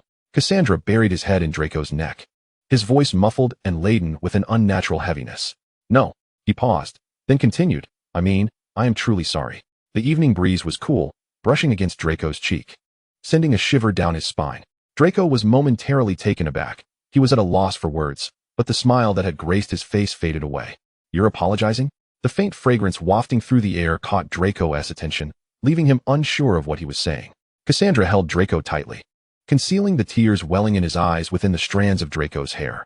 Yes, I am apologizing. I must be deranged, otherwise I would not have acted in such a manner.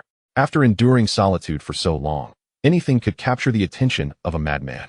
The desire to possess, the urge to destroy. Suddenly, Draco burst into laughter again. In that case, the young Master Malfoy shall reluctantly forgive you. Cassandra remained silent for a long while, then added, Is there anything else? Draco wrapped his arms around Cassandra's shoulders, the chill at his nose transforming into warmth. I also desire something from the Ministry of Magic. He spoke incessantly, requesting benefits without pause. Yet, To Cassandra's ears, it sounded remarkably sweet. Chapter 122, Visitors from the Ministry of Magic. At the break of dawn, some early rising students at Hogwarts noticed something amiss. Ernie Macmillan squinted, scrutinizing a group of figures in the distance. He nudged his friend beside him, asking curiously, "Cedric, do you see who those people are over there?" Cedric Diggory swallowed the morsel of bread in his mouth and followed Macmillan's gaze. Hundreds of meters away, a squadron of Aurors clad in deep purple robes stood in neat formation behind a woman dressed in a black suit. Cedric counted. It was nearly a team of 40 individuals, almost 2/3 of the Auror office under the Department of Magical Law Enforcement. What could compel so many Aurors to come to Hogwarts? It was the Aurors, along with Director Lilith Gorgon. Cedric was familiar with this accomplished witch. His father, Amos Diggory, was an employee in the Department for the Regulation and Control of Magical Creatures. Although his position was worlds apart from that of the Director of the Department of Magical Accidents and Catastrophes, he often crossed paths with Ms. Gorgon at the Ministry. Why were the Aurors at Hogwarts? Ernie was even more perplexed. Cedric chuckled softly, saying nothing, and turned to leave. This was not their concern, or rather, even if it were, they were unlikely to be involved. Instead of entangling themselves in such matters, it was better to remain oblivious. The morning at Hogwarts was serene, the gentle breeze and the soft glow on the horizon providing a sense of calm. Yet, it was at this very moment that Dumbledore, having not slept a wink, welcomed officials from the Ministry of Magic. "Long time no see, Headmaster Dumbledore." Lilith greeted him with a businesslike smile as they shook hands. Dumbledore's expression was unusually grave, his tone filled with incredulity. "I am deeply sorry that Hogwarts has encountered an acromantula. This is my oversight, and I apologize for the inconvenience." Rufus Scrimgeour, as the captain of the Aurors, was equally astonished upon hearing of the acromantula's appearance at Hogwarts. "Headmaster Dumbledore, this is not your fault. We should blame those scoundrels who brought the acromantula into the school." Scrimgeour was a figure of authority and fairness. Yet his intense disdain for evil often led to a black-and-white approach in his dealings. Dumbledore felt a twinge of embarrassment, but had to confront the consequences of this situation, a result of his former compassion. In the Great Hall that morning, students gathered and noticed several unfamiliar faces among them. Many Slytherin students were particularly observant of these newcomers. "Aurors. What are the Aurors doing here?" someone inquired. "Who cares, as long as it doesn't involve us." Gryffindor remained as boisterous as ever, with many students gazing starry-eyed at the imposing uniforms. "Wow, Aurors. I want to be an Auror someday. How cool. Wake up. To become an Auror you need to achieve at least 5 OWLS. I remember your defense against the dark arts is still only an A, right? Enough. Can I just dream a little?" Various voices clamored, yet Harry and Hermione at the Gryffindor table sat in silence. The Weasley twins keenly noticed their unusual demeanor. "Oh, our dear Harry and Miss Hermione, have you encountered something troubling?" Fred peered over, realizing their beloved brother Ron was missing. The twins exchanged glances and exclaimed together, "Wow. We haven't seen our dear brother Ron. Do you know where he has gone? He is not still in bed, is he?"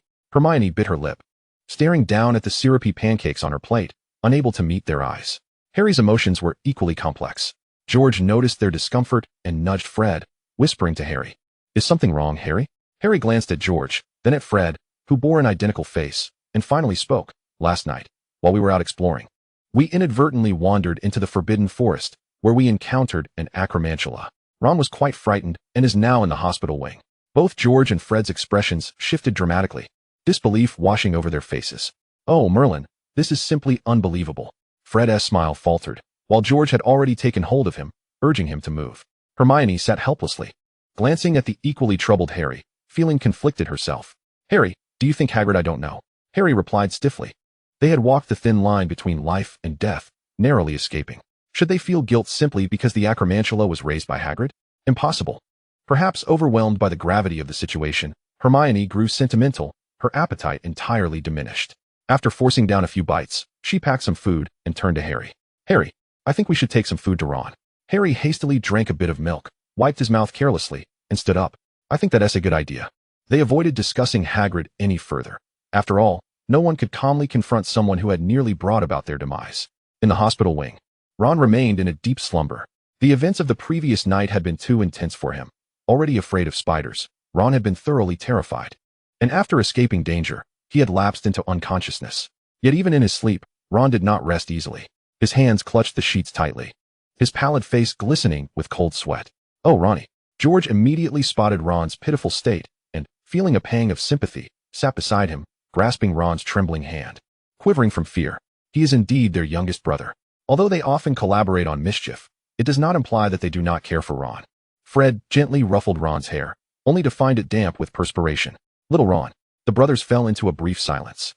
Night terrors. Ron, surprisingly. A voice, tinged with urgency, yet deliberately subdued, emanated from a distance, prompting the twins to glance towards the doorway.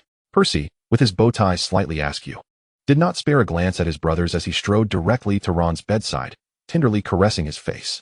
His expression was rather grim, a stark contrast to Ron's pale visage, which seemed even more ghostly beside his brother's darkened countenance. Have you written to Mom? Percy inquired with a serious demeanor. Not yet. The brothers replied in unison, shaking their heads. Ginny, perched at the doorway, had tears brimming in her eyes, on the verge of spilling over. Upon seeing Ginny, Percy's tone softened. He approached her, enveloping her in a comforting embrace, murmuring softly, "It's all right, Ginny. Ron merely had a nightmare." The Weasley family soon gathered at Hogwarts, with the exception of Bill, who was in Egypt, and Charlie, who was on Dragon Island. When life and death were at stake, all familial ties became inconsequential. Arthur's mood was not particularly bright, yet he still felt obligated to greet Lilith upon seeing her. "Good morning, Director Gorgon." "Hello, Mr. Weasley." Lilith observed Molly's reddened eyes and inquired with curiosity, "What troubles Mrs. Weasley?" Arthur wrapped his arm around his wife, his voice subdued. "Our youngest son is one of the victims of the Acromantula incident last night. He has been greatly frightened." Lilith's expression shifted to one of appropriate sorrow. "I apologize for the distress our students have encountered at Hogwarts. The Department of Magical Accidents expresses its deepest regrets. Once the Acromantula is dealt with, we will compensate your son for emotional distress." Chapter 123, Trouble. "Thank you." Arthur suppressed his emotions and offered his gratitude. After bidding farewell to the Weasley couple, Lilith turned her gaze to a nearby bench. Cassandrius sat there, engrossed in a copy of Transfiguration today. "Sir, I have reached an agreement with Professor Snape." Cassandrius noted down information in the journal without raising his head and inquired, "What is the ratio?" "The Ministry of Magic, Hogwarts, and Snape. 5, 3, 2. Huh. Cassandrius chuckled lightly. "Professor Snape must be rather displeased, I presume." Lilith took a seat beside Cassandrius, her face adorned with a warm smile. "Indeed, Mr. Snape's countenance is exceptionally grim." Cassandrius could almost envision Snape's expression. He set down the journal and faced the Forbidden Forest. "How long do you anticipate this will take?" Lilith squinted thoughtfully. "Uncertain, but within 7 days, it should be resolved before the holiday begins." Rising, Cassandrius adjusted his attire, his smile unwavering. "Let us expedite this." Watching her superior depart, Lilith resignedly stood and made her way toward the Forbidden Forest. She could not afford to be negligent. With the arrival of Aurors earlier that morning in the Great Hall, Hogwarts was soon swept by a rumor. "Did you hear? A monster has appeared at Hogwarts. And those Aurors are here to deal with it." "Ah, does that mean we get a break?" "Probably not. Summer vacation is just around the corner." "What a pity." Within a mere morning, this rumor had gained traction, even leading some to uncover that Harry and Hermione were among the 2 protagonists confronting the creature. They even learned that another protagonist was recuperating in the infirmary. Harry, irked by their incessant chatter, sought refuge in the room of requirement as soon as class ended. Barbara, a regular occupant of the room, happened to witness the disheveled state of Harry and Hermione. As a genius in healing magic, she cast a calming charm on each of them, soothing their previously anxious dispositions. Once calm, rationality reclaimed its territory, allowing Hermione to ponder the situation more thoughtfully. "Oh, this is quite troublesome." Yet, despite the challenging circumstances, with friends on both sides, Hermione felt the weight of the dilemma. On one side stood Hagrid, and on the other, the harrowing scene they had narrowly escaped. This internal conflict nearly incited a clash. Harry remained remarkably composed, perhaps influenced by Barbara's magic, his rationality growing even harsher. Ultimately, this is the Acromantula's fault. Hagrid bears some responsibility, but we are merely innocent victims. If Hagrid were to blame us henceforth, he would cease to be our friend. Though Hermione harbored numerous reservations, she resolutely chose to side with Harry. "All right, I agree with your perspective." The 2 remained hidden in the room of requirement for the entire afternoon, missing the speeches in the Great Hall. Dumbledore observed the lively, chattering children with a sense of balance tipping within him. "Children, I know you are all quite excited, but please, lend me your ears." The hall fell silent, all ears attentively tuned to Dumbledore's address. Perhaps some noticed the Aurors from the Ministry of Magic. He pointed to the Aurors dining with the professors at the staff table. Those Aurors were presenting their most charming selves, basking in the adoration of the younger students. Amused by the scene, Dumbledore chuckled lightly, feeling momentarily relaxed, his tone lightening. "I must inform you that a highly dangerous creature has emerged within the Forbidden Forest. During this period, please refrain from entering the forest." Additionally, for those adventurous souls who enjoy night excursions, the school will be enhancing its patrols. Ultimately, Dumbledore refrained from revealing the nature of the creature within the forest. Instead, it was Lilith who, after Dumbledore took his seat, rose and addressed the students with a resonant warning. I am Lilith Gorgon, Director of the Department of Magical Accidents. I must inform you all that the creature in the Forbidden Forest is exceptionally perilous, classified as a XXXX magical creature. Lilith's cold gaze swept across the room, and upon witnessing the students' trepidation, she added, should anyone encounter misfortune, the Ministry will provide compensation. Of course, I have already warned you. Lilith's commanding demeanor silenced the students, particularly upon hearing that the mysterious creature was indeed a XXXX magical being. Consequently, enrollment in the Care of Magical Creatures class surged dramatically. As the end of the term approached, second-year students were preparing for their third-year course selections. Even with Aurors still active at Hogwarts, students did not allow this to dampen their curiosity regarding the enigmatic XXXX magical creature. Some even approached Harry with inquiries. Harry politely declined. However, no matter where he went, one individual always kept a watchful eye on him. Colin, I truly don't know. The boy clutching a camera looked crestfallen as he gazed at Harry. Yet Harry felt no pang of sympathy. If every inquirer were to respond this way, would Harry be expected to divulge the truth to everyone? Colin, a bit disheartened, still yearned to share Harry's heroic deeds with all. All right then. Colin departed with a sense of regret, leaving Harry in a state of agitation. Ever since his arrival at Hogwarts, the burden of excessive fame had enveloped him. Initially, he reveled in it. But as he came to the realization that his prowess did not align with his renown, he understood that such notoriety would ultimately bring him more harm than good. This was evident in the current moment, as a group of upperclassmen from Slytherin stood at a distance, casting malevolent glances in his direction. He hardly appeared to be someone capable of vanquishing the Dark Lord. Indeed, Harry yearned to make a hasty exit, but there always seemed to be obstacles in his path. Hey, wait a moment, Mr. Harry Potter. A handsome youth, seemingly around 15 or 16, approached with a loosely draped school robe that accentuated his slender frame. It was Catterbust, one of those foolish scions from a pureblood family, boorish and utterly lacking in perception. Harry surveyed the individuals flanking Catter, noting the presence of Goyle and Crabbe, two hulking figures who had somehow become his sycophants. What do you want, Catterbust? Harry inquired, his patience wearing thin. Catter, arms crossed, gazed down at him with a condescending attitude that was starkly different from Draco's and Goyle's, which left Harry feeling nauseous. Perhaps you should address me as Mr. Catterbust, Potter, given that you find yourself quite alone at the moment. Harry glanced around. They were in a secluded area, a refuge he had inadvertently stumbled upon to escape unwanted attention. What do you mean? You all want to bully me? Harry pondered, recalling the term bullying as it applied to the situation. Catter laughed derisively. How could this possibly be considered bullying? This is merely a friendly prank among classmates. Nearby stood a stout tree, and Catter tilted his chin, signaling to Goyle and Crabbe behind him. However, the two dim-witted brutes failed to grasp his intent. Goyle scratched his head and inquired, Catter, is there something wrong with your eyes? Crabbe mimicked Goyle's gesture, looking expectantly at Catter. Fuming, Catter decided to take matters into his own hands. He drew his wand from his sleeve, aiming it at Harry with a triumphant grin. I've taken a dislike to you for quite some time. Just a half-blood, and yet you managed to earn Goyle's and Malfoy's respect. Truly pathetic. Disarmament spell. Expelliarmus. Harry reacted with remarkable speed. Even with Catter's wand still stowed away, he uttered the incantation. With a resounding bang, a red light surged forth, shattering Catter's spell and knocking his wand from his grasp. Catter stood in shock. Incredulity etched across his face as he beheld the icy countenance of Harry and his own empty hand. You. What do you mean, you? Harry interrupted, offering a scathing retort. Are you truly a fifth-year student? Forgive my candor, but you resemble my aunt's son, a fool with nothing but excess flesh and no wit.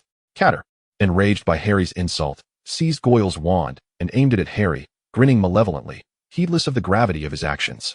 You will pay for your arrogance. Shatter into pieces. Expelliarmus. Harry instinctively cast the disarming spell once more, but this time Catter was more astute, having shed his earlier disdain, and effortlessly countered Harry's attempt. Armored protection. Harry retreated, realizing that he faced an opponent 2 or 3 years his senior, surpassing him in magical reserves, knowledge, and combat experience. Enough, Catterbust. A voice pierced through the tension. It was Draco's. Reluctantly, Catter lowered his wand, glancing at the indifferent figure of Draco standing a short distance away. Malfoy, he muttered. Draco approached Goyle and Crabbe, delivering a kick to each of the two boys, who obediently fell to the ground in silence. Fools, he muttered disdainfully before striding toward Catter. Stopping 2 meters away, Draco scrutinized Catter with palpable disdain, even holding his nose in disgust. How revolting to encounter someone like you. Cato lowered his head, struggling to maintain composure, but he could not suppress his heavy breathing or the reddening corners of his eyes. Draco tilted his head, stretching his neck, then looked up to find that Cato had grown slightly taller. TSK, Draco scoffed, you've grown a bit too tall for your own good. Cato remained silent, his breathing growing more labored as he gritted his teeth, refusing to let Draco see the hatred in his eyes. Slowly, he sank to his knees. Draco appeared satisfied. He stepped back a few paces and turned to the boy with a complex expression. Harry. Draco wrinkled his brow in distaste. What is that expression on your face? Harry was at a loss for words. Responding to violence with more violence was wrong, and bullying was equally reprehensible. Yet he was the one who had nearly fallen victim to bullying. Draco, having transformed from the boy he once was, discerned Harry's internal struggle at a glance. He smiled and approached Catter, picking up the wand that had been sent flying and presenting it to Harry. Harry, Slytherin is not like Gryffindor. Your house represents a more typical school experience, while Slytherin has always been a realm driven by ambition and power. If you allow him to bully you today, he will only press his advantage and extend his cruelty to those around you. After all, you are the one who vanquished Voldemort and saved the magical world from peril. Draco advanced toward Harry, extending Catter's wand before him. If you do not retaliate today, what do you think will happen? How will they perceive you? How will they treat your friends? Draco's voice dropped to a whisper, laced with a hint of persuasion. Harry, what will you do? Harry tightened his grip on his own wand, eyeing the wand in Draco's hand, the very wand that Catter had aimed at him. The one that had been used for dark curses and had just moments ago been disarmed by him. Just like Catter, who had provoked him and now faced dire consequences. If he did not teach Catter a lesson, would he not continue to threaten those close to him? Would he not target Colin? Would he not prey upon the fledgling muggle-born wizards barely acquainted with the magical realm? A decision crystallized within Harry. He turned his gaze once more to the wand in Draco's hand. Though he did not possess a thorough understanding of wand materials, this one appeared entirely black. Adorned only with a simple decorative grip, elegant and imposing, a stark contrast to Catter's character. Draco's hand began to ache. Come on, Harry Potter. Harry jolted, his emerald eyes, obscured by glasses, flickering with uncertainty. Finally, he reached out his hand. The wand was clasped firmly within his grip, yet his mind was a blank canvas. What was he to do? How was he to act? His pupils involuntarily began to tremble, and his hand froze in midair. Draco, growing increasingly impatient, awaited his response. He forced a smile and remarked, You can't possibly be a saint, Potter. Of course, he was not. The mockery etched on Draco's face seemed to have become one of his trademarks, and Harry, who had previously grown accustomed to it, suddenly felt a rebellious stir within. Gripping the ends of his wand tightly, Harry clenched his jaw and summoned all his strength to snap it decisively. Crack! Carter's body jolted as he clung desperately to the grass beneath him, his eyes burning with hatred and malice that seemed almost tangible. The wand was shattered. Harry's heart raced furiously, yet inexplicably, a sense of satisfaction welled up within him, especially upon witnessing Carter's begrudging expression. At that moment, something shifted. Discarding the now useless wand, Harry straightened his lips and cast a gloomy glance at the kneeling Carter before turning away in silence. Just before he departed, Harry paused, directing an unusually calm gaze at Draco. Thank you, Draco. The smile Draco had been wearing abruptly froze. Watching Harry's retreating figure, he finally registered the moment. Ugh. Draco made a disgusted sound. Thanked by Harry Potter. Good heavens. How terrifying. How revolting. He wrinkled his brow in distaste, and, upon turning, encountered the sight of Carter, kneeling with a face full of resentment and rage. Ignoring the prostrate Carter, Draco instead focused on the two figures hiding beneath the shade nearby, Cassandrius and Regina. Draco approached Cassandrius with an expression that was difficult to articulate, venting about the earlier exchange. Whose lines were those? So cringe. Regina remained unperturbed, sincerely inquiring, wasn't it cool? I thought it was quite impressive. Draco closed his eyes in response. Sigh. Regina sighed, exasperatedly raising her hands. Well, there are many ways to change someone's mind. One must seize the moment, or wait. What is the phrase again? Regina fretted, scratching her face, utterly failing to portray the scheming side of her nature. Strike while the iron is hot, Draco interjected disdainfully. Regina's eyes lit up. Mr. Malfoy, your Chinese has improved remarkably. You can even speak idioms now. Let me quiz you. Do you know what since you have come, you should make yourself comfortable means? Draco replied, What are you babbling about? I don't understand. If you don't understand, then just smile, she said. All right, what do you want then? Cassandrius interrupted Regina's teasing of Draco, taking advantage of her linguistic edge. What I want? Aren't you fully aware? Regina laughed brightly, appearing like an innocent little girl oblivious to the world's complexities. Draco sighed. Why am I surrounded by such oddities? Cassandrius readily agreed. Fine. I'll give it to you. Regina paused, taken aback. Ah, you're giving it to me so easily?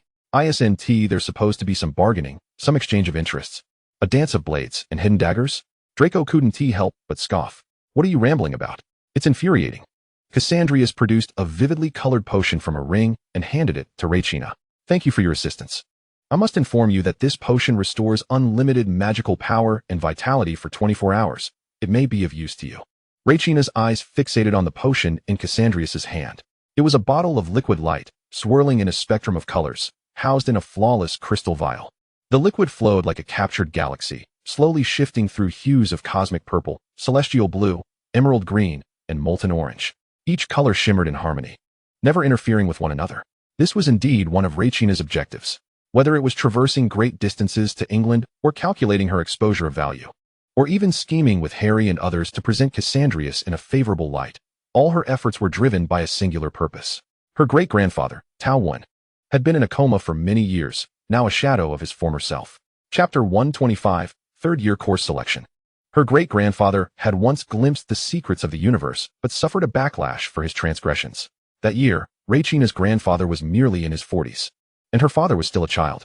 Since her great-grandfather's grave injury, the reputation of the Tao family of Maoshan had diminished steadily, lacking a powerful master to uphold its prestige, and the family was on a downward trajectory.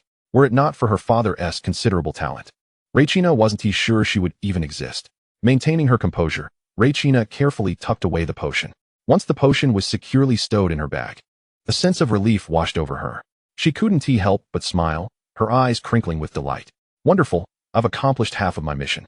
The ever-sarcastic Draco crossed his arms and inquired, and what about the other half?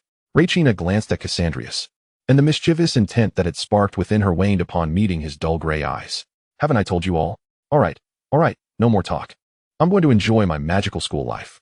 With that, Regina strode off confidently. After all, she was the first exchange student from their village.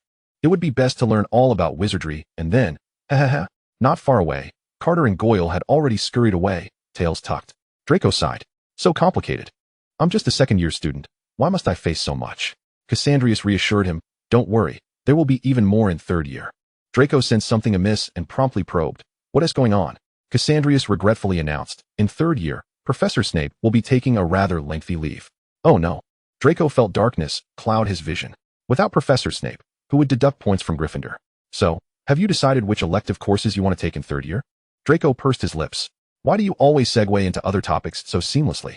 Draco frowned, cautiously offering his answer after stealing a glance at Cassandrius. Ancient runes, divination, arithmancy. Just 3 courses? Cassandrius's voice rose slightly, meeting Draco's gaze.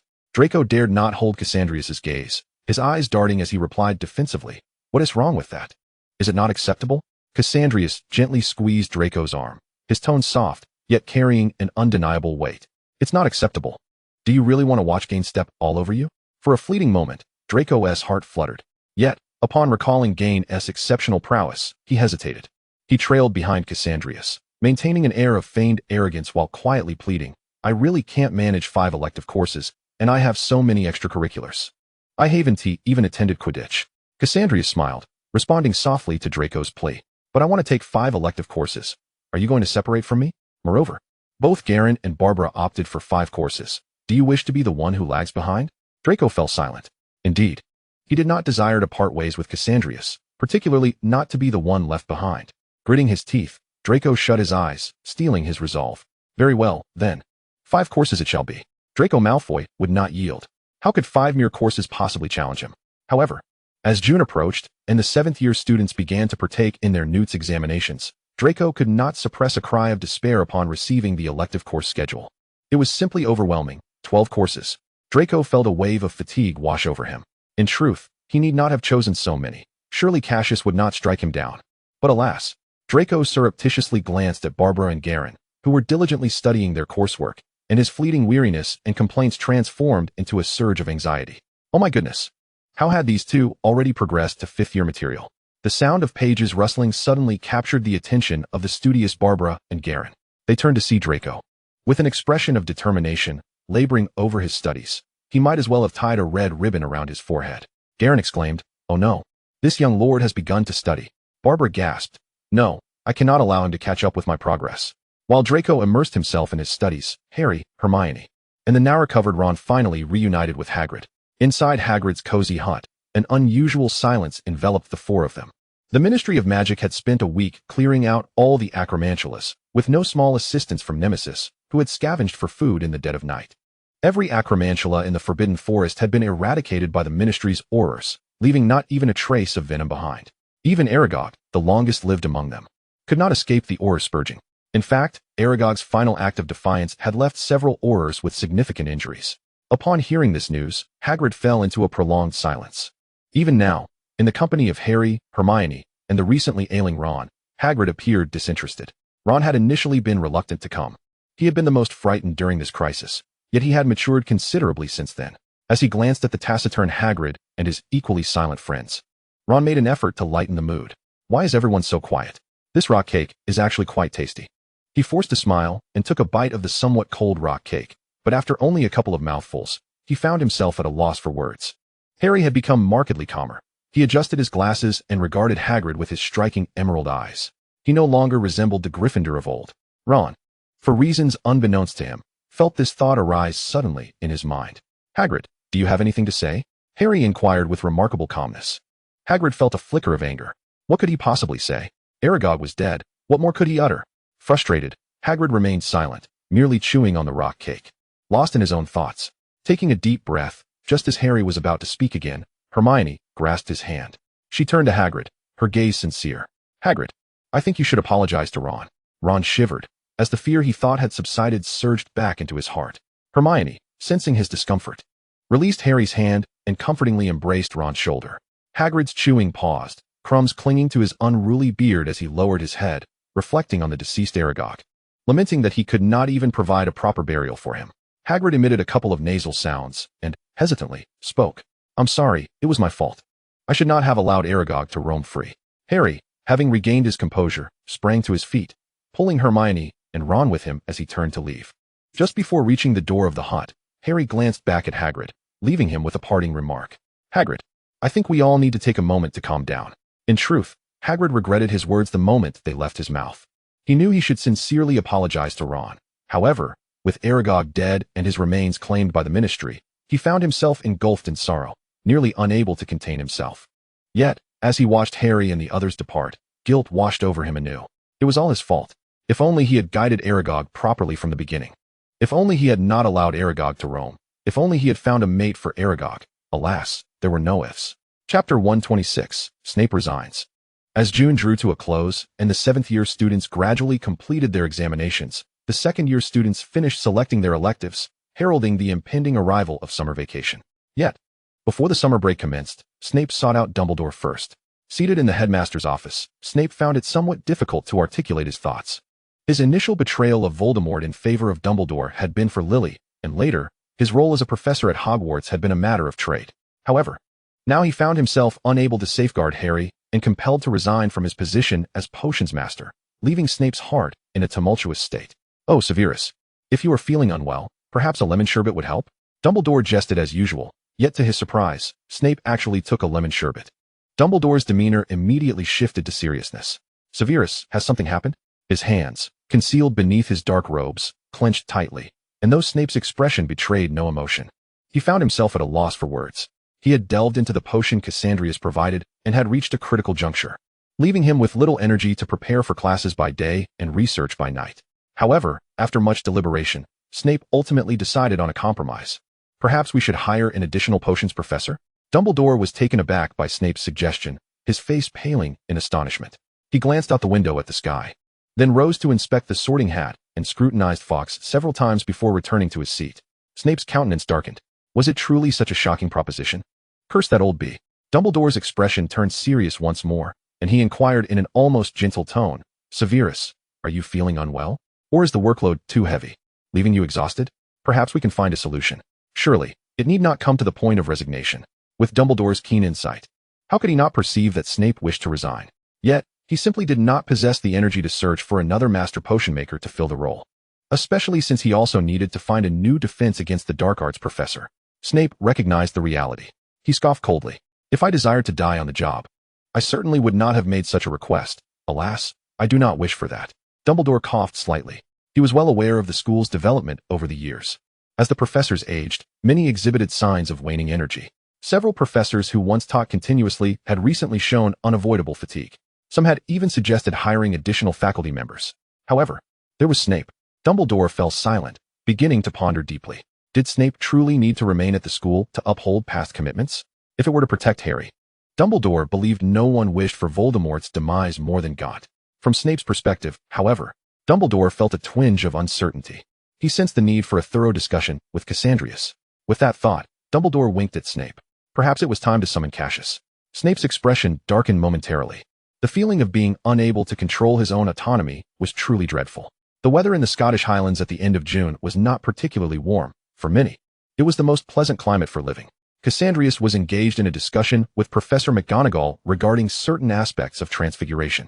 If one comprehends the source and structure of the spell more profoundly during the process of magical transformation, one can achieve the level of transfiguration spells.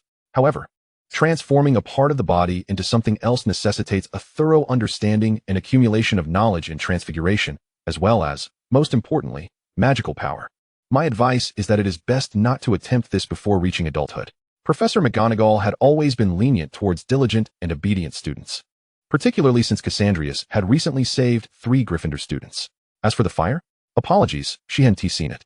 Thank you, Professor McGonagall. I have a few more questions, Cassandrius said, tucking away the notes marked by McGonagall and presenting another lengthy parchment of sheepskin. This was a thesis on animagus transformations. I am curious to know whether a person's soul influences the outcome of the transformation. Professor McGonagall adjusted her glasses and took the somewhat aged parchment for a closer examination. The connection between the human soul and animagus transformations sounds somewhat familiar. McGonagall's interest was piqued. Long ago, wizards discovered that through certain spells and potions, they could transform into animals and other creatures, leading to extensive research over the centuries. Centuries prior, a master of transfiguration discovered that various factors influencing personality were also among the factors affecting animagus transformations. That master even malevolently captured numerous young wizards, forcibly intervening in their growth environments to hypothesize about the effects of various influences. McGonagall pointed to the word personality on the parchment, her tone laden with warning. That wizard was undoubtedly a dark sorcerer, and he entertained the notion of whether the soul could impact animagus transformations.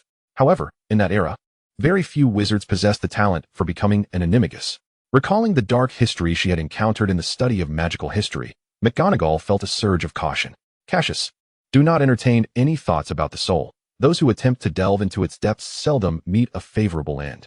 Cassandrius's face flushed with shame. He lowered his head and said, I apologize, Professor McGonagall. Due to my family's circumstances, my soul may have some issues, but I am truly fascinated by animagus transformations. Which is why. McGonagall's words were stifled, her tone softening as she reached out to pat the boy's head. I'm sorry to bring up your sorrowful matter. As for animagus queries, feel free to come to me whenever you have time. That will be all for today. You should rest more. Cassandrius allowed Professor McGonagall to ruffle his hair and, after bidding farewell, left the office, still clutching the parchment. The topic of animagus transformations was merely a facade. What Cassandrius truly wished to ascertain was whether a flawed soul would affect the transformed animagus form. After witnessing Sirius's transformation from a black dog to a human, Cassandrius had developed a profound interest in animagus transformations. Why could the animagus form evade the search of dementors and evade the attacks of werewolves? Cassandrius's interest in animagus transformations was significant, but not to that extent. After all, Liz was the dark sorceress responsible for the deaths of hundreds in her quest to study animagus transformations centuries ago. Chapter 127, Resignation and Horcruxes. How rare it was for Headmaster Dumbledore to seek me out at such a time.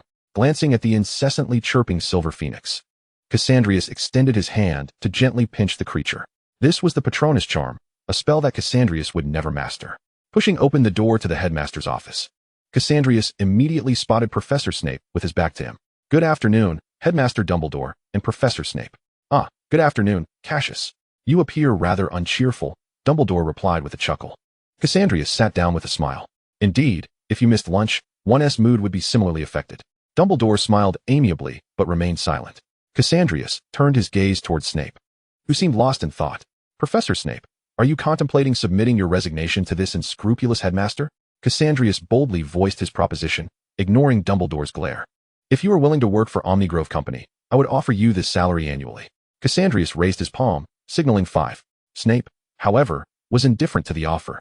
Knowing it was a conversation between Cassandrius and Dumbledore. Cassius, if Severus were to leave, where would I find a new potions professor? Dumbledore feigned helplessness. Yet he was already contemplating how to secure greater benefits. From the moment Cassandrius entered the headmaster's office, Dumbledore understood. Snape was no longer a tool for him to manipulate. With Harry receiving assistance from Gaunt, and Gaunt desiring Voldemort's demise more than anyone, Cassandrius had already forged an alliance with Snape. This was a forward-moving objective that he could neither impede nor prevent. So, what was left for him to be conflicted about? Thus, it became a matter of trading for greater benefits. When it came to finances, Cassandrius was in his element. During the summer break, I shall have personnel from Omnigrove Company come to renovate Hogwarts, with additional funding from the Board of Governors. All faculty salaries will be doubled, and all consumables will be supplied by Gaunt, including but not limited to various supplies for the Quidditch teams each year, broomsticks, and cafeteria provisions. Furthermore, how about establishing a special scholarship at Hogwarts in collaboration with Gaunt? More than sufficient. In fact, it is overwhelmingly abundant. Dumbledore concluded the negotiation with a smile, even inquiring, "Is Malfoy included?" Without hesitation, Cassandrius replied, "Of course. Where Gaunt is involved, Malfoy is sure to follow. This is a universally acknowledged truth among all factions across Europe." The two conversed animatedly, entirely oblivious to the presence of Severus Snape, whose mood was decidedly bleak, even bordering on silence. He had once willingly embraced the role of a spy to protect Lily, and after her tragic demise, he had resolved to safeguard Harry at any cost, even if it meant sacrificing his own life. Yet, everything had shifted.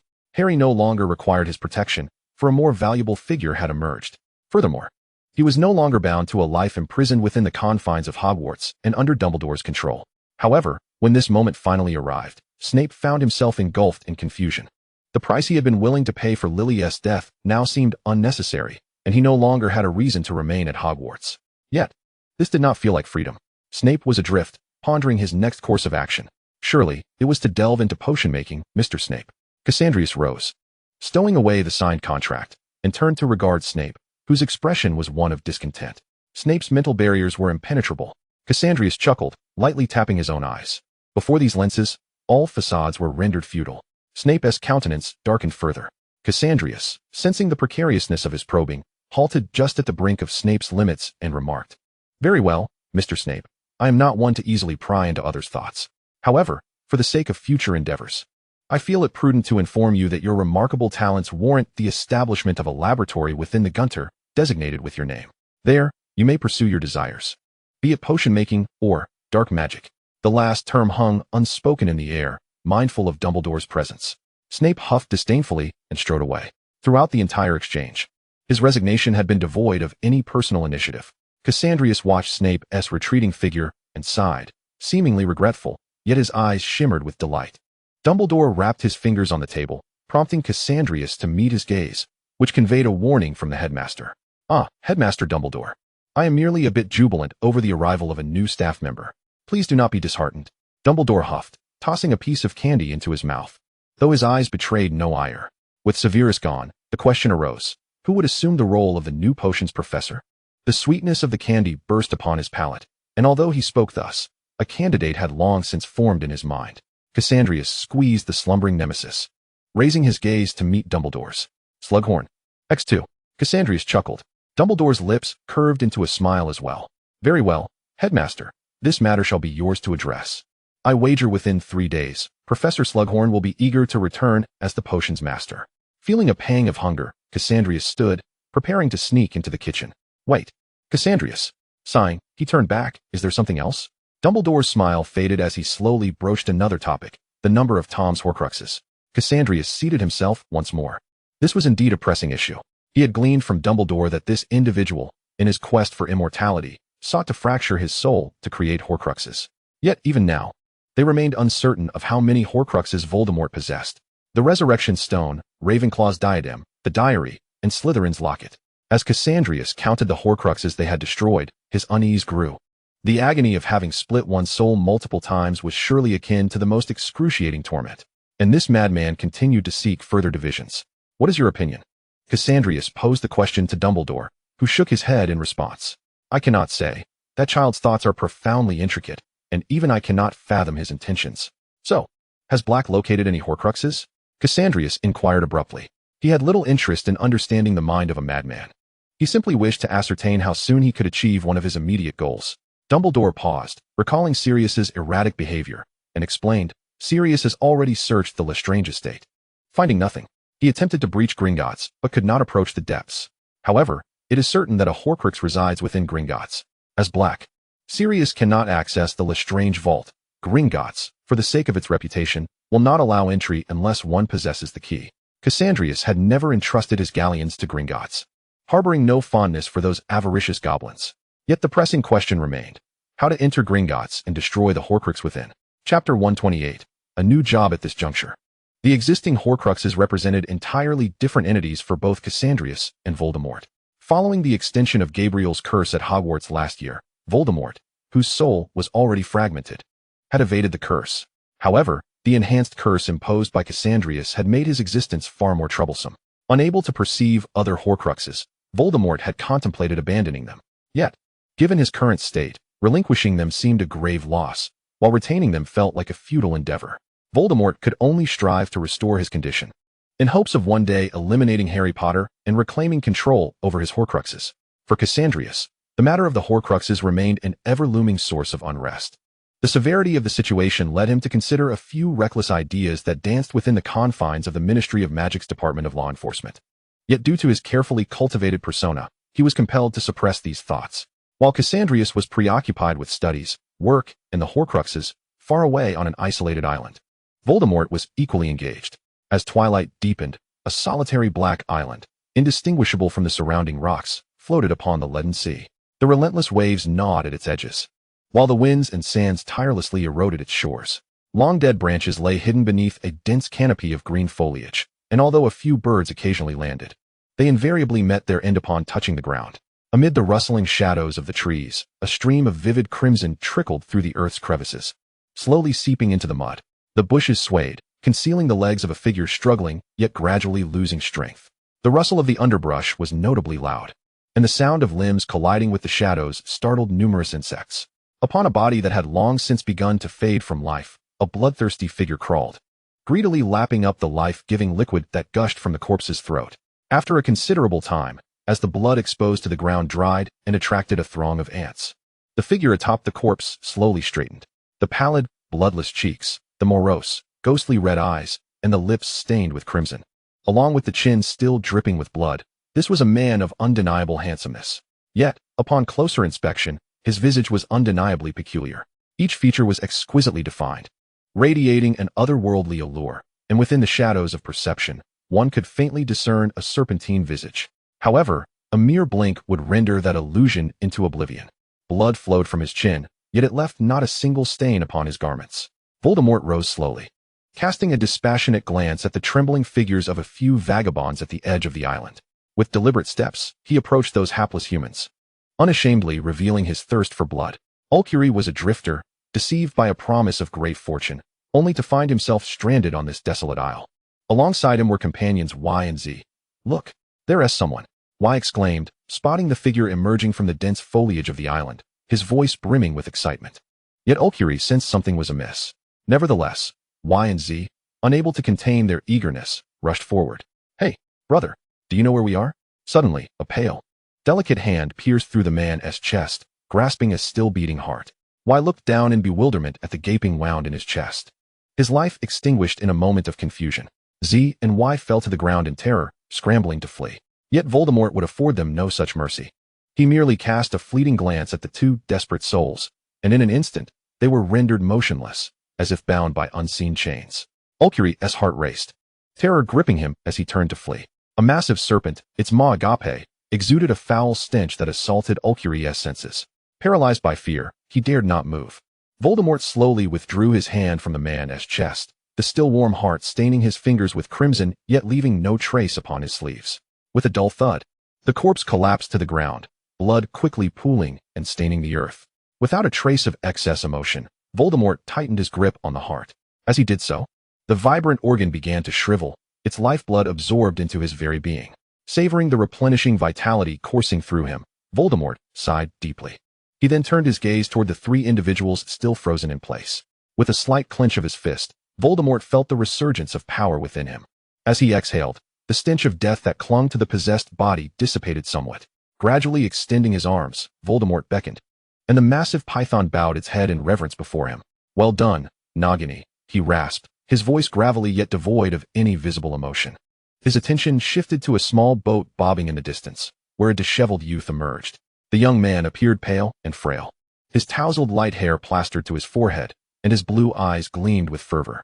Struggling to escape the confines of the boat, he collapsed onto the ground, gasping for breath. After a moment, he rolled over and staggered toward Voldemort. "Master," he rasped, his voice hoarse yet tinged with suppressed excitement. As he drew near, Voldemort recognized him, his familiar yet unfamiliar countenance igniting a flicker of memory that settled upon Barty's heart. "Ah, Barty Crouch." Young Barty trembled, his hands clutching the earth beneath him as he forced himself to kneel, suppressing the tremors of joy that coursed through him. "Master, your loyal servant Barty Crouch." His voice, though shaky, carried an undercurrent of elation. Voldemort's gaze turned icy, his fingers tightening into a fist, the knuckles straining as his attention shifted to the beach nearby. "Barty Crouch, has no one taught you to be mindful of your tail?" His voice was low and soft, laced with an oppressive, displeased fury. Barty recoiled in disbelief. Turning to look, on the beach, illuminated by the moonlight, stood a solitary figure. Clad in a deep gray suit, the man exuded a calm demeanor, his silhouette shrouded in the shadows of the night, concealing his emotions. Voldemort's simmering anger erupted as he uttered the name of the intruder. "Selwyn Vexus." Selwyn approached with a measured gait, drawing forth his wand with deliberate ease. His voice, though light, carried an almost imperceptible weariness. "It has been quite some time, Mr. Voldemort." He raised his hand and, without hesitation, unleashed his spell. Avada Kedavra. Chapter 129. The arrival of summer due to the incident at the end of the academic year when Harry and his friends were saved by Cassandrius. Slytherin triumphed once again, claiming the House Cup for an indeterminate number of consecutive victories. "This summer, Sirius planned to take me to France. Hermione, Ron, will you join us?" Harry eagerly invited his companions aboard the Hogwarts Express, his vibrant green eyes sparkling with excitement. Hermione bit her lip, torn between options. The magical summer courses offered at home were incredibly affordable, costing only 5 galleons. She cautiously glanced at Harry, only to see the disappointment etched upon his face. Ron, meanwhile, busily munched on an array of snacks, his earlier tension seemingly forgotten. Harry turned to Ron, who, after swallowing his mouthful, replied nervously, "The Ministry compensated us with 2,000 galleons." The mention of money ignited a spark in Ron's eyes, causing him to gesticulate animatedly. "Mum said she would get me a new wand for the summer and buy me several new outfits, along with Ginny." "All right," Harry said, his head drooping slightly. "Then I suppose I will have to travel to Paris with Sirius alone." "Why the sudden desire to travel?" Hermione asked, cradling her book with confusion. Harry observed his friends. Ron appeared to have received a substantial allowance from his parents, thoroughly enjoying his snacks, while Hermione was engrossed in a detailed version of the Gunter notes. Sirius mentioned that he has been exceedingly busy this year and needs to take some time to rest and bond with me. "Respect and understanding," Hermione nodded. "Well," Ron shrugged. "My mom even wrote to invite you both to dinner at our house the other day." Harry gasped. "Really?" "Of course, it's true." Two boys began to huddle together, discussing matters that only young males could comprehend. Hermione, not quite grasping their exchange, merely shook her head and returned to her book. Not far from them, in a compartment, Cassandrius was enjoying a rare moment of leisure, his eyes closed, savoring the fleeting tranquility of a vacation instead of engaging in academic pursuits. Draco, gnawing on the end of his quill, wrestled with a test in parcel tongue and felt a surge of irritation at Cassandrius's relaxed demeanor. "Why are you so carefree today?" Draco ground his teeth, his voice laced with annoyance. Cassandrius remained undisturbed, eyes still shut, unencumbered by glasses, simply relishing the momentary peace. With more tasks awaiting him during the summer break, he believed it prudent to seize even a brief respite. Meanwhile, Nemesis incessantly munched on a large plate of biscuits, the crunching noise exacerbating Draco's already frayed nerves from his heavy workload. He glanced at the test before him, directed a fierce look toward Nemesis, and scolded her. "How noisy." Nemesis paused, her tail wagging, only to resume it with nonchalance. "Nemesis can't hear you," she seemed to declare. Enraged, Draco snatched the biscuits from in front of her, indulging himself in their crunch. Nemesis, momentarily stunned, climbed onto Cassandrius's hand, nipping at him in a miffed manner. "Draco is bullying me." The small green snake's bite was so gentle it barely registered, and Cassandrius felt nothing. Quick as a flash, Draco seized Nemesis and shoved a biscuit into her mouth, whispering, "Eat yours, and keep quiet." With her tail tip entwined around the biscuit, Nemesis began to chew slowly. "All right, if you won't make noise, then I won't either." The compartment remained serene until Hogwarts reached the platform. Draco instantly spotted Lucius and Narcissa waiting to greet him, along with Lilith and Vespera not far off. "Hey, where's Professor Vexus?" Cassandrius, carrying Draco's suitcase, stepped outside while replying, "I sent him on an assignment. He should be gone for about a year." "Wow." Draco trailed behind Cassandrius, silently lamenting for Salus. Working under such a demanding boss must be exhausting. Exiting the train, Cassandrius handed Draco his suitcase and finally turned to Lucius. "Mr. Malfoy, as dashing as ever. I shall take my leave now. Farewell." Just as Lucius extended his hand, Cassandrius's figure vanished in an instant. Narcissa's lips curved into a smile as she couldn't help but chuckle. She wrapped an arm around her increasingly tall son while softly inquiring about recent happenings at school. Before his mother, Draco felt free to express his true self, incessantly lamenting about Cassandrius's demanding nature, the overwhelming workload, and how hard he was struggling, all while criticizing Cassandrius's lack of humanity. Initially, Narcissa wore a smile, but as he continued, her expression turned increasingly strained, until she merely managed to maintain a forced smile to prevent Draco from noticing her discomfort. Upon returning to Malfoy Manor, after Draco had retreated to wash up in his room, Narcissa's expression darkened as she turned to Lucius. Observing his wife's troubled countenance, Lucius began to ponder if he had unwittingly upset her. "Narcissa?" he tentatively asked. Her face remained grim as she sulked on the nearby sofa, avoiding eye contact with him. Lucius softened his tone, attempting to console her, but to his surprise, Narcissa's eyes glistened with unshed tears. "Narcissa, did I do something wrong?"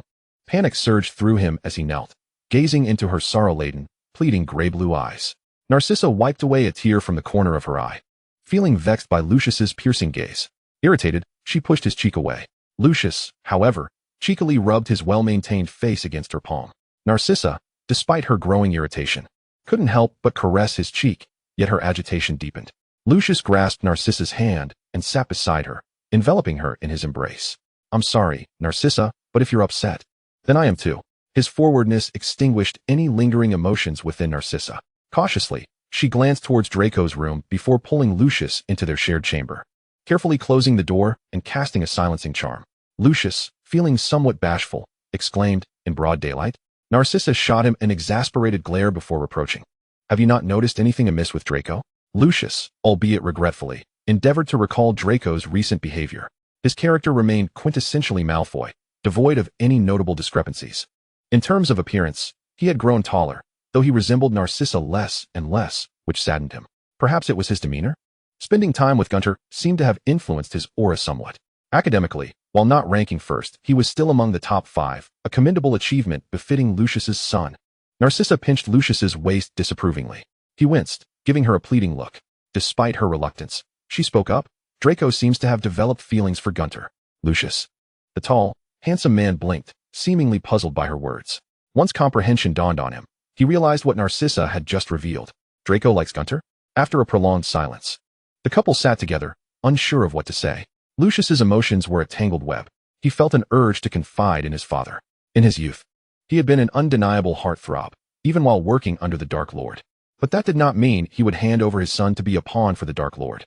"Malfoy, it's over, my son is gay." Chapter 130, New Opportunities Arise. Stagnation is not an option. Long time no see. "Oh my." Cassandrius made a beeline for the basement upon returning to the Gunter estate. Nemesis was faster than he, darting off like a streak of lightning. Upon reaching the basement, Nemesis had already begun her grievances before Gabriel's portrait, accusing Cassandrius of mistreating her by feeding her nothing but glutinous spider eggs. Gabriel, with his eyes cast down, listened quietly to Nemesis's complaints, appearing gentle yet already lost to slumber. "Long time no see. Carl, you've grown quite a bit." Cassandrius settled onto the sofa, cradling a pumpkin pillow, resting his chin upon it, his expression unusually soft. "I'm also entering puberty. Lilith and the others say I've grown a lot." This was no exaggeration. Since turning 12, Cassandrius had entered a growth spurt, towering from 5 feet to nearly 5 feet 7 in just 2 years. He believed that by the end of this summer, reaching 5 feet 8 would be a certainty. How splendid. I recall that Magnus was not particularly tall, and thankfully, Carl does not resemble him.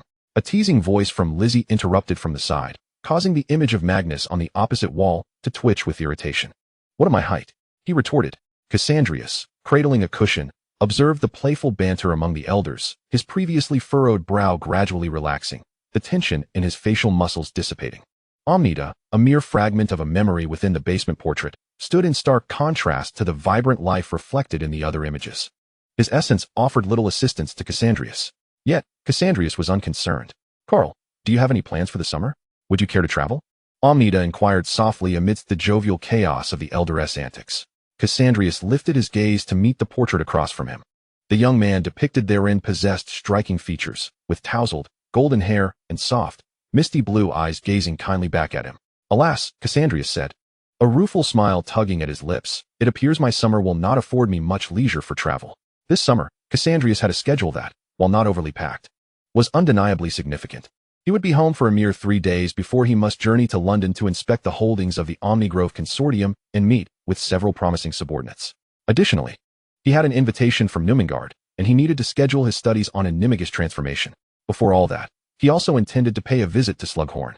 A lengthy and intricate itinerary rolled off Cassandrius's tongue, rendering the portraits in the basement silent. After articulating his plans, he fell into contemplation, staring vacantly for a couple of seconds before exclaiming, "Ah!"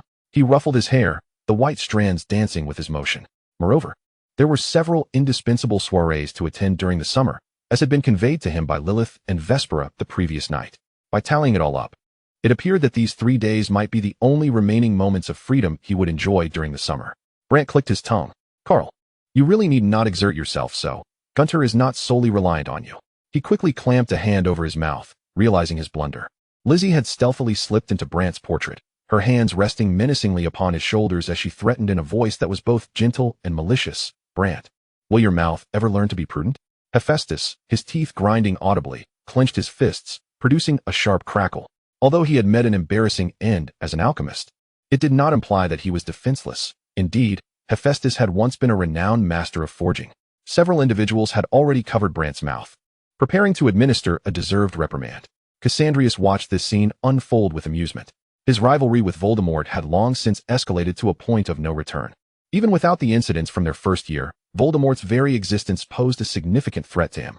Now, in order to secure a more favorable future, Cassandrius imbibed a bottle of the elixir of eternal dawn, relishing a rare moment of tranquility for 3 days. Once the 3 days had elapsed, Cassandrius departed from Gunter Manor, setting his sights on his first destination, Canary Wharf in London. Was it Monday? He raised his hand, allowing the house elf to assist him in donning a fitted gray suit. Yes, it was a weekday. The streets of London might be somewhat congested. Vespera, nearby, was tidying her hair, her cascading golden locks framing her fair visage, enhancing the ethereal purity of her features. After dismissing the house elf, Cassandrius fastened the last button of his suit and gazed into the mirror. The effects of various age-enhancing potions were evident. The reflection before him showcased a mature Cassandrius, significantly taller than his 13-year-old self, now appearing to stand at 186 centimeters with a slender, elongated figure. Though not particularly muscular, he exuded an aura of quiet strength, his cool demeanor adding a touch of authority. Beneath the deep gray suit lay a pristine, white long-fiber cotton shirt, the smooth collar framing his pale neck and slightly pronounced Adam's apple. The well-fitted suit accentuated Cassandrius' stature as he fidgeted with the gemstone cufflinks at his sleeves. Feeling somewhat uneasy under the scrutiny of his own reflection, his slightly long hair brushed over his shoulders, while the black and white strands veiled his light-colored eyebrows. The corners of his eyes were subtly downturned, and beneath his prominent nose lay soft pink lips. Cassandrius possessed an aloof appearance. In moments of silence, he seemed particularly distant and indifferent. He pursed his lips and slowly crafted a faint smile, softening the chill of his demeanor. The figure in the mirror bore a resemblance to him, yet felt distinctly different. After standing for a while and gazing intently, he turned and reached for the tie held by the house elf nearby. "Wait a moment." Vespera, now with her hair elegantly styled into a bun adorned with curls, inquired as she observed his actions. "What is the matter?" Cassandrius asked, slightly confused, clutching the tie. Vespera gently tugged at the tie in his hands, signaling him to lower his head. "I believe I should teach you how to tie a tie for others." Although Cassandrius was puzzled, he earnestly engaged in learning. The tie was a silk piece, an obsidian black interwoven with dark green stripes, harmoniously blending into the black fabric, with a hint of pure black embroidery visible at the very end. Vespera's hands moved deliberately, seemingly slowing her actions for Cassandrius' benefit. It was a half-Windsor knot, requiring a cross, a loop from beneath, and then a firm pull to secure it. Her fingers danced nimbly, never once brushing against Cassandrius' skin until the knot was complete. And she added with a smile, "You may be a bit more intimate when performing this action for others in the future." Cassandrius adjusted the tie, bowing his head in silence. Chapter 131, The Aftermath of Lockhart. Julianelle was a 15-year-old high school student. Recently, she had noticed her classmates all engrossed in a remarkably similar book. At last, she could not contain her curiosity. "Pearl, what book are you all reading? I see you engrossed in it." The girl named Pearl was a golden-haired Franco-British hybrid. Upon hearing her friend's inquiry, a proud smile spread across her face, causing her freckles to dance. "It's this one." The excitement in her voice was palpable. "It's absolutely captivating. The bookstores are selling out." Pearl opened a deep brown book adorned with a golden title, revealing a handsome visage within. Julianelle was at a loss for words. Yet as her friend flipped through the pages, her gaze inadvertently fell upon the text. "The Tears of Dracula," the name of the ship echoed in a husky voice, causing a surge of fear that compelled me to rise and prepare to flee. However, the Baron presiding at the table halted my steps with a scrutinizing and provocative gaze. Beneath his cravat, two faintly bluish punctures were barely discernible. Unable to resist, I took a seat, my hand returning to rest upon the dining table. The banquet commenced at midnight. Beneath the crystal chandelier, I felt a twinge of fear that the antiquated fixture might suddenly plummet and bring about my demise. Yet, when the waiter presented a dish purported to be the house specialty, a steak, I noticed the peculiar tufts of hair nestled within the crevices of his fingernails. As a goblet shattered, the Baron erupted into a hearty laugh, revealing canine teeth that appeared to elongate by an inch in the candlelight. Julie's mind gradually became ensnared in this extraordinarily fantastical adventure novel. It was not until Pearl impatiently snatched the book from her hands that Julie realized she had become utterly captivated. "Oh, my dear lady, I know it is indeed splendid. But you must understand, it belongs to me." Pearl reclaimed her novel, amusement dancing in her eyes as she observed Julie's flushed cheeks. "Where did you purchase this? How much did it cost?" Blushing, Julie could not suppress her curiosity about the book. Pearl traced her fingers along the spine, revealing a sticker that she had yet to remove. Julie leaned in closer. £16. How exorbitant. Coming from a modest background, £16 represented several days' worth of her allowance. Pearl, understanding her friend's predicament, knew such a remarkable book could not be overlooked. Thus, with her friend's financial support, Julie hurried to the nearest bookstore after school. However, the tome titled The Crimson Banquet on the Danube was inexplicably sold out. Julie searched far and wide, visiting numerous shops, until at last, she located a copy at a bookstore emblazoned with the CG insignia, albeit at a rather steep price. As she navigated through the bustling store, she inadvertently collided with someone. Cassandrius stood slightly turned, nestled in a secluded corner, a book spread open in his hands, none other than the now wildly popular The Crimson Banquet on the Danube. At that moment, the literary market in London was caught in a clash between tradition and transformation. Whether it be new Gothic suspense, post-colonial magical realism, or retro detective fiction, all genres found favor among the populace. Lohart's original work, Traveling with Vampires, straddled the line between new Gothic suspense and retro detective novels, embodying a fresh breed of magical literature. Although cloaked in the guise of a detective story, its content bore little scrutiny.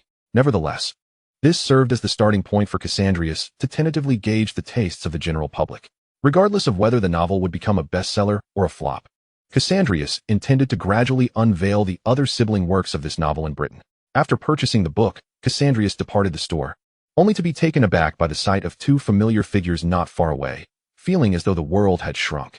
Vespera, clad in a pristine white suit, lingered in a nearby cafe. Upon seeing Cassandrius emerge, she set down her cup and approached him. Noticing Cassandrius's rapt attention towards a particular direction, she followed his gaze and spotted two figures emerging from the subway station, Mr. Black and Mr. Potter. "Oh," Vespera remarked, her tone inscrutable, "it appears to be Mr. Black and Mr. Potter." She tilted her head, seeking Cassandrius's counsel. "Shall we introduce ourselves?" Cassandrius glanced at the elegantly wrapped book in his hands, his fingers tracing the embossed design on the spine. He recalled that Sirius had not mentioned to Dumbledore about taking Harry on a summer trip. "Let us go." Sirius and Harry's journey was intended to commence in the Muggle world. They planned to fly from London to France, experiencing the holiday through Muggle means. Yet, before their adventure could truly begin, they found themselves stymied by the conundrum of navigating public transport. Despite having exchanged Muggle currency, meticulously studying maps, and attempting to familiarize themselves with the subway system, their plans were thwarted when their money was stolen just as they emerged from the subway station. "Oh, Harry, perhaps it would not be so bad to spend this holiday at Grimmauld Place," Sirius suggested, disregarding the peculiar stares of passers-by, his face a mask of embarrassment. Harry, burdened with a modest backpack, chuckled resignedly. "All right, Sirius, I believe Ron and the others would be quite welcoming." The two intended to find a location to disapparate, but just as they lifted their feet, a sharp sound caught their attention. Click. It was the sound of a camera shutter. Harry turned sharply, his keen eyes catching sight of a tall man brandishing a Nikon F4 aimed directly at them. Sirius quickly grasped the situation, casting an irritable glance at the intruder. Cassandrius lowered the camera, unable to suppress a smile as he viewed the image on the screen depicting the awkward expressions of Sirius and Harry. Vespera silently handed a sum of money to a nearby passerby, enough to purchase 10 cameras, and stood quietly behind Cassandrius. Harry felt a flicker of recognition at the man's familiar features and striking black and white hair. "Is that Gunter?" he asked, glancing up at Sirius. The displeasure on Sirius's face evaporated as he endeavored to adjust his expression, managing a somewhat amicable smile. After all, they were counting on Cassandrius regarding Regulus's situation. "What a coincidence to encounter you here," he said, stepping closer to Cassandrius with Harry in tow, extending a warm greeting. The corners of Cassandrius's mouth barely lifted. He extended his hand, briefly brushing against Sirius's before retracting it. "Indeed, what a coincidence." Cassandrius surveyed Sirius and Harry with a quizzical gaze. "What brings you here?" Sirius, somewhat flustered and at a loss for words, felt the weight of embarrassment as a wizard had his wallet stolen by a muggle. Struggling to maintain his dignity, he finally concocted a half-hearted excuse. "Harry wanted to experience the charm of the London subway. He always insists, and I couldn't refuse." Sirius pointed at Harry, his demeanor so natural that no hint of deceit was detectable. Harry's eyes widened. "Godfather," he exclaimed, unhesitatingly betraying Sirius. Sirius lost his wallet, and our journey has come to an abrupt halt. We were about to head back. Sirius's expression twisted in dismay. "Harry," he retorted, equally indignant. Click. Another sharp sound suddenly seized their attention. Harry's expression shifted as he pointed at Cassandrius, who had once again raised his camera. "You were photographing the scenery in the distance, weren't you?" he asked, his voice trembling. Cassandrius smiled as he turned the camera screen towards them, revealing the moment of mutual betrayal between godfather and godson. "Not quite." Chapter 132, The Omnigrove Union Group. In an instant, Harry realized his embarrassing history was now immortalized. "Well, don't be so disheartened. Since you're in London, how about visiting my company for a tour? I can also cover all expenses for your entire summer trip to France." Observing the somewhat unfortunate smile on Harry's face, Cassandrius sincerely proposed, while Sirius remained silent, casting a glance at Harry. Harry, in turn, looked back at Sirius. The two exchanged a moment of intense eye contact before Harry ultimately made the decisive call. "Is that all right? Will it not inconvenience you?" Harry asked, his gaze flickering with suspicion towards Cassandrius's formal attire. He had always known the Gunter family to be affluent, yet it was rare to see Cassandrius dressed so impeccably. "Of course," Cassandrius nodded. "It's merely a matter of convenience, and who knows, you might even develop a greater interest in my company." Harry thus did not decline and followed Cassandrius into the luxurious vehicle. It was a black cherry-red Jaguar XJ12 with a cigar-shaped body, a smoothly elegant roofline, classic quad headlights, and a mesh grille adorned with a three-dimensional leaping Jaguar emblem, exuding understated opulence. Cassandrius and Harry settled into the car, and Harry's curious and excited gaze roamed over the interior decorations, his emerald eyes glistening with wonder and exhilaration, devoid of any other thoughts. The faint aroma of fine wood wafted through the air, and although he could not decipher why the predominantly leather seats emitted such a scent, it did not diminish Harry's intrigue and curiosity. This car must be exceedingly expensive. No wizard would ever refuse the allure of Quidditch, just as no man would turn down the charm of a luxury automobile. Despite having spent several years in the magical realm, Harry felt his passion for cars awaken at the sight of such a vehicle. "It is indeed quite costly," Cassandrius said, handing Harry a bottle of mineral water encased in glass. "I apologize, but the only refreshment available is water." The bottle was modest in size, fitting comfortably in an adult's palm. Harry grasped it, glancing at the text on the label. I can't understand it," he said. "Thank you, it's perfectly fine. But why have you transformed into this?"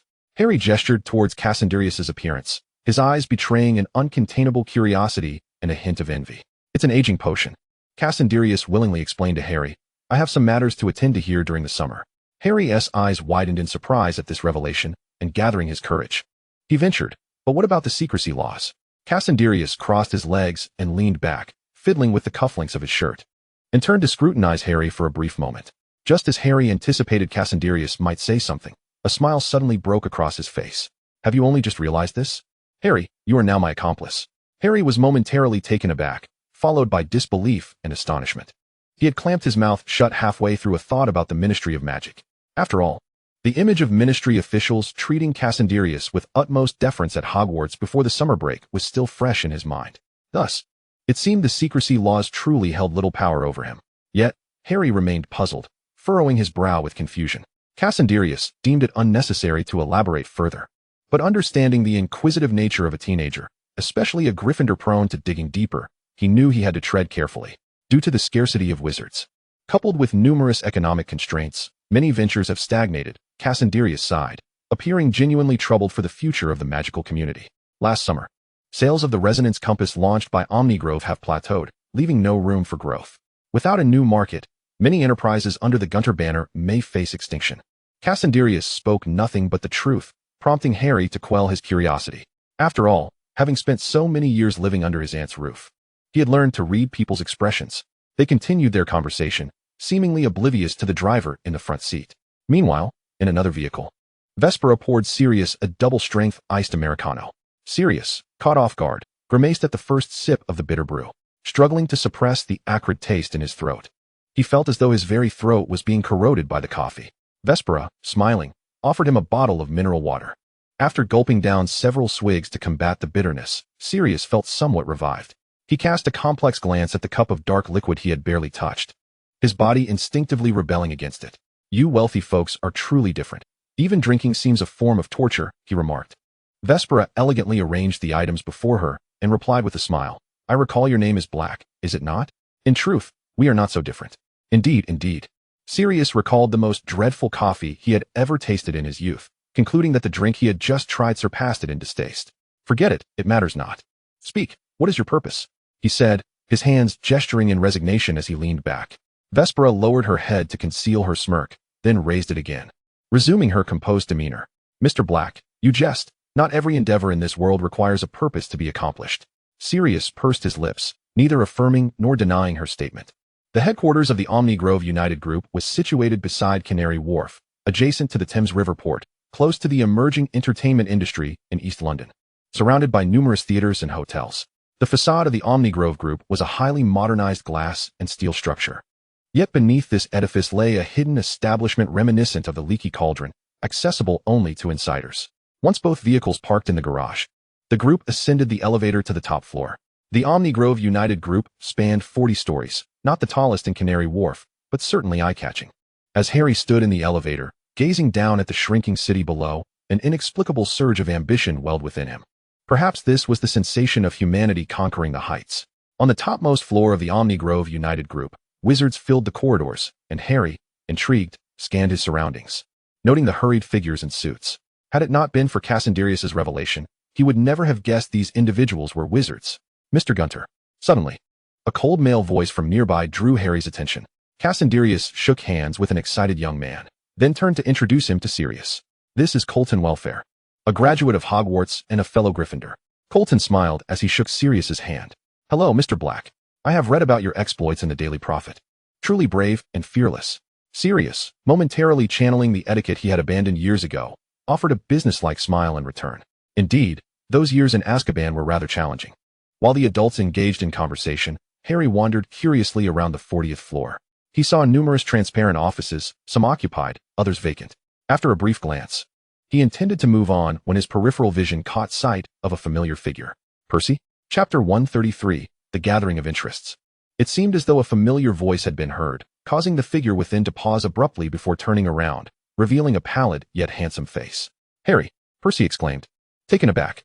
After all, they were in the Muggle world. After exchanging pleasantries with the etiquette instructor, Percy pushed the door open and stepped outside. "Harry, what brings you here?" In the fleeting moment of astonishment, Percy's mind raced with thoughts. How could Harry possibly be here? Was it at Gunter's behest or his own will? If Harry were to witness what he was doing, would he tell Ron? And would Ron inform their parents? What would their family think if they discovered his current activities? A whirlwind of thoughts flashed through Percy's mind, yet he quickly donned a smile. What a coincidence to encounter you here. Harry, too, was somewhat astonished, though more so by Percy himself. The Percy before him bore little resemblance to the one he had known at school. The Percy from school was meticulous and just, perpetually frowning and exhibiting a serious demeanor. Yet, the Percy now standing before him was a different entity altogether. A pristine lace collar accompanied a double-breasted waistcoat that accentuated his elegant form, while his immaculate, straight-legged trousers further elongated his already slender legs. Although the face remained unchanged, Harry sensed an undeniable transformation. Percy, noticing Harry's lingering gaze, pondered, do I appear peculiar? He touched his own face. The Weasley children were all quite striking, and Percy was no exception, possessing a handsome and refined appearance. Particularly in recent days, aided by various beauty and grooming products, even in a matter of days. Percy had observed changes within himself. No, Harry quickly shook his head, realizing his scrutiny may have been somewhat intrusive. You look notably more dashing, Percy. You've changed quite a bit. Percy straightened his back, standing tall. Even when bowing his head, his posture was markedly different from before. Have I changed that much? He murmured to himself. In just a few days, he had transformed so significantly. Would his family still recognize him after a year? Percy was uncertain. Yet he did not perceive this as a negative prospect. Born a Weasley, he was well aware of the considerable effort Gunter had invested in his development. Merely the expenses of living in the Muggle world for these past few days were beyond what the Weasley family could have afforded in the past. Rather than fret over an uncertain future, Percy preferred to focus on creating value in the present. Not too much, Percy remarked, the curve of his lips measured and precise. As he affectionately ruffled Harry's hair, intrigued by his presence. What brings you here? Are you alone? Harry shook his head, gesturing towards a group of people chatting merrily not far off. I came with Sirius. We planned to travel to France using Muggle transportation. But the subway was a bit complicated, and we ended up on the wrong stop. Our wallets were even stolen, he confessed, a hint of dejection creeping into his tone. Primarily due to this unfortunate experience. Percy stifled a laugh. How fortuitous. May I treat you to a meal? I have long admired Mr. Black's heroic deeds. Oh, Harry replied, somewhat bashful. It was Cassius who brought us here. He also mentioned treating us to dinner. Very well, Percy said. A touch of disappointment evident as the corners of his mouth turned downward, though his eyes remained calm and devoid of emotion. They exchanged a few more pleasantries when they noticed Cassandra approaching them. Harry, Cassandra called out as he neared, before turning to Percy. Ah, and Percy as well. I recall you have quite a few classes today. Percy offered Harry a resigned smile. Well then, sir, I shall return to my studies. Harry felt a sense of confusion. Yet for some reason, a weight settled in his heart. While Cassius had shown Percy great respect while they were at school, it seemed that upon graduation, their positions had been reversed. Harry, are you curious? Cassandra observed, his perceptive nature easily detecting Harry's emotions, especially at such moments. He stepped to the side of the corridor, gazing through the floor-to-ceiling glass window at the buildings below. Harry mimicked him, looking down as well. As one of Gryffindor's Quidditch team members, he had once soared through the skies on a broom without a care. Yet now, gazing at the buildings below, diminutive as ants, a flicker of fear ignited within him. Humanity inherently possesses a desire to conquer heights, yet standing atop such heights inevitably breeds trepidation. Why is Percy here with you? Cassandra couldn't suppress a slight twitch of his lips. Perhaps it was due to the way he looked into Harry's eyes, which appeared filled with something indefinable. I can offer him greater benefits, he mused. Humanity is driven by an instinctual pursuit of gain, seeking assistance to achieve their ambitions. Cassandra's words were both weighty and light, resonating in Harry's ears like a distant hum. So, yet Cassandra shook his head. Harry, you think too much. Today, I am merely acting out of goodwill. Harry sensed something amiss, yet Cassandra was not easily drawn into conversation. Just then, Sirius and Vesper arrived. Sirius holding a wallet that Cassandra had graciously provided for their travel expenses. Ultimately, Harry did not share lunch with Cassandra. Cassandra observed the departing figures of the two, hands in his pockets, his expression void of any discernible emotion. Sometimes, surprises arrive quite unexpectedly. Harry's journey to France would likely not unfold as smoothly as he had envisioned. Vesper swiftly perused a stack of documents, simultaneously informing Cassandra of his schedule for the day. Sir, at 11 a.m., you have a lunch appointment with Julia Lancaster. At 2 p.m., there is a board meeting, and at 5 p.m., a dinner arrangement with Tina Taylor. Julia Lancaster, a mute born into a wizarding family, had not endured the same hardships as other mute individuals due to her parents' affection. Instead, she thrived in the Muggle world, achieving remarkable success. She is now the CEO of the Omnigrove Consortium, overseeing the legitimate business operations in the Muggle realm, which encompass finance, technology, biopharmaceuticals, and establishing connections with the business sectors of various nations. Tina Taylor? Cassandra recalled. She had recently assumed the role of CEO at Balek Bank. It was evident that the flow of funds to the Omnigrove Consortium was substantial enough to evoke envy and suspicion. After all, London was in the throes of Thatcher's economic reforms, and 1993 marked a convergence with the waves of globalization. Should Tina miss this opportunity, her tenure as CEO would be jeopardized. Chapter 134. Caution, caution, and yet more caution. The affairs of the Omnigrove United Group do not require excessive exertion from Cassandrius. He provides the necessary funding and strategic direction, and naturally, countless individuals will strive towards this objective. Cassandrius did not linger long in the Muggle world. He attended several soirees, mingled with prominent figures and nobles of his social standing, and even graced a royal banquet. In the span of merely 1 week, the name Gunter had already forged connections within the upper echelons of British society. Notably, Cassandrius had the fortune of encountering Prime Minister Gerald Douglas, a man cognizant of the magical realm's existence. Cassandrius merely raised his glass in salute to the Prime Minister at the banquet and did not pursue further engagement. After all, he believed that it would not be long before the puppet Minister of Magic, Fudge, would enlighten that Prime Minister on the significance of the name Gunter. The Prime Minister, who has led the Conservative Party since 1990, is currently grappling with an alarming unemployment rate of 10 and the repercussions of Black Wednesday. Alongside a weakening pound and diminishing party reputation, Douglas had indeed taken note of this emerging British enterprise. In his efforts to rejuvenate the Conservative Party's image, he had made numerous attempts, yet several officials within the party had been implicated in corruption scandals, severely undermining the government as credibility, leaving him somewhat beleaguered. In a mere few years, Gunter had acquired a multitude of companies and consolidated them into a formidable entity, boasting not only ample ambition but also significant financial resources. This endeavor had created countless job opportunities in the UK, thereby reducing the unemployment rate by several points over recent years. Cassandrius remained indifferent to Douglas's perceptions of him. The current circumstances were still premature, and he had numerous unresolved matters. Furthermore, it was only 1993, with ample time remaining before the events of 1999. This situation could potentially serve as a bargaining chip for him to secure further assistance from another party. A week later, Cassandrius received an invitation from Dumbledore. At that moment, he found himself in the laboratory provided by Omnigrove for Snape's use. This laboratory, spanning over 2,000 square feet, was not particularly expansive, yet it was more than sufficient for Snape's needs. Moreover, it was situated within a potion-making facility adjacent to Gunter's enterprise, exclusively reserved for Snape. Due to its strategic location and the high value of the potions produced, it was equipped with anti-disapparition charms and intricate magical arrays to prevent accidents. Professor Snape, I believe you should pay more attention to your health. Observing Snape, who had been engrossed in research for 4 or 5 days without rest, Cassandrius feared that his master of potions might inadvertently succumb to exhaustion. Snape was seated, savoring a belated lunch. As the primary researcher, Cassandrius had diligently recruited 3 nutritionists from the Muggle world to oversee Snape's meals and snacks, along with the house elves, Dana and Annie, who resided there. Having hastily concluded his meal, Snape intended to resume his unfinished research. I must say, Muggle instruments are truly remarkable if one seeks to expedite research outcomes. With that remark, Snape hurriedly departed, even donning a white lab coat akin to those worn by Muggle scientists. Cassandrius poked at the food on his plate, his mood unruffled. The blood reconstruction potion was an entirely different endeavor compared to the Eternal Dawn potion. For the latter, Snape had managed to develop a version with minimal efficacy within a year, suggesting that the difficulty of creating the Eternal Dawn potion was about 3 stars. However, for the former, the difficulty might escalate to 5 stars. Researching such a revolutionary potion was akin to challenging the entire wizarding community.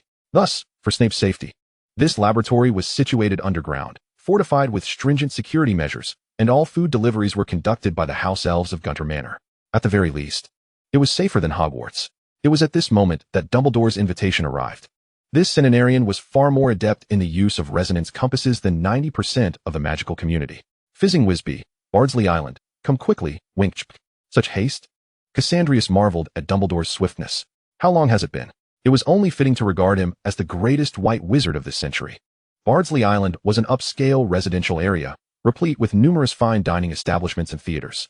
Upon his arrival, Cassandrius observed Dumbledore cheerfully exchanging candies with a little girl. You truly possess a childlike spirit.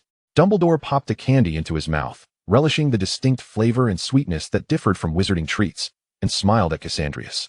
Once one loses their childlike wonder, the world becomes terribly dull. The irate confectionery shop owner glared at the two, prompting Cassandrius to reluctantly settle the bill. Dumbledore then pressed a candy into Cassandrius's hand and strolled ahead. Do you wish to know how I located Horace?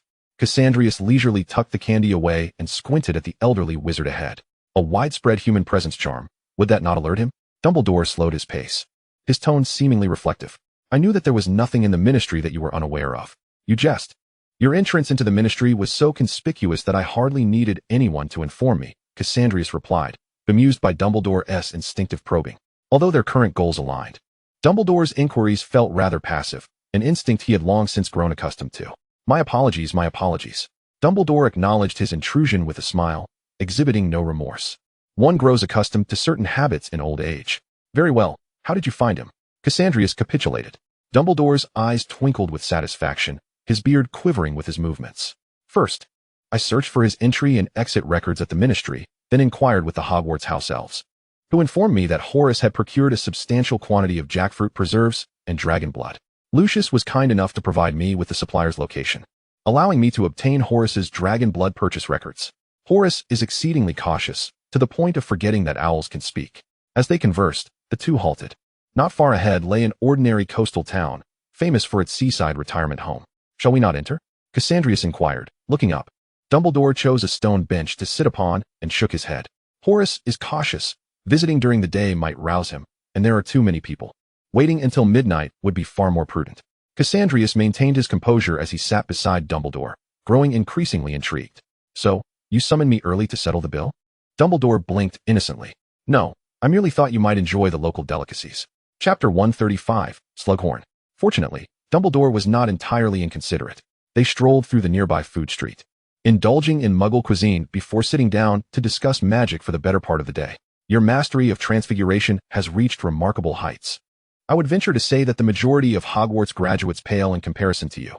After a brief exchange, Dumbledore offered his assessment. However, Cassandrius shook his head, scribing something in his ever-present notebook, his lips murmuring his discontent with the present state of affairs. Indeed, as you mentioned, I was born too late, and will inevitably lag behind. Cassandrius truly believed this. He was far too young. Even with prodigious talent, there are certain temporal elements that mere ability cannot compensate for. Experience. For instance, Dumbledore remained silent. Had Cassandrius and Voldemort been born in the same era, there would have been no need to establish the Order of the Phoenix. They could have simply allied with Grindelwald, 2v2, who would fear whom. Thus, Dumbledore found himself more grateful than anything. As night fell, the lingering glow by the sea was gradually engulfed, and the flickering lights of humanity began to emerge. Let us proceed. In the modest town, the seaside retirement home stood out, particularly a quaint, tidy brick-red villa among the row of townhouses. It must be noted that a residence warded with the Muggle-repelling charm always appeared so conspicuous to wizards. Approaching the door, Cassandrius suddenly inquired, "Shall we knock?" Dumbledore simply pushed the door open and entered. "There is no need. We might inadvertently raise alarms." The elder placed his hand upon the doorknob and, without the use of a spell, effortlessly opened the door. Cassandrius followed closely behind, surveying his surroundings, and raised a hand to his nose. The villa was not particularly filthy or chaotic. However, the perpetually drawn curtains seemed to prevent any refreshing breeze from gracing the interior, resulting in a peculiar odor born of stagnant air, a strange amalgamation of potion vapors and the scent of candy intermingled with dust. The dimness within was palpable. An ordinary person would struggle to discern even the faintest outlines. A fleeting glance revealed that the coffee table in the living room was piled high with wrappers from Honeyduke Sweets. Cassandrius carefully stepped over an empty wine bottle that lay on the floor. At that moment, a shrill scream pierced the air, capturing his attention. Ah! He looked up to find an extraordinarily rotund, bald old man curled up in a corner armchair, clutching a bottle of red wine. His face a mixture of terror and embarrassment. Cassandrius's gaze, not reliant on mere sight, allowed him to discern the fleeting guilt that crossed the old man's face and the white-knuckled grip he had on the armchair. "Good evening, Horace," Dumbledore cheerfully announced. It seemed to have become his peculiar delight to reveal others' true identities at the most awkward of moments. "Who are you?" the rotund man shrieked. "I shall call the police. Leave at once. You are not welcome here." He tightened his grip on the wine bottle, his hands bulging as if he were about to hurl it. "Calm down, Horace. No one else is here. You needn't feign." Dumbledore maintained his jovial demeanor. Cassandrius, suddenly struck by mischief, shouted, "Headmaster, why waste breath on him? The Dark Lord is on his way here." The man's body jolted, his flesh quivering in response. Dumbledore adjusted his glasses, attempting to soothe the frightened man. There, Horace. Cassius is merely jesting." The old man's expression shifted from fright to amiability. He mumbled as he rose to collect the sweets he had accidentally dropped in his fright. "Dumbledore, a touch more decorum would serve you well," Slughorn remarked, retrieving his wand to illuminate the dim room. "You might consider knocking next time." Dumbledore assisted him in tidying the scattered items on the floor, his voice laced with excitement. "Very well, my old friend, perhaps next time." The litter of wrappers, candies, and wine bottles found their rightful places, and Slughorn gestured for the two to sit, his gaze fixated upon Cassandrius. The deep red cushions were quite tidy, and Cassandrius settled into them comfortably. "Forgive me, but might you enlighten me as to why you are so intent on staring at me, Mr. Slughorn?" Cassandrius posed. His posture strikingly regal, his pale complexion, slightly raised chin, and the air of superiority clearly signaling his pure-blood lineage. Struggling, Slughorn eventually averted his gaze and retrieved a bottle of red wine from the fridge, pouring 2 glasses. Age brings with it a certain decline. My hearing is not what it used to be. He handed the glasses to Dumbledore and Cassandrius, then plopped back into his armchair, grumbling softly. His weary visage etched with fatigue. "You two are remarkably swift. I scarcely had time to prepare myself." His words carried an implication, and Cassandrius offered a shy smile. Choosing silence. Merely a minor obliviate, yet it proved so effective. "Oh, you are still indulging in wine." Dumbledore took a sip, his gaze returning to Slughorn's countenance. Slughorn sank deeper into the plush of his chair, grumbling at Dumbledore's inquiry. "It is a simple pleasure of mine. One must relish the twilight years. What good is it to spend half a lifetime nibbling on stale bread?" Cassandrius gingerly picked up a pink rabbit-shaped gummy from Honeydukes, trembling in fear, resembling a pitiful creature. "That is splendid. I am here to share some good news," Dumbledore beamed, casting a glance at Cassandrius, who was momentarily transfixed by the gummy. "Hogwarts salaries have quintupled since your time. I sincerely wish to collaborate with you." Slughorn appeared somewhat intrigued, particularly by the black and white-haired youth seated beside him. "Dumbledore?" Yet a hint of ire flickered in his eyes, causing the flesh of his face to quiver as if he were engaged in an internal struggle. Dumbledore's mirth was unabashed. He fiddled with a ring upon his left hand, drawing the keen and wary attention of Slughorn. Slughorn's fingers twitched momentarily, though he offered no response. Dumbledore then eagerly turned his gaze to Cassandrius. With a sigh, Cassandrius extracted a vial of dark purple and gold potion from the ring and placed it upon the coffee table. Slughorn's eyes instantly glued themselves to the vial, his right hand trembling uncontrollably as he swiftly suppressed his left. "Mr. Slughorn, you may know me. I am Cassandrius Gaunt, the current head of the Gaunt family, as well as the director of Omni Grove Magical Enterprises, which encompasses, but is not limited to." With each name Cassandrius uttered, Slughorn's right hand quaked more violently. "Clive Sykes is now the Minister of Finance at Omni Grove. Ambrosius Flume is currently a supplier for the Beautiful Workshop, and there is also Portia Doyle and Ilianal." As these names rolled off Cassandrius's tongue, Slughorn appeared on the verge of losing control. These were all individuals from his former Slug Club. Though Voldemort had vanished for the time being, who could say when he might return? Cassandra Dryas observed the turmoil in Slughorn's gaze and soon exhaled a sigh, feigning regret as he lowered his head. "Very well, Mr. Slughorn. Under such circumstances, I shall seek out another professor of potion-making." He rose to his feet, turning to depart. Dumbledore, too, sighed with a sense of regret. "Not so. You are leaving?" urged Slughorn. "Do persuade him further." The two moved at a leisurely pace, and Dumbledore inadvertently inquired, "By the way, Cassius, I seem to have not seen Silas around lately." Cassius's voice remained steady and unperturbed. "Oh, he has gone to hunt down Voldemort." Slughorn's pupils dilated in shock, gripping the armrest tightly. He gritted his teeth. "Damn it.